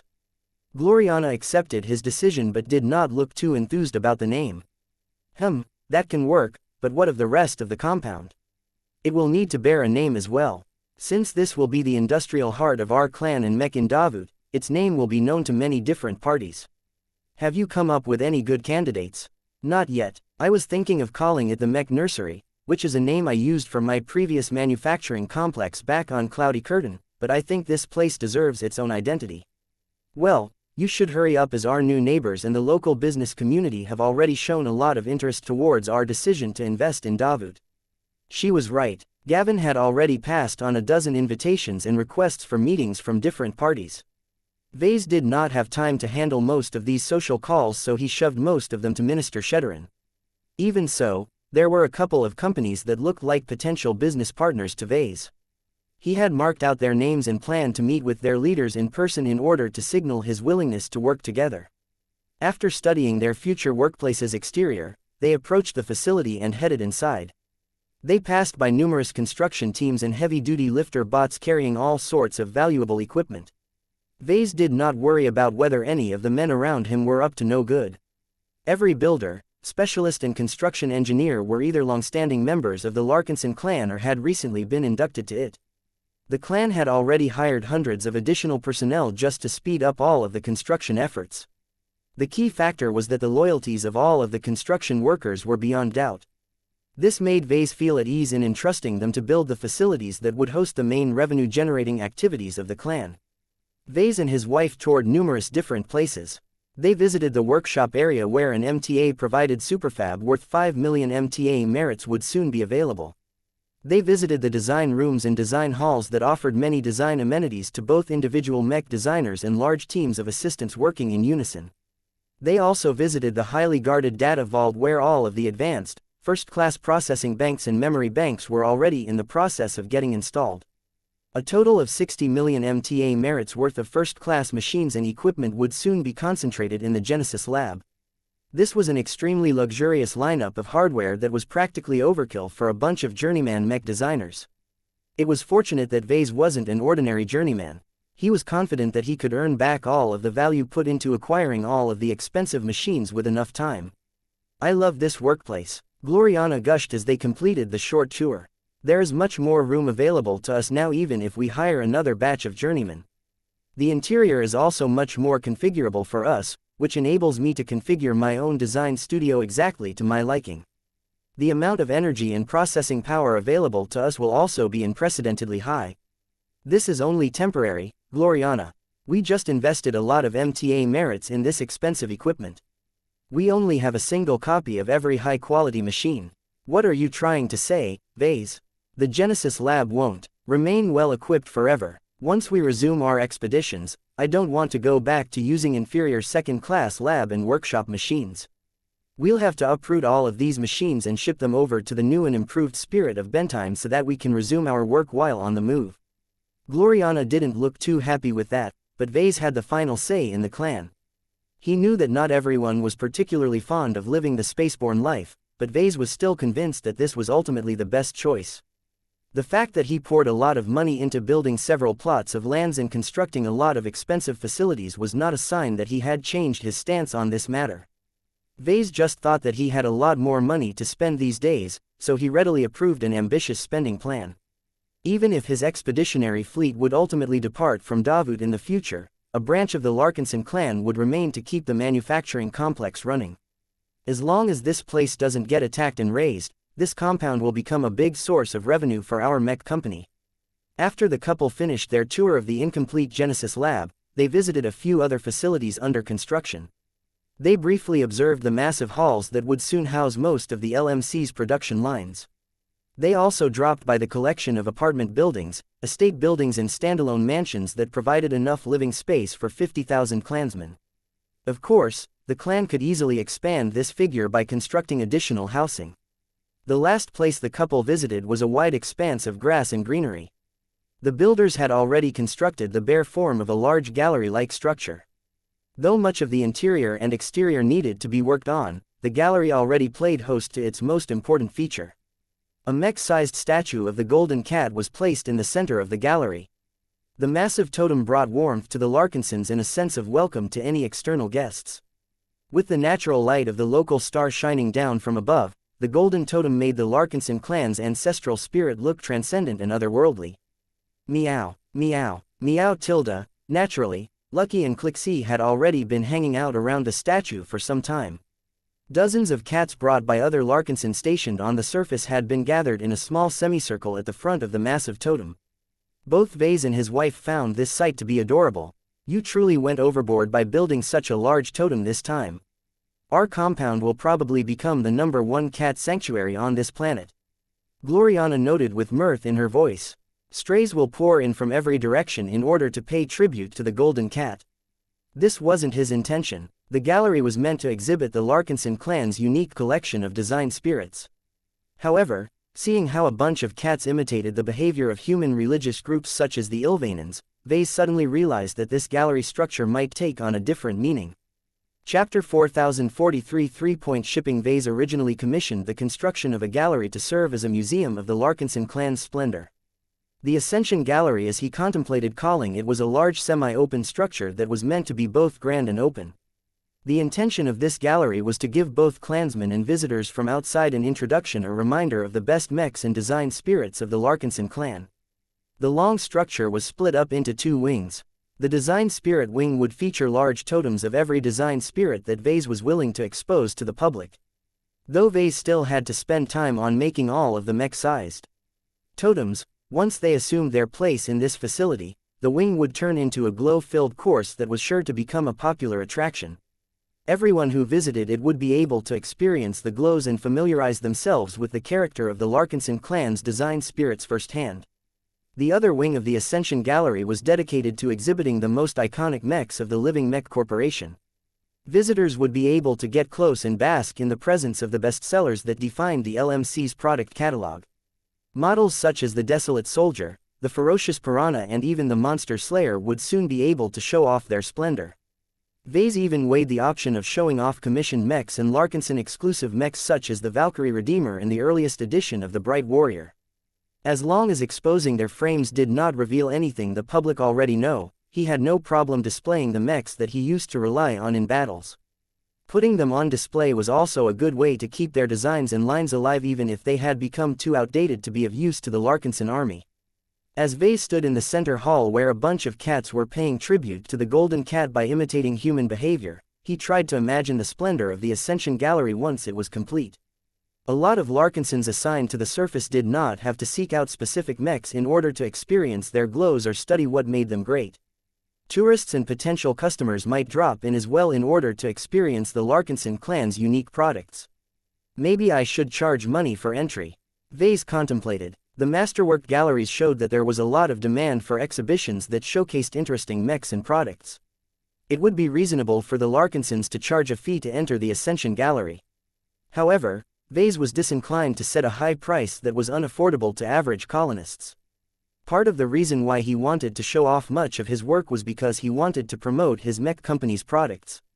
He decided to let the branch decide these matters on its own. It would be fine to attract a lot of visitors as long as the gallery did not become as busy as a marketplace.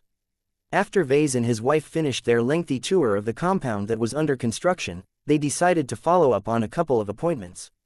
They left Aurelia and Clixie in the company of Shannon Maris and began to visit a handful of other nearby lots that were either under construction or already built. Industrial District 2 might not be as impressive and prestigious as Industrial District 1, but the high costs and high requirements associated with the former meant that only well-off pioneering organizations had any chance of occupying the surrounding lots. Any facilities built in this district also had to pay substantially higher taxes than those built outside Kotor City. It was all worth it for those that already possessed an abundant amount of money. The reason why this district was so favored was because its location was highly favorable. It was easily accessible from both the center and the outskirts of Kotor city. Visitors and customers did not have to go through a lot of trouble to visit the new compound. The district was also meant to become a shipping nexus. There were many warehouses and distribution centers in the vicinity that could quickly and efficiently meet the logistical needs of nearby industrial facilities. While all of this sounded a bit boring, more efficient and more convenient shipping could save many hours and days of waiting. Less goods would remain stuck in inventory and many products would arrive in the hands of their customers a lot faster. In the end, the gains from more efficient logistics and distributions would do much to offset the high cost of maintaining a large compound in this district. It was not without reason that Vase first chose to visit the nearest warehouse and distribution center. The couple alongside their substantial security escort stopped before an open gate. A jolly-looking fellow in a brown business suit floated forward until he landed in front of his guests. Larkinsons, welcome to our latest branch. I am Alistair Wordle, the branch director of this large-scale distribution site. We are glad to learn that your Mech company is interested in making use of our extensive array of services. The new arrival extended a chubby hand which Vase eagerly shook. Hello, thank you for receiving us, Director. We are glad to obtain an opportunity to tour your fine warehouses and distribution facilities. We will be relying on your services to ship us the raw materials we need and transport our end products to their intended recipients. The two exchanged nice-sounding pleasantries while heading further inside. Just like the new compound of the Larkinson clan, the new distribution center was still under construction. Even so, 3 Point Shipping had already made sure it completed a couple of warehouses in a modestly sized distribution center first so that it could already perform smaller-scale jobs. Dozens of shuttles and transports were already in the processing of loading up on trade goods or taking out manufactured products. 3 Point Shipping welcomes shipping from all forms of industries. Director Alistair Wordle explained, we can safely store and transport volatile goods ranging from energetic exotics to entire batches of biomechs. What is the reach of your distribution network? Gloriana asked. We are in the process of building over a dozen smaller branches throughout the Krakatoa Middle Zone. We are already in the process of building more branches in locations such as the Magare Middle Zones and other surrounding regions. However, we do not need a dedicated branch facility at a given destination in order to cater to your needs. In general, 3 Point Shipping would already possess a fairly impressive distribution network after a couple of months. The fact that the company that was mainly based in the galactic heartland of the Milky Way already set up so many branches at once showed that it possessed a strong foundation. What about your security arrangements? Vase critically asked. What preparations have you made to ensure your shipping won't get lost during transit? We have adopted a different business strategy for the Red Ocean that puts a much greater emphasis on security and guarantees. Our rates may not be as affordable as that of our competitors, but we believe so strongly in the security of our trade convoys that we are willing to offer guarantees and insurance for all of our shipping. As long as we lose any shipment, we will provide full compensation to the affected clients. However, the chances of accidents taking place should be low due to our extensive security forces and protocols. Vase had learned that 3 Point Shipping dared to offer guarantees for the safe delivery of goods due to heavy investment in its mech forces. The shipping company was willing to wait a few days in order to accumulate enough goods and gather enough mech pilots together to form a well-protected trade convoy. Though such fleets would stand little chance against advanced alien warfleets, the chances of any ship bumping into them in and around Krakatoa was extremely low. Even if a trade convoy did end up getting lost, then 3 Point Shipping would still be able to survive even after paying hefty compensation to its clients. The reason for that was that 3 Point Shipping simply charged several times the money of other shipping companies. Shipping in the Red Ocean was already high to begin with due to the difficulty of engaging in any shipping activities in an underdeveloped dwarf galaxy. If the Larkinsons seriously went to bed with 3 Point Shipping, then the clan would probably have to pay thousands of MTA credits on shipping alone. There were shipping companies that only charged hundreds of MTA credits for delivering shipments at this scale. However, Vase did not agree to go to bed with those cheaper companies. Not only did they refuse to provide full compensation for any shipments that got lost in transit, Vase also had little confidence that they would be able to survive in the dwarf galaxy in the long run. The Red Ocean was too dangerous. Human and alien raiding fleets were constantly on the lookout for easy marks. Perhaps an ordinary shipping company might be able to absorb the losses produced from losing a single trade convoy, but what about a third one or a fifth one? Until Krakatoa and the surrounding zones became civilized enough, Vase thought it was extremely foolish to rely too much on under-defended trade convoys and expect everything to go right. Vase quizzed Director Wordle a little more. The high fees sounded painful, but as long as the new manufacturing complex started churning out hundreds of mechs a day, the profits generated from selling mechs could easily absorb the cost of shipping. Do you offer any shipping services that allow me to import products from the Milky Way or transport goods produced in Davut all the way back to the old galaxy? The branch director straightforwardly shook his head. We are planning to introduce this service to our fixed customers in the coming decades, but I cannot divulge any further details. Several conditions need to be met before we can offer cross-galaxy shipping. What are the conditions? First, the price of gate travel is too high now. We are waiting for the Gate Consortium to cut its prices by half. The scale of shipping in the Red Ocean must also be great enough in order to be certain that we will have a sufficient amount of shipping orders to make this expensive endeavor profitable. To Vase, it sounded as if it would take a long time for the conditions to be met. How long do you expect your company to start offering cross-galaxy shipping? I cannot possibly give you a strong prediction, but in my estimation you will have to wait until the next mech generation has commenced for the circumstances in the Red Ocean to become available. That was disappointing news, but it couldn't be helped. Vase was glad that he could more easily obtain products exclusive to the old galaxy in 20 or 30 years. Do you offer any shipping to destinations in zones that are close to the front lines of the ongoing invasions? We do, Patriarch Larkinson, but the rates for shipping to danger zones are considerably higher. The branch manager readily explained. However, we are one of the few shipping companies to begin with that is willing to accept these dangerous jobs. Much of the extra cost comes from hiring additional mercenaries in order to bolster our trade convoys. I see. Well, this is a reasonable price to pay as long as the shipment doesn't get intercepted along the way. This was an important detail to Vase as he expected a lot of the fighting and raiding to take place in these danger zones. Many of the star systems in the partially conquered zones had only been swept by the MTA and CFA's warfleets rather recently. Since the mechers and fleeters only bothered to loot phase water and high-grade exotics from the defeated alien planets, a lot of valuable salvage remained on the surface. This attracted a large amount of vultures that eagerly sought to pick up all of the pieces that still held value.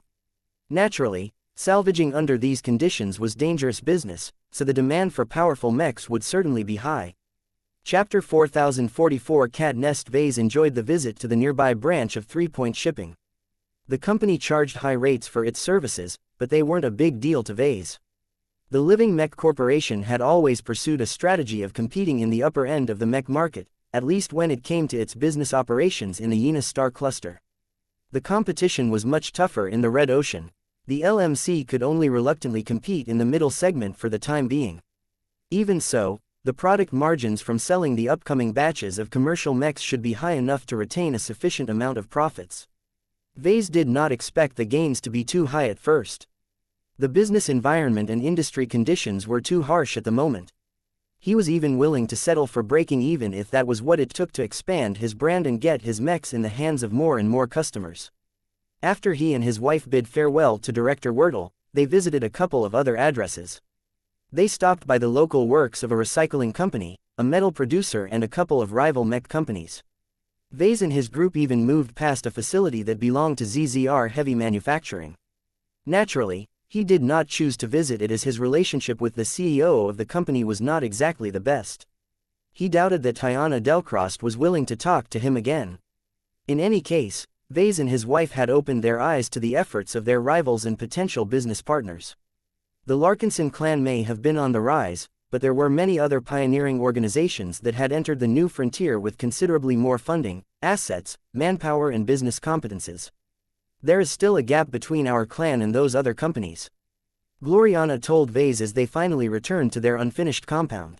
Based on what we have seen, I think we will remain stuck as middle players for several decades.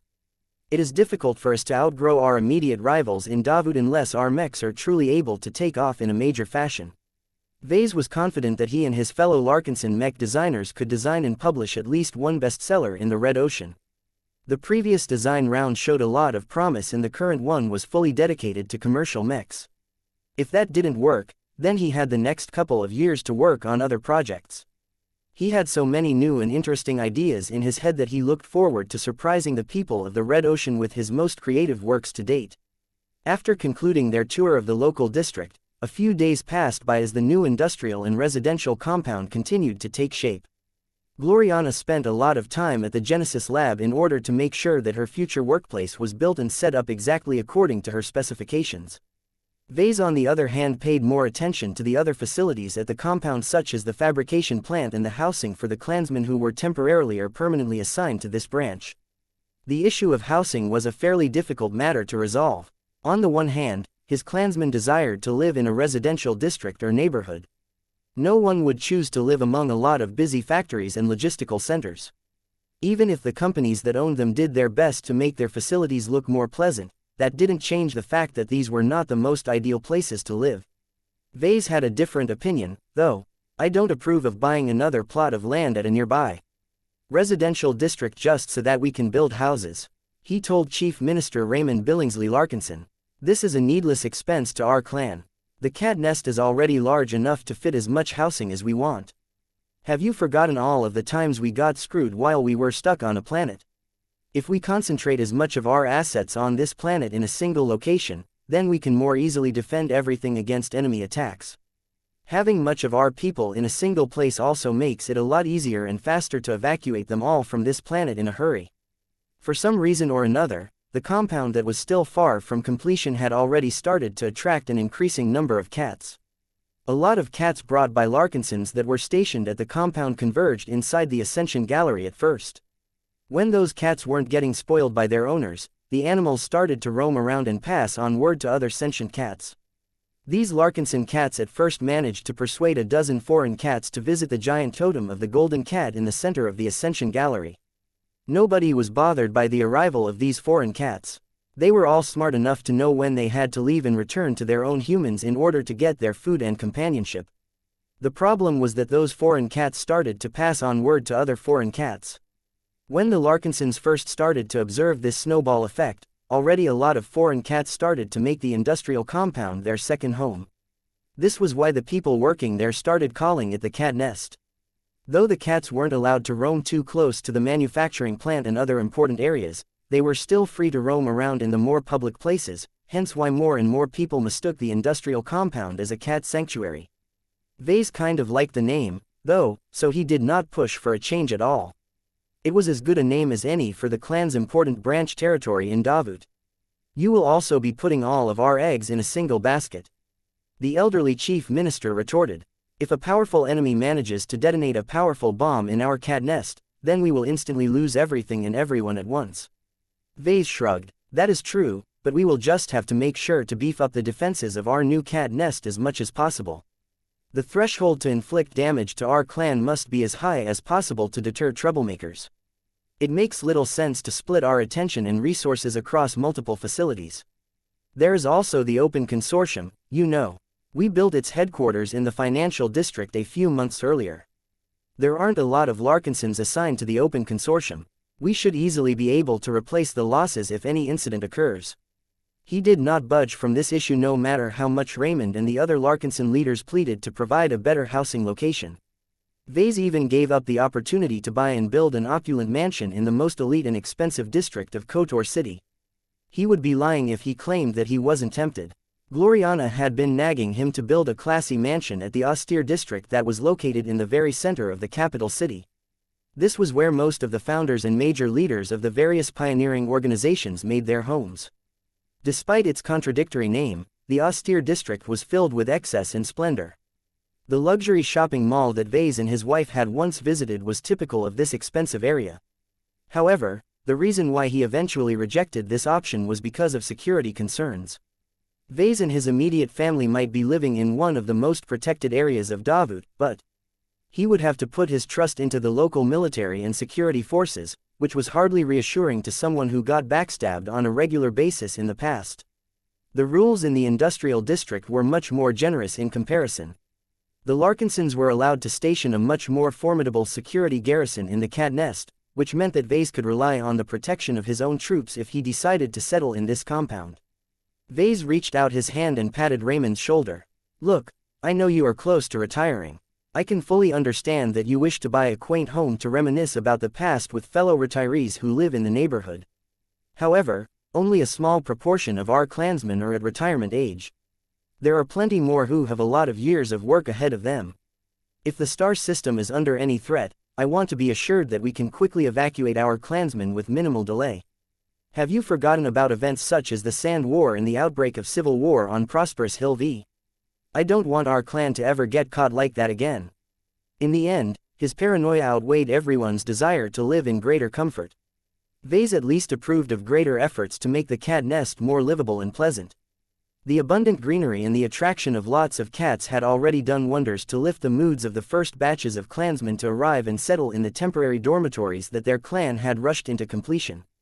The Blue Cat Estates, as people started to call them, was a series of planned and constructed housing units that were divided by several tiers or categories. The apartment buildings were the plainest of all. Even though they were all roomier and better furnished than the cabins in different starships, they weren't too special at the moment. Higher-ranking Larkinsons received the right to inhabit the standalone houses and estates that were also under construction. They could house a single household or a dozen ones depending on their design and other variables.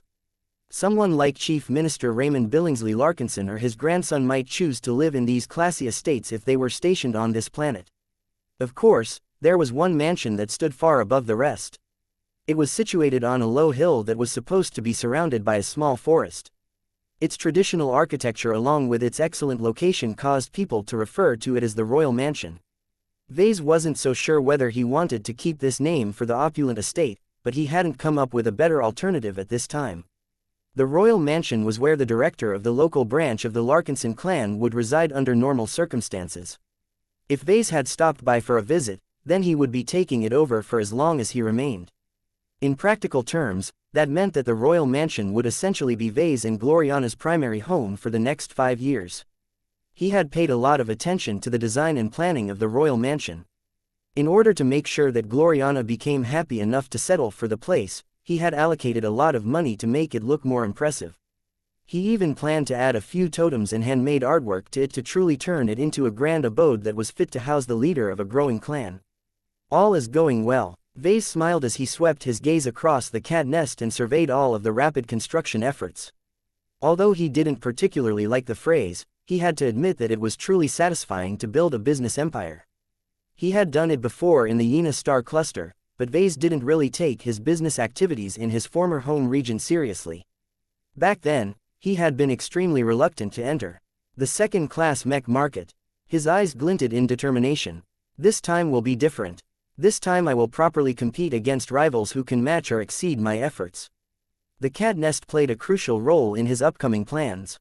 A new age has begun for the Larkinson clan. Chapter 4045. A new assignment, a new influence is on the rise in Davut. A sentence like this could apply to many different people and organizations. The Red Ocean was a brand new territory that was filled with opportunities. Ambitious pioneers constantly divested everything they could get rid of in the old galaxy in order to pass through the Greater Beander Gate in droves. Each of them brought an abundance of starships, mechs, goods, supplies and personnel. Unfortunately, it was only after they moved past hearing all of the success stories that they remembered that there were many more pioneers who failed to achieve anything of note. Those who grew up their entire lives in civilized star sectors had no idea what they were truly getting into. Despite the constant warnings and the abundance of statistics that showed how many ships and fleets went missing every day, there were too many fools who thought they could beat the odds and realize their wildest ambitions in a single leap. It took failure after failure for many would-be pioneers to gain an inkling of the terrible odds they faced if they chose to dive into the shark tank that was known as the Red Ocean.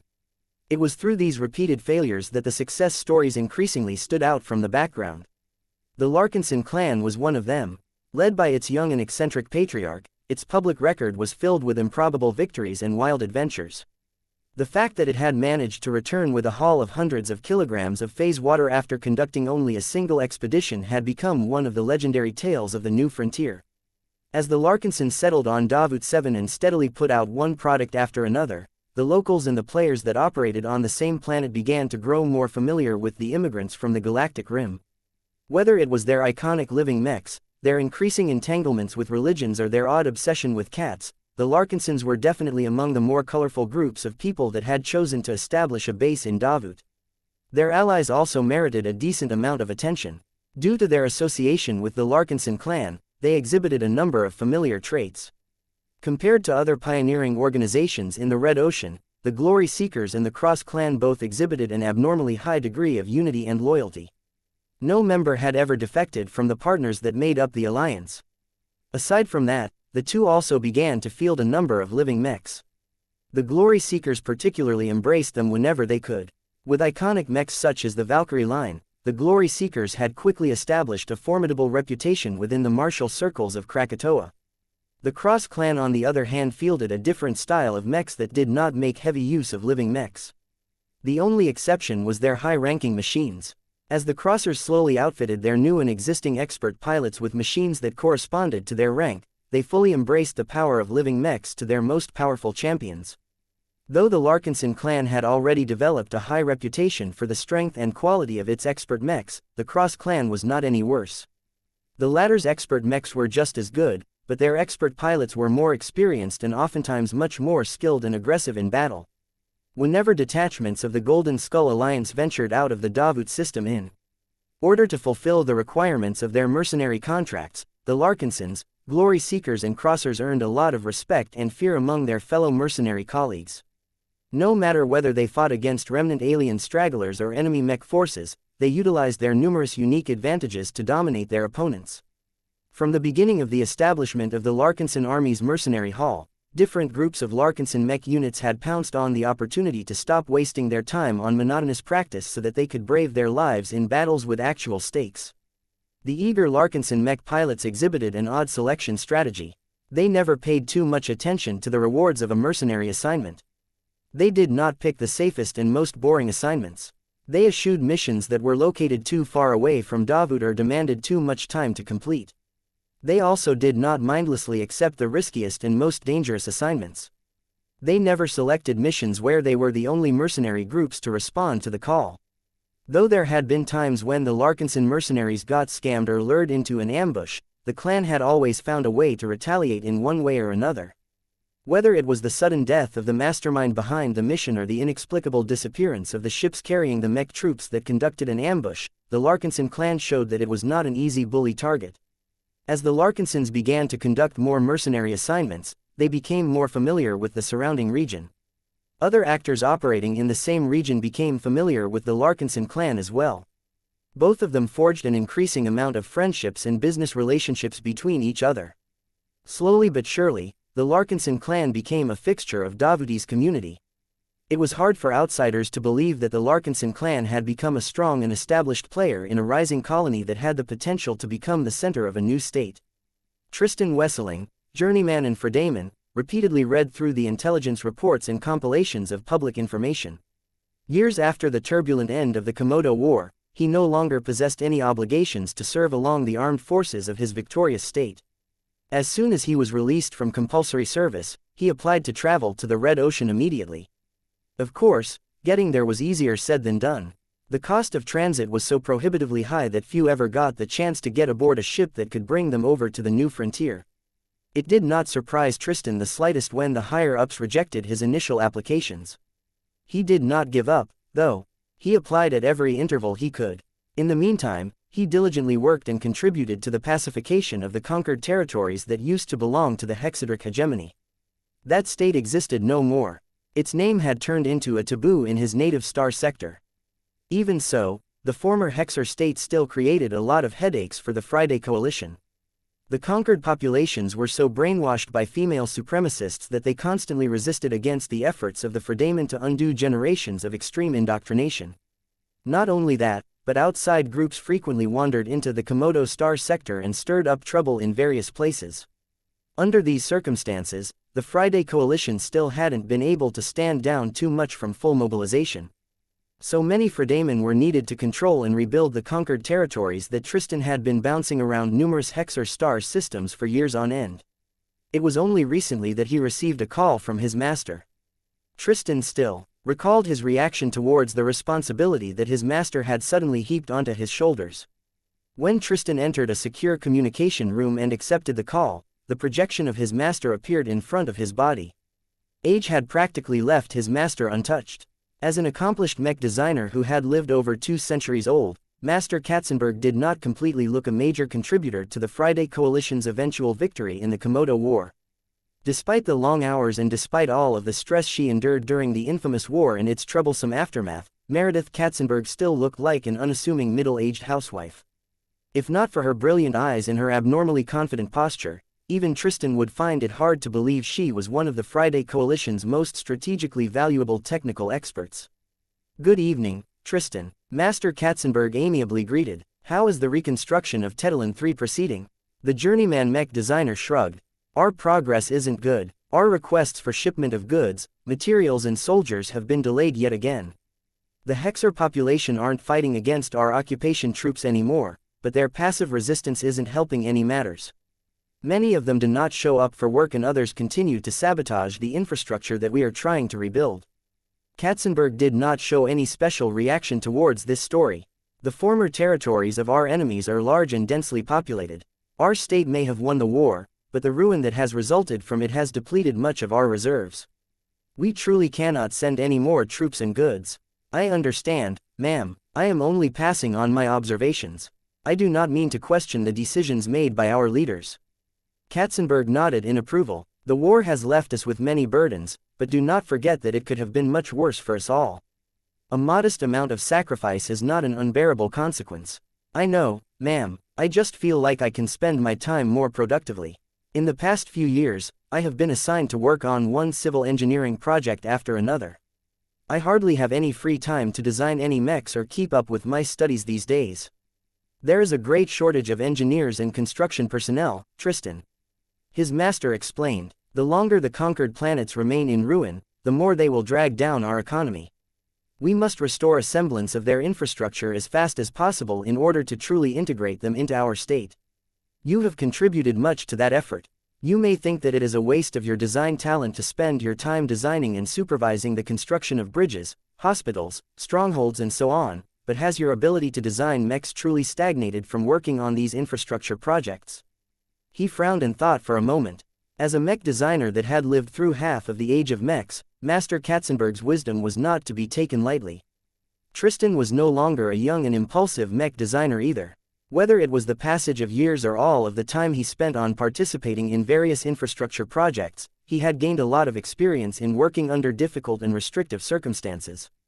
"Now that I think about it, my design skills and my knowledge base may not have advanced that much, but my attitude towards my work is much more different than before. If I recall the times where I previously worked on my design projects, I feel I was a lot more foolish back then. Now that I have experience with working on real projects that matter to many people, I think I can design mechs that can also impact a lot of lives."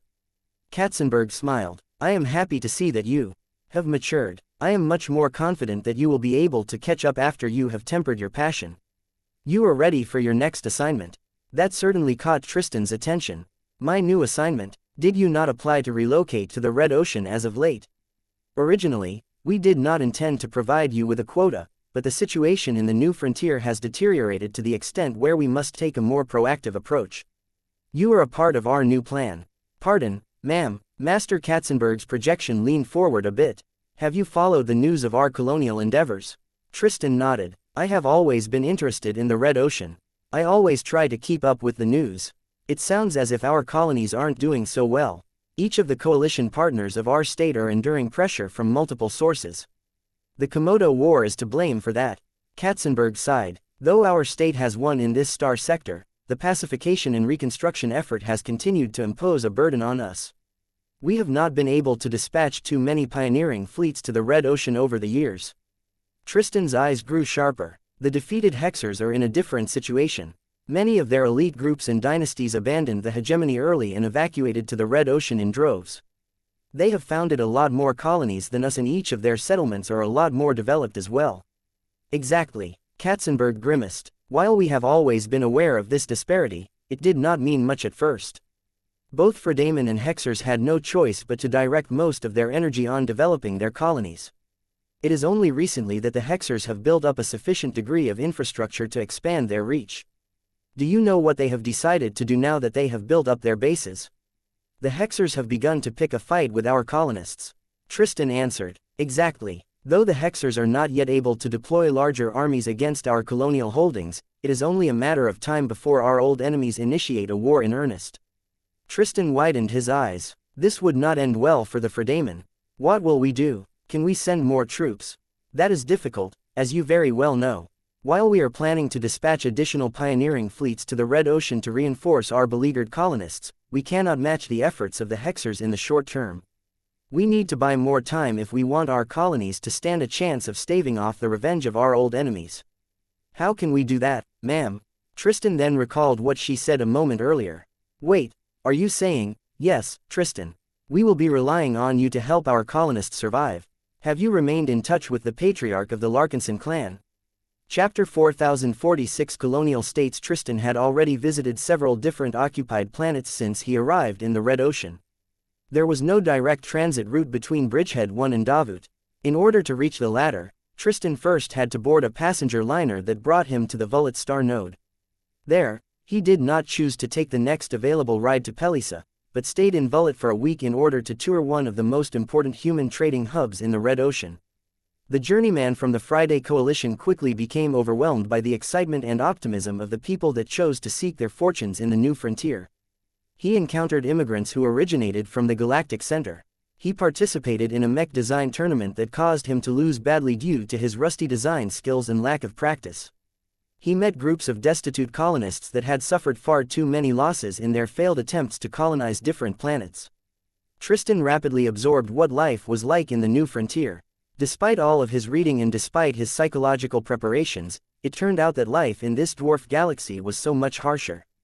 Still, the many examples of failures did not dampen people's willingness to seek their own chances. No matter whether their preparations were adequate or not, many pioneers went through their risky plans in the hopes that they would be lucky enough to survive the difficult early period. These colonists did not have to turn their colonies into a major economic or military powerhouse. Everyone knew that as long as the pioneers did a decent job in building a sustainable colony, they would eventually receive an invitation from a local power to become a part of a new state.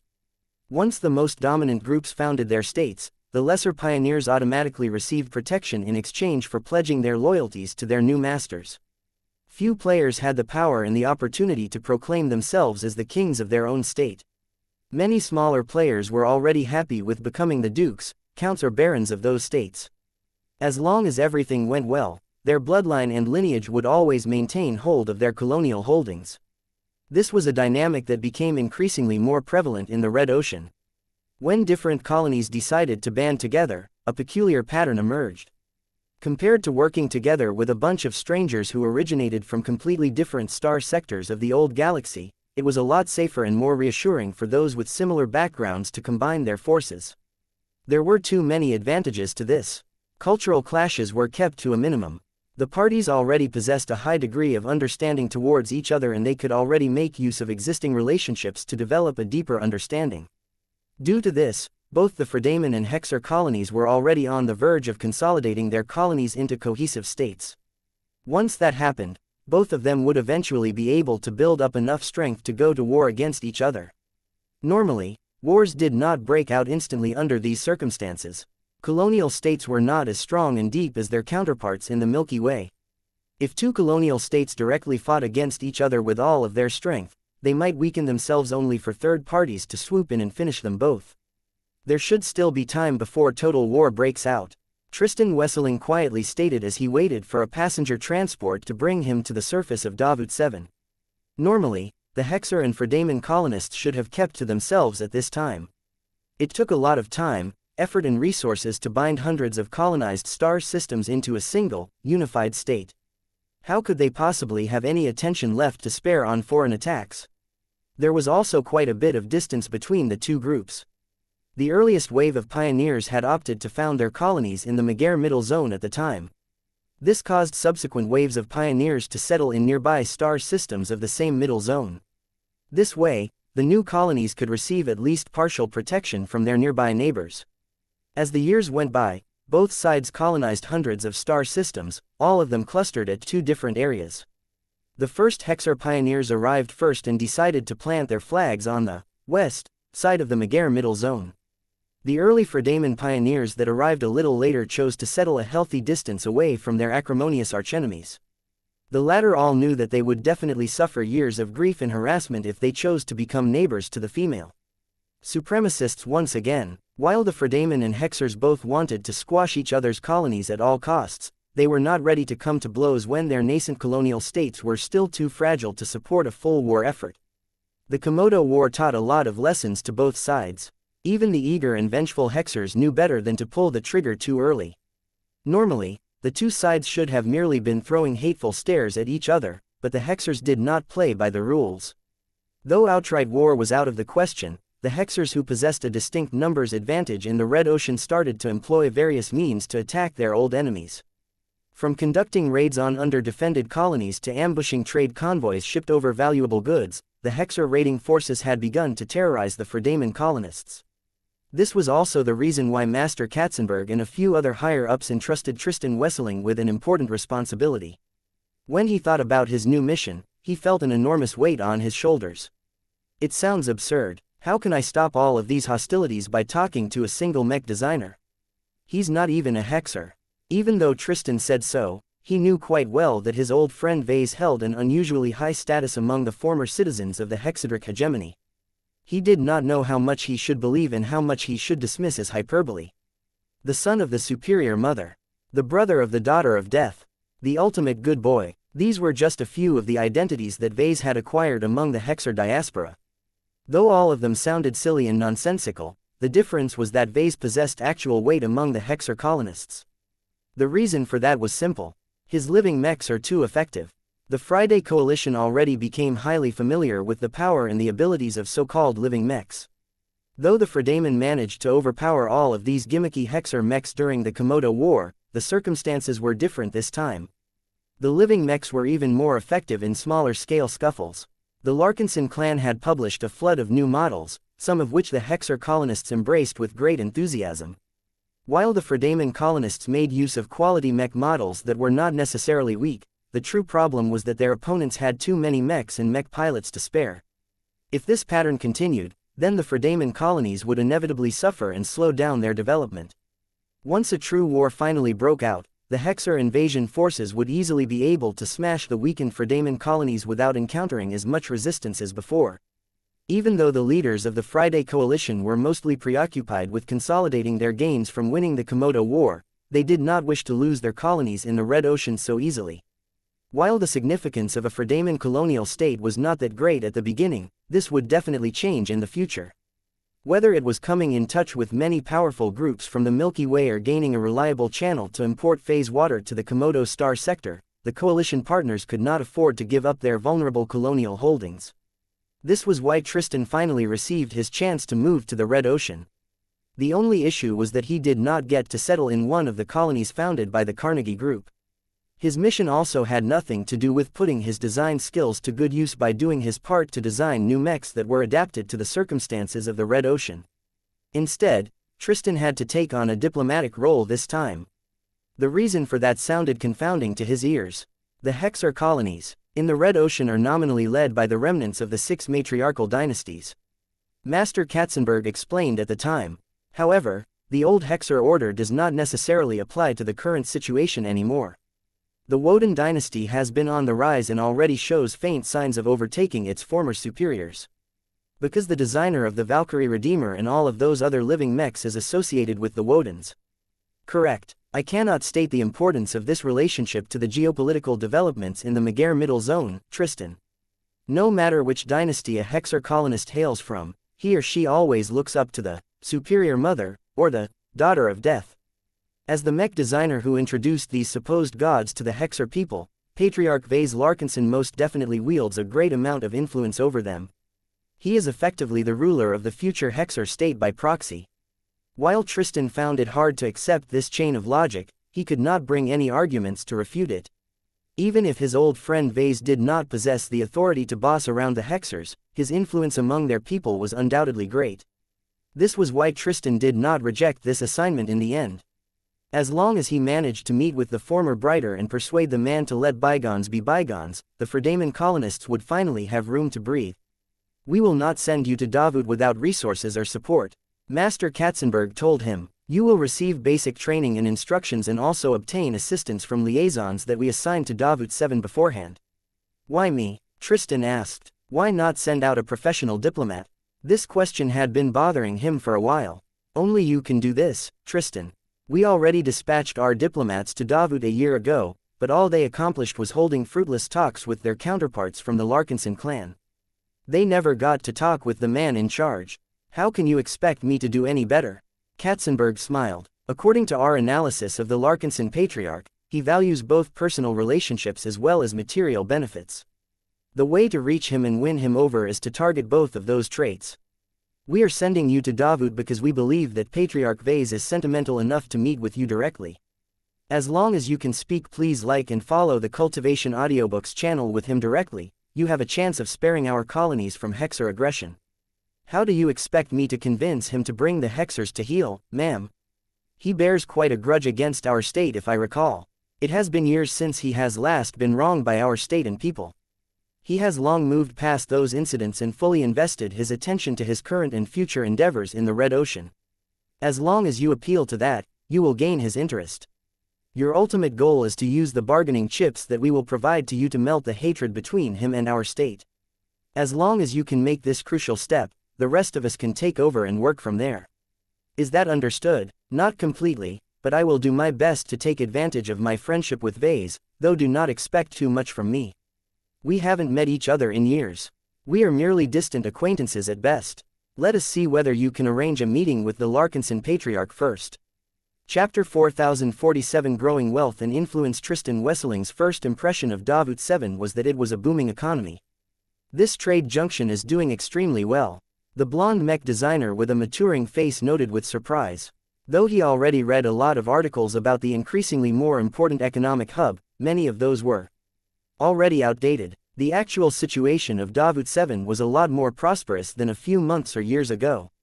Kotor City had already expanded to accommodate a population of over 10 million inhabitants, while many other settlements on the planet had grown at least half as big. Due to all of the traffic and people converging on the planet, the main spaceport was extremely busy. People were everywhere and Tristan had to wait behind many long lines in order to go through every mandatory arrival procedure. If Tristan had already settled in Davut, he would have been able to skip much of this, but he was a first-time arrival from abroad, so he had to bear with the congestion. Once he finally left the spaceport, he followed the navigation instructions provided by his comm and reached a large landing zone where an unassuming shuttle awaited his entry. A relatively young woman with straight gray hair and a sharp business suit moved forward and extended her arms. "Welcome to Davut 7, Mr. Wesseling. I am Perla Manator, an attaché of our local diplomatic mission. Please step inside the shuttle where I can brief you further on your assignment." Both Fredaman hopped inside the vehicle, which soon lifted off and flew away from the direction of the city center. "So Miss Manator, what do you wish to ask, Mr. Wesseling?" "I learned that our state sent a team of diplomats to this planet a year ago. Are you part of this delegation?" "Correct," Perla Manator admitted. "While we have failed to gain any purchase in our talks with the Larkinsons, we have learned much about them. I do not think that there is any Fredaman that understands our subjects more than us. It is our duty to pass on a part of the information that we have collected to you. This way, you will be able to avoid several detours and prevent yourself from violating any of their taboos during your initial talks. Can you pass on more than that?" "I am afraid not. We do not wish to fill your mind with instructions. It is important for you to come across as authentic. A person as emotional and informal as Patriarch Vase will appreciate that more than excessive preparation." "I understand," Tristan sighed. He had heard this argument several times before. "By the way, please indulge me for a moment. Are you a diplomat, or are you a spy?" Perla Manator smirked. "In my line of profession, the lines between these two professions are often blurred. That is especially the case for those of us who have received special training.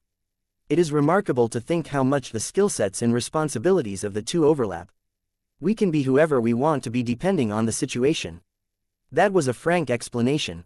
Tristan already developed the vibe that Manator was not a straightforward woman. "Then, since you and your fellow colleagues haven't been able to make much progress as diplomats, I am guessing that you have made more progress as spies." "You can say that," Miss Manator frankly admitted. While we have been unable to collect any intelligence from the interior of the Larkinson clan or the Golden Skull Alliance, we are still able to collect information around them. Even so, we know full well that the Black Cats have kept their eyes on us before our team even arrived on this planet. The Black Cats? You mean the spies of the Larkinson clan? The Black Cats are far more than mere spies, Mr. Wesseling. I can guarantee you that they have already noted your arrival as well. While they cannot operate with impunity on this planet, their agents must have already collected your biometric data and obtained the registration data that you have submitted to the authorities. They may even know about your important mission. Tristan grew concerned. That sounds bad. Will I still be able to meet with Vase? If this is the case, it depends on what the people around the Larkinson Patriarch decide. The woman replied, I do not believe that Director Calabast Arnland of the Black Cats will block your attempts to meet with Patriarch Vase. There is little threat to this meeting and she no longer values her ties to the Hexer people. She cares more about the gains and losses of the Larkinson clan. As long as we show enough goodwill towards the clan, it does not matter if we strike a deal that damages the interests of the Hexer colonies. We believe that plenty of Larkinsons including their Patriarch do not care much about the remnant Hexers these days. Tristan looked skeptical. What about his wife? She's a Woden as well as a Larkinson. Everything I've read about her suggests she still has a strong attachment to her former people and more specifically her relatives in the Woden dynasty. That is correct, but Patriarch Vase holds the final say. Perla Manator continued to fill Tristan in on various details about the Larkinson clan. She clarified Gloriana's position in the clan as well as the clan's ambiguous relationship with the Hexer diaspora. Much of this sounded quite murky to Tristan. It was not entirely clear how much power and influence that Patriarch Vase had over the Hexer colonists. Wait a second, Perla suddenly raised her hand. Our pilot has just informed us that we are about to fly past a patrol of planetary guard mechs. Our shuttle will approach the machines so that you can take a look at them up close. It is quite an experience, especially if this is your first time. Tristan already had an inkling of what the diplomatic attaché was referring to. He moved over to the side of the vehicle and looked out the window. Seconds later, a soft but unmistakable glow encompassed the shuttle. Tristan, Perla and the pilot in the cabin at the front all became affected by a mysterious energy field that directly caused them to lose their stress and ease their concerns. The effect did not limit itself to muting their negative thoughts and emotions. Their positive impulses and emotions had become just as muffled at this time.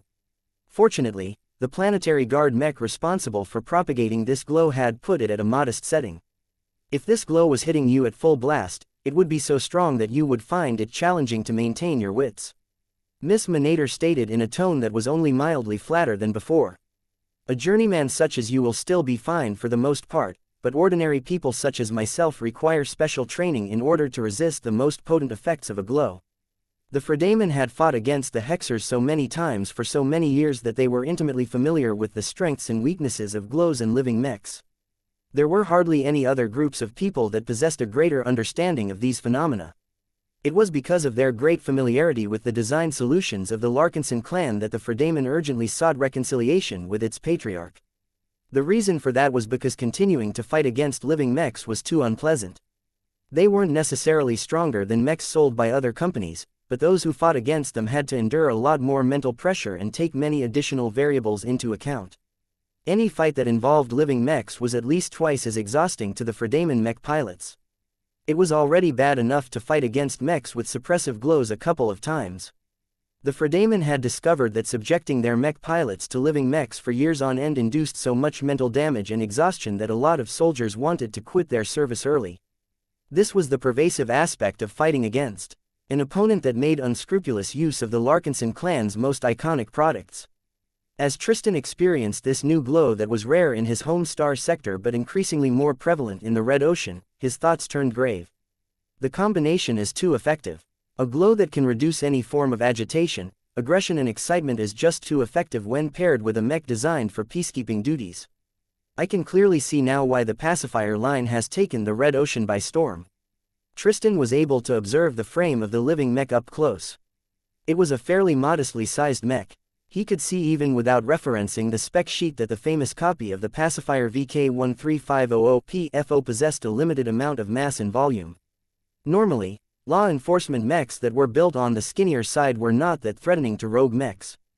This was different. Despite its relatively cheap and budget-friendly design, its intangible qualities were so strong that the pacifier model had quickly turned into a trending product just months after its initial release. Even as the shuttle flew out the glow range of the Planetary Guard Patrol, Tristan still felt a sense of oppression that dampened much of his previous excitement for finally making it to the Red Ocean. It's impossible for me to design a mech that can outperform and outsell the pacifier line. He concluded, I feel lucky that I don't have any intention of competing in the law enforcement mech market.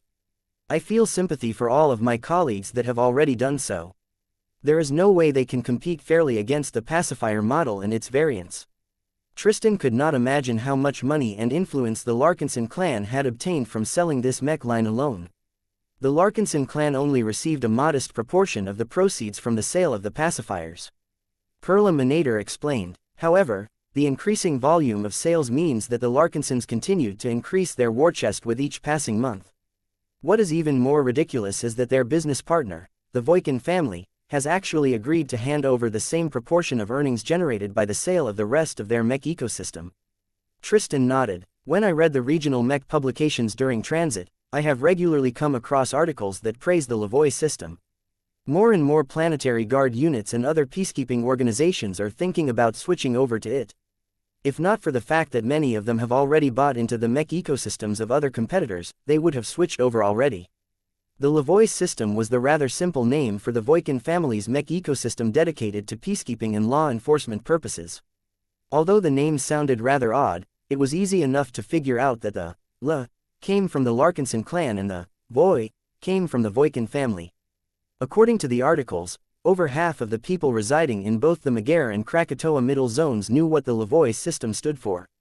This was often because those very same people had experienced the glows of the pacifier mechs at least once in their lives already. It is rather difficult for existing Planetary Guard organizations to switch over to the Lavoie system right away, but it is not that difficult to buy a batch of pacifier mechs at first. What is more significant is that colonies founded today and in the future will more likely than not embrace the Lavoie system right away, thereby turning themselves into both large and fixed customers to the Voikins and the Larkinsons.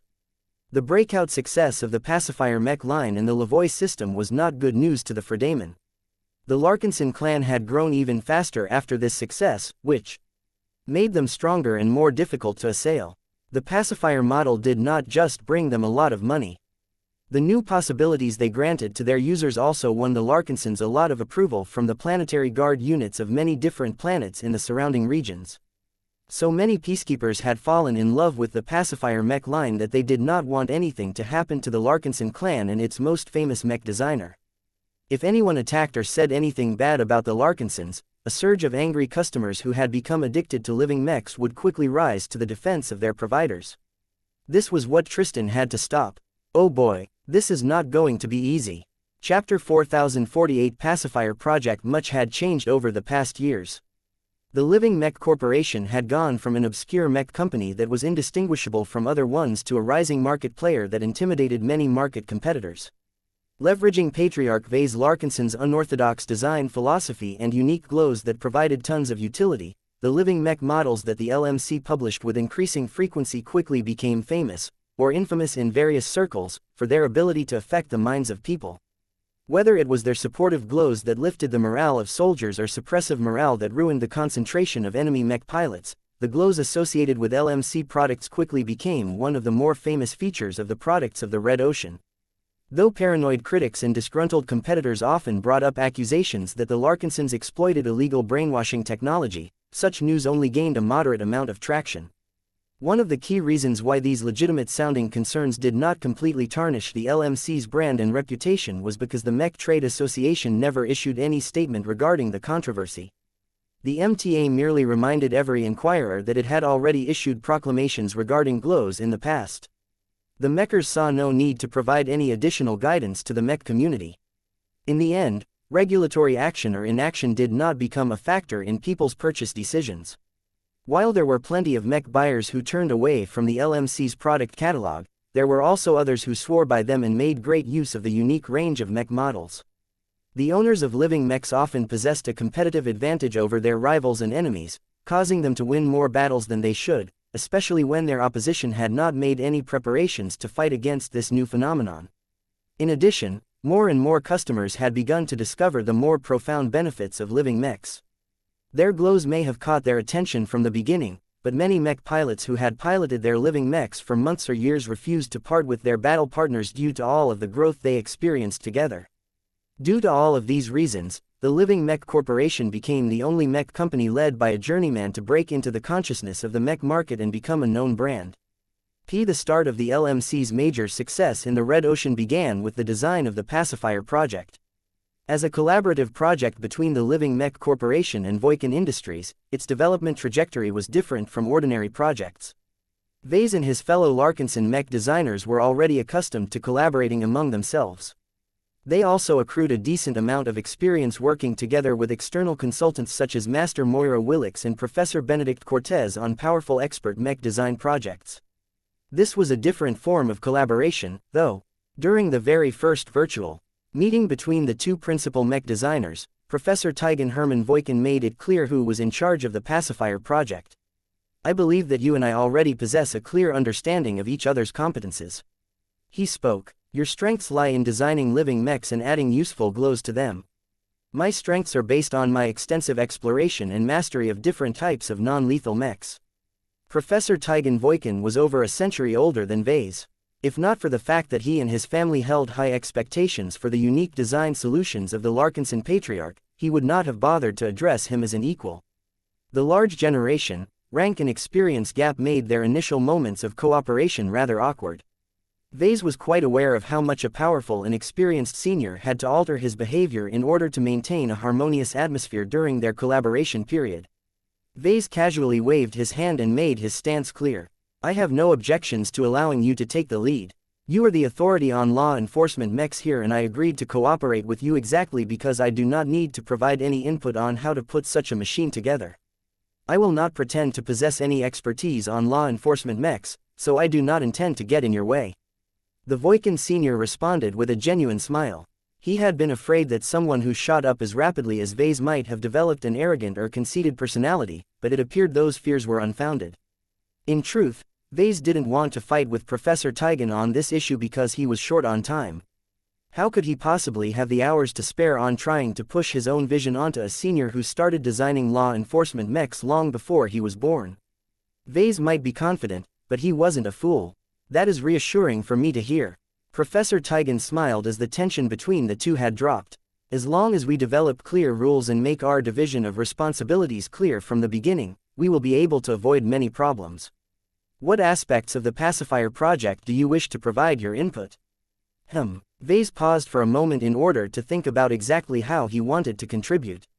I can leave the basic configuration and most of the technical design to you, but I would like to make my mark on the piloting experience, the external design of our mech, as well as the marketing, branding and presentation of the product. The Pacifier project may primarily be your work, but it is my contribution that makes all of the difference. It is important to me that our collaborative work possesses the flair and imagery that is expected from my mech company. The senior frowned. I can agree with a number of these points, but I will not surrender all of my rights regarding these areas. The products that I have developed fit a more sober and functional style that does not match your visual language. We will need to hold individual discussions for each aesthetic and other contentious style choices. Very well, but let me remind you that the purpose of this collaboration is to develop and release a product that can shock our customer base and break open the inertia that has already taken hold in the mech market. I can understand why you do not want to make a law enforcement mech too loud, but the Pacifier project will already be high profile enough due to its obvious glow. We might as well go all the way and turn it into a truly visually striking machine. Unfortunately for Vase, Professor Teigen wisely did not allow a young and excitable journeyman to have free rein on the exterior design language of the Pacifier project. The two would have to work it out ad hoc when they actually started to work on the mech design. After they hashed out their responsibilities, their collaborative project soon took off at a rapid pace. Professor Teigen had developed many first responder mechs beforehand, so this was nothing new to him. He already thought about and drafted several different configurations that all possessed their own individual strengths and weaknesses. The older man presented his draft designs to Vase during their next virtual meeting. Vase rubbed his chin as he studied the different variations of the same overall mech concept. Each of these drafts have their strong points. It's hard for me to make a clear choice. We can implement most of them without needing to cut them away as they are variations of a common template. Taigen told him, the important point here is to choose a baseline that will determine the range of variations. A base model that is inherently fast will always produce variants that possess at least decent mobility. The actual choice we need to make at this junction is to determine the defining physical strong points of the base model. What aspect do you wish to prioritize the most? Vase studied the different variations and dismissed the ones with more extreme or radical performance characteristics. Since the initial pacifier project served as a base for hundreds of possible variants, there was no need to go to extremes straight away. What they truly needed to settle upon was a basic starting point that was nonetheless defining enough to convey a clear design direction and focus. He eventually pointed his finger at 3 of the projected draft designs. This, and this. Each of them resonate more with me than the others. The 3 versions of the pacifier project were largely identical to each other. They only differed by their emphasis. Professor Taigen did not look too surprised at the selection. You have a good eye. These are certainly on my short list as well. One draft design possessed a larger and more energy-intensive flight system, allowing it to close distances faster. Another draft design featured beefier and sturdier armor, turning the pacifier project into a more median law enforcement mech that could hold its own in battle. The last one was a bit skinnier and did not look as dependable as the other 2. However, it was significantly more economical and featured the lowest overall design budget. The 2 discussed the merits of every potential choice and compared them to the list of expectations and requirements that they made for this project. We don't need to start with a machine that tries to outperform the competition through superior performance. Vase stated to his collaboration partner. We need to introduce a mech model that captures the attention of our clients and lure them into trying them out. It is much easier to persuade different planetary guard organizations to invest in our solutions if they don't come with higher price tags. I am confident that as long as a customer only buys a single unit or batch of our first responder mech, they will instantly fall in love with its actual benefits. Professor Taigen Voikin looked intrigued at his argument.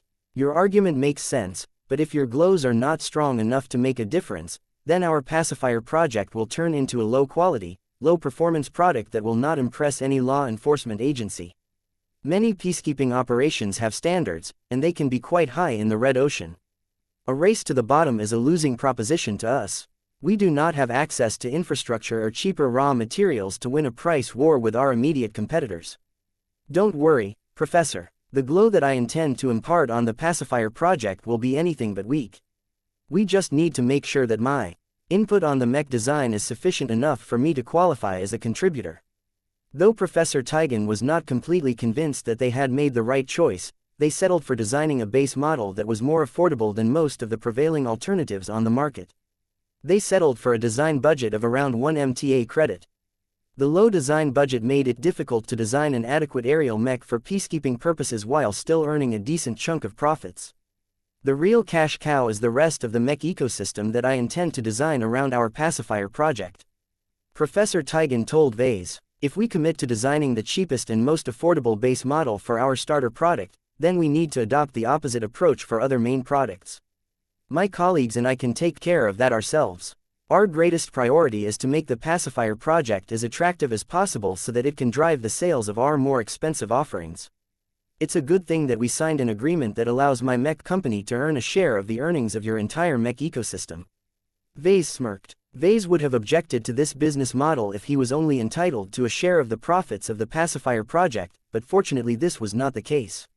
Now that they agreed on the design budget and pricing strategy of their entire collaborative venture, they soon proceeded to design the pacifier project in earnest. Chapter 4049 Barebones Product. Vase did not work on the pacifier project on a continuous basis. He spent much of his time on his numerous other mech design projects. With so many mech designs on his plate, he was forced to ration his time as efficiently as possible. He was happy that Professor Taigen Voikin was both willing and capable of taking on the majority of the workload. This way, Vase could spend much of his time on the works that fully reflected his design style and vision. During the early stages of the pacifier project, Vase did not provide too much input on the ongoing design efforts. Professor Taigen pretty much designed the internal architecture as well as much of the armor layout by himself. The senior also picked out the various mech parts or designed them himself in case he wasn't satisfied with the available licenses. One of the most important elements of a law enforcement mech was its suppression method. While it was possible for a humanoid mech like the Pacifier Project to pick up a sword or a laser rifle, it was not supposed to participate in lethal battles in the first place. The situation on a planet must truly deteriorate to an awful level for the planetary guard to take up lethal arms. Most of the time, a law enforcement mech utilized non-lethal equipment instead. Whether it was noise generators that could instantly deafen and paralyze an unruly mob or a fluid projector that could gunk up the limbs of a rogue machine, there were many different solutions to disable a target without causing any excessive damage.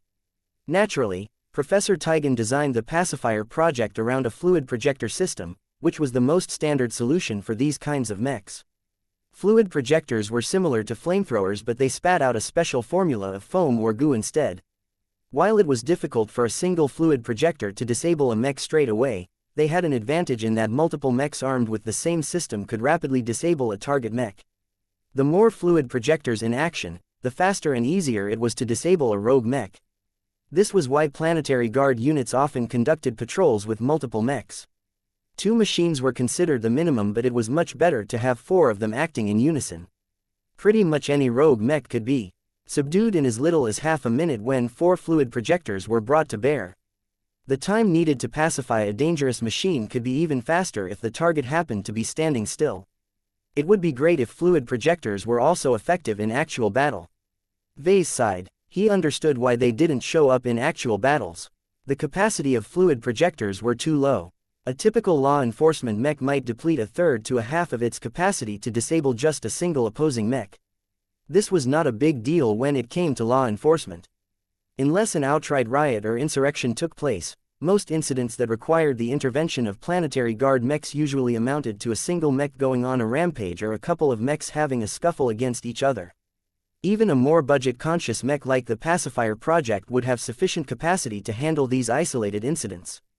As for larger incidents such as explosive fights between rival gangs, that was where the heavier and more expensive products of Lavoie's system were for. The bigger peacekeeping mechs either relied on high-capacity fluid projectors or more advanced subjugation solutions to suppress and capture larger amounts of mechs going to town against each other. Mechs like these were outside of the scope of the Pacifier Project, so Vase did not waste any further thought on them. It was enough to know that they existed and the roles they fulfilled in a standard law enforcement agency. At a design budget of 1 MTA credit, it becomes difficult to design a law enforcement mech that can satisfy the most basic role of a first responder mech. Professor Tigan told him during one of their scheduled meetings. The performance of the Pacifier Project can only remain on par with the generic models on the market, but will never be able to exceed them. We will have to make considerable sacrifices in terms of defense and endurance. It will ever be a true powerhouse in any form of combat. That was true. While the Pacifier Project wasn't actually that bad of a mech when deployed in an environment like the Yena star cluster, the overall tech and strength level of second-class mechs was higher in most parts of the Red Ocean. The expected standard of mechs employed in the Red Ocean were all equivalent to the mechs used in the Galactic Heartland. This meant that the planetary guard units at least had to be powerful enough to handle incidents involving machines at that strength level. In this regard, a law enforcement mech that cost just 1 MTA credit would definitely struggle to suppress rogue mechs even if it worked in unison with a similar machine. Vase did not worry too much about this, though. He believed that Lufa's glow would be able to make all of the difference. The Pacifier Project might be an inadequate product when judged by its technical performance alone, but once he added his own touch to it, the affordability of the end product would seem like a great bargain when it came paired with the perfect glow for peacekeeping purposes. Professor Tigan Voikin understood this as well. He was willing to go along with the gamble that Vase wanted to make. Of course, Tigan did not make this decision based on his collaboration partner's claims. As soon as their 2 organizations signed a business agreement, Vase had shipped over a spare sanctuary mech to the Megair Middle Zone where the Voikins in the Red Ocean had settled. Many doubts went away as soon as Tigan was able to experience the sanctuary mech's glow in person. Vase even gave him permission to perform as many tests as he liked in order to determine the possibilities and limitations of Lufa's glow. After Professor Tigan thoroughly familiarized himself with this unique design solution, he started to ask whether Vase could tweak its expression in different forms. About the glow, can you turn it off or adjust its strength based on pilot input?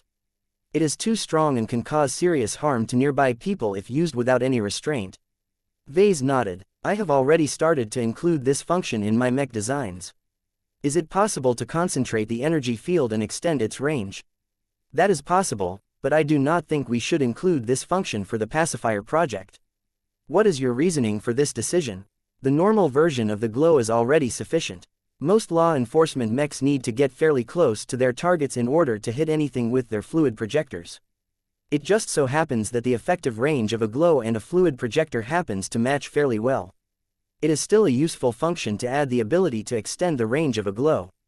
We can even pair the pacifier project with an alternate weapon system that is more effective at longer ranges. We should reserve these possibilities for a future project. Vase replied, if we do this, then the pacifier project will get a little complicated and be able to do too much relative to its price. We would miss an opportunity to enrich our pockets later on after many clients have become annoyed at the limitations of our initial product. Professor Tigan frowned. He understood quite well what Vase was suggesting. It was a greedy, capitalistic approach towards product design. If we pursue this route, then we need to make certain that the pacifier project is valuable and useful enough with only the basic version of its glow. Relax, Professor. I am confident that it will work out. We do not need to pile up any additional functions onto our law enforcement mech in order to increase its market appeal. Its value proposition is already high enough in my eyes. For what it is worth, I agree with you, Mr. Larkinson. However, it will be more difficult to persuade our clients that our pacifier project is worth that much if its only defining function is relatively limited in application. We will need to put more effort into marketing and promoting our product in order to generate enough interest and awareness. The reason why they held different opinions on this matter was because the significance of the pacifier project varied between their two organizations. To the Larkinson can, the pacifier project was just one of many commercial mech design projects. Even if it was tied to a complicated collaboration agreement that possessed an elaborate profit-sharing arrangement, the Larkinsons were completely fine if this product turned out to be a flop. The Voikins couldn't afford to make this gamble. The ones that had entered the Red Ocean needed to build a market presence from scratch but did not possess any design solutions that were compelling enough to stand out among the competition. There were a lot of mech designers in the Red Ocean who used to be geniuses or authorities back in their home galaxy. After so many ambitious and capable people passed through the Beander Gate, they intensified their efforts so that they could get ahead of their peers. It was too difficult for the Voikins to stand out in this cruel and cutthroat environment if they could not rely on the work of Master Barnard Voikin. In short, Professor Tigan would find it a lot more difficult to establish himself in the Red Ocean if he did release a successful product in the near future. The two held repeated discussions about the glow of the pacifier project, but Vase was not willing to make too many changes. This is only the first complete iteration of this mech design. Vase stated, we should leave room for improvement for future interactions. We can also add them to more premium mech designs in the future. This is a good way to revitalize interest in the Lavoie system after several years have passed. Can you at least implement smaller additions that can make the glow of the pacifier project more unique? I believe it is necessary to give the pilot the ability to control its range. We may also need to be ready to give a central dispatcher or a commanding officer in the rear the ability to change and disable the glows from a distance. Vase furrowed his brows. I do not think the latter is a good idea. That part about being able to control the range of the glow is a lot more useful, though. There will probably be many situations where the pacifier project is operating in an urban area and needs to be careful not to affect office workers. In the end, the glow features of the pacifier project weren't anything fancy or complicated. It did the job and provided a bit of control to the mech pilot, but that was all. Both Vase and Professor Tigan planned to listen to user feedback in order to determine their unmet needs. Once they learned what their clients were missing, they could design another law enforcement mech that addressed the most prevailing demands. Months passed by as Professor Tigan slowly fleshed out the pacifier project. Vase also met and worked on the mech design on an infrequent basis in order to make sure it was alive and could carry a glow. As the mech began to approach its final shape, Vase became progressively more involved. His main goal was to make his mark on the visual design of the product. He had always believed that he could make a mech a lot more popular if he dressed up its design. The question now was how he could add more interest to a budget law enforcement mech. He wanted it to be more than a boring and functional machine. Chapter 4050 Conflicting Visual Language. Though Vase did not interact often with Professor Tigan, they worked together and exchanged enough opinions for him to develop an understanding of the senior's style. Professor Tigan developed a design language that matched his preserver roots. He was the sort of mech designer who tried to be the consummate professional who wanted his products to reflect a high degree of efficiency and professionalism. Professor Tigan had a lot in common with technical and detail-oriented mech designers such as Gloriana Woden and Professor Benedict Cortez. Having collaborated plenty of times with the latter two mech designers, Vase already knew how he should adapt his work to his new business partner's design inclinations. The man would never put his name behind a mech that was too flamboyant or extravagant in appearance. Such a mech would contrast too sharply against his existing body of work. When Vase browsed the archives and studied Tigan's mech designs from the start of his commercial career, he could see that the man had settled on a single visual style and stuck to it all the way to the present day. While Professor Tigan gradually improved and developed his visual design language across many decades, the essence of his approach still remained constant no matter the context. It was never his intention to distinguish his products by their appearance. To him, a professional law enforcement mech had to convey a sense of trust, reliability and peace. A flashy and attention-grabbing appearance ran counter to that goal. In the end, Tigan's products became known for their performance and effectiveness in the field.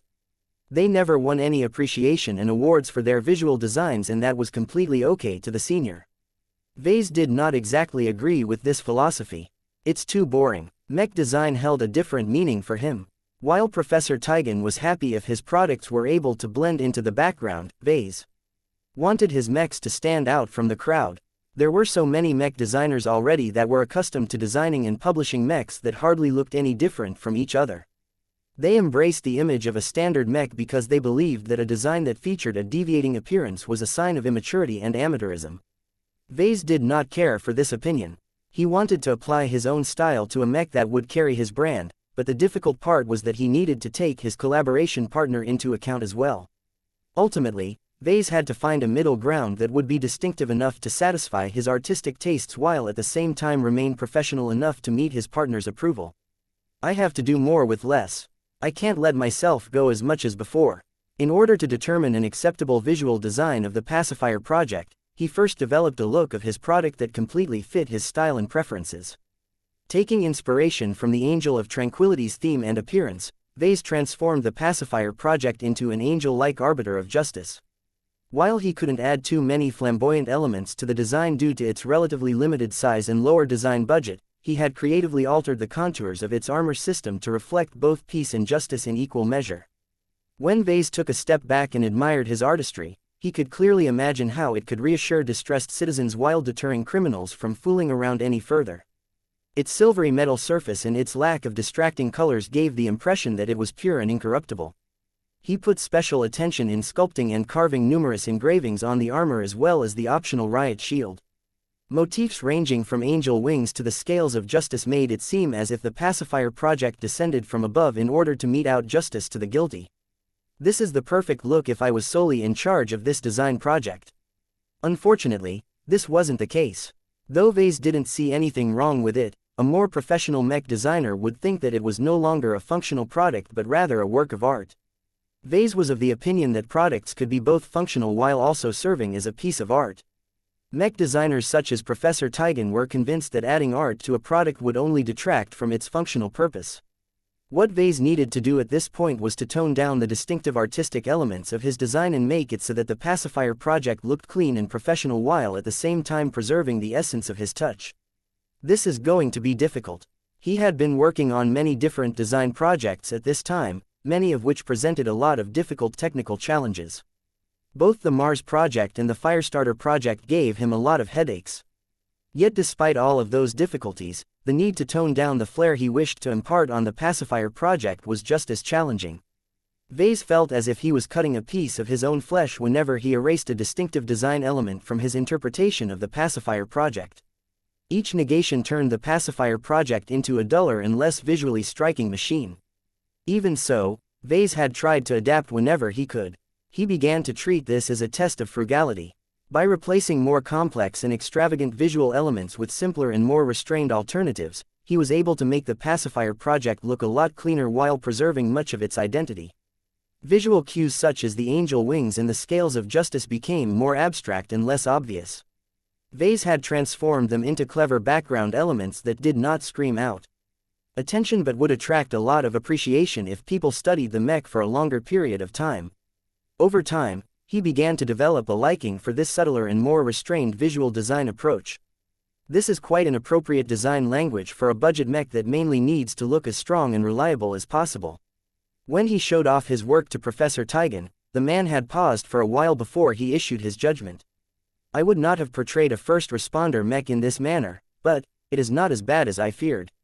You did well to adhere to minimalism when you shaped the pacifier project's exterior.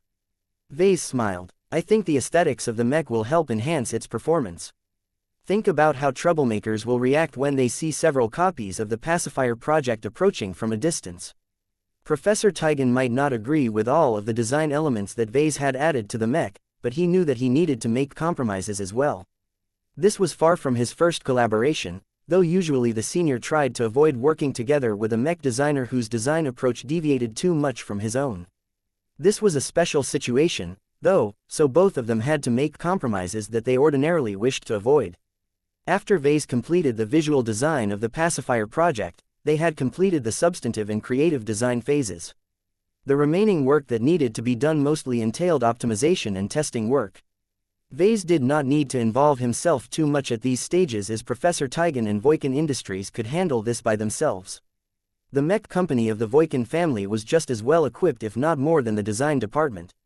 Professor Tigan Voikin was able to allocate a lot of simple but time-consuming simulation and optimization assignments to his own design teams. Not only that, but the processing power and other design facilities they had brought over from their home galaxy were not any worse than the hardware of the Larkinso clan. The Voikin family also possessed an additional advantage that the Larkinson clan could not match. I will pass on our current progress to Master Barnard Voikin and collect his input on our design. Tigan told Vase one day. That briefly caused Vase to be taken aback. Is that necessary? The pacifier project is a rather simple mech, and I think we did a good job in designing it. While it hasn't reached its final form as of yet, the broad strokes are all great. I agree with you, my friend, but we cannot afford this mech to fail. The patriarch of my family has lived twice as long as myself and possessed an incomparably greater understanding and insights on mechs. I can understand the concerns you might have with allowing a master to interfere with our work, but if his advice can improve the performance or the value proposition of our mech, then it is worth listening to what he has to say. As long as Master Barnard's feedback is limited to advice and suggestions, then I guess it's okay. Vase did not feel as concerned about this action as before.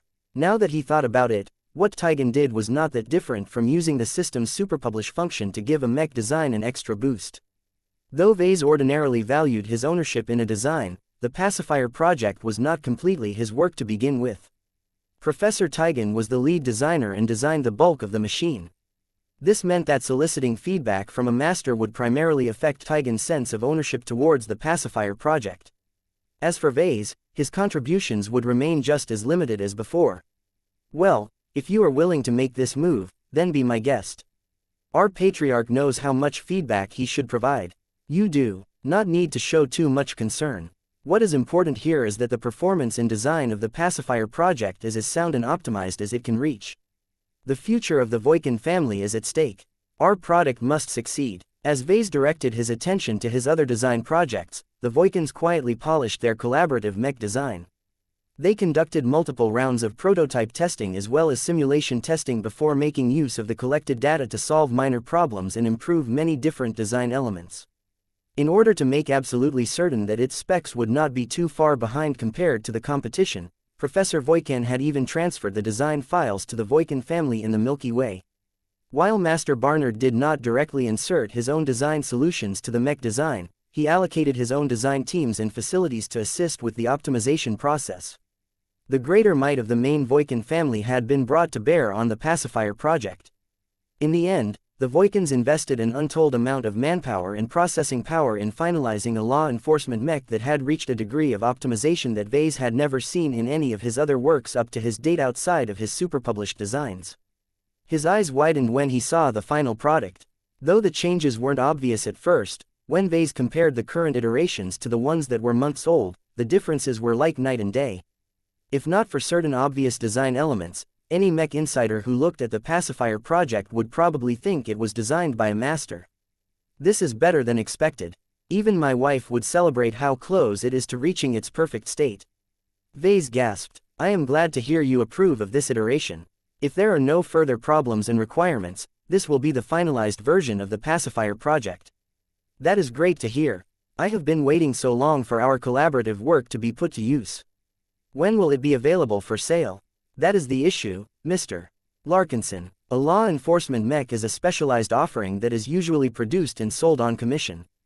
If we want our work to fulfill its purpose, we must approach and persuade planetary guard organizations to try out our new and improved mech model. Vase could see why this could be a problem. Weren't you guys supposed to take care of this matter? We are, but our reach only extends to a limited area of the Megare Middle Zone at the moment. If we want to spread our products wider, we will need your clan's assistance in persuading the law enforcement agencies in your region to try out our new solution. Can you do that, Mr. Larkinson? I will see what I can do. It will be difficult as our brand is not famous yet.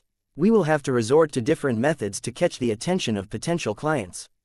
Chapter 4051. A different kind of product reveal. Just as Vase feared, it was hard to market the newly completed pacifier model. So what if it was a cheap and affordable law enforcement mech? So what if it was fairly fast in relation to its weight class? So what if it came with a glow that could pacify people? Most of the planetary guard units and other associated law enforcement agencies that the Larkinsons contacted did not even bother to listen to the sales pitch. It made no difference if the LMC's marketing department or Vase himself approached the potential clients with an offer. Any message they dispatched simply got lost in the abyss. The market for law enforcement mechs is not as fluid and prone to rapid shifts as the other mech markets that we are accustomed to. Gavin explained to Vase. The authorities in the Red Ocean bear a huge responsibility in protecting millions if not billions of MTA credits worth of colonial assets as well as precious manpower. The law enforcement agencies cannot afford to gamble on new and untested products that come out all of the time. If they happen to bet wrong on a gimmicky mech model that has not been tested in the field for months or years, then the consequence might be the utter failure and ruination of an expensive colony. Do you understand now why our pitch has fallen on deaf ears? Vase reluctantly nodded. It was not that difficult to understand. If the law enforcement agencies adopted mechs and mech ecosystems that were published by famed, established brands that retained master mech designers with decades or centuries worth of experience in designing non-lethal mechs, then they all knew exactly what they were getting. Not only did these mainstream law enforcement mech models offer guaranteed high performance, but their designs were so solid and reliable that their copies could easily remain in service for at least a decade without falling apart. That latter part was extremely important to many major clients. One of the more common faults of less established and lower-ranking mech designers was that their products tended to look flashy at first, but possessed a weak and rotten foundation under the hood. Though Vase did not believe that the pacifier was unreliable to the point that it would become too worn out after a few years of service, it was hard to convince others that his product was sound. Claims alone were not enough. What the market truly paid attention to was reputation and a solid track record. Any vendors that tried to jump into this market without an advantage in either of these areas would just get the doors slammed into their faces. Vase tiredly rubbed his face. I thought that enough knowledgeable people would know and appreciate the effects of our glows. The one that I have paired with the pacifier is a perfect fit. Why can't those stodgy leaders and decision makers take us seriously for once? Any organization that uses mechs gets flooded with offers from other mech companies. Gavin answered. Many of them claim to solve a problem twice as good as the competition. Words are not enough in today's market environment. Then we should hold a live demonstration. Please rent a slot at a prominent exhibition hall in Kotor City. I think it might be time for us to hold another product announcement. Gavin looked reluctant. That can be arranged, boss, but you won't be able to speak. Please like and follow the Cultivation Audiobooks channel to the right audience if that is the case. We can attract thousands of locals and tourists to our show, but if we cannot lure in our target audience, then our outreach won't be as effective as we hoped. Vase understood what his personal assistant was talking about. Government officials and planetary guard officers usually did not attend these kinds of shows, especially one held by a young and relatively obscure journeyman mech designer. When most people thought of journeymen, they thought of up-and-coming mech designers that were adequate in designing mechs for the private market but did not possess the qualifications to compete with the big boys. While Professor Tigan could more easily make everyone take him seriously due to his reputation, track record, age and rank, Vase had none of these advantages. No government institution would take him seriously. Vase scratched his head as he thought on how to overcome all of these hurdles. Wait a second, he suddenly jerked. The pacifier model may be designed with law enforcement purposes in mind, but that should not be the only case where it can play a useful role. What are you talking about, boss? I just had the greatest idea. Vase grinned as he grabbed onto his assistant's shoulders. Proceed with renting an exhibition hall and prepare to promote the event as the introduction of a revolutionary new solution to a problem that is plaguing many organizations in the Red Ocean. Since it is too difficult to market our products to the law enforcement sector at the moment, I think it is best to switch gears and aim for different and more accessible target audiences. Gavin began to have a bad feeling about this. What sort of clientele do you have in mind, boss? You will see. Under the Patriarch's urging, the Larkinson clan rapidly made the arrangements. It paid good money to rent an exhibition hall on short notice and held an expensive promotion blitz to attract the attention of as many potential buyers and users as possible. A week later, thousands of curious people headed towards an exhibition hall located in the bustling and busy commercial district. Akairos Hall was one of the many exhibition halls that had popped up as of late. While it was not that large and did not exude a sense of luxury and opulence, the modern metal and glass structure possessed its own strong points. Compared to many other alternatives, Akairos Hall featured some of the best environmental simulation tech in KOTOR City. The features went beyond making elaborate use of physical projections. Although a sensible person would still be able to distinguish between reality and falsehood, it was also easy for visitors to get caught up in whatever illusion the exhibition hall weaved at the time. As the invited guests all showed their tickets and gained entry to Akairos Hall, Vase passed the time by inspecting the mechs that would be showcasing their capabilities today. The new AP Vex Superfab is incredible, Vase noted to Calabast. Previously, it took multiple days or even a week for me to fabricate a mech. With the new first-class Superfab that we've obtained for millions of MTA merits, it takes less than a day for me to make a pacifier mech. Since the completion of the pacifier project, Vase had spent 5 days fabricating 5 different pacifier mechs in a row. Part of the reason why he was able to maintain such a high pace of production was because of the incredible speed and precision of the Superfab. Compared to the traditional production lines based around 3D printers, the technological edge was incomparable. Another reason why he was able to make them quickly was because their designs were relatively simple, modest and did not incorporate any expensive or powerful materials. As a result, 5 new mechs stood proudly before him at the backstage area of Akairos Hall. Though none of them were masterworks, his high affinity for mechs along with his considerable amount of practical experience had elevated the quality of the pacifiers to a high level. Are you sure you want to market the pacifiers to the group of people that you have invited today? Calabast asked. If you do this, you will invite a considerable amount of controversy. Customers are customers. Vase crossed his arms. I don't care who buys my products. Each mech aspires to be useful. If the law enforcement circle isn't willing to listen to my pitch, then I will focus my efforts on a more receptive group of people. I can guarantee you that by the time I have ended my presentation, we will receive thousands of orders for our new pacifier model from our audience. Time passed until the time for Vase to make his case had finally arrived. He checked his appearance and made sure his modified suit looked both dashing and adventurous enough to convey a certain image. It's time, sir. As soon as the show commenced, Vase adopted his public speaking persona and exuded an air of confidence and excitement. The main hall had gone pitch dark at this moment when he floated towards the center of the podium. A spotlight gradually shone on Vase, allowing every guest in the audience to get a glimpse of the young clan patriarch and mech designer. Welcome, everyone. I am glad to see you attend this little product reveal event today. Vase spoke in a friendly tone. This event will be a little different from the boring product announcements that should be familiar to you all. This is the reason why we set a few requirements in order for you to be eligible to attend this meeting. We don't want any kids or elderly people to suffer any accidents. That certainly caused the crowd to build up more anticipation for the product reveal. Vase waved his hand forward, causing a soft light to illuminate the audience area. You see, the reason why we wanted to invite healthy people who are fit and possess a combat-related background is because we want to hold a more practical demonstration. In other words, Each of you will take part in the scenarios that we have prepared so that you can experience for yourself how useful our new product can be to your security companies and mercenary outfits. The vast majority of guests that the Larkinsons had invited for this product reveal were those active in the security sector. Compared to public officials and law enforcement officers, it was much easier for the Larkinsons to attract the attention of mercs and guards. Though their pockets weren't necessarily as deep, there were a lot of them in Davut. After issuing a few obligatory safety and risk warnings, Vase did not delay any further and moved on to the next phase of his presentation. I am sure you are familiar with what comes next. Our new products will show up behind me while I introduce them with my words. Well, I won't follow that routine this time. I believe the best possible way for you to understand my new mech model is to experience its strengths in person.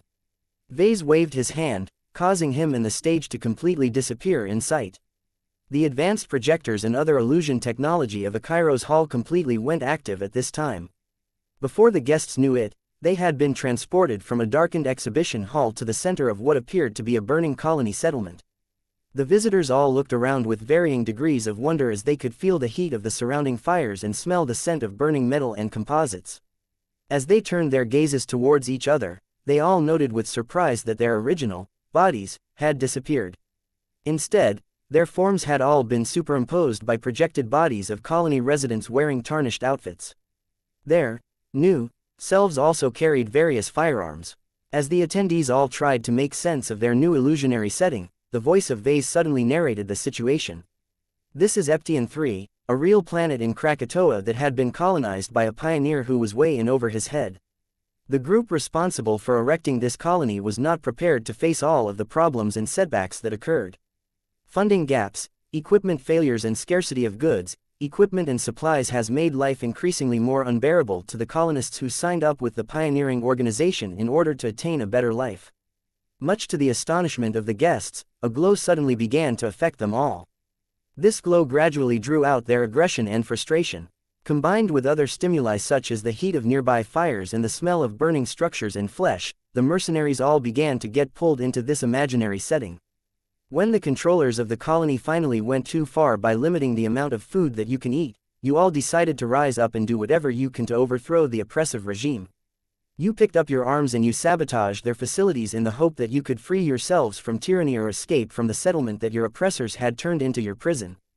The environment changed again. Hundreds of projections of thugs and guards in black appeared around the group of attendees. The glow that caused them to feel a lot more aggressive also made them a lot more trigger-happy than usual. When the active glow upped its power and potency by another notch, many of the mercs with a clear line of fire lifted up their illusionary weapons and fired fake laser beams that struck the oppressive guards. The fake guards in black did not allow themselves to get hit with impunity. They all brought their formidable-looking arsenal to bear and fired into the crowd. Numerous mercenaries who got lost in the illusion shouted and fought back harder even as they felt the heat and the concussive forces of energy beams and explosions washing over their bodies. By now, over half of the attendees had temporarily forgotten about their original identities and became deeply immersed in their new rebel personas.